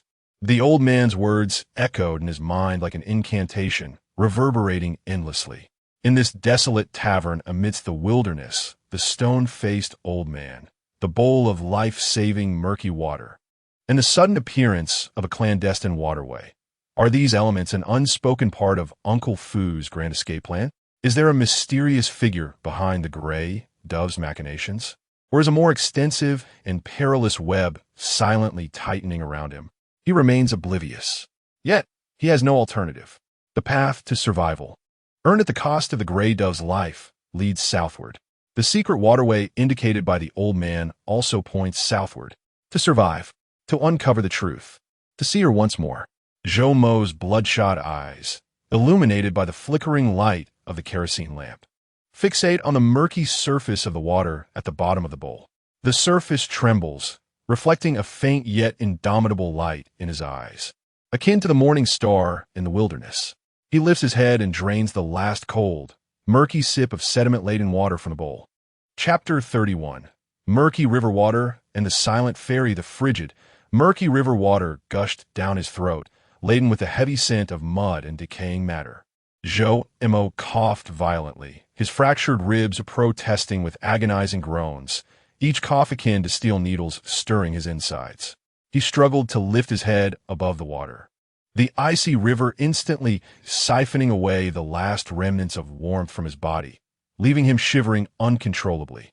He found himself submerged in a wide, turbulent river, its color resembling strong tea. On either bank, dense reeds loomed menacingly, appearing like a myriad of silent specters, whispering softly in the pre-dawn gloom, masking all other sounds. The frigid water gripped him painfully, the force of the current tugging at his weary body. The iron box cradled in his arms felt cold and heavy, like a stubborn boulder pulling him towards the riverbed. He coughed again, expelling another mouthful of sediment-laden water, his vision blurring from pain and cold. How did he end up here? Memories fragmented like shards of ice pierced his chaotic mind. The wilderness, the dilapidated old smoker tavern, the murky, life-sustaining water. The old man as silent as stone who spoke of the dock west of the tavern in the dead of night, and the slender girl clutching a tattered canvas bag, her eyes wide with fear like a startled doe. He recalled how he had endured, struggling to remain composed in the tavern's stifling, murky air, under the weight of several watchful gazes. He remembered how, after darkness had fully enveloped the world, he dragged his nearly broken body, following the old man's vague directions, stumbling through the dark wilderness towards the so-called Western Dock. Each step sank into the cold mud and gravel, his fractured ribs and back ablaze with pain as if beset by countless ants. Finally, in the darkest hour before dawn, he beheld the river. He saw that the so-called dock was merely a stretch of bank, eroded by the water, covered in slick moss. A few dilapidated little wooden boats, seemingly on the verge of disintegration, were haphazardly tied to the bank. Among them, a larger boat with peeling paint, revealing the dark brown wood beneath, had a hunched figure with its back to him, slowly transferring several bulging, fishy-smelling sacks onto the vessel. Was that old smoker? Zhou Mo's heart raced, lodged in his throat. He concealed himself behind a dense thicket of reeds, observing warily. The old smoker moved sluggishly and awkwardly, resembling an utterly ordinary, impoverished boatman toiling for his livelihood. Yet, in this perilous wilderness, normalcy appeared exceedingly suspicious. Just as doubt clouded his mind, he heard an almost imperceptible sound of footsteps behind him. Zhou Mo's body tensed, and he turned abruptly. Through the gaps in the reeds, a slender figure emerged under the dim light of the overcast sky. It was the emaciated girl from the tavern. Clutching a canvas bag, she evidently spotted Zhou Mo as well. Terror instantly engulfed her pale face. Instinctively retreating a step, she clutched the canvas bag tightly, her knuckles whitening from the pressure. Her eyes widened, brimming with the same fear and vigilance that Zhou Mo felt. Had she come as well? Was she also crossing the river? Or perhaps a pursuer? A heavy cloud of uncertainty loomed over him. Yet time was of the essence. By the riverbank, the old smoker seemed to have finished unloading, slowly untying the boat's mooring lines. There was no choice left. Zhou Mo gritted his teeth, enduring the searing pain and dizziness. As he pushed through the reeds, inching toward the riverbank. His arrival momentarily halted the old smoker's actions. The old man turned around slowly, revealing a face etched with deep creases devoid of emotion. His murky, yellowed eyes swept over Zhou Mo and the girl following him, showing neither surprise nor inquiry. Merely a faint nod, as if he had anticipated their arrival. Then he extended a hand, calloused and cracked, blackened with grime beneath the fingernails. 200 each. The old smoker's voice was hoarse and dry, akin to two decaying logs scraping against each other. His palm opened, revealing deep lines under the dim light. Money. The cash that Uncle Fu had given him lay in the suitcase, and Zhou Mo's heart sank. Amidst the escape through the mole's den and the trek across the wilderness, the heavy, dark, gray hardshell suitcase had long since been lost to him. All he had left were the damp bills bundled with a rubber band in his workwear pocket. Soaked with mud and sweat, trembling, he extracted the crumpled notes from his wet pocket. Utilizing the faint light, he hastily counted out 4 equally sodden, muddy 100 yuan bills and handed them over. The old smoker did not even glance at them, accepting the bills and stuffing them into a similarly greasy cloth bag at his waist. He then pointed to the rickety skiff, uttering 2 words in the same hoarse voice. Get on. There were no superfluous words, no inspections, no inquiries about their past or destination. It was a cold transaction. Zhou Mo cast a glance at the girl beside him, still trembling with fear and unease. She was looking at him too, her gaze complex, filled with fear, hesitation, and a sense of desperate hopelessness.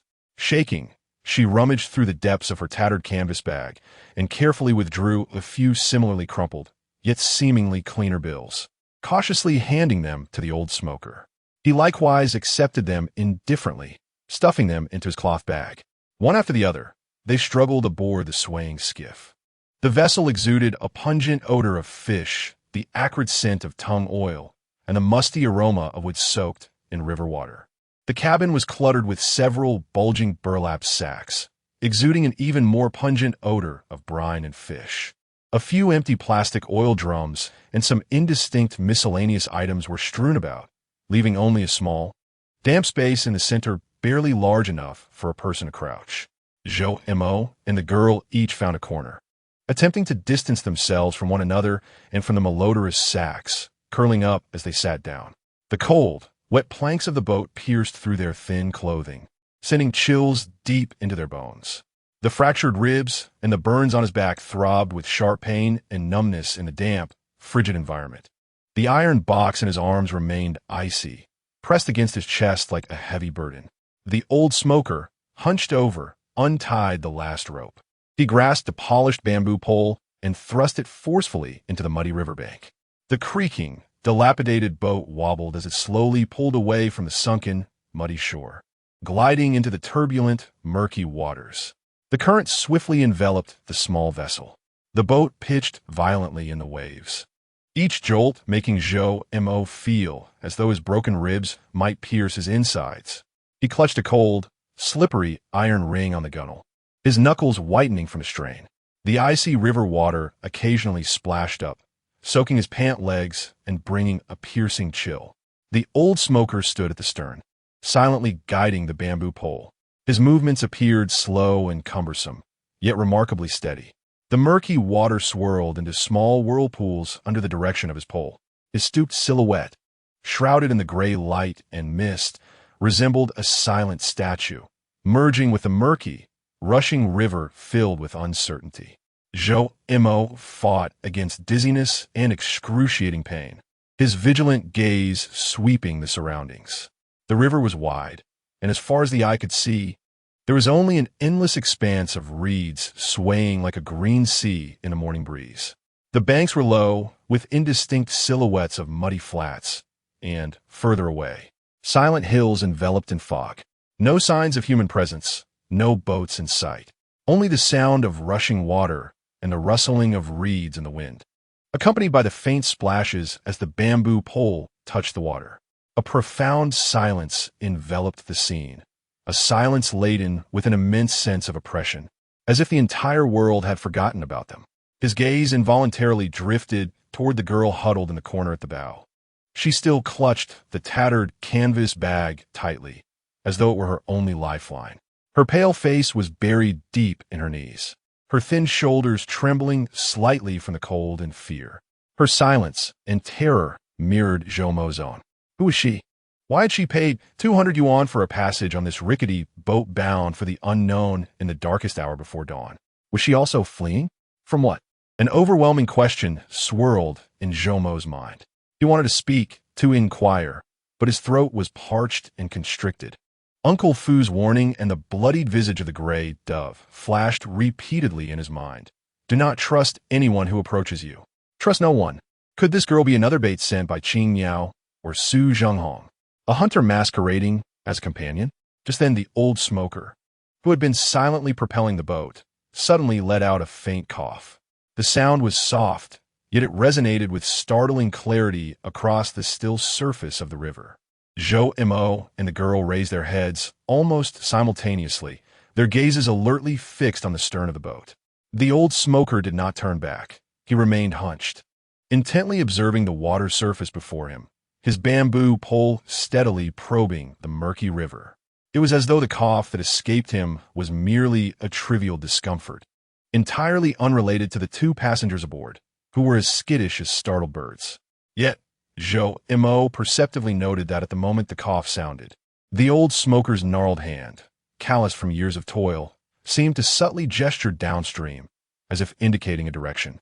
The movement was so swift it appeared almost illusory, its magnitude scarcely discernible. Zhoumo's heart raced.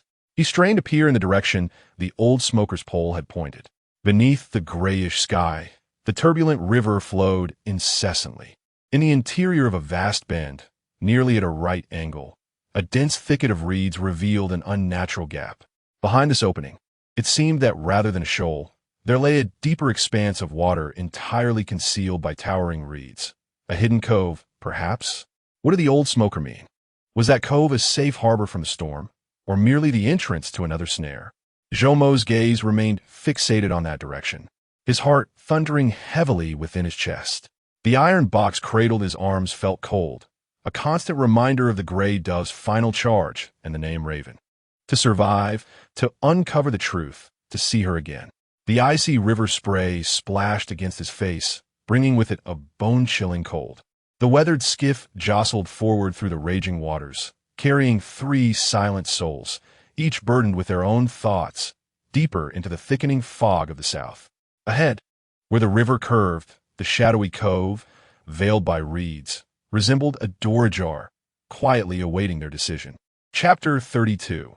The blood and silent fishing lights of the river god temple the frigid river pierced Zhoumo's skin and marrow like 1,000 steel needles. He paddled with every ounce of strength, each stroke tearing at his fractured ribs and searing nerves along his back, the agony nearly rendering him unconscious. Murky water surged into his mouth and nose, laden with the pungent scent of mud and decaying vegetation, choking his lungs as if they might burst. The iron box in his arms felt cold and heavy, like an anchor plunging into the abyss. Splash! Splash! Behind him, the relentless sound of pursuit echoed, reminiscent of a parasite clinging tenaciously. Two assassins clad in black, resembling water ghosts, surged forward with alarming speed. The weapons in their hands glimmered ominously in the dim light, radiating a lethal glow. A palpable malevolence enveloped Zhou and he like an inescapable tide. Towards the reeds, Zhou shouted hoarsely to he beside him. His throat constricted as water choked him, dark spots flickering before his eyes. Ahi's face was ashen, devoid of color, her gaze nearly vacant from sheer terror. Yet her instinct for survival surged to the forefront. She darted like a frightened fish towards the bend in the river, toward the obscured waters indicated by the old smoker's bamboo pole, the entrance to the cove. Zhou followed closely behind, the burning agony in his lungs and the excruciating pain in his body threatening to plunge him into the icy depths at any moment. He turned a glance back, and the two dark figures loomed like vengeful specters, now less than 10 meters away. He could even discern the cold, merciless eyes beneath their waterlogged helmets. At that critical moment, a low, Eerie hum reverberated across the murky surface of the river, seemingly arising without warning. The sound, though not loud, possessed a peculiar penetrating quality that instantly overshadowed the sounds of the water, the gasping breaths, and the splashes of the pursuers. The source of this humming was none other than Ahi, who had her eyes tightly shut, her pale lips pressed into a straight line, her body trembling violently from sheer terror and an indescribable surge of energy. Her hands continued to frantically paddle the water, yet an invisible tinged with a faint electric sensation. Strange wave emanated from her, rippling outward. As the humming resonated, the tall reeds that had merely swayed with the wind at the entrance of the bay suddenly sprang to life, thrashing wildly as if animated. They were not stirred by the breeze, but rather moved like countless green whips, striking and ensnaring the two assassins at the forefront with immense force.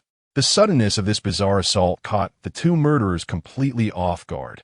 In a moment of shock, one of them was struck squarely in the face by several robust reed stalks, letting out a muffled grunt as his movements became distorted. The other reacted slightly faster, slicing through the reeds that coiled around his arm with his blade. Yet more slippery, gelatinous reeds slithered up like live serpents, binding his legs tightly. The momentum of the pursuit was abruptly disrupted by this unforeseen, plant-driven frenzy. Zhou Mo watched in astonishment, his shock momentarily eclipsing the pain coursing through his body. What was happening? What had he done? Quick, get inside. Ahi's voice, laced with profound weakness and agony, suggested that the previous effort had drained her of all strength. She abruptly opened her eyes, which were now filled with blood vessels, conveying an almost exhausted fatigue as she pointed toward the shadowy entrance deep within the reeds. There was no time for contemplation. Zhou Mo summoned the last vestiges of his strength and, alongside Ahi, plunged into the bay's entrance, completely concealed by the towering reeds. Resembling the gaping maw of a monstrous creature, the light dimmed instantly. The interior of the bay was more spacious than he had anticipated, with the water flowing much more gently. The air was thick with moisture, the scent of decaying vegetation, and an indescribable, ancient essence that seemed to have been steeped in countless ages.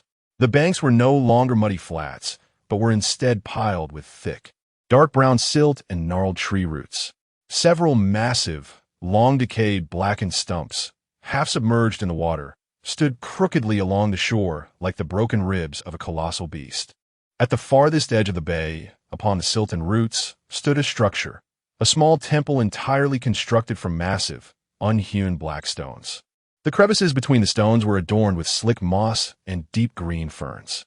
The temple was exceedingly low, scarcely taller than a man, devoid of windows, save for a crooked, arched doorway constructed from rough black stone. Above the entrance, a weathered stone plaque bore two ancient characters, barely discernible, reading River God. This was a long-forgotten shrine, abandoned in the depths of the river bend. Get ashore, Zhou Mo rasped, a burning pain searing through his lungs. With great effort, he paddled through the water, scrambling alongside Ahi, their hands and feet struggling against the slick mud and treacherous tree roots lining the bank. The frigid muck enveloped their legs, each step forward proving an arduous challenge. Behind them, a more ferocious clamor erupted from the river bend's entrance, akin to a beast's savage gnawing and furious growl. The frenzied reeds could not entirely impede the two trained assassins, who were swiftly breaking free. Into the temple, Zhou Mo decisively commanded. In this open river bend, they were mere living targets. Only that low, sturdy black stone temple could offer a fleeting refuge. The two stumbled, almost rolling as they dashed toward the dilapidated structure, which exuded the scent of decay and death. The arched doorway was low and narrow, leading into a pitch-black interior, thick with the stench of mildew and earth. Zhou Mo plunged inside first, with Ahi closely behind. The temple's interior was minuscule, scarcely a few square meters. The ground was cold and uneven, composed of jagged rocks. Directly opposite the doorway stood a grotesque idol, chiseled from the same rough black stone. Its features had long since eroded into obscurity, leaving only a menacing outline, its form entwined with twisted, waterweed-like carvings. The stone altar before the idol was bare, cloaked in a thick layer of dust and cobwebs. The air was frigid and piercing, saturated with an aura of death and despair. "Block the door." Zhou Mo leaned against the cold, rough stone wall, gasping violently, each breath tainted with the metallic taste of blood. The pain from his fractured ribs had reached its zenith from their recent exertions, cold sweat soaking his thin work attire. But he remained silent, summoning all her strength to drag a large, black stone, roughly the size of a basin, half buried in the mire, and wedging it firmly against the narrow entrance. The stone was heavy.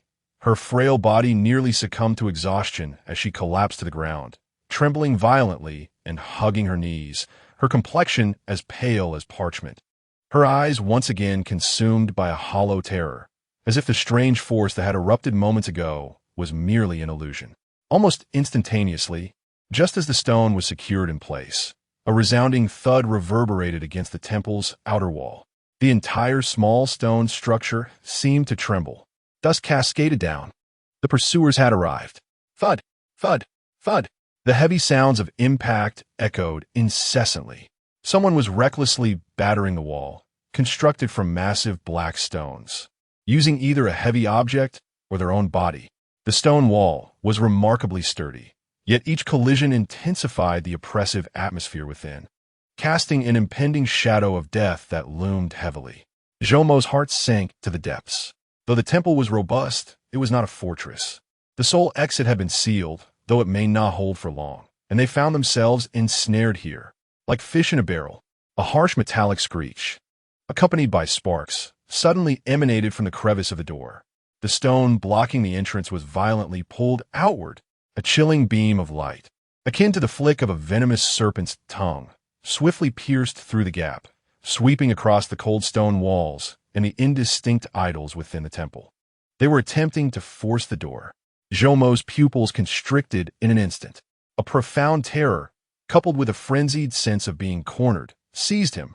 He cast a frantic glance at Ahe, who lay trembling on the ground, and then at the cold, heavy iron box in his arms.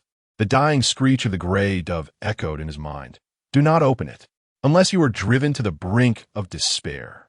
Or find a raven." The brink. This was indeed the brink. Open it. What lies inside? A weapon? Poison? Or some device meant for mutual destruction? And where was the raven? Bang! Another forceful impact reverberated. The stone blocking the door was pried open further. A hand clad in black tactical gloves, resembling a ghastly claw, thrust violently into the gap, gripping the edge of the stone and pulling vigorously outward. Outside, oppressive and ferocious breaths could be heard. Time was running out. Zhou eyes erupted with desperate madness. He hesitated no longer. Summoning all his strength, he raised the cold iron box with fervor. His fingers trembled as they pressed firmly against the tiny, singular circular indentation on the surface of the box. Just as his fingertip was about to make contact with the depression, plop, plop, two jarring sounds, as if heavy objects had plunged into water, abruptly resonated from the direction of the river bend. Following that, two brief but muffled grunts, as though throttled by the throat, pierced the air. The sounds of impact, the prying of the door, the fierce breaths, suddenly ceased. The black-gloved hand, which had gripped the edge of the stone, froze momentarily, then fell limply downward. A deathly silence, a silence more eerie and suffocating than before, enveloped the small river god temple. Only the faint sound of murky river water flowing outside, along with Zhou Mo and Ahe's heavy, terrified breaths, remained. What had transpired? Zhou Mo and Ahe exchanged horrified glances, seeing the depths of fear and bewilderment reflected in each other's eyes. Zhou Mo's heart raced as if it would burst from his chest. He bore the agonizing pain and cautiously edged toward the door's crack, straining to peer through the gap pried open by the stone. Under the dim light of the sky, the surface of the murky river bend rippled with two swiftly expanding circles. At the center of the ripples, two indistinct figures, clad in black water gear, silently sank toward the dark depths of the river. Dark red streaks of blood floated on the surface, rapidly dispersing. Had those two assassins, like parasites, perished? How had they met their end? Jomo's terrified gaze scanned the riverbed. The water lay tranquil, save for the two circles of ripples gradually calming. The muddy bank and tree roots remained slick and cold. Massive, decaying stumps stood silently. Dense reeds rustled in the gentle breeze, as if the earlier chaos had never occurred. No figures appeared. No sounds disturbed the stillness. It seemed as though the two splashes and muffled groans were but figments of imagination. Who has taken their lives? Could be the old chain smoker, Joe. Emo suddenly recalled the hunched, silent old boatman. Has he been outside all along? Did he witness everything? Does he possess such power? An overwhelming sense of confusion and a deeper fear coiled around his heart like icy tendrils. He felt as if there were a pair of even colder, more profound eyes lurking in the darkness, watching over the river god temple, observing him and Ahi. At that moment, a deep, elongated horn sounded, infused with endless weariness and the weight of time, resonating unexpectedly across the river bay. The sound pierced through the reeds, penetrating the thick walls of the stone temple, clearly reaching the ears of Zhou Mo and Ahi. Zhou Mo suddenly recalled the rusty, horn-like object that hung from the bow of the old smoker's rickety boat. Is the old smoker sounding the horn? The horn's tone was low and distant, echoing in the vast river bay, carrying an ancient call as if summoned from the depths of time. There was no urgency, no threat, only a silent proclamation. It was time to depart. Zhou Mo and Ahi exchanged terrified glances once more. Outside the temple lay an unknown assailant, while inside, they faced a dire predicament. The old smoker's horn was their sole guide. There was no choice. Zhou Mo took a deep breath, mingling the cold, moldy scent of the temple with the metallic tang of blood. With all his might, he and Ahi struggled to shift a stone blocking the door, creating a narrow opening. Beyond the arched doorway, the murky water of the river bay lay still, and the old smoker's dilapidated boat had quietly docked not far from the stone temple. The hunched figure remained at the stern, his murky, yellowed eyes gazing at them with an unsettling calm, as if the recent bloody massacre bore no relevance to him. The rusty horn at the bow glimmered with a chilling light in the dimness. Zhou Mo leaned against the cold, rough stone wall, dragging his nearly broken body step by step toward the boat. Each step sank into the slippery mud with excruciating difficulty. Ahi closely followed behind, still clutching the tattered canvas bag, her pale face reflecting lingering panic, her vigilant eyes scanning the eerily tranquil river surface. They climbed onto the swaying boat. Inside the cabin, several sacks exuding a fishy odor remained piled up. In the air, alongside the existing stench of decay, there seemed to linger a faint, almost imperceptible scent of blood. The old smoker paid them no heed, nor did he acknowledge the two ripples that had long since faded in the depths of the bay. He silently grasped a bamboo pole and thrust it forcefully against the shore. With a creak, the rickety boat swayed once more, slowly departing from the shadowy river bay permeated with the scent of death, gliding back into the murky, rushing main channel. The boat continued its silent journey. The old smoker, hunched over, steadied himself at the bamboo pole, his movements slow yet deliberate. The murky waters swirled into small eddies at the touch of his pole. Zhou Mo and Ahi huddled in the corner of the cabin, their soaked clothes clinging to their cold bodies, inducing a bone-chilling discomfort. The fractured ribs and burns on their backs, following the frantic escape, surged in pain like an overwhelming tide. Zhou Mo leaned against the cold burlap sack, gasping for breath, each inhalation accompanied by a searing pain.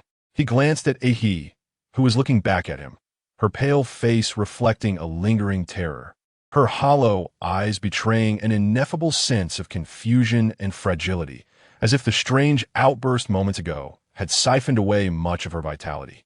His voice, hoarse and nearly inaudible, echoed with profound questions and a barely perceptible tremor.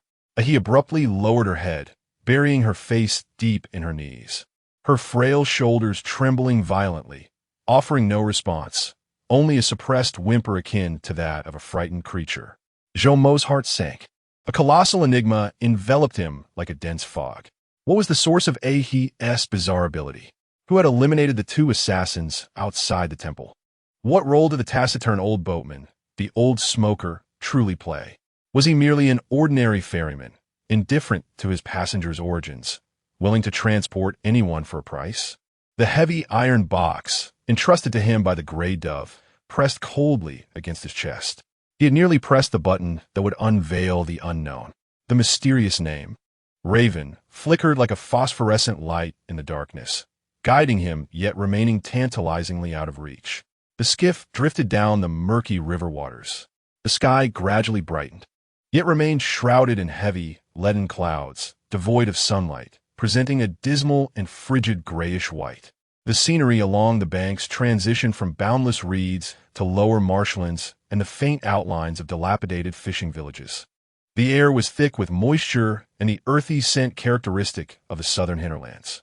Time passed, though its measure was indeterminate. Ahead, the river widened, and the murky waters appeared to flow more gently. At a significant bend in the river, a relatively open expanse emerged, dotted with numerous weathered fishing boats of various sizes. The vessels huddled together, their paint largely peeling to reveal dark brown wood beneath. The canopies, constructed from darkened oilcloth and tattered bamboo mats, sagged and appeared haphazard. On some of the boats, figures clad in equally tattered garments, their faces etched with the trials of life, could be seen sluggishly organizing fishing nets or mending their gear.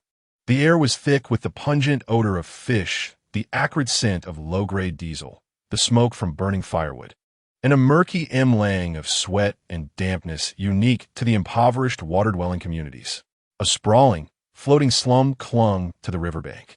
The old smoker skillfully maneuvered the skiff through this aquatic village, displaying an evident familiarity with the terrain, weaving through twists and turns until he finally anchored beside a slightly larger, equally dilapidated fishing boat, its canopy tightly draped in dark oilcloth. "Here we are," the old smoker rasped, his voice reminiscent of two pieces of decayed wood rubbing together. He gestured toward the tightly covered fishing boat, his murky yellow eyes scanning Joe M.O. and A.He without revealing any emotion. "Wait here. Someone will come." With that, he paid no further attention to them, slowly beginning to transfer the fish-scented burlap sacks from the skiff onto the adjacent boat. "Here? Wait. Who will come?" Joe M.O. and A.He exchanged glances once more, each perceiving bewilderment and an even deeper vigilance reflected in the other's eyes. Was this dilapidated fishing village, adrift upon the murky waters, their next refuge in flight? Who was the enigmatic figure mentioned by the old smoker? Was he a part of Uncle Foo's grand design? Was he the mysterious presence behind the gray dove? Or was he the entity codenamed Raven? There were no answers, only the frigid river water, the decrepit fishing boat, the silent old boatman, and the suffocating stench of fish mingled with an air of unknown dread. Joe M.O., summoning all his strength, clambered onto the dark tarpaulin-covered fishing vessel alongside A.He. The dimly lit cabin was thick with an even stronger odor of fish and the mustiness of dampness. The space was confined, with merely a makeshift bed constructed of wooden planks and bricks, upon which lay a filthy, darkened straw mat. In one corner, a jumble of fishing nets, ropes, and indistinguishable odds and ends lay heaped together. He seemed unable to endure any longer. Upon boarding, she curled into the innermost corner, clutching her canvas bag, burying her face deeply into her knees, her frail body trembling slightly as she descended into a silent stupor, as if the recent escape and the eerie eruption had utterly drained her spirit. Joe M.O., too, leaned wearily against the cold wall of the cabin. The broken ribs and searing pain in his back gnawed at his remaining will like a parasite, through a narrow crevice in the tarpaulin. He gazed out at the murky river and the drifting fishing village. On the turbid surface of the river, a few flickering fishing lights struggled against the oppressive grayness of the day, resembling the faint breaths of the dying, swaying uncertainly in the cold river breeze. Chapter 33. The undercurrents of the fishing village and the silent farewell, the murky waters lapped against the worn hull of the boat, producing a monotonous and dull clatter. The greasy, heavy dark tarpaulin enveloped the interior of the fishing vessel in a stifling gloom. The mingled scents of fish, damp mildew, and low-grade diesel formed a pungent aroma, characteristic of the submerged lives of the lower strata, infiltrating Zhou Mo's nostrils and provoking his fragile stomach. He leaned against the cold, sticky wall of the cabin. The pain from his fractured ribs and scorched back intensified after brief moments of respite, like a waking viper savagely biting into his nerves. With each breath, he treaded carefully, fearful of aggravating those broken bones. The cold iron box remained pressed against his chest, transmitting the gray dove's final entrustment and the heavy enigma through his soaked work clothes. Curled up in the opposite corner, he resembled a wounded snail retreating into its shell. She buried her face deep in her knees, her frail form trembling slightly in the dimness, occasionally emitting suppressed, animal-like sobs. The canvas bag was clutched tightly to her chest, her sole source of solace. Since the bizarre eruption at the river god temple, she had fallen into this near-exhausted silence, as if a part of her very soul had been siphoned away. Zhou Mo's gaze fell upon her, filled with complex questions and a barely perceptible concern. What was the strange ability that manipulated the reeds? What was the cost? Was she, like him, a hunted fugitive, or merely a pawn in a larger, more intricate game? The name Raven flickered in Zhou Mo's chaotic thoughts like a phosphorescent glow in the darkness. The old smoker mentioned that someone would come. Could it be him? What does this code signify? An ally? A new master? Or another abyss? Time languidly passes in oppressive anticipation. The light filtering through the tarpaulin grows dimmer, sinking from a stifling gray-white into a thick, inky blue. The fishing village does not succumb to silence in the night. Rather, it becomes more boisterous. Distant fishing boats flicker with yellow lights, casting dancing, fragmented shadows upon the murky river surface. The raucous shouts of fishermen, the cries of children, the clattering of pots and pans, and the cacophony of dialect-laden opera emanating from a subpar radio intertwine, forming a tremendous, muffled wave of sound that seeps through the seams of the tarpaulin, amplifying his agitation. A sudden, discordant sound disrupts the stillness within the boat's canopy, emanating from Zhou Mokong's empty stomach. A fierce hunger gnaws at him like a wild beast awakening, savagely tearing at his resolve. Since fleeing from the mole's hole, he has consumed not a single grain, his only sustenance being a bowl of murky water from the old smoker's tavern. The physical pain and overwhelming fatigue render him vulnerable, as the weakness brought on by hunger surges like a tide, threatening to drown him. He licks his cracked, bleeding lips, feeling the fire sear his throat. His gaze involuntarily drifts to the corner of the cabin, where a few empty plastic bottles, a tattered bundle of dirty twine, and a rusted tin can offer no trace of food. Curled in the corner, he seems startled by the sound. She stirs slightly, lifting half of her pale face from between her knees.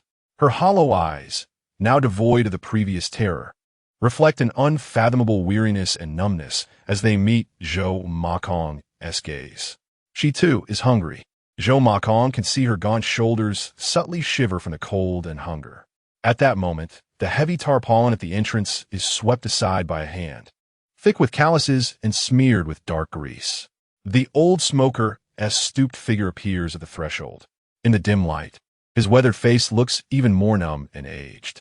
He holds two coarse earthen bowls, each steaming with a viscous, murky substance. An indescribable aroma, a blend of fishiness, rice bran, and the bitterness of some wild greens, instantly fills the air.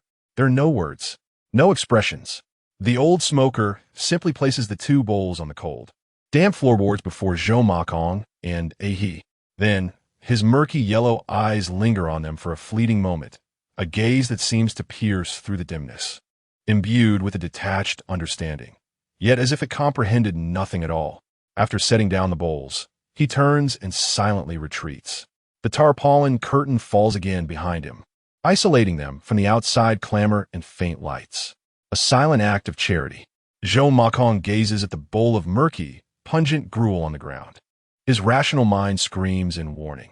Do not consume anything of unknown origin, especially in such a place. Yet the primal instinct of hunger, burning like fierce flames, and the parched agony in his throat overwhelm all hesitation. His stomach convulses violently, issuing a silent protest. He glances at Ahi.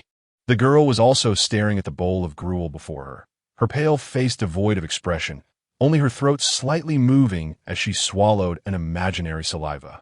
It seemed she was engaged in the same struggle. Ultimately, the desire to survive prevailed overwhelmingly. Zhou Imo trembled as he reached out to grasp the warm earthen bowl. The rough walls of the bowl held a viscous texture, exuding an indescribable aroma. He closed his eyes, suppressing the churn of his stomach, and cautiously took a small sip. The taste was indescribably horrid. A fishy flavor mingled with the bitterness of wild vegetables and the roughness of rice bran, salty to the point of bitterness, accompanied by a faint, earthy scent. It felt akin to chewing sand. Yet that small mouthful of warm, salty, and coarse gruel slid down his cracked esophagus and into his empty stomach, instantly spreading a weak but genuine warmth throughout him, like a few drops of rain falling on a parched desert, momentarily soothing the gnawing hunger, offering a distorted solace that belonged to the act of living. Zhou Imo no longer hesitated. Disregarding the taste, like a famished beast, he hurriedly fed the gruel into his mouth in small bites. The coarse food scraped against his dry, sore throat, causing discomfort, but the meager sense of satisfaction in his stomach overshadowed everything. Across from him, he also lifted her bowl, eating more silently and cautiously, as if completing a daunting task. In the dimness, only the suppressed sounds of their swallowing could be heard. The bowl of gruel quickly neared its bottom. The hunger was barely subdued, yet was replaced by a deeper fatigue and an intensification of pain. The broken ribs ached subtly with each swallow, while the burning sensation in his back returned with a sharp sting after the brief comfort brought by the warm food. Zhou Imo leaned against the cold wall of the boat, breathing heavily. Every inch of his body screamed for rest. He glanced at Ahi, who had finished as well, gently placing her empty bowl on the ground. She still clutched her canvas bag, but her body seemed to tremble less violently, her gaze still hollow as it fixed on the tarpaulin roof, as if her soul had drifted elsewhere. Night deepened. The clamor of the fishing village gradually subsided, leaving only the relentless flow of the river and the distant, sporadic barks of dogs. The boat canopy sank into an even deeper gloom and silence. Fatigue weighed down on Zhou Imo like a heavy lead block, dragging his consciousness deeper. Pain and the heightened tension of his mind drained his last reserves of energy. His eyelids felt leaden, almost impossible to lift. Just as he was on the brink of slumber, a faint, yet suppressed groan of painful despair emanated from Ahi's direction. Zhou Imo jolted awake. His alert gaze darted toward the corner. Ahi's curled body was uncontrollably twitching. She pressed her hands tightly against her temples, her pale face glistening with cold sweat, her brows furrowed. Teeth clenched so tightly on her lower lip that it was on the verge of bleeding. A pitiful whimper, reminiscent of an injured creature, escaped her throat. It seemed her body was enduring some immense, invisible torment. "What is wrong?" Zhou Imo whispered, straining to approach and see. "Don't come over." Ahi abruptly lifted her head, her voice hoarse and fragmented, saturated with profound anguish and an almost fearful resistance. Her gaze was no longer vacant. Instead, it was laced with threads of terror, as if she had glimpsed something exceedingly dreadful. "My head hurts. It's so noisy. So many voices," she murmured incoherently, her body curling tighter. Voices? Zhoumo's heart sank heavily. He strained to listen. Within the confines of the cabin, there were only the sounds of the river and the distant, indistinct barking of dogs. Where were all these voices? Could it be post-traumatic stress? Or perhaps a residual effect of her peculiar abilities? At that moment, a soft sound, akin to a droplet of water falling onto the deck, broke the oppressive silence within the cabin. The sound emanated from the direction of the entrance. Zhoumo's hair stood on end. A profound sense of danger made him momentarily forget Ahi's suffering. He whipped his head around, his bloodshot eyes fixed intently on the heavy oilcloth curtain. The curtain remained unmoving. Outside, there were no sounds of footsteps. Yet Zhoumo's nerves were taut to their limit. That soft sound was certainly not a figment of his imagination. It was as if some solid object had lightly tapped against the deck. Was it a probe, a signal, or a lethal weapon? He seemed to have heard the sound as well. Her whimpering ceased abruptly, her terrified gaze shifting toward the entrance. Her body frozen in sheer dread. Silence. A suffocating stillness descended once more. Jomo's hand instinctively moved to the cold iron box at his chest. His fingertips brushed against the small, round indentation. The cooing of the gray dove echoed in his mind. Do not open it, unless you are driven to a dead end. Is this indeed a dead end? He stared intently at the heavy oilcloth, as if he could penetrate it and perceive the lurking peril in the darkness outside. Sweat dripped from his temples, falling onto the icy deck. 1 second, 2 seconds, 3 seconds. The oilcloth curtain was silently parted by a hand clad in black leather gloves. It was not the hand of the old smoker, calloused and stained with grease. Jomo's heart stopped momentarily. His pupils constricted in extreme horror. Every muscle in his body tensed, bracing for a desperate fight. The iron box in his arms felt like ice, his fingertips pressing firmly against the indentation that held the key to the unknown. Beyond the gap lay a thick darkness, with only the faint glow from a distant fishing boat outlining a vague figure, adorned with a wide-brimmed hat that obscured much of its face. The figure did not enter. It merely stood outside the opening. A chilling, dry scent, reminiscent of a mixture of nitrate and old parchment, wafted in through the parted curtain. Then a deep, raspy voice, devoid of emotional inflection, resonated clearly within the narrow cabin. Identification. Chun Mo authorization. Confirmed. Carried item.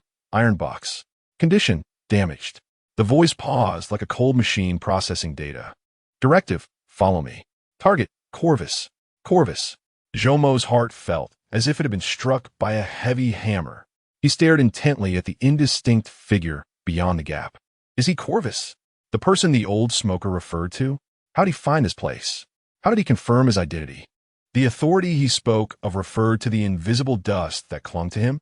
A profound shock and an even deeper vigilance tore at Jomo. He remained still, his bloodshot eyes fixed on the narrow gap, as if he sought to penetrate the darkness and discern the true identity of the intruder.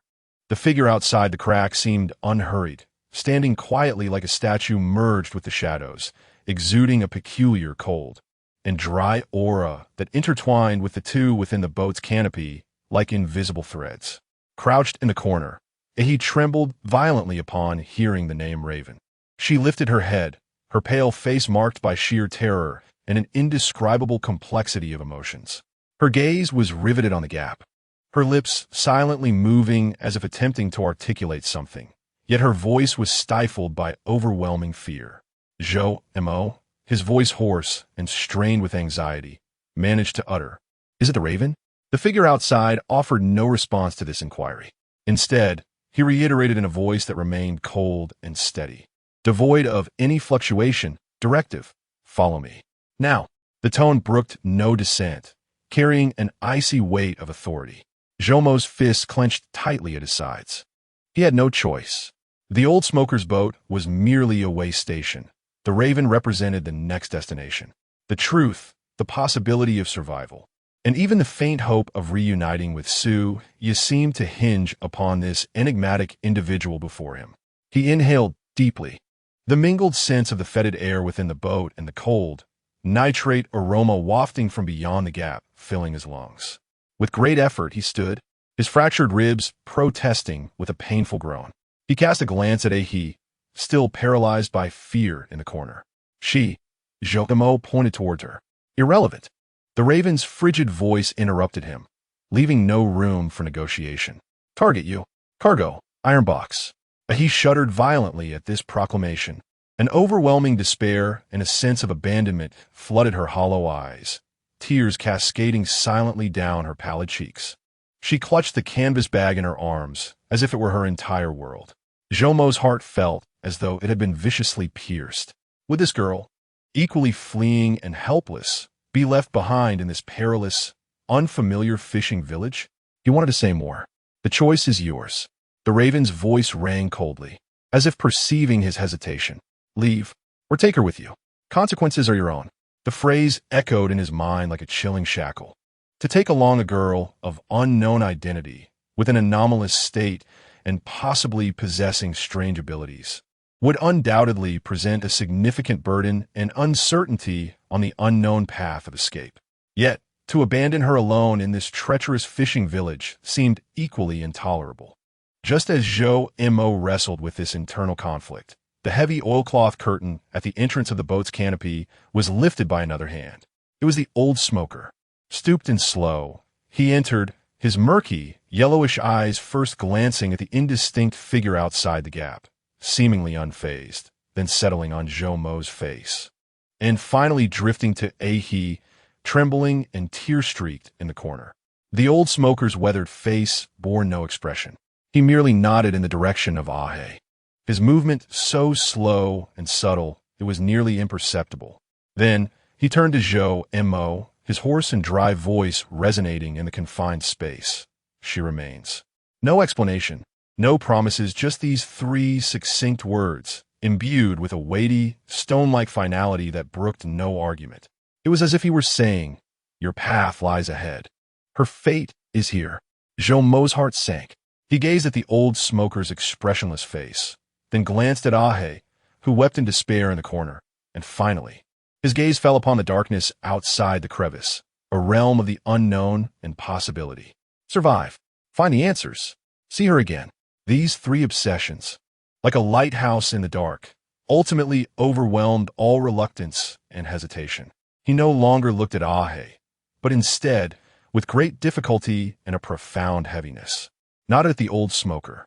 Then he turned toward the gap, addressing the indistinct silhouette in the darkness, rasping out two words, "Lead on."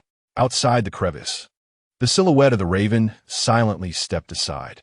Zhou Mo took one last glance at the dim, foul-smelling space that had provided him a brief respite and a bowl of life-saving gruel. He looked at the girl curled in the corner, resembling an abandoned creature, and at the old ferryman, hunched and silent, like a stubborn stone at the riverbed. No farewells, no words exchanged. Clutching the cold iron box, enduring the excruciating pain throughout his body, he stepped out of the decrepit fishing boat, trudging into the thick, unknown darkness outside. The oilcloth curtain fell silently behind him, severing the weak light from within the boat, and He's stifled, desperate sobs.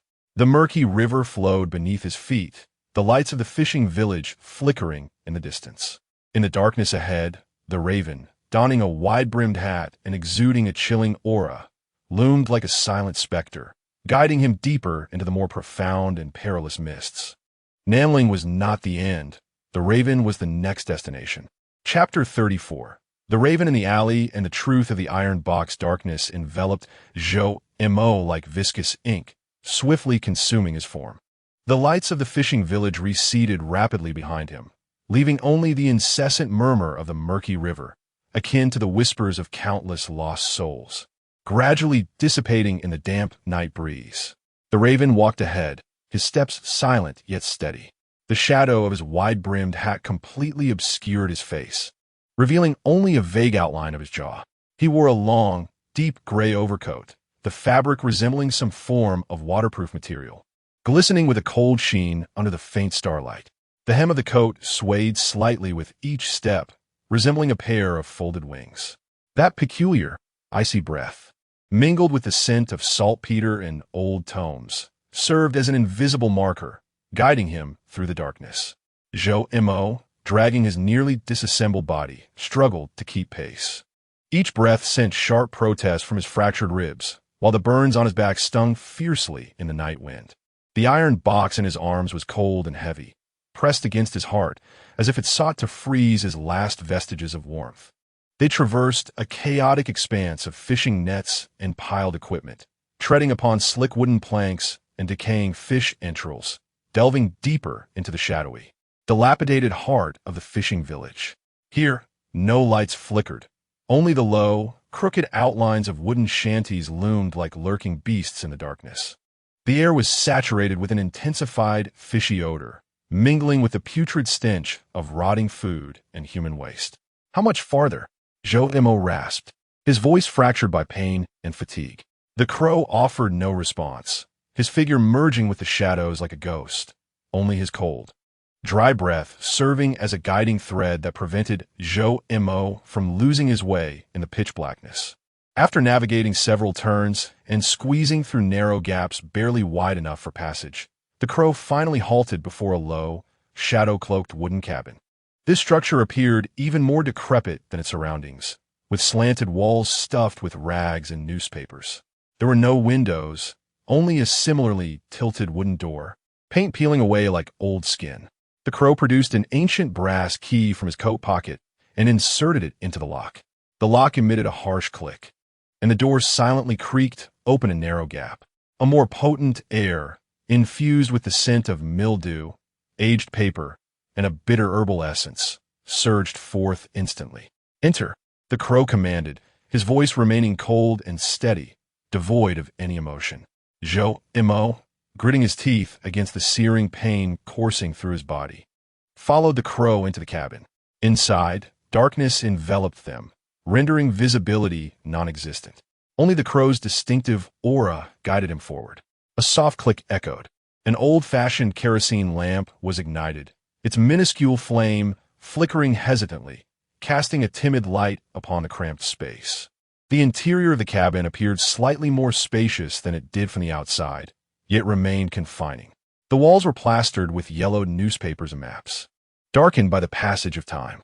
A massive, scratched oak table dominated much of the area, cluttered with an array of antiquated books, yellowed papers, bizarre instruments, and glass vials containing unidentifiable liquids. In one corner stood a narrow army cot, its sheets washed to a pale hue, yet remarkably tidy. The entire space resembled a mad scholar's laboratory, fused with a hermit's abode. The crow closed the door, removed his wide-brimmed hat, and hung it on a nail behind the door. Under the dim light, his visage was revealed to Zhou Mo in its entirety for the first time.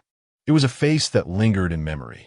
Appearing to be in his 40s, his skin was pale to the point of translucence, reminiscent of a patient long deprived of sunlight. His features were sharply defined, reminiscent of a sculptor's blade. Most striking were his eyes, their irises a nearly transparent light gray, resembling two blocks of ice under the subdued light, cold, piercing, devoid of any human emotion. His hair was a near silver shade of light gold, cropped short and close to his scalp.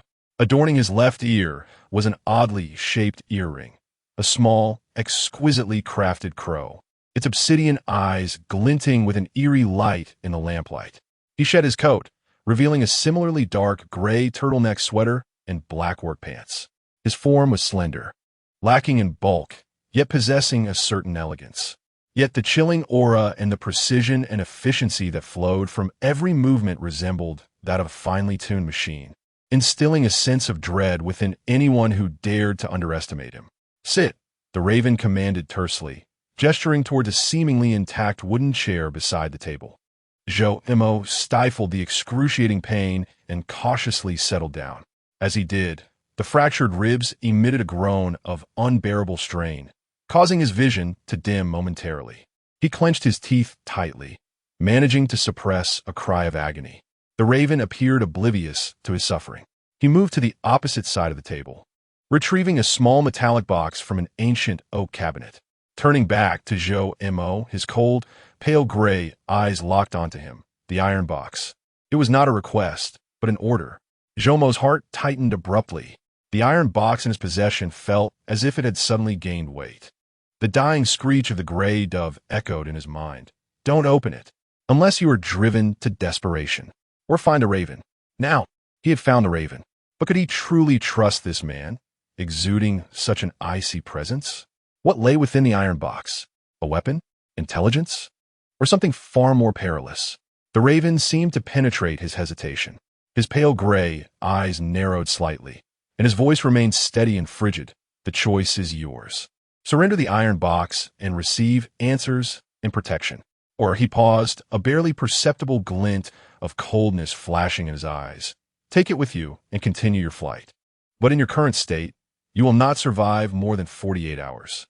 The harsh reality struck hard. Zhou Mo understood that this was not a threat, but a chilling appraisal. With fractured ribs, burns on his back, extreme exhaustion, and hunger, compounded by relentless pursuers, He was indeed on the brink of collapse. There was no choice. Zhou Mo inhaled deeply, mingling the musty scent of aged paper and herbs within the cabin. Trembling, he retrieved the cold iron box from his bosom and placed it upon the table.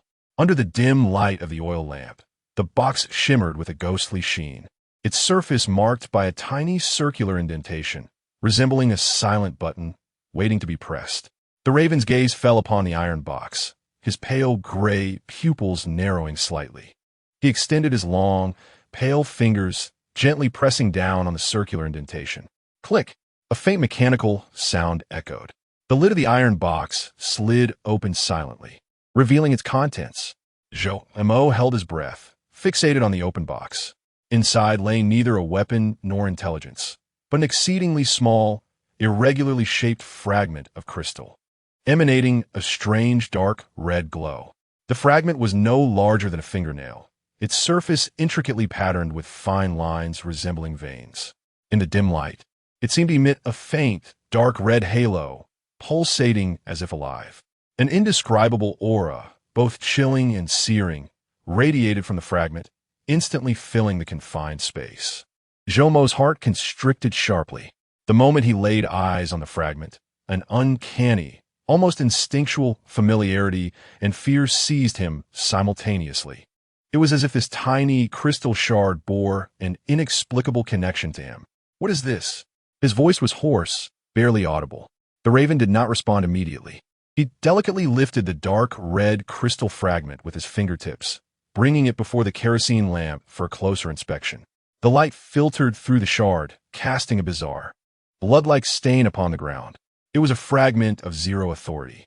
The raven's voice resonated deeply and coldly, as if proclaiming an ancient decree, or more accurately, the mark it had left behind. Zero authority. That name once more. The very thing that vanished along with the card. The thing Suya desperately wanted him to destroy. A mark? Zhou Mo struggled to digest this information. What mark? The raven set down the fragment, its pale gray eyes piercing Zhou Mo with a gaze as sharp as a scalpel. The explosion at the Zijing mansion, Suya's blood, the energy released during the card's incineration. All these have left an imprint upon you. And this, it gestured towards the dark red fragment, is the embodiment of those imprints. It acts like a magnet, drawing in those who sense the existence of zero authority. The bluebird, Su Zhenghong, the traitor within the Su family. Everyone who covets zero authority will follow its trail to you. Zhou Mo felt as though he had plunged into an icy abyss. He finally comprehended why, no matter how he fled, he was always pursued. Why the gray pigeon claimed those lures would resemble phosphorescence in the dark. He was a living beacon, a bait hunted by various forces. How can I rid myself of it? Zhou Mo's voice trembled slightly with fear. The raven's lips curled into a nearly cruel arc. Rid of it? Unless you can decompose yourself at the molecular level. It paused, its voice growing colder. Yet there exists another method to control it, or to utterly annihilate zero authority itself. Control? Annihilation? Zhou Mo's mind was a whirlwind of chaos. He was merely an ordinary person caught in this vortex.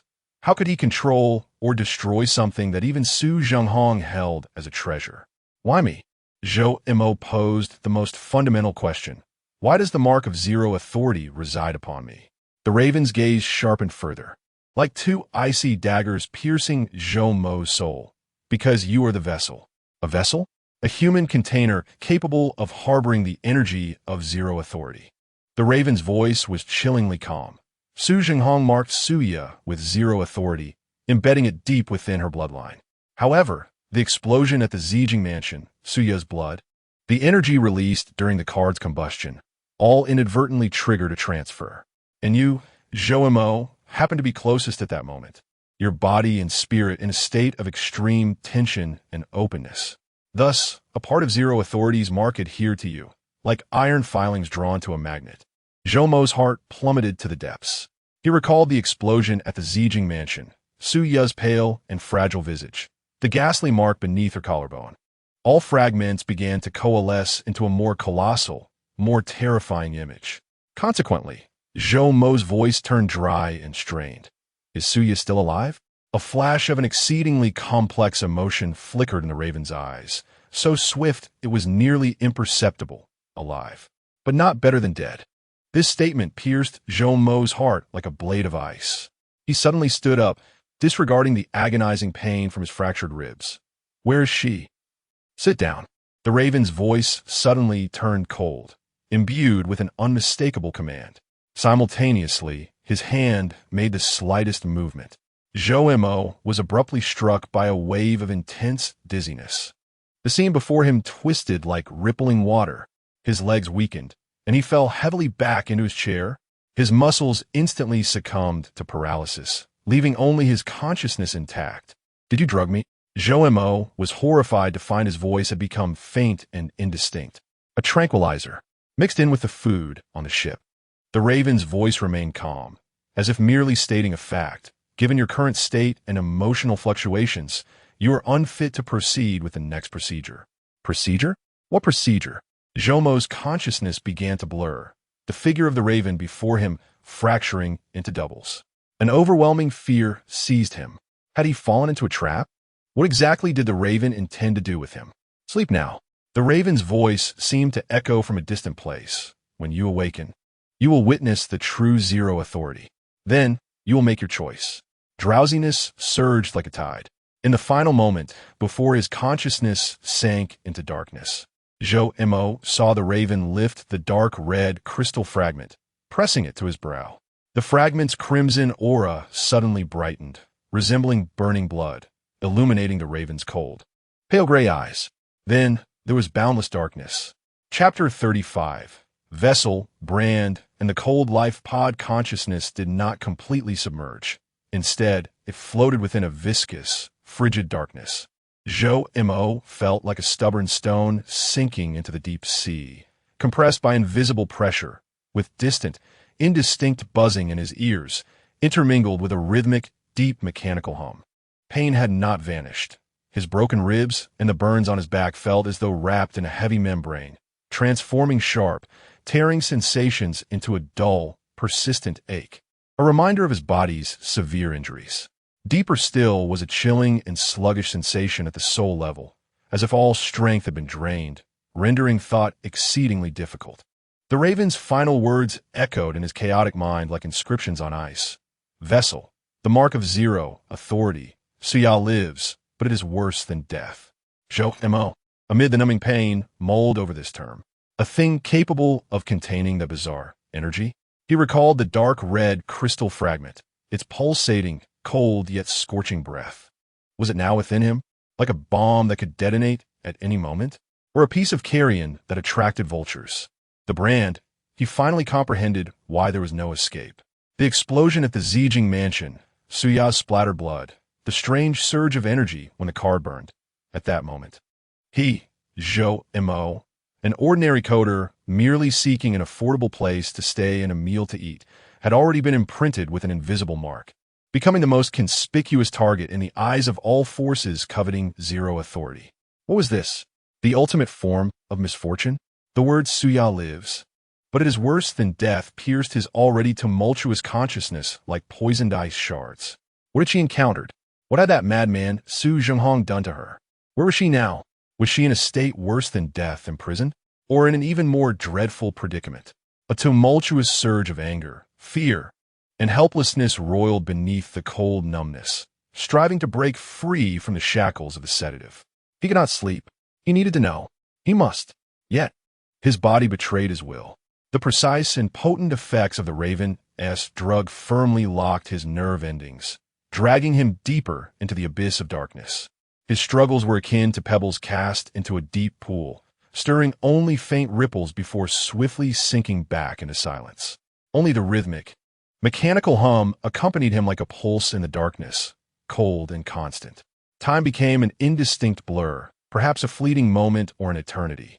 A faint glimmer of light pierced through the dense darkness, resembling a fissure that had cracked open in the night.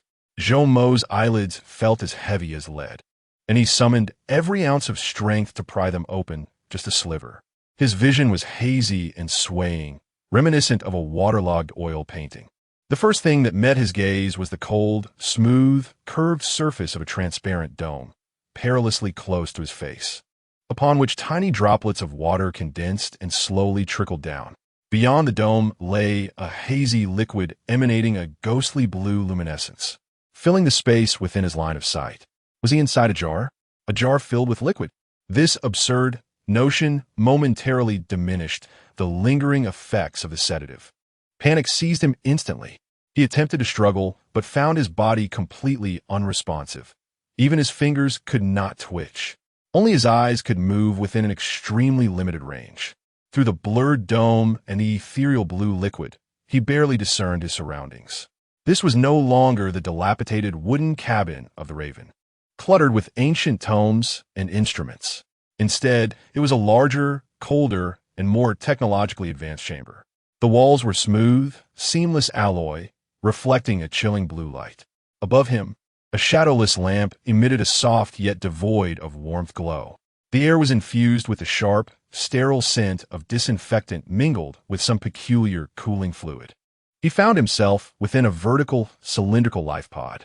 The pod was constructed from high-strength, transparent material, connected to numerous tubes of varying thickness, through which liquids and gases of different hues flowed, emitting a faint fluorescence. These tubes resembled grotesque tentacles, some affixed to the pod, while others extended towards his body, immersed in the ghostly blue liquid. Jomo's heart raced wildly within the icy embrace of the fluid. He strained to look down, and through the swirling liquid and condensing mist, he glimpsed his bare chest and arms. His skin was covered by a transparent, gel-like biological membrane with several metal patches, the size of fingernails, affixed to his chest, arms, and temples, glimmering with a faint green light. What sent shivers down his spine was the fact that the area of his broken ribs seemed to be tightly encased in a flexible, softly glowing black material, while the burn on his back was similarly covered with a gel-like substance, providing waves of coolness and a slight tingling sensation. The Raven, that cold man, what had he done to him? Fear and fury entwined around Jomo's heart like creeping vines. He felt like a lab rat, stripped bare and placed upon the operating table, at the mercy of others. What sanctuary? What answers? This was undeniably a deeper hell. At that moment, a tall, pale figure silently emerged outside the transparent wall of the life pod. It was Raven, dressed in a deep blue, sterile suit reminiscent of a research uniform. He still adorned that obsidian raven earring. The wide-brimmed hat had been removed, revealing his short silver hair that shimmered with a metallic luster under the dim blue light. His pale gray eyes, piercing through the wall and the undulating liquid, precisely captured Jomo's terrified gaze, icy as a polar glacier. Raven extended his hand, and his pale fingers swiftly manipulated a control panel on the side of the life pod. The azure liquid within began to gradually recede, accompanied by a faint gurgling sound. The frigid fluid slowly withdrew, unveiling Jomo's neck, shoulders, and part of his chest. The breathing mask covering his mouth and nose automatically fell away, and a rush of dry, antiseptic-laden air surged into his lungs, triggering a violent bout of coughing. Cough, cough, cough, cough.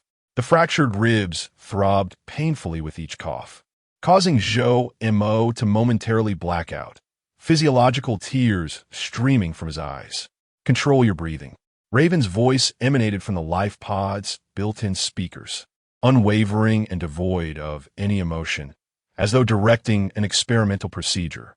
You are currently in a state of deep repair and monitoring. Intense emotions and movements will disrupt the repair process and trigger higher doses of sedation.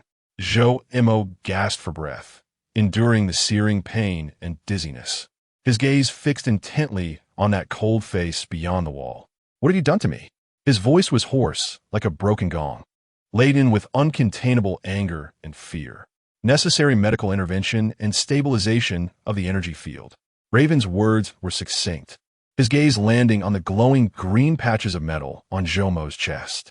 Your injuries are more severe than anticipated, with multiple rib fractures, second-degree burns on your back accompanied by infection risk, severe dehydration, and electrolyte imbalance. More critically, his pale gray pupils subtly shifted to Jomo's head. the active imprint continuously intensifying, siphoning away his vitality while sending increasingly potent signals to the outside world. If left unchecked, you will be drained before your injuries worsen, or attract even more formidable predators. Zhou Mo's heart sank. That damned fragment of the imprint. Not only was it exposing his location, but it was also consuming his very life. Struggling, he lowered his head in a desperate attempt to see his chest. But all he could discern was a blurred glow of green light. It resides within you, precisely within the core of your biological magnetic field. Raven's voice remained devoid of emotion. It cannot be removed through physical means. The stabilizing liquid and biological membrane of the life pod can temporarily isolate some of its signal emissions and mitigate its excessive drain on the host's vitality. The external patches continuously monitor your physiological data and the fluctuations of the imprint's activity. What about Suya? Zhou Mo abruptly lifted his head, disregarding the stabbing pain in his ribs, his voice more hoarse with urgency. You said she was still alive. Where is she? What has happened to her? Raven fell silent. A fleeting, almost imperceptible wave seemed to pass over his ice-carved face, so swift that one might suspect it was merely an illusion. In the depths of her pale gray eyes, a complex and heavy emotion flickered momentarily, only to be swiftly enveloped by a deeper chill. Her predicament was far more dire than yours. The voice of the Raven deepened, imbued with a metallic rasp, as Su Zhenghong stripped away most of her zero-level authority marks, akin to shedding an unnecessary outer garment. Yet, he hesitated in this process, seemingly weighing his words, for the implications for the bearer were catastrophic. Her vital signs were alarmingly faint, her consciousness deeply submerged, sustained by a system of existence that was both more intricate and more ruthless than this. Zhou Mo felt as if struck by lightning. The Raven's description of the devastating removal of the marks and the cruel depths of the sustaining system sliced through his already taut nerves like a cold scalpel. Suya's face, resolutely serene yet pale and fragile amidst the explosive flames, flickered repeatedly in his mind. Where is she? Take me to her, Zhou Mo nearly shouted, thrashing futilely against the confines of a life pod, causing the tubes connected to him to sway and triggering a cacophony of alarms. Silence. The Raven's voice suddenly sharpened, imbued with an undeniable authority. His finger darted across the control panel.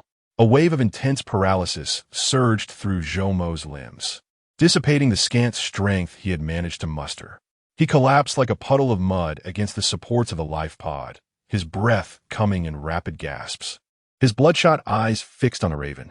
Losing control of his emotions would only accelerate the activation of the marks, waste the energy of the life system, and expose the location of this sanctuary. The Raven's voice regained its icy tone. Your own survival is precarious. Seeking her is futile and will only hasten your mutual destruction. The time bought at the cost of Suya's life is not to be squandered on fruitless emotional outbursts. The phrase "the time bought at the cost of life" echoed in Zhou Mo's mind, an overwhelming sense of helplessness and heartache nearly drowning him. Tears mingled with the residual fluids of the life pod, falling silently. Why was his voice trembling, filled with despair and confusion? What did Su Zhenghong truly desire? What is this zero-level authority that warranted such treatment of his own daughter? The Raven regarded the crumbling Zhou Mo within the life pod, his pale gray eyes resembling an unfathomable cold abyss. He did not respond immediately. Instead, he approached a nearby console and summoned a complex array of three-dimensional holographic data streams.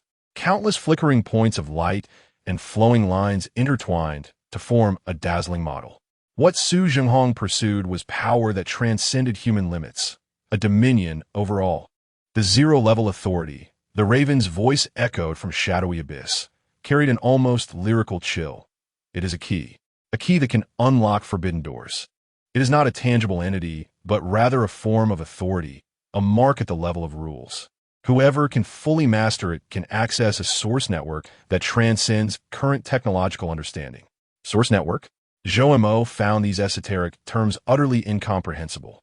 You may conceive of it as an intangible underlying framework that spans the globe and even deeper realms of space. It records information, influences the flow of matter and energy, and may even touch upon causality. The raven's fingertips glided across the holographic projection, causing the luminous points to flicker in and out of existence. To possess zero authority meant to wield supreme power within this framework, to rewrite the rules and reshape reality. Theoretically, it was omnipotent. Zhou listened in stupefaction. Rewrite the rules? Reshape reality? Omnipotent? This sounded more fantastical than the most absurd science fiction novel. The mark borne by Su Ye and himself, Zhou was, astonishingly, a fragment of the key to such power? How could this be possible? Zhou was incredulous. Its very existence was the epitome of impossibility. The raven deactivated the holographic display, and the room was once again enveloped in a chilling azure glow. Su Zhenghong had devoted his life, employing unimaginable resources, to decipher fragments of information about it from some ancient relic, successfully imprinting it onto Su Ye, whose bloodline was intertwined with his own. The Zijing Mansion was his creation, an experimental laboratory aimed at decoding and mastering this power. And you, the raven's gaze fell sharply upon Zhou, cold and piercing, are an anomaly, a redundant vessel outside the plan. Your existence is a significant disruption and threat to Su Jinghong's scheme. He will not spare you, just as he would not spare anyone who might jeopardize his control over zero authority. The chilling truth struck Zhou like a hammer, shattering the last vestige of his hopes. He was not an innocent bystander caught in misfortune. He was an unanticipated redundancy, an obstacle that Su Zhenghong must eliminate. Thus, Zhou's voice was parched and dry. You saved me for this zero authority? He recalled the eerie image of the raven pressing the dark red fragment to his forehead. The raven neither confirmed nor denied it. He merely regarded Zhou silently, his pale gray eyes unfathomable. My purpose differs from Su Jinghong's, he spoke slowly, his voice flowing like cold water over stones. What you need now is restoration and stability. To grasp the truth and make a choice, to be utilized as a vessel and subsequently eliminated, or his words hung in the air. A subtle pause as his icy gray eyes seemed to flicker with an elusive light, to attempt to understand, even master the imprint within you? To master the imprint? Zhou's heart raced. Was that even feasible?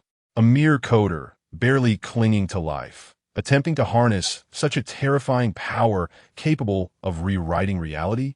Why me?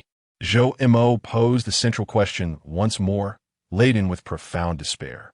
Why must I be the vessel? I merely sought an affordable place to live. Fate, or perhaps sheer physical probability. The Raven-S response was chilling in its starkness. At that specific time, in that particular location, within that precise energy field, your physical and mental state coincidentally met the threshold for imprint transfer. Like lightning striking a tree. There is no reason, it simply was there. Pure misfortune? This answer struck Zhou as more absurd and disempowering than any conspiracy theory. All his suffering stemmed from a damned, exceedingly low probability physical accident. An overwhelming fatigue and absurdity surged within him, overshadowing anger and fear. He leaned against the cold support of the life pod, closing his eyes, feeling every bone in his body lament. Sleep now. The voice of the raven echoed once more, imbued with an unassailable command. Restoration demands time. Before you regain your capability for action, ponder your choices carefully. Will you continue to be but a hunted piece of flesh? Or will you dare to grasp the key that may either incinerate you or sever your chains? Within the life pod, the ethereal blue liquid began to rise once again, its frigid touch enveloping Zhou's body anew. The numbing sensation, accompanied by a profound weariness, washed over him once more, just before his consciousness sank into oblivion. The last thing Zhou beheld was the raven turning towards the control console and the obsidian raven earring adorning his left ear, glimmering with a cold, eerie light under the azure glow. Grasped the key to sever the chains. Suya's pale visage emerged from the icy fluid. He must survive, for the time bought with Suya's sacrifice, and to uncover the wretched truth of it all. With this heavy thought weighing upon him, Zhou's awareness once again descended into an endless, frigid darkness. Only the rhythmic humming of the life pod resonated like the cold countdown of fate in the stillness of the chamber. Chapter 36: The Awakening of the Brand and the Coal Bargain. The frigid life liquid enveloped Joe M.O. once more like a viscous coffin. The raven's final words: "Dare to grasp the key that may either incinerate you or sever your chains," echoed like a chilling prophecy within his sinking consciousness. Choice. What choice did he possess? To remain a hunted piece of flesh? Su Jinghong, the bluebird, the traitor within the Su family, and those unknown forces lurking behind the black Bentley would not spare him. That accursed brand continued to emit signals, like a lighthouse in the darkness, guiding all the vultures. Attempting to control the brand? To master a terrifying power capable of rewriting rules and reshaping reality? Zhou Mo could only manage a bitter smile. He often struggled with his own meager coding. Now he was to comprehend and manipulate a force derived from ancient relics, transcending the bounds of physical understanding. Such a notion was more absurd than expecting an ant to pilot a spacecraft. Suya's pale, fragile face surfaced in the chill of the liquid, and the raven's words, that death might be preferable, pierced his heart like a poisoned icicle. He could not die, at least, not before knowing Suya's fate, not before witnessing the truth with his own eyes. His life was time purchased with Suya's blood. He must survive, uncover the truth, and find a way to extricate Suya from that damned, crueler life system. This thought shone like a solitary beacon in the darkness, sustaining his shattered body and nearly crumbling will. Time lost its significance amidst the rhythmic humming of the life pod and the cold embrace. Zhoumo's consciousness ebbed and flowed through numb pain, icy fear, and searing anger. The raven occasionally appeared outside the life pod, its pale fingers deftly manipulating the control panel, cold gaze scanning the data through the capsule's wall. It never offered explanations, merely functioning as an operator of a finely tuned instrument, ensuring that this experimental subject would not be prematurely discarded before restoration was complete.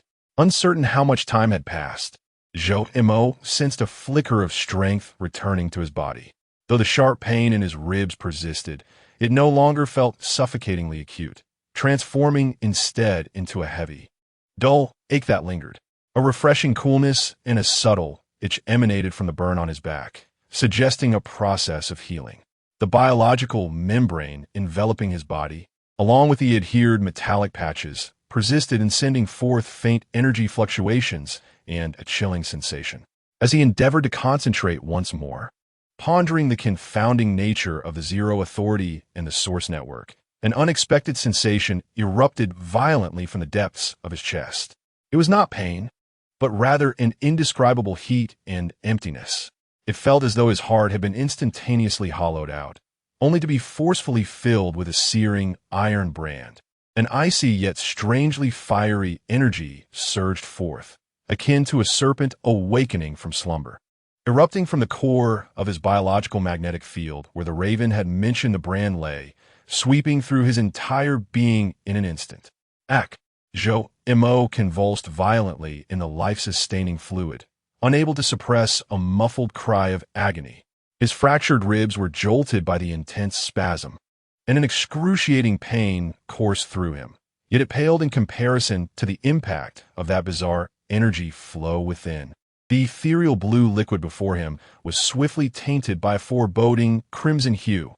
The metallic patch affixed to his chest emitted a frantic and piercing alarm, its green light flickering uncontrollably, even beginning to turn red.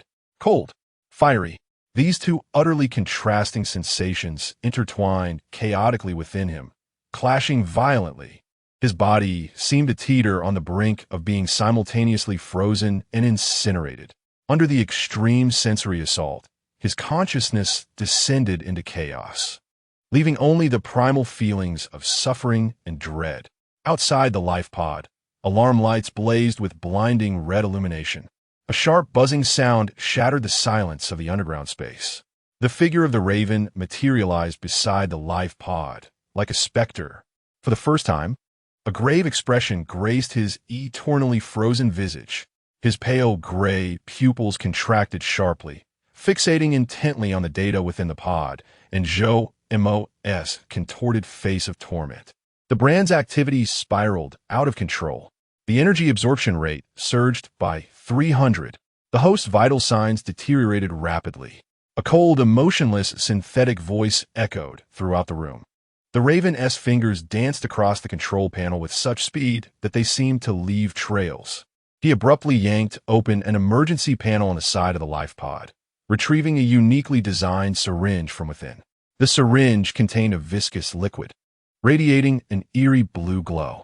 "Pull it down." The Raven's icy voice bore an undeniable command, directed at a figure that silently emerged from the shadows in the corner of the room. A person clad in the same deep blue sterile attire. Towering with a physique reminiscent of an iron bastion, their face obscured by a smooth metallic mask, referred to as the Iron Guard for the moment. The Iron Guard nodded in silence. A powerful hand clad in metallic gauntlets descended with immense force, firmly pressing against the transparent barrier of the life pod, precisely restraining Joe's shoulders as he writhed in agony. Joe felt as though his bones might shatter under the pressure of that metallic hand. Yet, the more terrifying reality remained the chaotic energy rampaging within him. It surged like an uncontrollable flood, wreaking havoc through his fragile veins, causing muscle spasms and nerve agony in its wake, just as he feared he might be torn apart or incinerated from within. A silent injection port slid open at the top of the life pod. The Raven unhesitatingly plunged the syringe, emanating an ethereal blue glow deep into Joe's neck, where it was exposed to the liquid. With a sharp hiss, the frigid liquid surged into his veins. An indescribable chill, as if it could freeze even the soul, cascaded down like a bursting glacier. This extreme cold collided violently with the searing energy coursing through his body. Boom! It was as though a silent explosion reverberated in Joe's mind. The ultimate clash of cold and heat erupted within him, a primal and savage battle.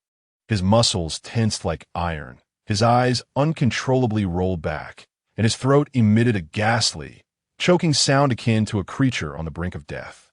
The azure liquid in the life pod churned violently, the dark red glow flickering erratically. Pain reached its zenith.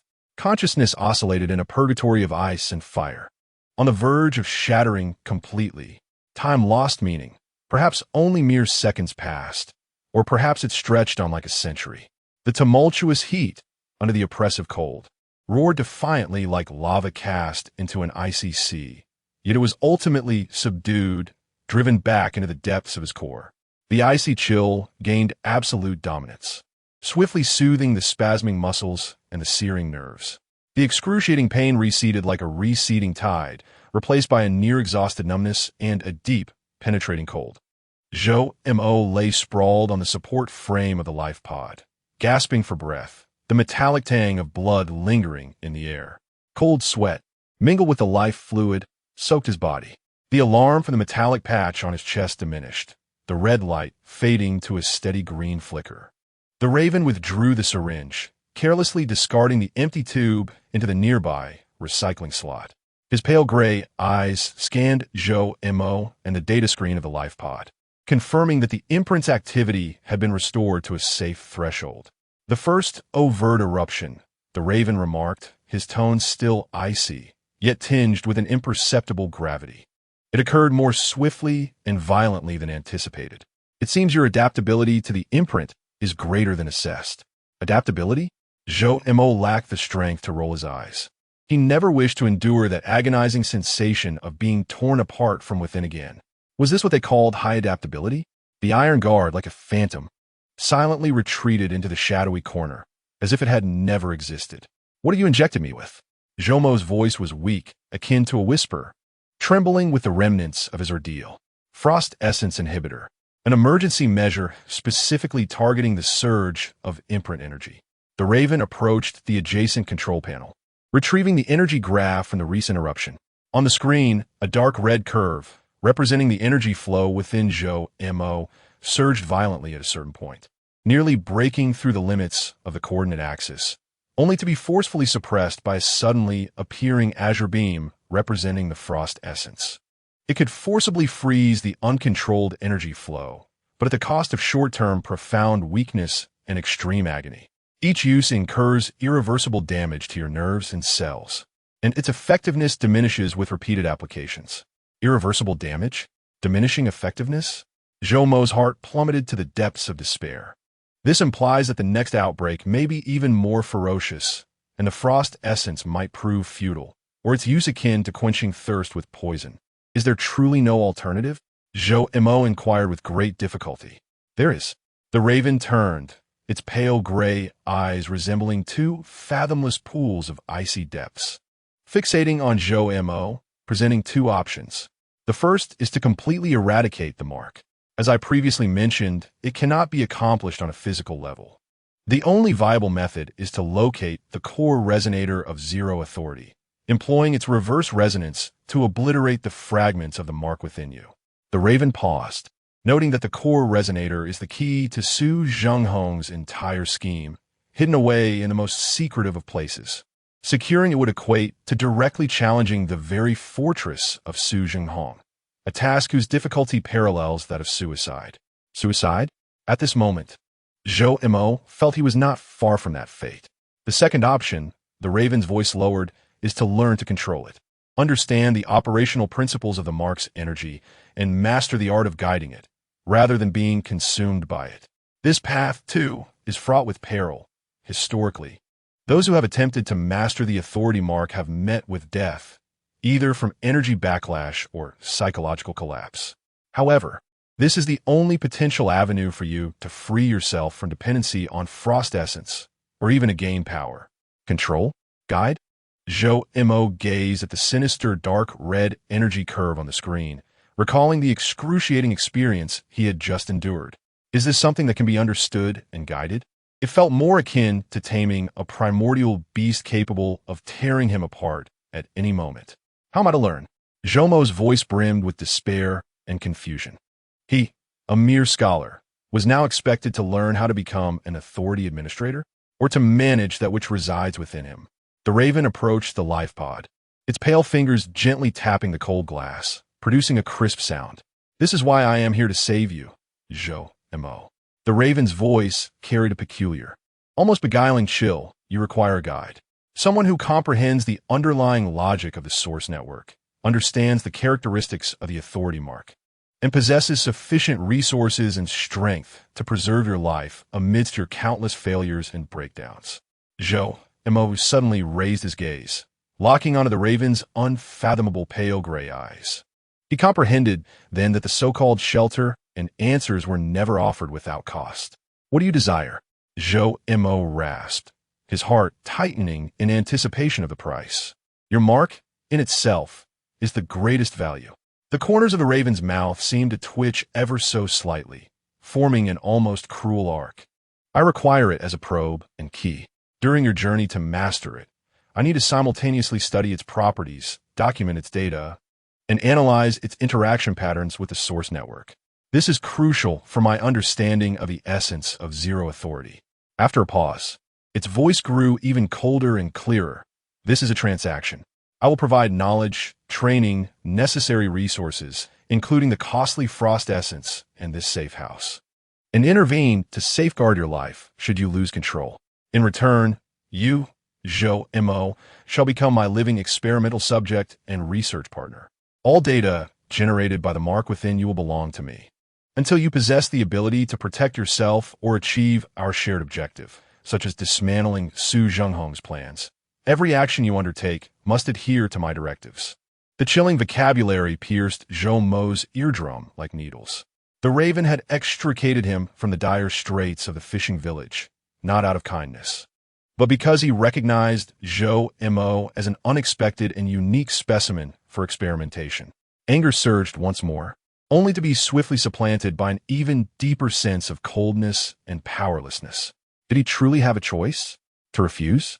To leave this life pod, bearing a volatile brand and grievous wounds? How long could he survive? Suya languished in a crueler life system, suffering unspeakably. The name Suya rekindled his resolve. Survive. Unravel the truth. Rescue her too.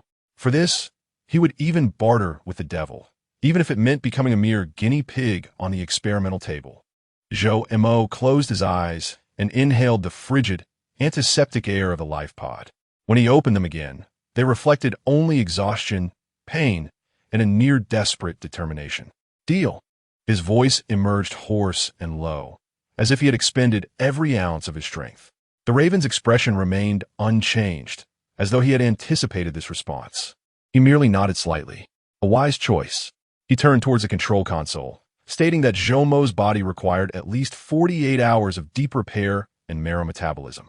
During this time, he was to attempt to perceive the brand within him, not through emotion, but through a programmer's mindset. Imagine it as an uncontrollable background process with high-level permissions. Observe it, endeavor to comprehend its operational logs, even if only in fragments. The Raven's voice, cold and directive, resonated in Joe Mo's ears. Remember, Joe Mo, from this moment forth, each breath you take is accompanied by a potential force that could tear you apart. If you wish to survive, to grasp that key, you must first learn to decipher its error reports. The hum of the life pod seemed to grow clearer. Joe Mo leaned against the frigid support frame, sensing the stillness deep within his chest, where the area marked by the brand still radiated both coldness and the embers of heat. With the mindset of a programmer, he endeavored to observe the operational logs and error reports. He attempted to concentrate, banishing fear and distractions, much like the late nights spent debugging a challenging online issue. He plunged his consciousness into the chaotic internal realm of his body, recently ravaged by an energy storm. Was there a faint pulse, almost imperceptible, akin to the lingering warmth of ashes? What was that? The state following the brand stillness? Or some residual log? Joe Mo was unsure. Yet, it was the only straw he could grasp. He closed his eyes, forcing himself to focus like the most dedicated coder, and began to attempt reading the unknown and perilous code within him. In the cold life fluid, only his faint breaths and the rhythmic hum of machinery could be heard. A silent, life-risking debugging endeavor commenced amidst the frost. Chapter 37. Code, brand, and the chaotic whispers conceive it as an uncontrollable background process with elevated permissions. Observe it. Strive to comprehend its operational logs, even if only in fragments. The Raven's icy words echoed like an incantation in the chaotic recesses of Jomo's mind.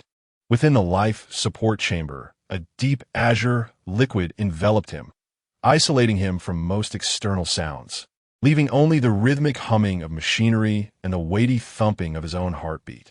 The dull ache of fractured ribs and the persistent itch in his back remained.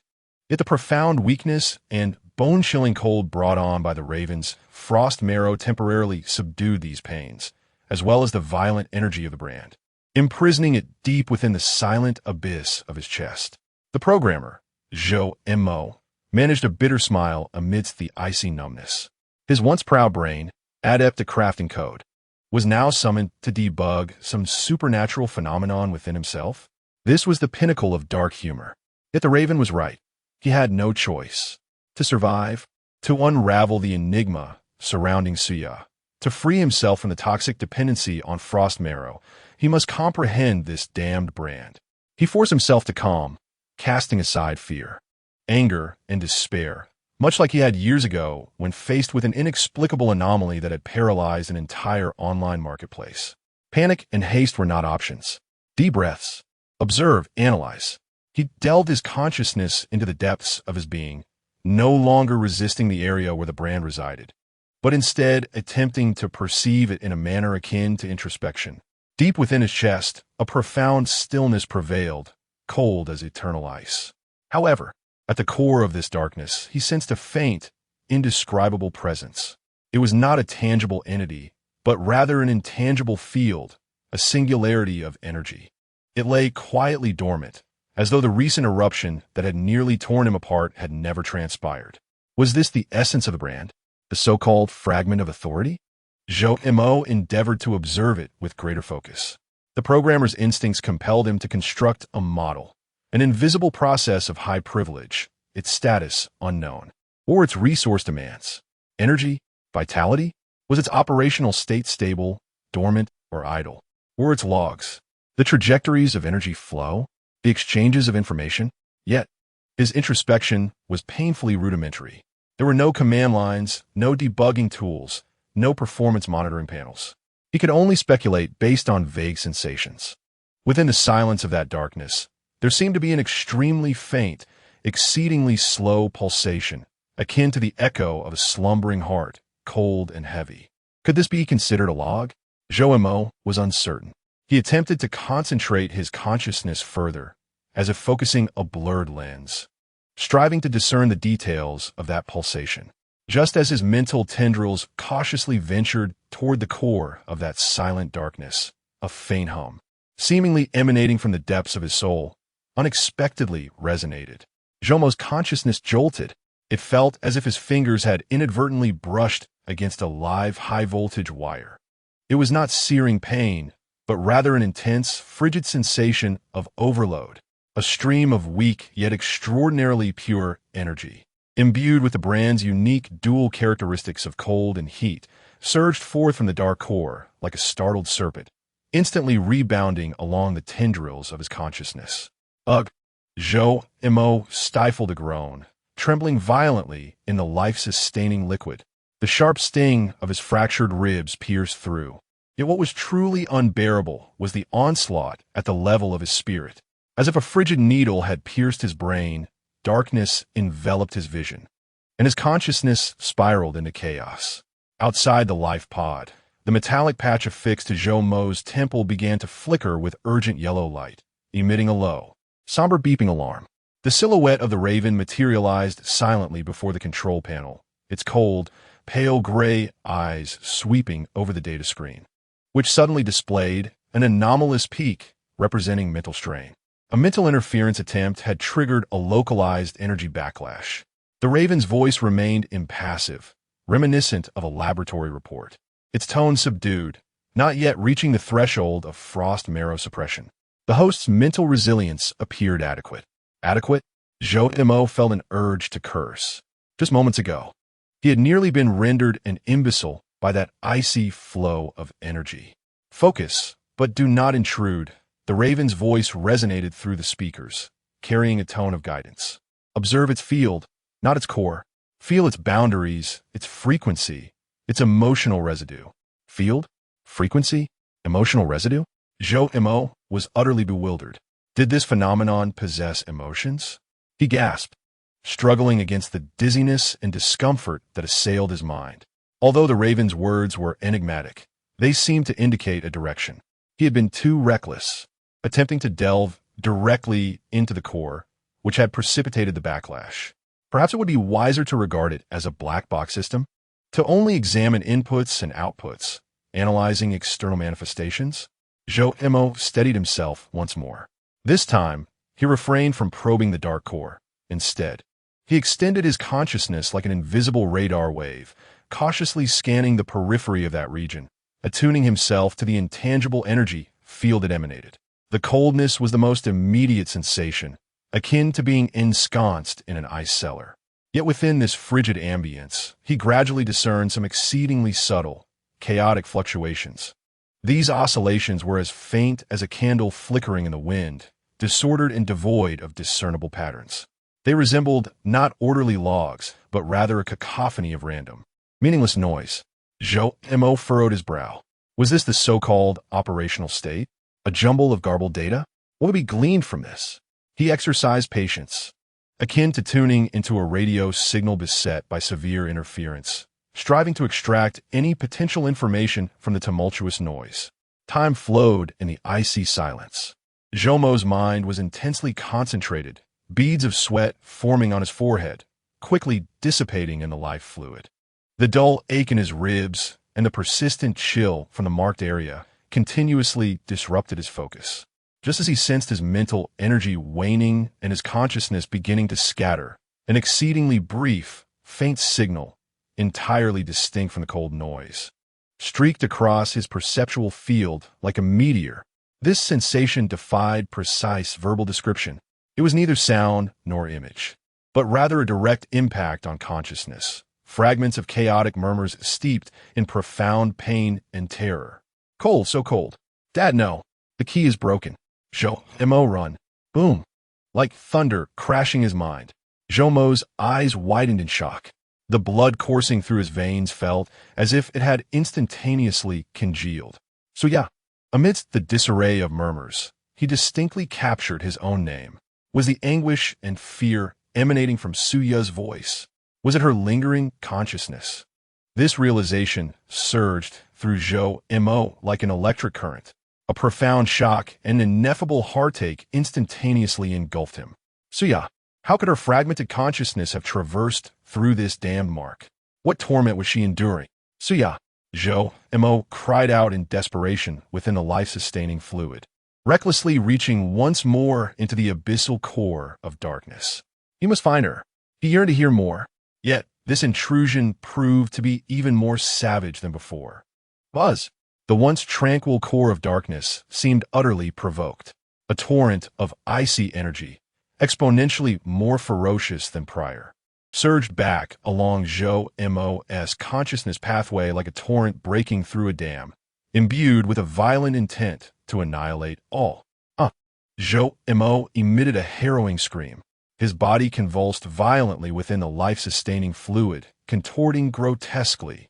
Broken ribs emitted a spine-chilling groan. The metallic patch affixed to his chest erupted in a blinding crimson light, and a piercing alarm echoed throughout the subterranean space. Warning: mark activation abnormally surging. Mental link overload. Host vital signs deteriorating rapidly. A cold electronic synthesized voice blared urgently. Raven's expression turned exceedingly grave. He swiftly activated the emergency panel, extracting another frost marrow injector. Simultaneously, he barked toward the corner. Iron Guard. Maximum power mental interference shielding. In an instant, the Iron Guard sprang into action. He forcefully pressed a red button on the control console. An invisible, formidable force field enveloped the entire life pod area. With a thrust, Raven's injector plunged into Zhou Mo's neck once more. A viscous, ethereal blue liquid surged forth. An even more violent clash of ice and fire erupted within Zhou Mo's body. The sheer agony plunged him into darkness.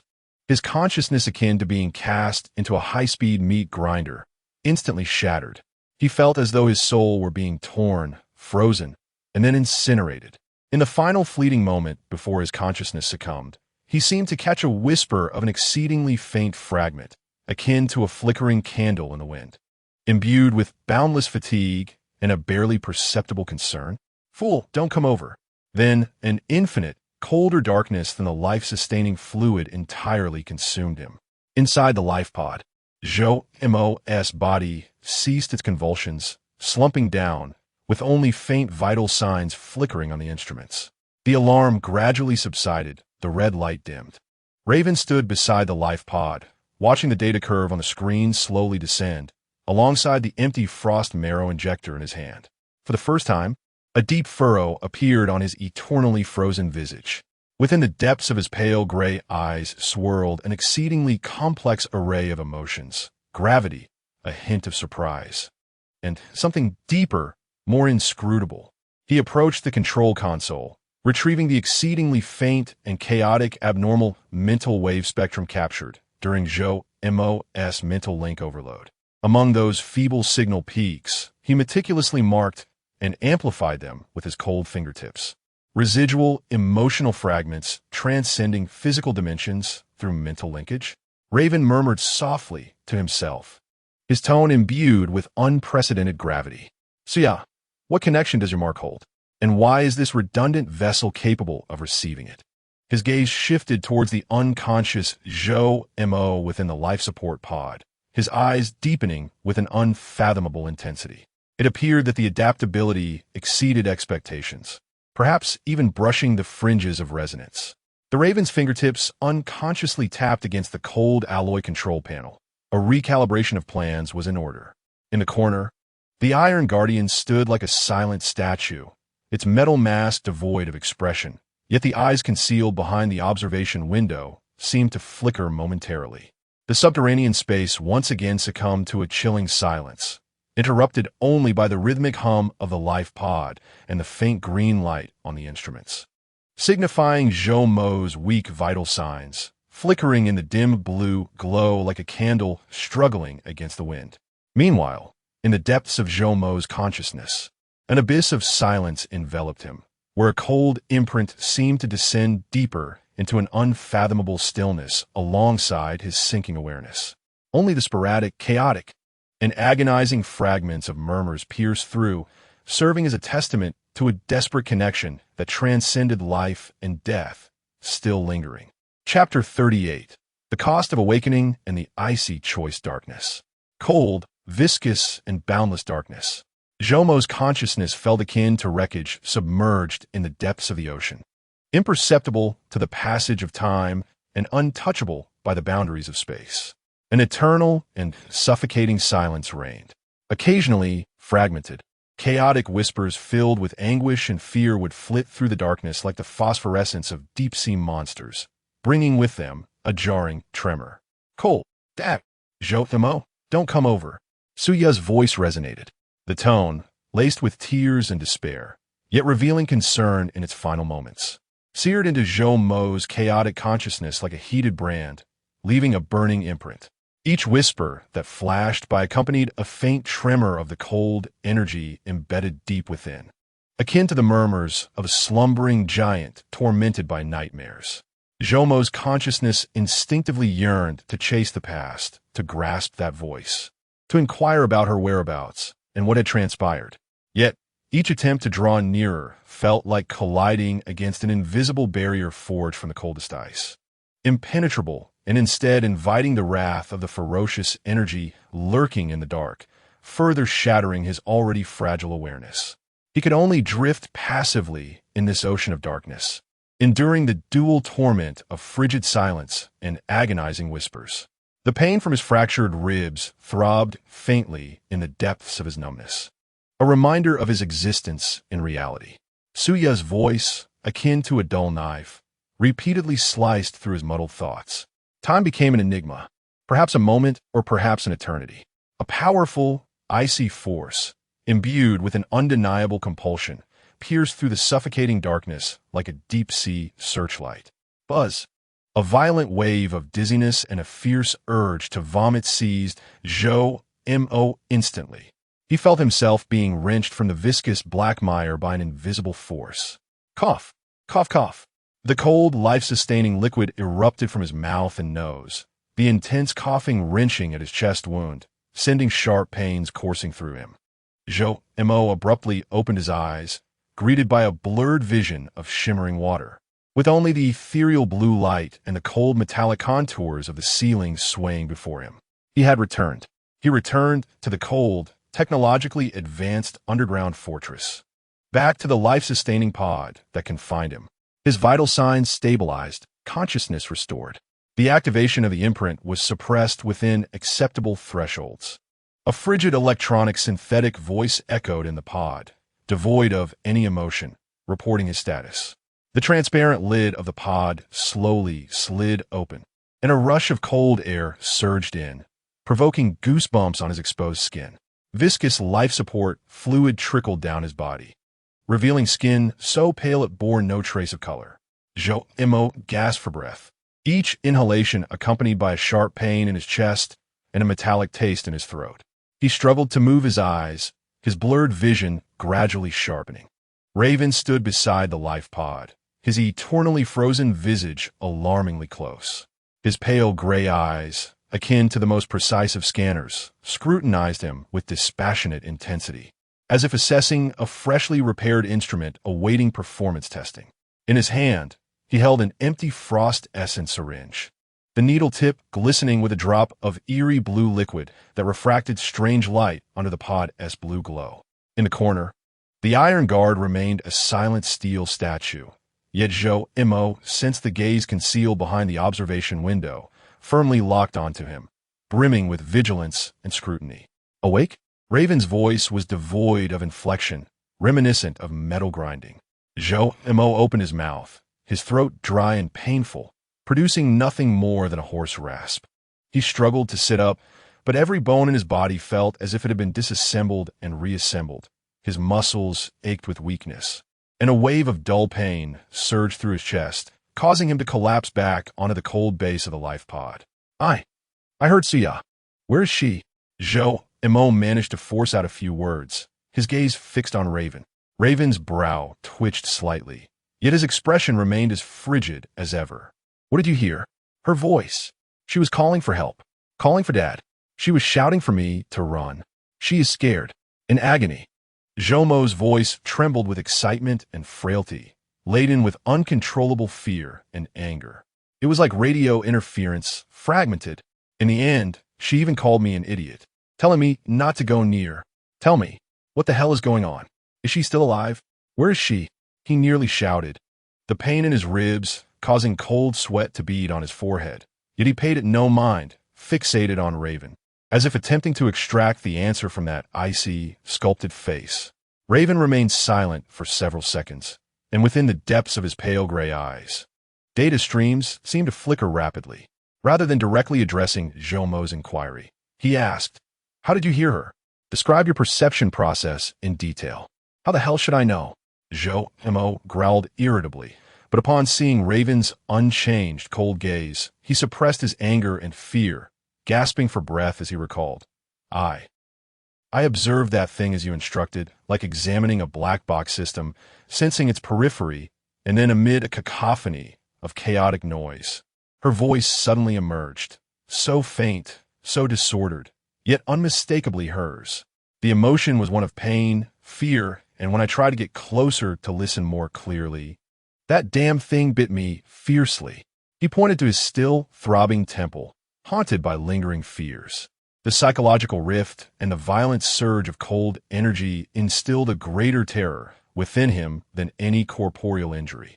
The Raven, drawn closer by an involuntary urge, repeated softly, its gaze fixated on the skin over Zhou Mo's chest.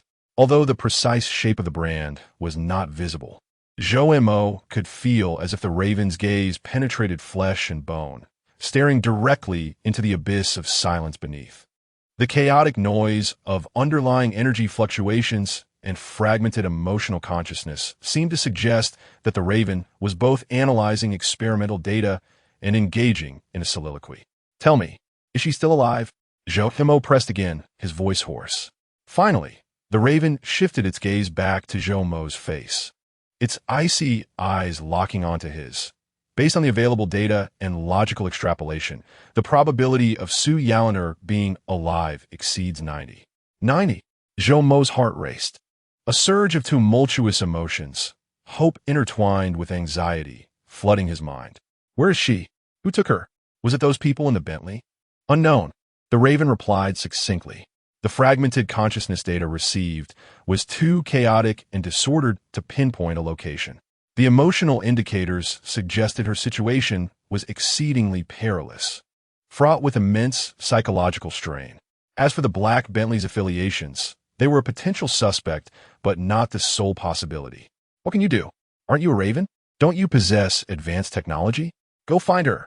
Zhou Mo struggled to rise, but failed once more, resorting to feebly pounding the cold cabin walls.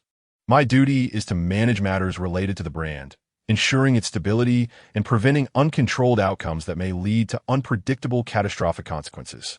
The Raven's voice remained flat, as if reciting a predetermined protocol. Searching for Su Yaliner is not my priority task. Nonsense, Zhou Mo exclaimed in rage. If she dies, won't this cursed brand spiral out of control, causing greater chaos? Logically accurate. The Raven nodded, yet continued. However, searching requires clues, resources, and time. Currently, the only lead is the unstable receiver within you. Its cold gaze once again scrutinized Zhou Mo, radiating an intensity akin to that of an experimental subject. Your recent experience has preliminarily confirmed my hypothesis. Your compatibility with this brand is exceptionally high. This compatibility is evident not only in your ability to contain it without immediate collapse, but also in your capacity to passively receive the highly emotional fragments of consciousness from the other end. This exceeds the expected parameters of a redundant vessel. The Raven paused, seemingly weighing its words, as if brushing against a certain low-dimensional resonance. Resonance? Zhou Mo asked, perplexed. a form of unstable mental linkage established across physical barriers, based on the inherent characteristics of the brand. During extreme emotional states, the raven elucidated, akin to a macroscopic manifestation of quantum entanglement. What you receive is the mental information unintentionally emitted by Sue Yallander under intense pain or fervent obsession, captured and transmitted to you by the brand. Conversely, the same applies. Conversely? What does that mean? Jomo's heart sank. This signifies that the voice of the raven carried an unprecedented weight. As you forcefully drew near, provoking a tumultuous backlash from the imprint. Your own intense emotional fluctuations, particularly your profound concern for Suya Lindell and your desire to approach her, might have been transmitted back to her through this unstable conduit. Like a bolt from the blue, Zhou Mo froze momentarily, a chill surging from his soles to his crown. Are you implying that my attempt to listen to her could inadvertently harm her, inflict greater suffering upon her? An overwhelming sense of guilt and fear engulfed him in an instant. Logically, such a possibility existed. The raven coldly articulated the facts. Each abnormal activation and energy backlash of the imprint would strike at the connecting points on either end. Your reckless actions may have intensified her psychological burdens, potentially exposing her state of existence and providing new information to those controlling her. Jomo's complexion turned as pale as parchment, his lips trembling, rendered speechless. The weight of guilt pressed down upon him like a mountain. He merely wished to find her, to save her, yet might have inadvertently caused her greater harm? What might I do now? What more can I do? His voice was laced with helplessness and despair. The raven regarded him, its pale gray eyes sharp as a probe. You must make a choice, Zhou Mo. A choice? First, to completely relinquish hope. The raven's voice remained devoid of emotion. I shall continue to suppress the imprint with frost essence, ensuring it maintains minimal activity within you, posing no lethal threat. And you will no longer receive any distress signals from Suya Lindell. You may leave, carrying your wounds and a sum ample enough to grant you a carefree existence. Forgetting all that transpires here, forgetting Suya Lindell. Her life and death are of no concern to you. Leave? Forget Suya? Carefree? Jomo's mind was instantly flooded with images of Suya, sometimes aloof, at other times awkward, yet revealing vulnerability under the moonlight. The weariness in her eyes when she signed that absurd agreement, the moment she instinctively shielded him during a crisis, and most hauntingly, the echoes of her anguished and fearful murmurs that had recently reached him from the depths of the imprint. He could not do it. How could he possibly do it? What a second choice. Jomo's voice was hoarse, yet his gaze remained fixed on the raven. The second option, the raven's voice was still frigid, yet tinged with a barely perceptible anticipation. Accept it and utilize it. Utilize? Indeed. Harness your high compatibility with the imprint. Exploit this unstable yet existent resonance channel.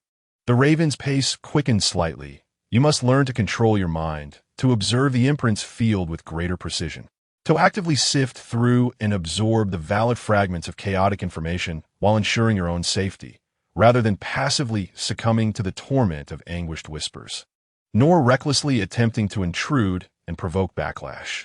The raven's gaze was sharp as a blade. This requires training, a grueling mental discipline fraught with immense risks. During this process, you may once again endure the agony of mental fragmentation, and may even lose your life should the imprint spiral out of control. However, if successful, he paused, his voice sinking into a somber tone. You will become the crucial beacon in our quest to locate Suya Lindell. The more valid information you receive, the greater our chances of finding her. At present, this is the only viable path to save her. Inside the frigid life pod, the air seemed to congeal. Zhou Mo lay amidst the chilling remnants of liquid, his fractured ribs still throbbing with pain, a numbing sensation radiating from the depths of his chest where the brand resided. The raven's words struck like a hammer, relentlessly pounding against his chaotic consciousness. To abandon hope? To leave with the money, pretending that everything had never transpired, continuing his dream of a carefree, languid existence? To entirely cast aside the woman who had saved him, chastised him, and who needed him, or to opt for this thorny, perilous path? to endure the unknown agony and mental torment, all for a fleeting glimmer of hope to rescue Suya. He recalled Suya's face under the moonlight, marked by a blend of defiance and fragility. He remembered her last disjointed utterance, a barely perceptible concern. "Fool, don't come near." That fool was now determined to seek her out. Zhou Mo took a deep breath, the icy air piercing his lungs painfully. He lifted his gaze to meet the raven's temperatureless, pale gray eyes, forcing a smile that was more grotesque than sorrowful. His voice hoarse, yet remarkably clear. "Is there any frost essence left? Administer another injection. Then tell me, when does that damn training commence?" Chapter 39. The frigid training grounds and digital murmurs clack. The sharp sound of metal colliding resonated harshly in the silent underground space. The raven retracted the empty frost essence syringe, the ethereal blue residue evaporating swiftly from the needle tip, leaving no trace. His icy gaze fell upon Zhou Mo, who was gasping heavily within the life pod, yet his eyes radiated unwavering determination. A fleeting glimmer of anticipation seemed to solidify within the depths of the pale gray orbs. A wise, yet foolish choice. The raven's voice remained devoid of emotion, as though he were merely stating an objective fact. The training will commence immediately. Iron Guardian, prepare the stasis field. The Iron Guardian in the corner began to move soundlessly, his massive frame approaching the control panel on the opposite side. Metallic fingers deftly navigating the intricate interface. A low, resonant hum filled the air, and the space surrounding the life pod seemed to undergo a subtle distortion. The light appeared to lag slightly, as if the flow of air had also solidified. Zhou Mo sensed that his heartbeat and breathing had been elongated, amplified, an invisible pressure enveloping him, rendering even the movement of his eyes sluggish. The stasis field diminishes environmental interference, enhancing mental perception accuracy. The raven explained succinctly before moving to an open metal cabinet beside the life pod. Inside, rather than cold instruments, were rows of uniquely shaped metal headbands, shimmering with a gentle luminescence. They appeared more akin to some high-tech gaming peripherals. The raven extracted one, deftly placing it upon Zhou Mo's damp head. The inner side of the headband was cool, adjusting automatically to fit the skin, emitting an almost imperceptible hum, a faint blue glow pulsing rhythmically from either side, akin to a breath. Mental perception amplifier and stabilizer, to assist you in concentrating your thoughts, filtering distractions, and simultaneously monitoring the threshold of your mental fluctuations. It will forcibly interrupt your attempts at perception should you exceed the safety-critical point. As Raven adjusted the data cables connected to the headband, he coldly cautioned, "Remember, observe, merely observe. Feel the fluctuations of the field and record the anomalies in frequency. Any form of intrusion or intent to link actively is strictly prohibited. Your emotions must remain absolutely neutral and stable. Any intense fluctuation, especially concern, anger, or fear, could serve as the trigger for igniting the mark, endangering not only yourself, but also Suya Lindell." That final statement pierced through Zhou Mo's heart like an icicle, instantly extinguishing the restlessness that had surged within him due to his urgency. He inhaled deeply. The frigid air caused a sharp pain in his lungs. Yet it also allowed his chaotic thoughts to settle somewhat. "Understood," he replied hoarsely, forcing himself to close his eyes, striving to dispel the echoes of Suya's pained murmurs from his mind. Neutral and stable, he silently chanted, attempting to immerse himself in a state of unwavering focus akin to that of a coder lost in their work. "Gomos." Raven's voice sounded like a starting gun. Zhou Mo's consciousness once more plunged into that familiar, cold, and silent realm within himself. This time, with the isolation of the stasis field and the aid of the headband. The experience was markedly different. The external distractions, the hum of machines, the dull ache in his ribs, even the chilling touch of the life pod, were significantly diminished, as if viewed through a thick frosted glass.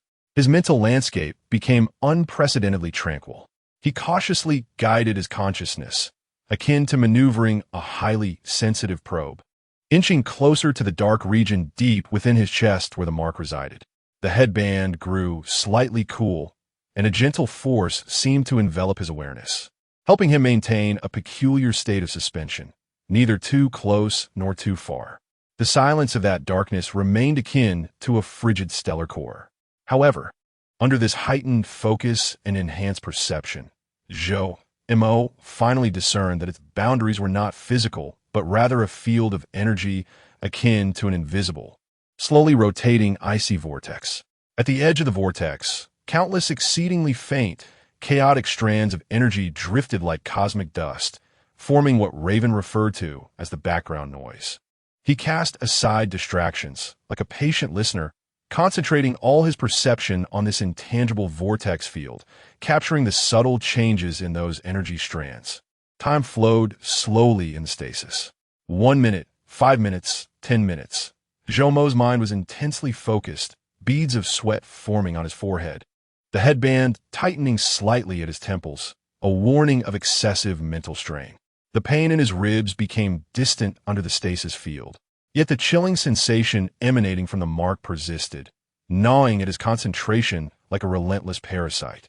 Just as he felt his mental reserves waning and his consciousness beginning to scatter, a faint hum, a peculiar vibration, resonated, akin to a small stone cast into a tranquil lake, clearly transmitting to his focused awareness. It was not the chaotic noise he had previously encountered. This moment resembled a systematic yet exceedingly brief pulse, akin to a malfunctioning traffic light flickering weakly amid chaotic static. Zhou heart skipped a beat as intense excitement and curiosity nearly overwhelmed him. However, the cold warning of the Raven reverberated sharply in his mind. Neutral, stable. He forcefully suppressed the surging emotions, exerting every ounce of willpower to maintain a state of conscious suspension, functioning merely as a highly sensitive sensor, faithfully recording the fleeting characteristics of that transient pulse, its frequency, its intensity, its coordinates relative to his perceptual field model. The pulse lasted for less than 0.1 seconds before vanishing once more into the endless, frigid noise, as if it had never existed. He had captured a low-intensity, rhythmic energy pulse. The Raven's icy voice echoed in Zhou ear, indicating that he too had received the synchronized information through the data line connected to his headband. Characteristics recorded. Continue observation. The Raven's voice acted like a bucket of cold water, jolting Zhou back to reality. It was not Suya, at least. It was not a fragment of her consciousness. This felt more like a mechanical, unconscious rhythm of energy, an imprint of some periodic activity. A profound sense of disappointment and the ensuing fatigue nearly incapacitated him. Yet, he gritted his teeth and refused to yield. He adjusted his breathing, striving to maintain that arduous focus of consciousness. Time passed without his awareness, and just as Zhou mental strength was on the verge of depletion, and the constraining sensation of the headband intensified, another fragment of information unexpectedly pierced through the cold layer of noise, directly entering his consciousness. This time, it was neither a sound, nor an emotion, nor a pulse, but a fleeting sequence of incomplete numbers and symbols. 010101100732, like a rapidly scrolling error code log. It flashed frantically on Zhou mental screen for an instant before vanishing. Zhou abruptly opened his eyes. A violent wave of dizziness and a sharp sting from mental exhaustion clouded his vision, yet his expression was one of incredulous shock. Code. System error message. What on earth was this? Mental load critical. Perception interrupted. A cold electronic voice announced as the blue light on the headband flickered urgently, and a gentle yet irresistible force forcibly severed his connection to the imprint field. Zhou slumped weakly in the life pod, gasping for breath, sweat soaking his forehead. The fractured ribs, a result of his previous intense concentration and unconscious muscle tension, now throbbed painfully. The Raven's figure appeared before the control panel, fingers swiftly maneuvering across the screen to retrieve the last fragment of information recorded by the headband. Upon seeing the incomplete numbers and error code displayed, a look of unmistakable astonishment crossed his eternally frozen face for the first time. His light gray pupils suddenly constricted, System-level error, code memory address, overflow, core, crash identification. The voice of the Raven lost its previous absolute coldness, infused with an incredulous tremor, as if a precise instrument had suddenly malfunctioned. Why did the imprinted energy field reflect the information of a computer system's collapse? He abruptly turned his head, his gaze sharp as that of a hawk. Fixated on Zhou Mo, who lay slumped within the life pod, equally bewildered, as if he intended to dissect him inside and out. Your Raven's voice carries an unprecedented weight of scrutiny. What did you see just now? Describe it in detail. Every single nuance. Zhou Mo gasped, striving to recall the fleeting information that felt like a hallucination. I don't know. It was just a heap of garbled data, numbers, and error messages like seg fault and kernel panic. It was akin to what I encountered when my previous server crashed and spewed out logs. It vanished in an instant. Server crash logs. The Raven murmured, furrowing his brow, his gaze sharp enough to intimidate. He once more surveyed the fragmented code displayed on the screen, plunging into rapid contemplation.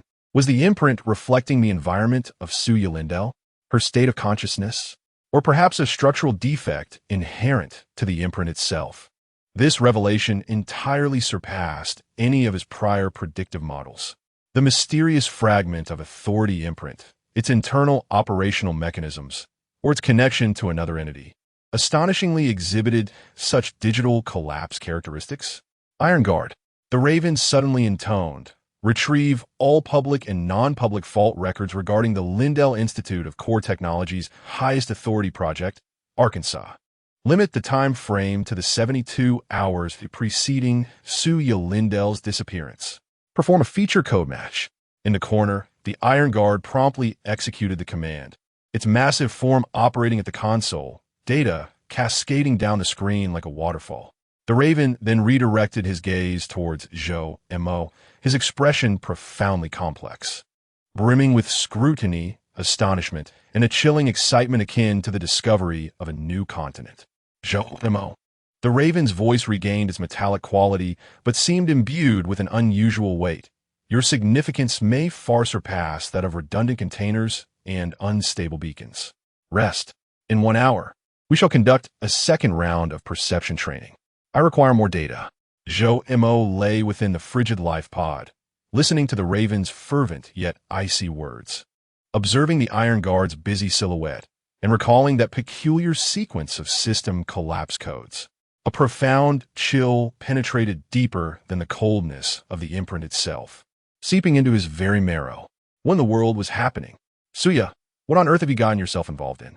At that moment, a hurried yet significantly muted buzzing sound emanated from the communicator at the entrance of the underground space. The Raven frowned slightly, approached the communicator, and pressed the answer button. A somewhat frantic voice, belonging to the butler, came through, albeit distorted by electronic processing. Yet, Zhou Mo recognized it immediately. Mr. Raven, urgent situation at the Zijing Mansion. Ms. Suya's aunt, Ms. Su Man, has forcefully burst into 2801 with a group. She claims she needs to inspect her niece's marital living conditions. We have temporarily stalled her in the living room under the pretext of Mr. Su's illness, but I fear we cannot hold her off for long. Her demeanor is exceedingly forceful. Su Man? That shrewd and acerbic woman? Zhou Mo's heart raced in an instant. In his current wretched state, with fractured ribs and having just recovered from mental exhaustion, how could he possibly confront that formidable woman? The cold gaze of Raven swept over Zhou Mo, whose pallid complexion betrayed his condition, and through the communicator, his voice remained devoid of emotion. Understood. Inform Ms. Suman that Mr. Su requires some time to compose himself. He will descend in 10 minutes to receive her personally.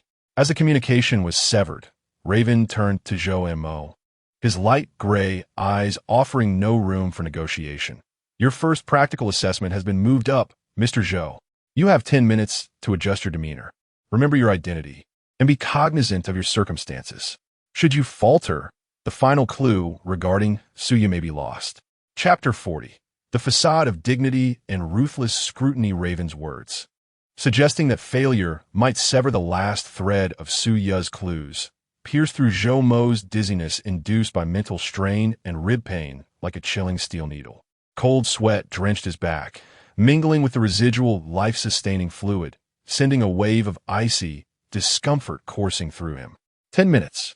He had a mere 10 minutes to transform from a fragile experiment just pulled back from the brink of mental collapse. With 2 broken ribs and barely able to sit up, into Mr. Su, capable of handling an unexpected inspection from the high society matron. Iron Guard, attend to the external injuries. Administer a dose of Strengthener 3 to stabilize vital signs. Prepare Disguise Type 3. Raven's voice was as cold and precise as a surgical scalpel, issuing commands with unwavering authority. From the corner, Iron Guard strode over with swift, purposeful movements that stirred the air. He opened a concealed compartment on the side of the life support pod and extracted a syringe filled with a pale golden liquid, plunging it into Zhou Mo's upper arm without hesitation.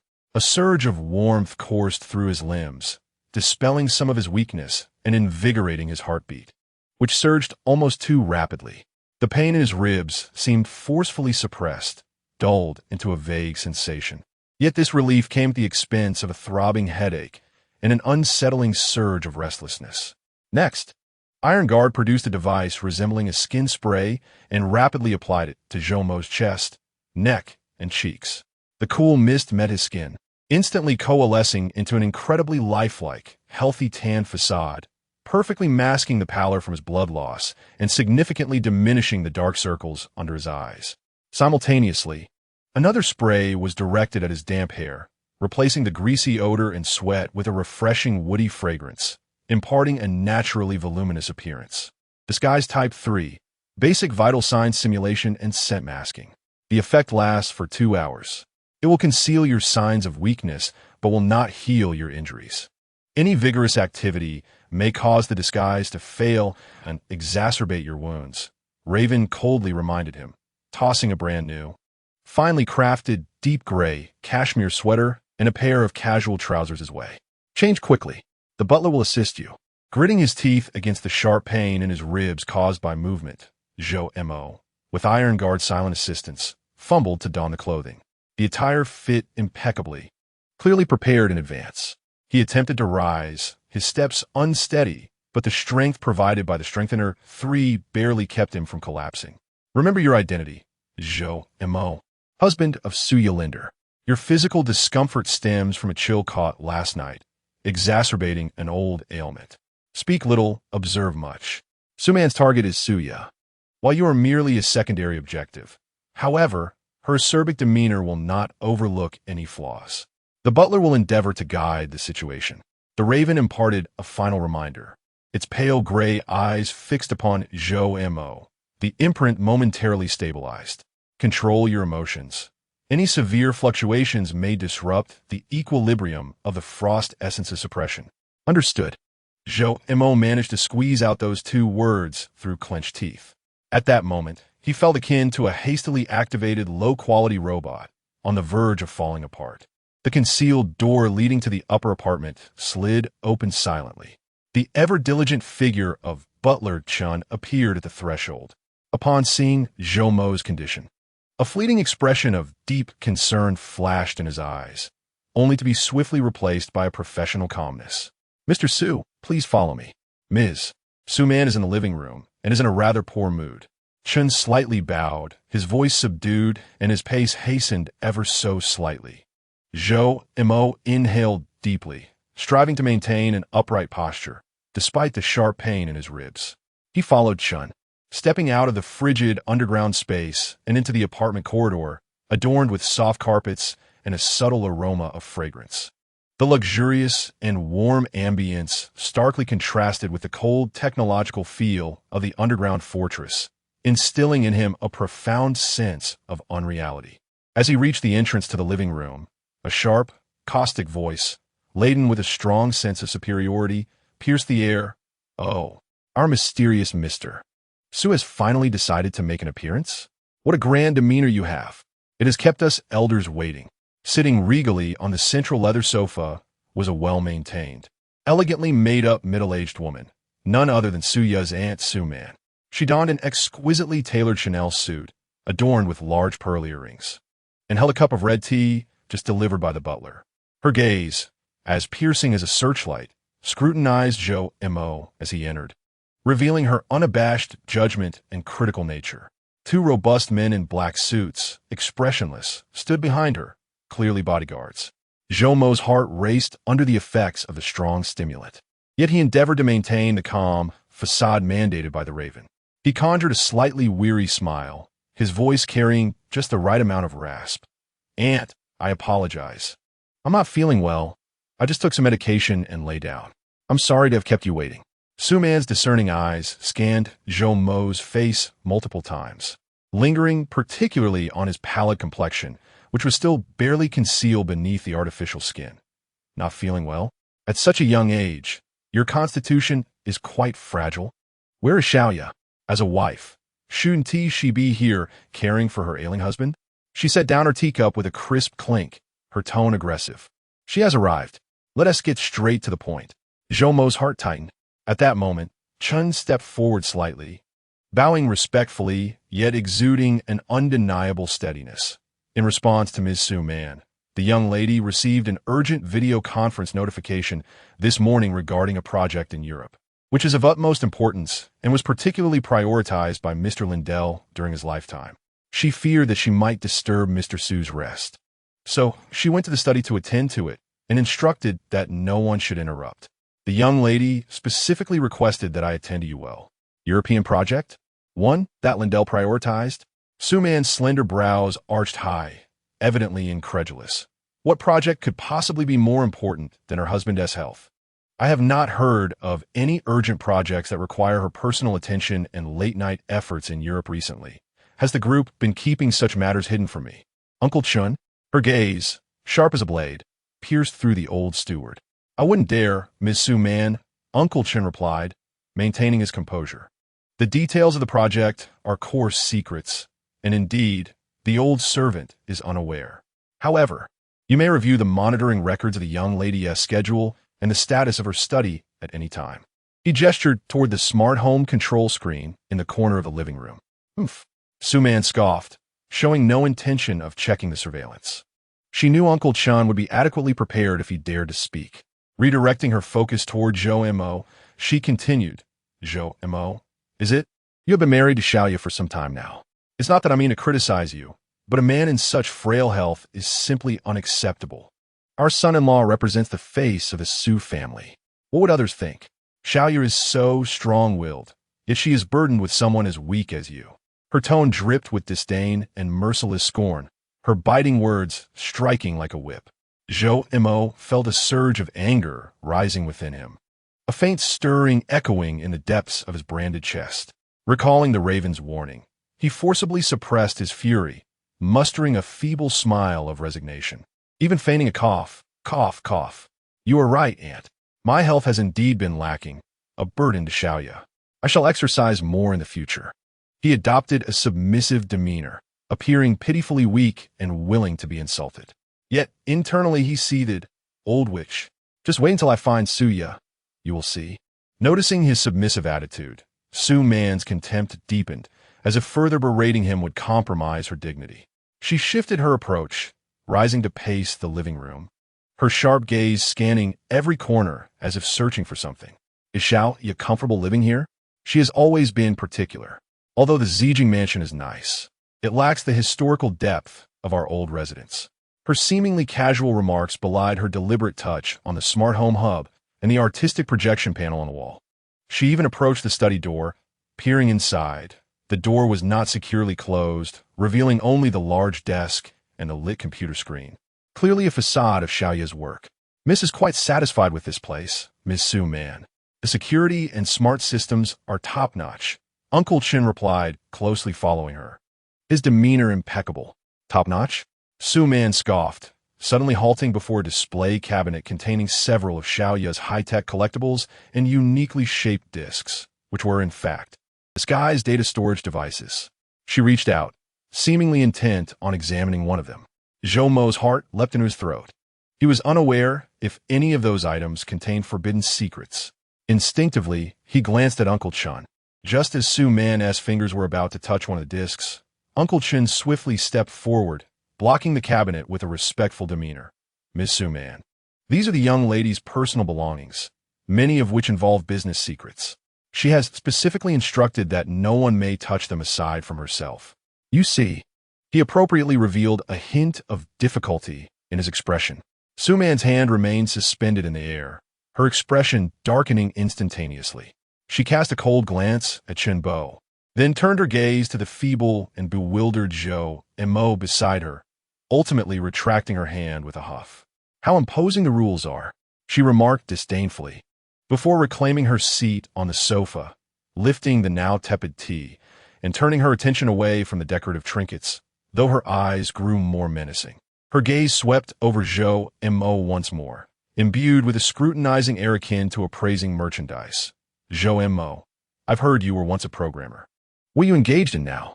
Surely, you cannot rely on Xiaoya for sustenance indefinitely? Our Su family does not entertain sons-in-law who live off others. Internally, Zhou Mo cursed, yet his visage betrayed a facade of simplicity and mild embarrassment.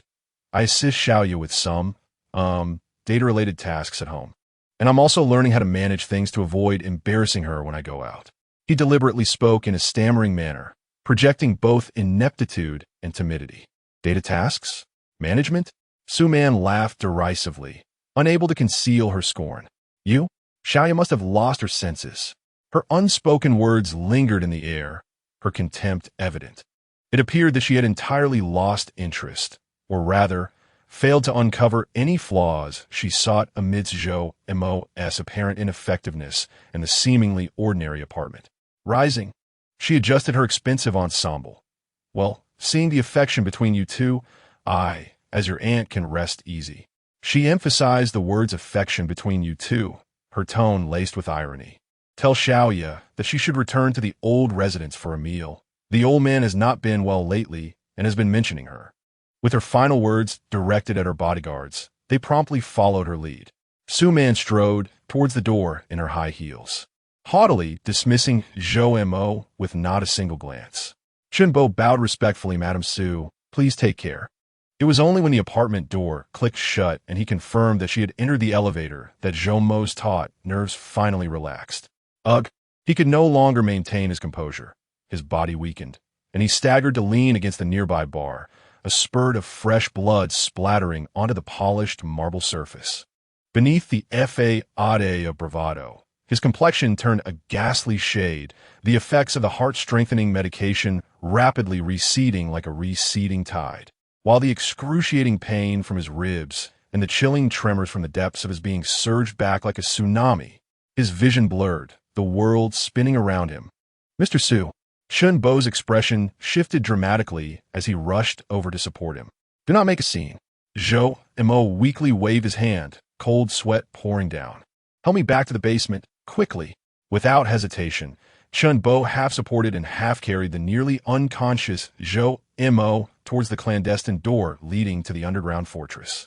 As the hidden door closed behind them, Zhou Mo's hazy eyesight caught a fleeting glimpse of the display case housing the disguised device that Su-man had nearly touched. A frenzied thought flashing through his mind amid the agonizing pain. System crash error code. Why was she particularly interested in that data interface-like object? Chapter 41. Crashing code and chilling medicine. The vivid scarlet stain on a marble countertop became the final image before Zhou Mo's consciousness submerged into darkness. The excruciating pain and icy chill surged like two tumultuous currents, instantly breaching the frail dam erected by the heart-strengthening medication, completely engulfing him. When he regained awareness, he found himself enveloped once more in the familiar cold sensation and the ethereal blue glow. He returned once more to the Raven's life pod. A piercing agony emanated from his fractured ribs, each breath tugging at the wound with relentless intensity. Yet, what was even more harrowing was the searing mark upon his chest, which now felt more than just a frigid silence. It resembled a frozen volcano, trembling violently under the pressure of frost marrow, struggling against an invisible force. Each tremor brought forth a soul-rending pain and an icy chill that penetrated to his very bones. He could not contain himself and coughed up blood, staining the life fluid crimson. His organs throbbed slightly, the dislocation of his ribs worsening. The mark's activity surged dramatically due to the tumultuous fluctuations of his emotions and physical injuries. The cold voice of the raven resonated outside the pod, accompanied by the sharp alarms of the instruments. Iron Guard, administer a standard dose of frost marrow, synchronized stabilizers. Prepare for a mental calming pulse. With a swift motion, a frigid needle pierced his neck, injecting a viscous, ethereal blue liquid. Simultaneously, a gentle yet coercive mental pulse emanated from the headband, akin to an invisible cascade of icy water dousing the chaotic flames of his consciousness, forcibly suppressing the violent emotional fluctuations induced by his excruciating pain and fear. The ultimate clash of ice and fire erupted within him once more. Jomo's body arched painfully in the life fluid, akin to a shrimp tossed into boiling water, unleashing a muted, hoarse roar from his throat. The tumultuous energy of the mark surged under the suppression of frost marrow, crashing violently, each impact making him feel as though his soul was being wrenched from his body. Time became an abstraction as he endured. Eventually, the rampant energy was subdued back into a void of silence, leaving Zhou Mo feeling as if all his bones had been extricated, collapsing into a state of utter exhaustion, with only faint breaths remaining.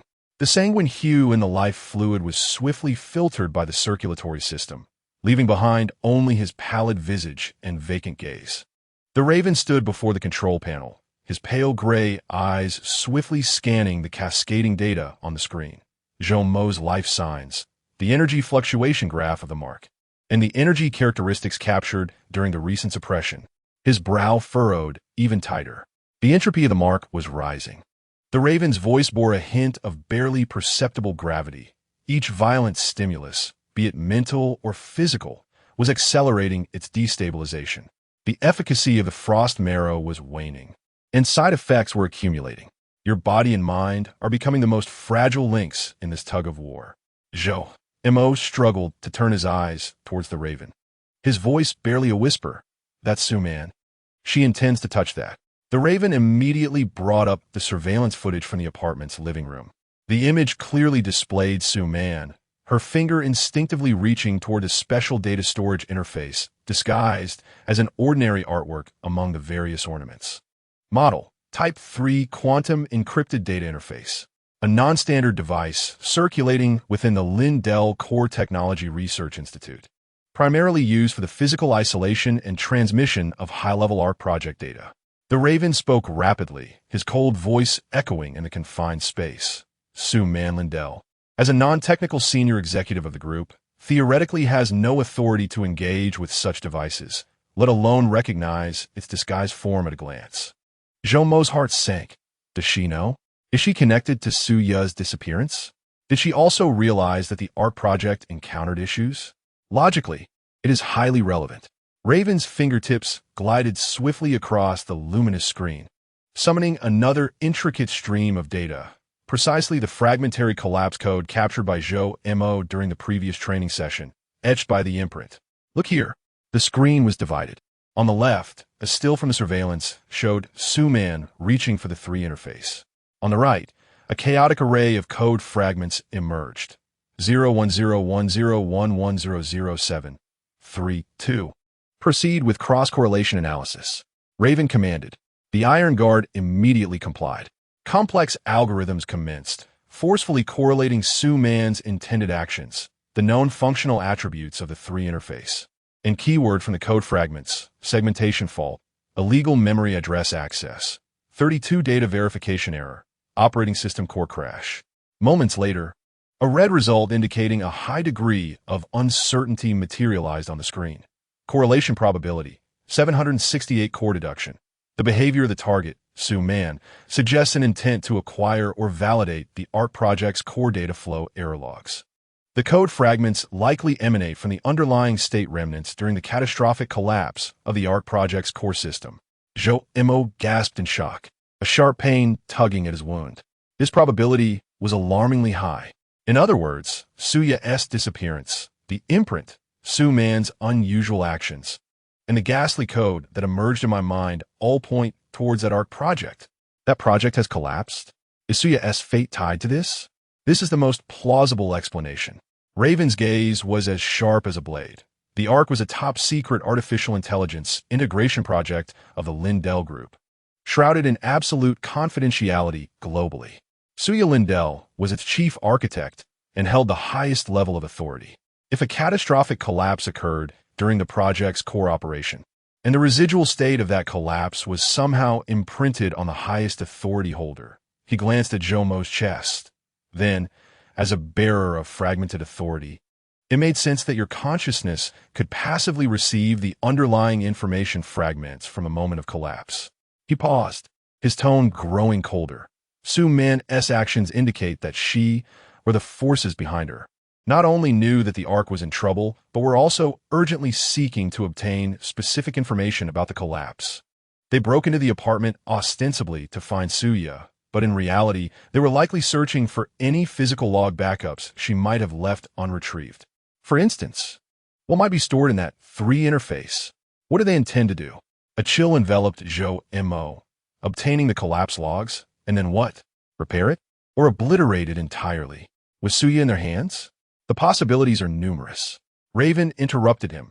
Repair the project, seize the core, exploit the collapse vulnerability to launch an attack, or completely erase all traces, including Suya Lindell, who knows the truth. His final words plunged Zhou Mo into a frigid abyss. What shall we do? Zhou Mo, in a state of urgency, struggled to sit up. He had to locate that backup. Or perhaps I could venture in again. Maybe I could unearth more code. Identify the collapse point. This would reveal Suya's current state, but entering deep perception now equates to self-destruction. The Raven mercilessly doused cold water. The imprint's activity teetering on the brink of peril, your spirit and body on the verge of collapse. The side effects of frost essence had begun to manifest, with neurotoxicity accumulating and the burden on your organs intensifying. During the next suppression, you might not awaken. As if to validate his words, Zhou Mo was suddenly beset by a wave of intense dizziness and nausea. His heart raced uncontrollably for a few beats, darkness encroaching upon his vision, and a heavy metallic taste flooded his throat. Was he to simply wait idly? Zhou Mo felt despair. Anger and resentment stirred the dormant darkness within his chest, causing him to hastily force his breathing into calmness. The Raven fell silent for a few moments, his pale gray eyes darting between Zhou Mo's ashen face and the string of red codes on the screen. Ultimately, he approached a nearby metal cabinet and opened an independent freezer that required triple biological verification. A chill escaped as he opened it, revealing 3 syringes that were drastically different from the previous frost essence. The liquid within was a profound ink blue hue, as if it could absorb all light. Viscous like molten sapphire. Abyssal depths. The Raven picked up one of the syringes, the cold liquid flowing slowly within the transparent tube, emanating a chilling aura that made one's heart race, an iteration of frost essence. Its potency was stronger, suppression more thorough, and side effects increasingly uncontrollable. Neurotoxicity exceeded that of frost essence by more than 5 times, bearing a substantial risk of permanent brain damage or personality alteration. It was the final resort. He held the ink blue abyssal depths before Zhou Mo through the transparent hatch, his voice resonating like a pronouncement from hell. Your time is running out, Zhou Mo. The imprint is deteriorating. The enemy, Su Man and those behind her, is mobilizing, and Suya Lindell's situation will only grow more perilous. Conventional methods have become ineffective. Now, you have 2 choices. First, surrender. I will immediately inject you with a high dose of sedative, allowing you to sleep painlessly, awaiting either the calm or the eruption of the imprint. Suya Lindell is not your concern. Second, the Raven's voice turned cold and ruthless.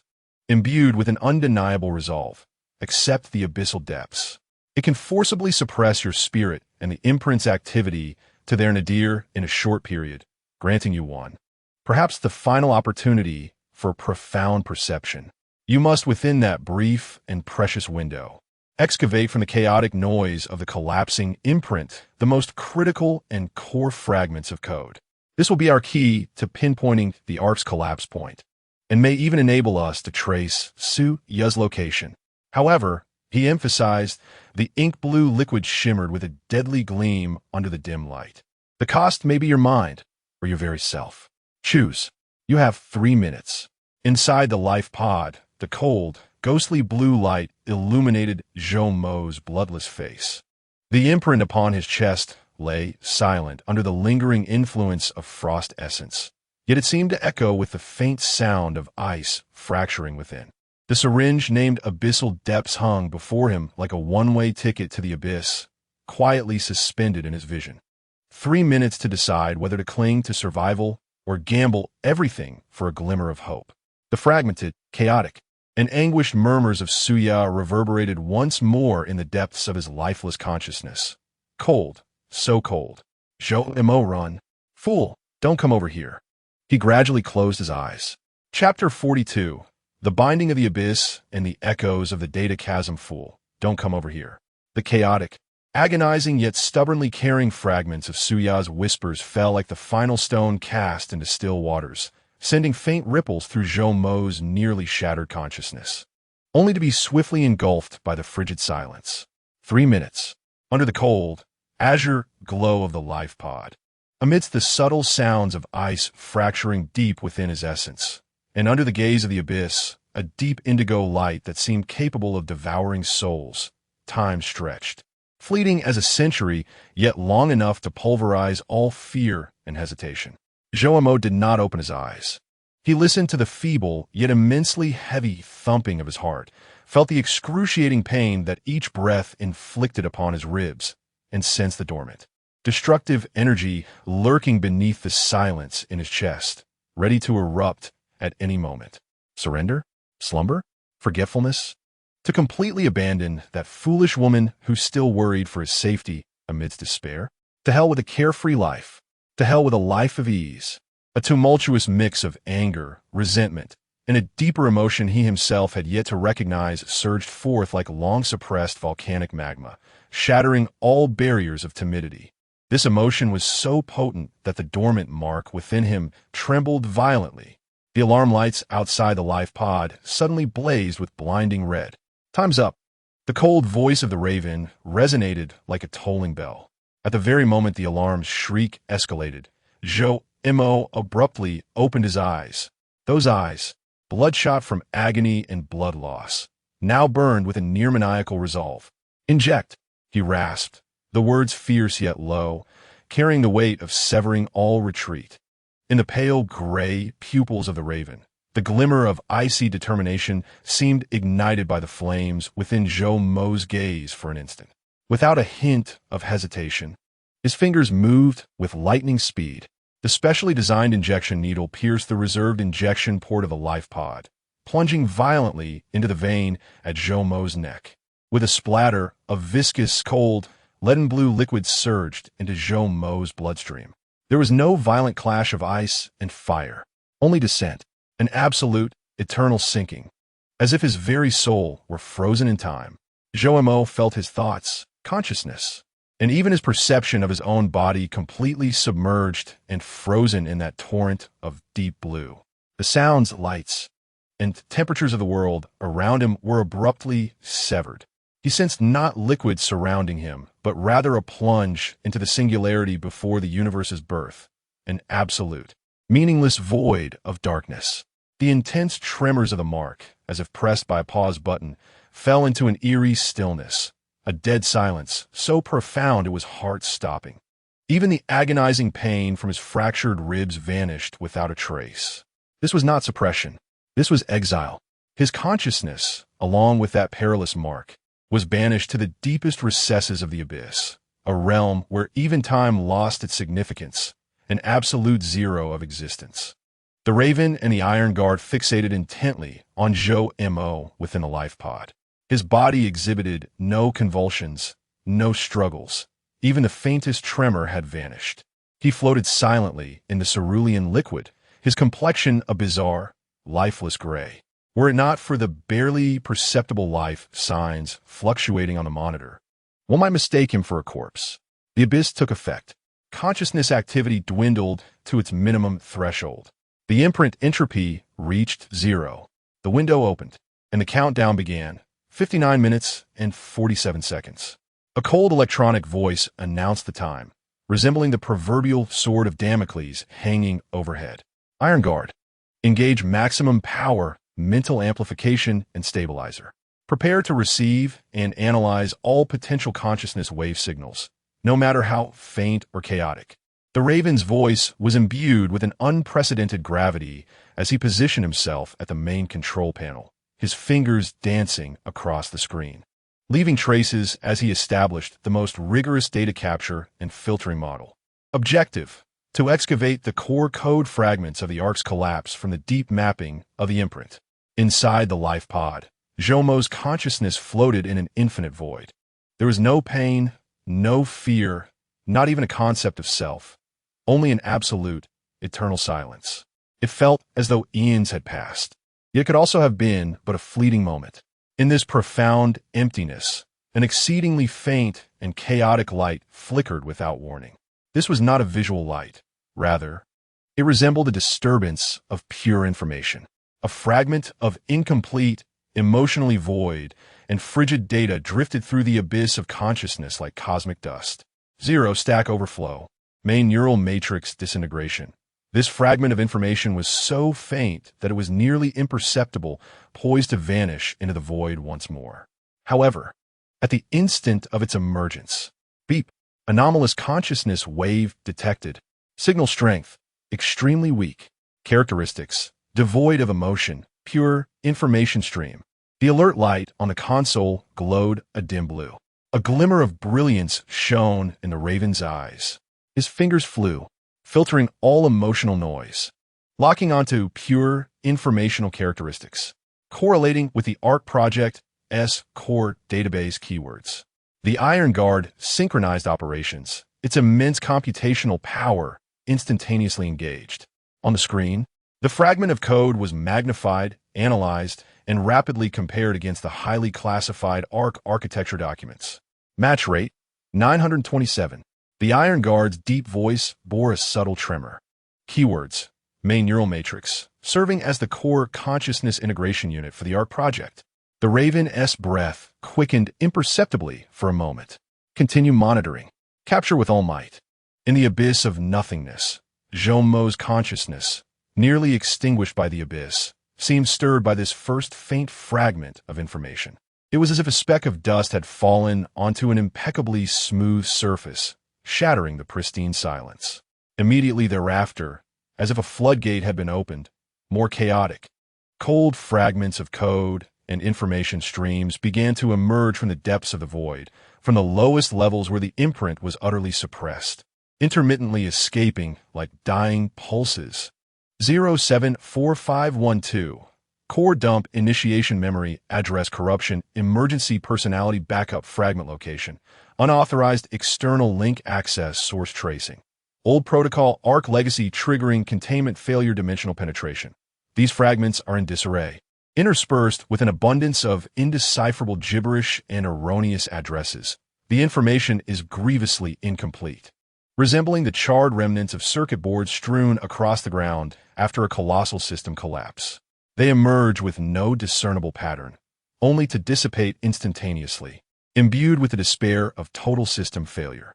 In the control room, the blue light of the alarm flashes with increasing frequency. On the main display, torrents of data cascade wildly. The Raven and Iron Guard operate like two finely tuned machines, their hands a blur on the console. Complex filtering algorithms and associative models are pushed to their limits, striving to piece together valuable intelligence from this chaotic deluge of information. The core dump address is ambiguous. There are multiple encrypted redirects. External unauthorized access source signatures are incomplete. Matching failed. Protocol activated. Related records retrieved. Permission level, founder, Lindell. Content, highly encrypted. The personality backup fragment location points to a non-standard storage array. The signatures partially match residual data from the 3 interfaces within the apartment. Dimensional penetration warning energy signatures are indecipherable. They exceed the current database's cognitive scope. Lines of parsed results and alert messages spring forth like snowflakes. Each one points to a larger, more perilous enigma. The Raven's brow furrows deeper, the data stream in his pale gray eyes surging with bewilderment and unprecedented gravity. The Ark's collapse far surpasses a mere system failure. The Raven's voice, raspy like metal scraping, speaks of a breach involving the highest-level personality backup, illegal incursions by external forces, and the activation of hidden protocols at the founder level, potentially triggering a dimensional anomaly beyond our comprehension. What exactly has Suya Lindell done within the Ark? Or what has she encountered?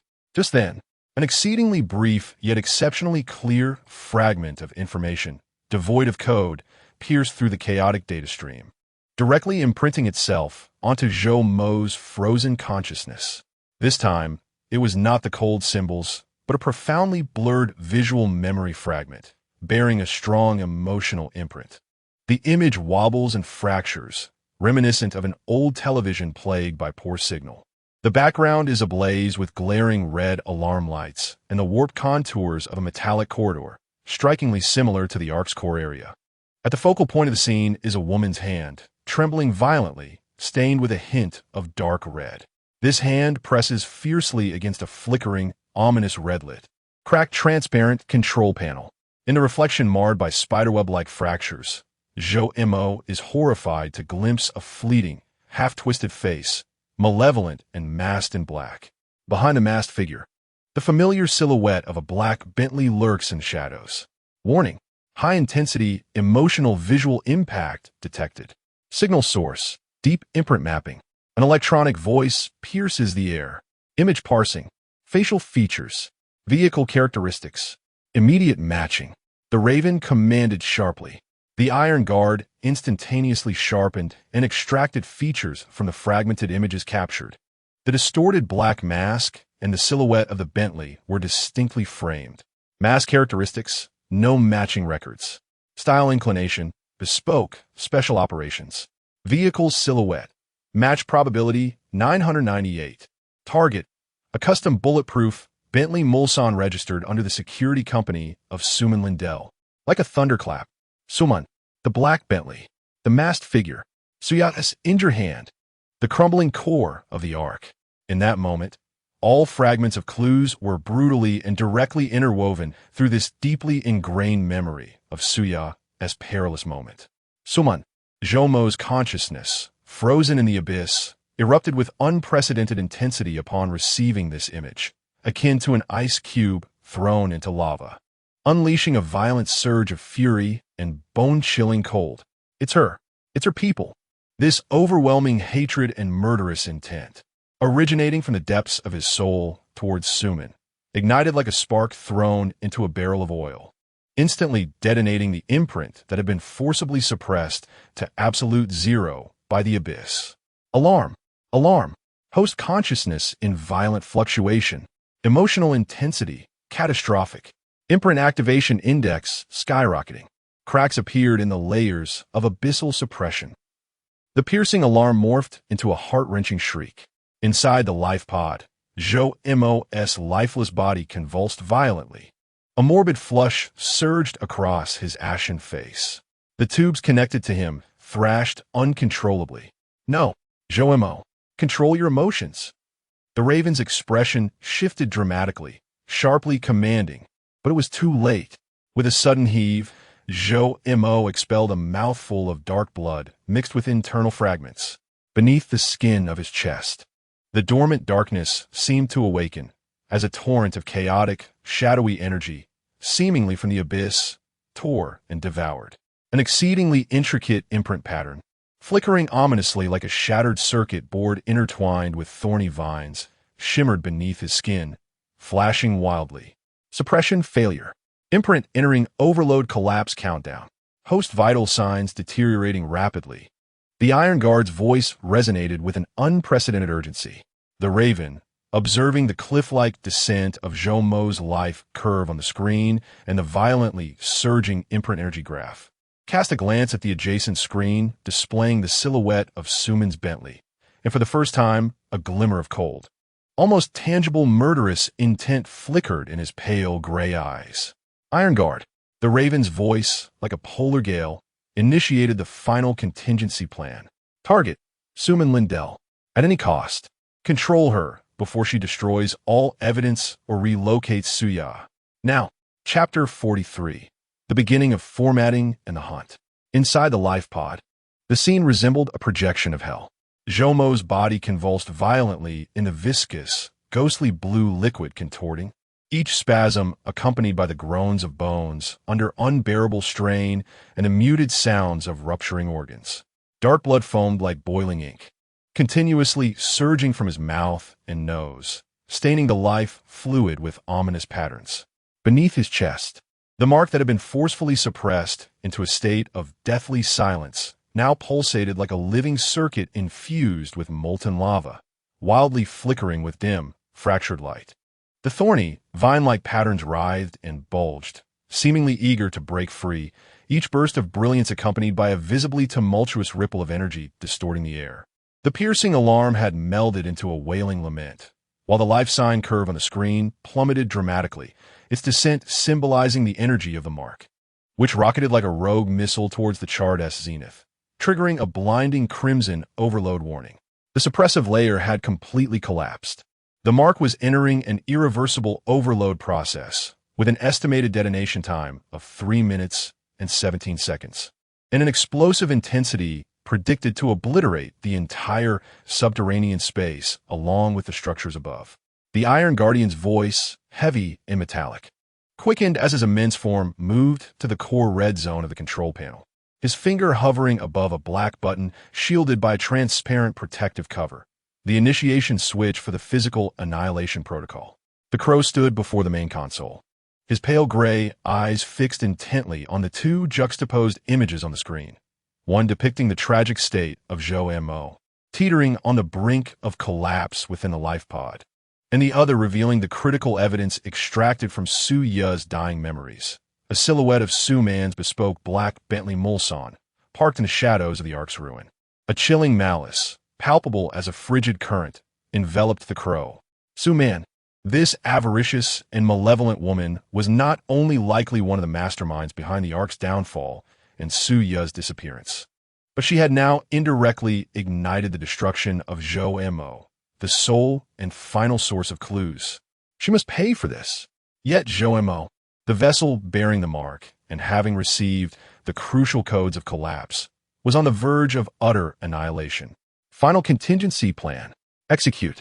The Crow's voice resonated with the finality of colliding glaciers, devoid of any hesitation.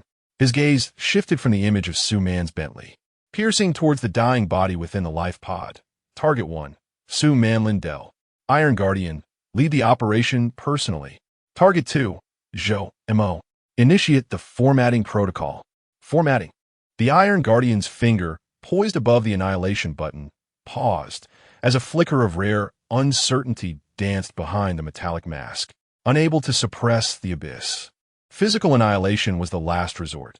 However, the Crow's words flowed like lightning, his finger tracing a shadow across the main screen, summoning an encrypted program interface buried deep within the system, marked with countless warnings of peril. Yet, he was the sole bearer of the Ark's core collapse data and Su Ya's dying memories. Before his complete disintegration, a formatting of the consciousness layer was imperative, stripping away all recent memories and emotions linked to the mark, retaining only the most fundamental physiological drives and the physical vessel of the mark itself. This was the only means to preserve the key, albeit at the cost of potentially losing the persona of Zhou Mo forever. The Iron Guardian fell silent for a moment, his colossal metallic head nodding slightly, understood, preparing to initiate the formatting protocol. The physical annihilation program is on standby, synchronizing the countdown. His finger hovered above the annihilation button before swiftly shifting to input a series of intricate commands on the opposite console. A distinct, Softly glowing green spherical device descended gradually from the apex of the life support chamber, precisely enveloping Zhou Mo's head. Countless silver probes, akin to fine strands of hair, emerged silently from within the sphere, penetrating Zhou Mo's temples and occipital region, crucial nerve nodes. Formatting protocol, codename Nirvana. Objective, to extract all memories and intense emotional associations from the host, Zhou Mo, since the moment of contact with the imprint. Depth, 7 maximum. Execute. The cold voice of the raven echoed like a final judgment. Buzz, an invisible yet immensely powerful pulse of psychic energy, surged through those silver probes, violently penetrating the fragile depths of Zhou Mo's consciousness. Inside the life support chamber, Zhou Mo's convulsions abruptly ceased. His body went rigid, eyes widening to their fullest extent, yet his pupils lost all focus, leaving behind only emptiness and bewilderment. Within his mind, the tumultuous agony akin to a volcanic eruption, the extreme anxiety regarding Su Ye's descent, the deeply rooted hatred for Su Man, and the tearing sensation brought forth by the imprint felt as if an invisible, frigid hand was forcibly extracting him from the boiling magma. Images flickered madly, shattering and dissipating. The exhaustion in Su Ye's eyes during the absurd agreement signed on that stormy night. The surreal feeling upon receiving their marriage certificate at the Civil Affairs Bureau. The Lu Lala-like shock of stepping into the Zijing mansion for the first time. The excruciating pain when the imprint first erupted. Su Ye's vulnerability revealed under the moonlight. The chilling murmurs emanating from the depths of the imprint. Cold Zhou Mo runs. Fragments of collapsing codes. Su Man's scornful face and her outstretched hand towards the interface. And finally, the frozen alert from Su Ye's dying memories. The bloodied hand trembling on the cracked control panel. The distorted black mask reflected within, and the black Bentley lurking in shadows. Symbolizing Su Man's crimes. All the images, all the sounds, all the emotions were, as if thrown into a shredder, instantly reduced to dust. Along with the name, Zhou Mo, which embodied the self formed during this harrowing experience. It was ruthlessly erased. A sound unrecognizable as human, hollow to the extreme, erupted from Zhou Mo's throat, only to come to an abrupt halt. The light in his eyes extinguished completely, and his body slumped weakly, leaving behind only faint, irregular breaths. The violent, flickering glow of the imprint upon his chest, as if drained of all energy sources, dimmed instantly, retreating beneath the skin, leaving behind a desolate coldness. The tumultuous waves of energy rapidly subsided like a receding tide. The jarring alarm ceased, leaving only the monotonous hum of the machines. Formatting complete. Imprint activity reduced to the minimum safe threshold. Host consciousness activity, basic physiological drive mode. Personality traits, absent. The Iron Guard reported dully. The Raven gazed at the life support chamber, where a hollow-eyed figure, resembling a delicate doll, lay. A fleeting glimpse of an exceedingly complex emotion flickered deep within the pale gray depths of his gaze. Too swift to capture. He cast one last look at the silhouette of Su Man's Bentley on the screen, his expression once more turning icy and piercing, maintaining minimum vital signs. Frost marrow injected continuously in minute quantities. The voice of the Raven returned with an icy authority, commanding, Iron Guard, proceed. In an instant, Iron Guard stood erect, akin to a blade unsheathed. He cast not a single glance at the life pod, turning instead to stride purposefully towards the armory. The heavy alloyed door slid open, revealing an array of equipment glinting with a cold metallic sheen. He swiftly and precisely selected his gear.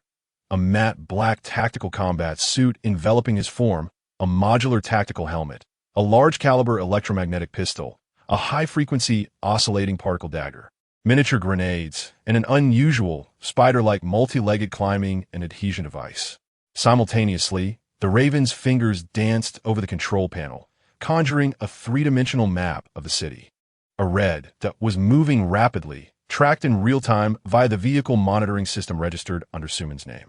The target had vacated their usual villa, now en route to the Pan Sure private security training facility in the western part of the city, a location fortified with high-intensity physical defenses and electronic jamming. The Raven's voice resonated with synthetic clarity, outlining the operational objective: intercept and apprehend the target before they entered the core defensive perimeter of the facility. Priority was to obtain information regarding Su Yalin's whereabouts and evidence related to the arc collapse. Should strong resistance be encountered, or if the target attempted to destroy evidence. Neutralize the threat. Understood. Iron Guard was fully equipped, transforming into a mobile fortress of black metal, exuding a chilling aura of lethality. He approached a nondescript lift platform in the corner of the subterranean space. The platform descended silently, revealing a dark passage leading into the city's underground network. Communications fell silent. The real-time location was synchronized. Wishing you a successful hunt, the Raven's voice emanated from the communicator, icy as ever.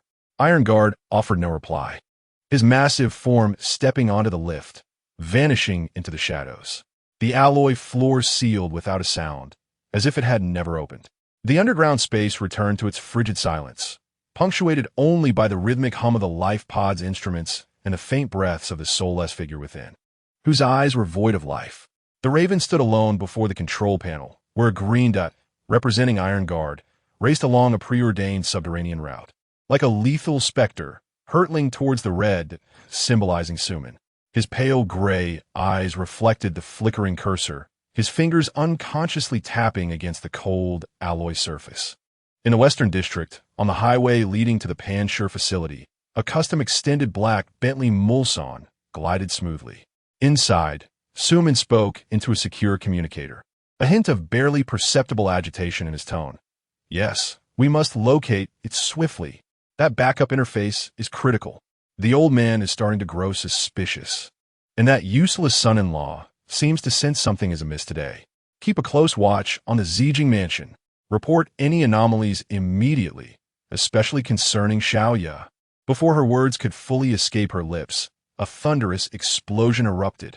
A section of the seemingly intact roadway, 100 meters ahead, suddenly erupted without warning. Enormous concrete slabs and twisted rebar shot skyward like a volcanic eruption. Dust and debris clouded the air. From the smoke and distorted flames emerged a colossal black figure, rising slowly, reminiscent of a demon from the depths of hell.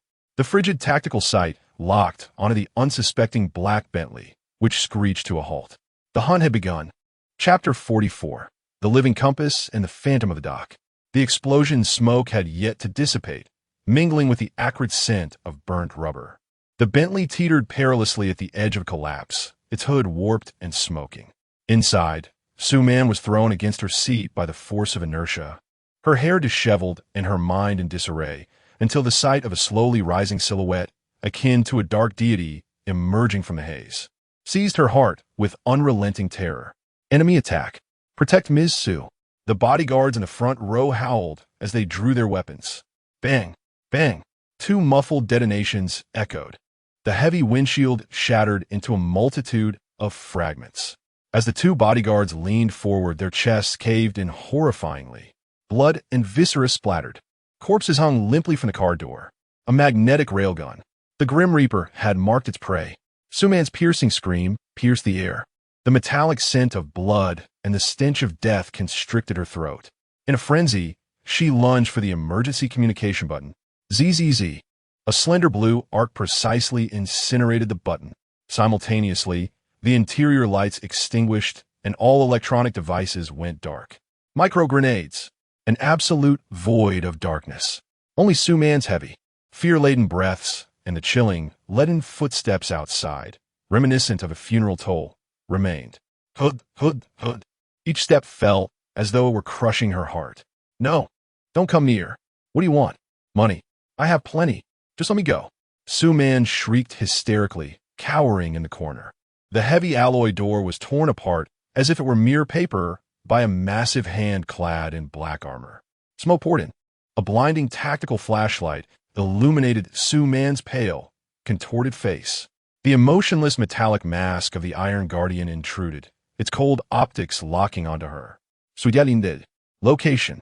The Iron Guardian's voice emanated through a synthesizer, dull and frigid, imbued with a sense of soul-crushing oppression. I don't know. I truly don't know. Su-man screamed, trembling uncontrollably. It's them. It's the Foundation. I merely provided a little information. The car. That car was borrowed by them. It has nothing to do with me. The Ark has collapsed. Core data. Backup location. The Iron Guardian's metallic fingers, like icy pincers, gripped Su-man's slender neck, lifting her as one would a chick. The sensation of suffocation surged. Su-man's eyes bulged as she struggled to articulate the password to my villa's vault. She managed to spit out a string of characters. The data is incomplete. The key is in Su-ya's mind. They want the key. The key? What key? The Iron Guardian's knuckles tightened, eliciting a pained groan from Su-man's neck. I don't know. Su-man wailed. The Ark is not a project. It's a door. They want to open the door. Su-ya is the gatekeeper. The brand is a fragment of the key's location. They use the brand to locate her, torment her, force her to yield. The Iron Guardian's tactical sight suddenly flickered. The information was vast. Yet he did not relent. Su-ya. Now. Location. I don't know. I truly don't know. The Foundation is elusive. I only provide convenience and monitor the Zijing mansion for backups. Su-man's voice weakened, her gaze unfocused. At that moment, whoosh, a faint sound sliced through the air. A similar azure poison dart, from an acute angle, precisely struck Su-man's gaping throat. Su-man's voice was abruptly silenced. Her protruding eyes froze in an instant, brimming with profound terror. A trace of eerie blue rapidly spread, her body convulsing violently before collapsing entirely. The pupils dilated, the breath of life dissipated. A silencing act, precision and coldness. The Iron Guard's tactical visor instantaneously locked onto the direction from which the poison needle had been shot, atop a distant concealed water tower. A shadowy figure flickered and vanished. The target was deceased. The silencer had escaped. The Iron Guard reported icily, as a colossal metallic finger retrieved a blood-stained metal disc from Su-man's lifeless form. He turned, like a black tempest, vanishing into the shadows of the street. In the underground space, the Raven watched the life signal of Su-man extinguish on the light screen, his expression chillingly cold. His gaze shifted back to the monitoring data of the life pod. The curve representing Zhou Mo's deep consciousness activity, amidst the desolation of separation, displayed an exceedingly faint fluctuation, as if stirred by the shock of Su-man's demise. Detection of residual consciousness waves. The electronic voice echoed with a delay. The Raven swiftly summoned the data. Vital signs remained precarious. Yet within the depths of the brain's monitoring, a signal representing the most primal consciousness emerged with a flicker of ripples. Though faint and fleeting, it undeniably existed. The irreparable neural damage was catastrophic. The Raven's cold logic wavered. He fixated intently on that nearly straight curve. Buzz. Another, clearer wave emerged. It seemed something was struggling beneath the icy layer of death. The Raven's gaze abruptly solidified on the other half of the light screen, where the Iron Guard relayed the last fragment of information from Su-man's dying scream. The key is in Su-ya's mind. The imprint is for fragment localization. The Ark is the door. They intend to open it. Coupled with Zhou Mo's 2 waves of consciousness, a bold hypothesis took shape. The Raven approached Zhou Mo's life pod, activating a non-invasive biomagnetic field detector. He retrieved an old Harbor District map, selecting 3 points. 1. The core dock area indicated by the 3 interface. 2. The abandoned gantry crane, 500 meters away, interference point. 3. The peripheral sewage treatment plant, interference point. Initiate environmental energy field simulation injection. Targets. Coordinates 1, 2, 3. Sequence. Random switching, the Raven commanded. The detector vibrated slightly. The imperceptible energy field projected sequentially towards the 3 coordinates. When a simulated field was directed towards coordinate 2, the gantry crane, the sensor connected to Zhou Mo's chest remained stable. When aimed at coordinate 3, the sewage station, it remained steady as well.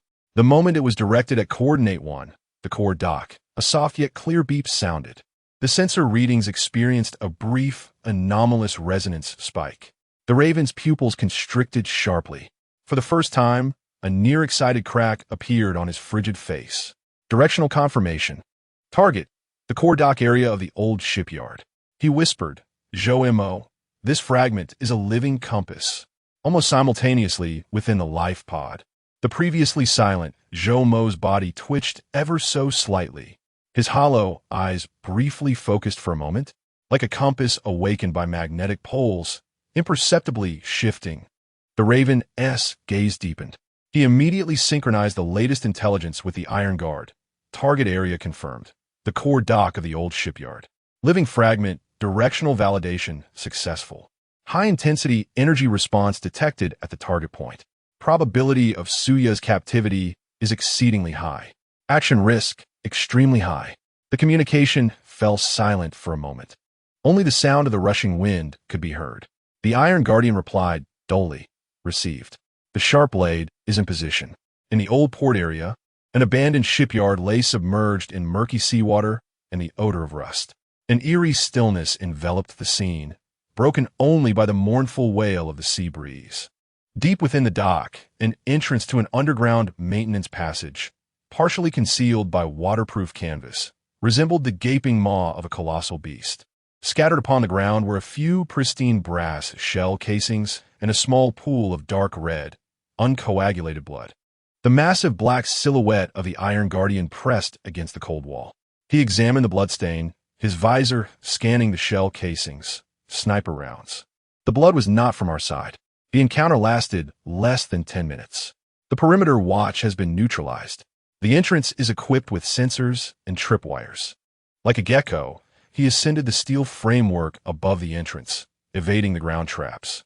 His multi-legged adhesive apparatus clung to the rusted iron, suspended in midair. He switched his visor to penetration mode, scanning the shadowy passage. The corridor extended downward. The visor pierced through layers of rusted barriers, capturing the rhythmic sound of ventilation fans, faintly shielded electronic signals, and several moving heat sources, guarding an entrance sealed by a heavy alloy door. Upon the door, an unusual silver symbol formed by 3 interwoven arcs resembled an abstract portal. Foundation stronghold confirmed. Defense level, high. Core area entrance locked. The Iron Guardian reported. Several miniature reconnaissance drones ejected, silently infiltrating the shadows of the passage. The drones relayed images, surveillance cameras, and automated weapon platforms densely populated the corridor. The symbol on the alloy door was clearly visible. The mark on the door bore a raven's gaze, icy and resolute. The secrets of the Ark lay within. At that moment, one reconnaissance drone captured a fresh scratch on the inner wall near the ventilation duct. The edges of the mark retained tiny, flickering, azure-glowing crystal fragments. Energy residue analysis, commanded the Raven. Composition matched. The Iron Guardian's tone turned grave. The unknown energy residues found at the site of the Ark's collapse were highly consistent. Suya. She must have been dragged through here. She is still alive. Iron Guardian. Prepare for a strong assault plan. Objective. Breach the core entrance in 30 seconds. The Raven declared decisively. I will activate the final directive of the living fragment. In the underground space, the Raven maximized the power of the detector. Target locked on the core coordinates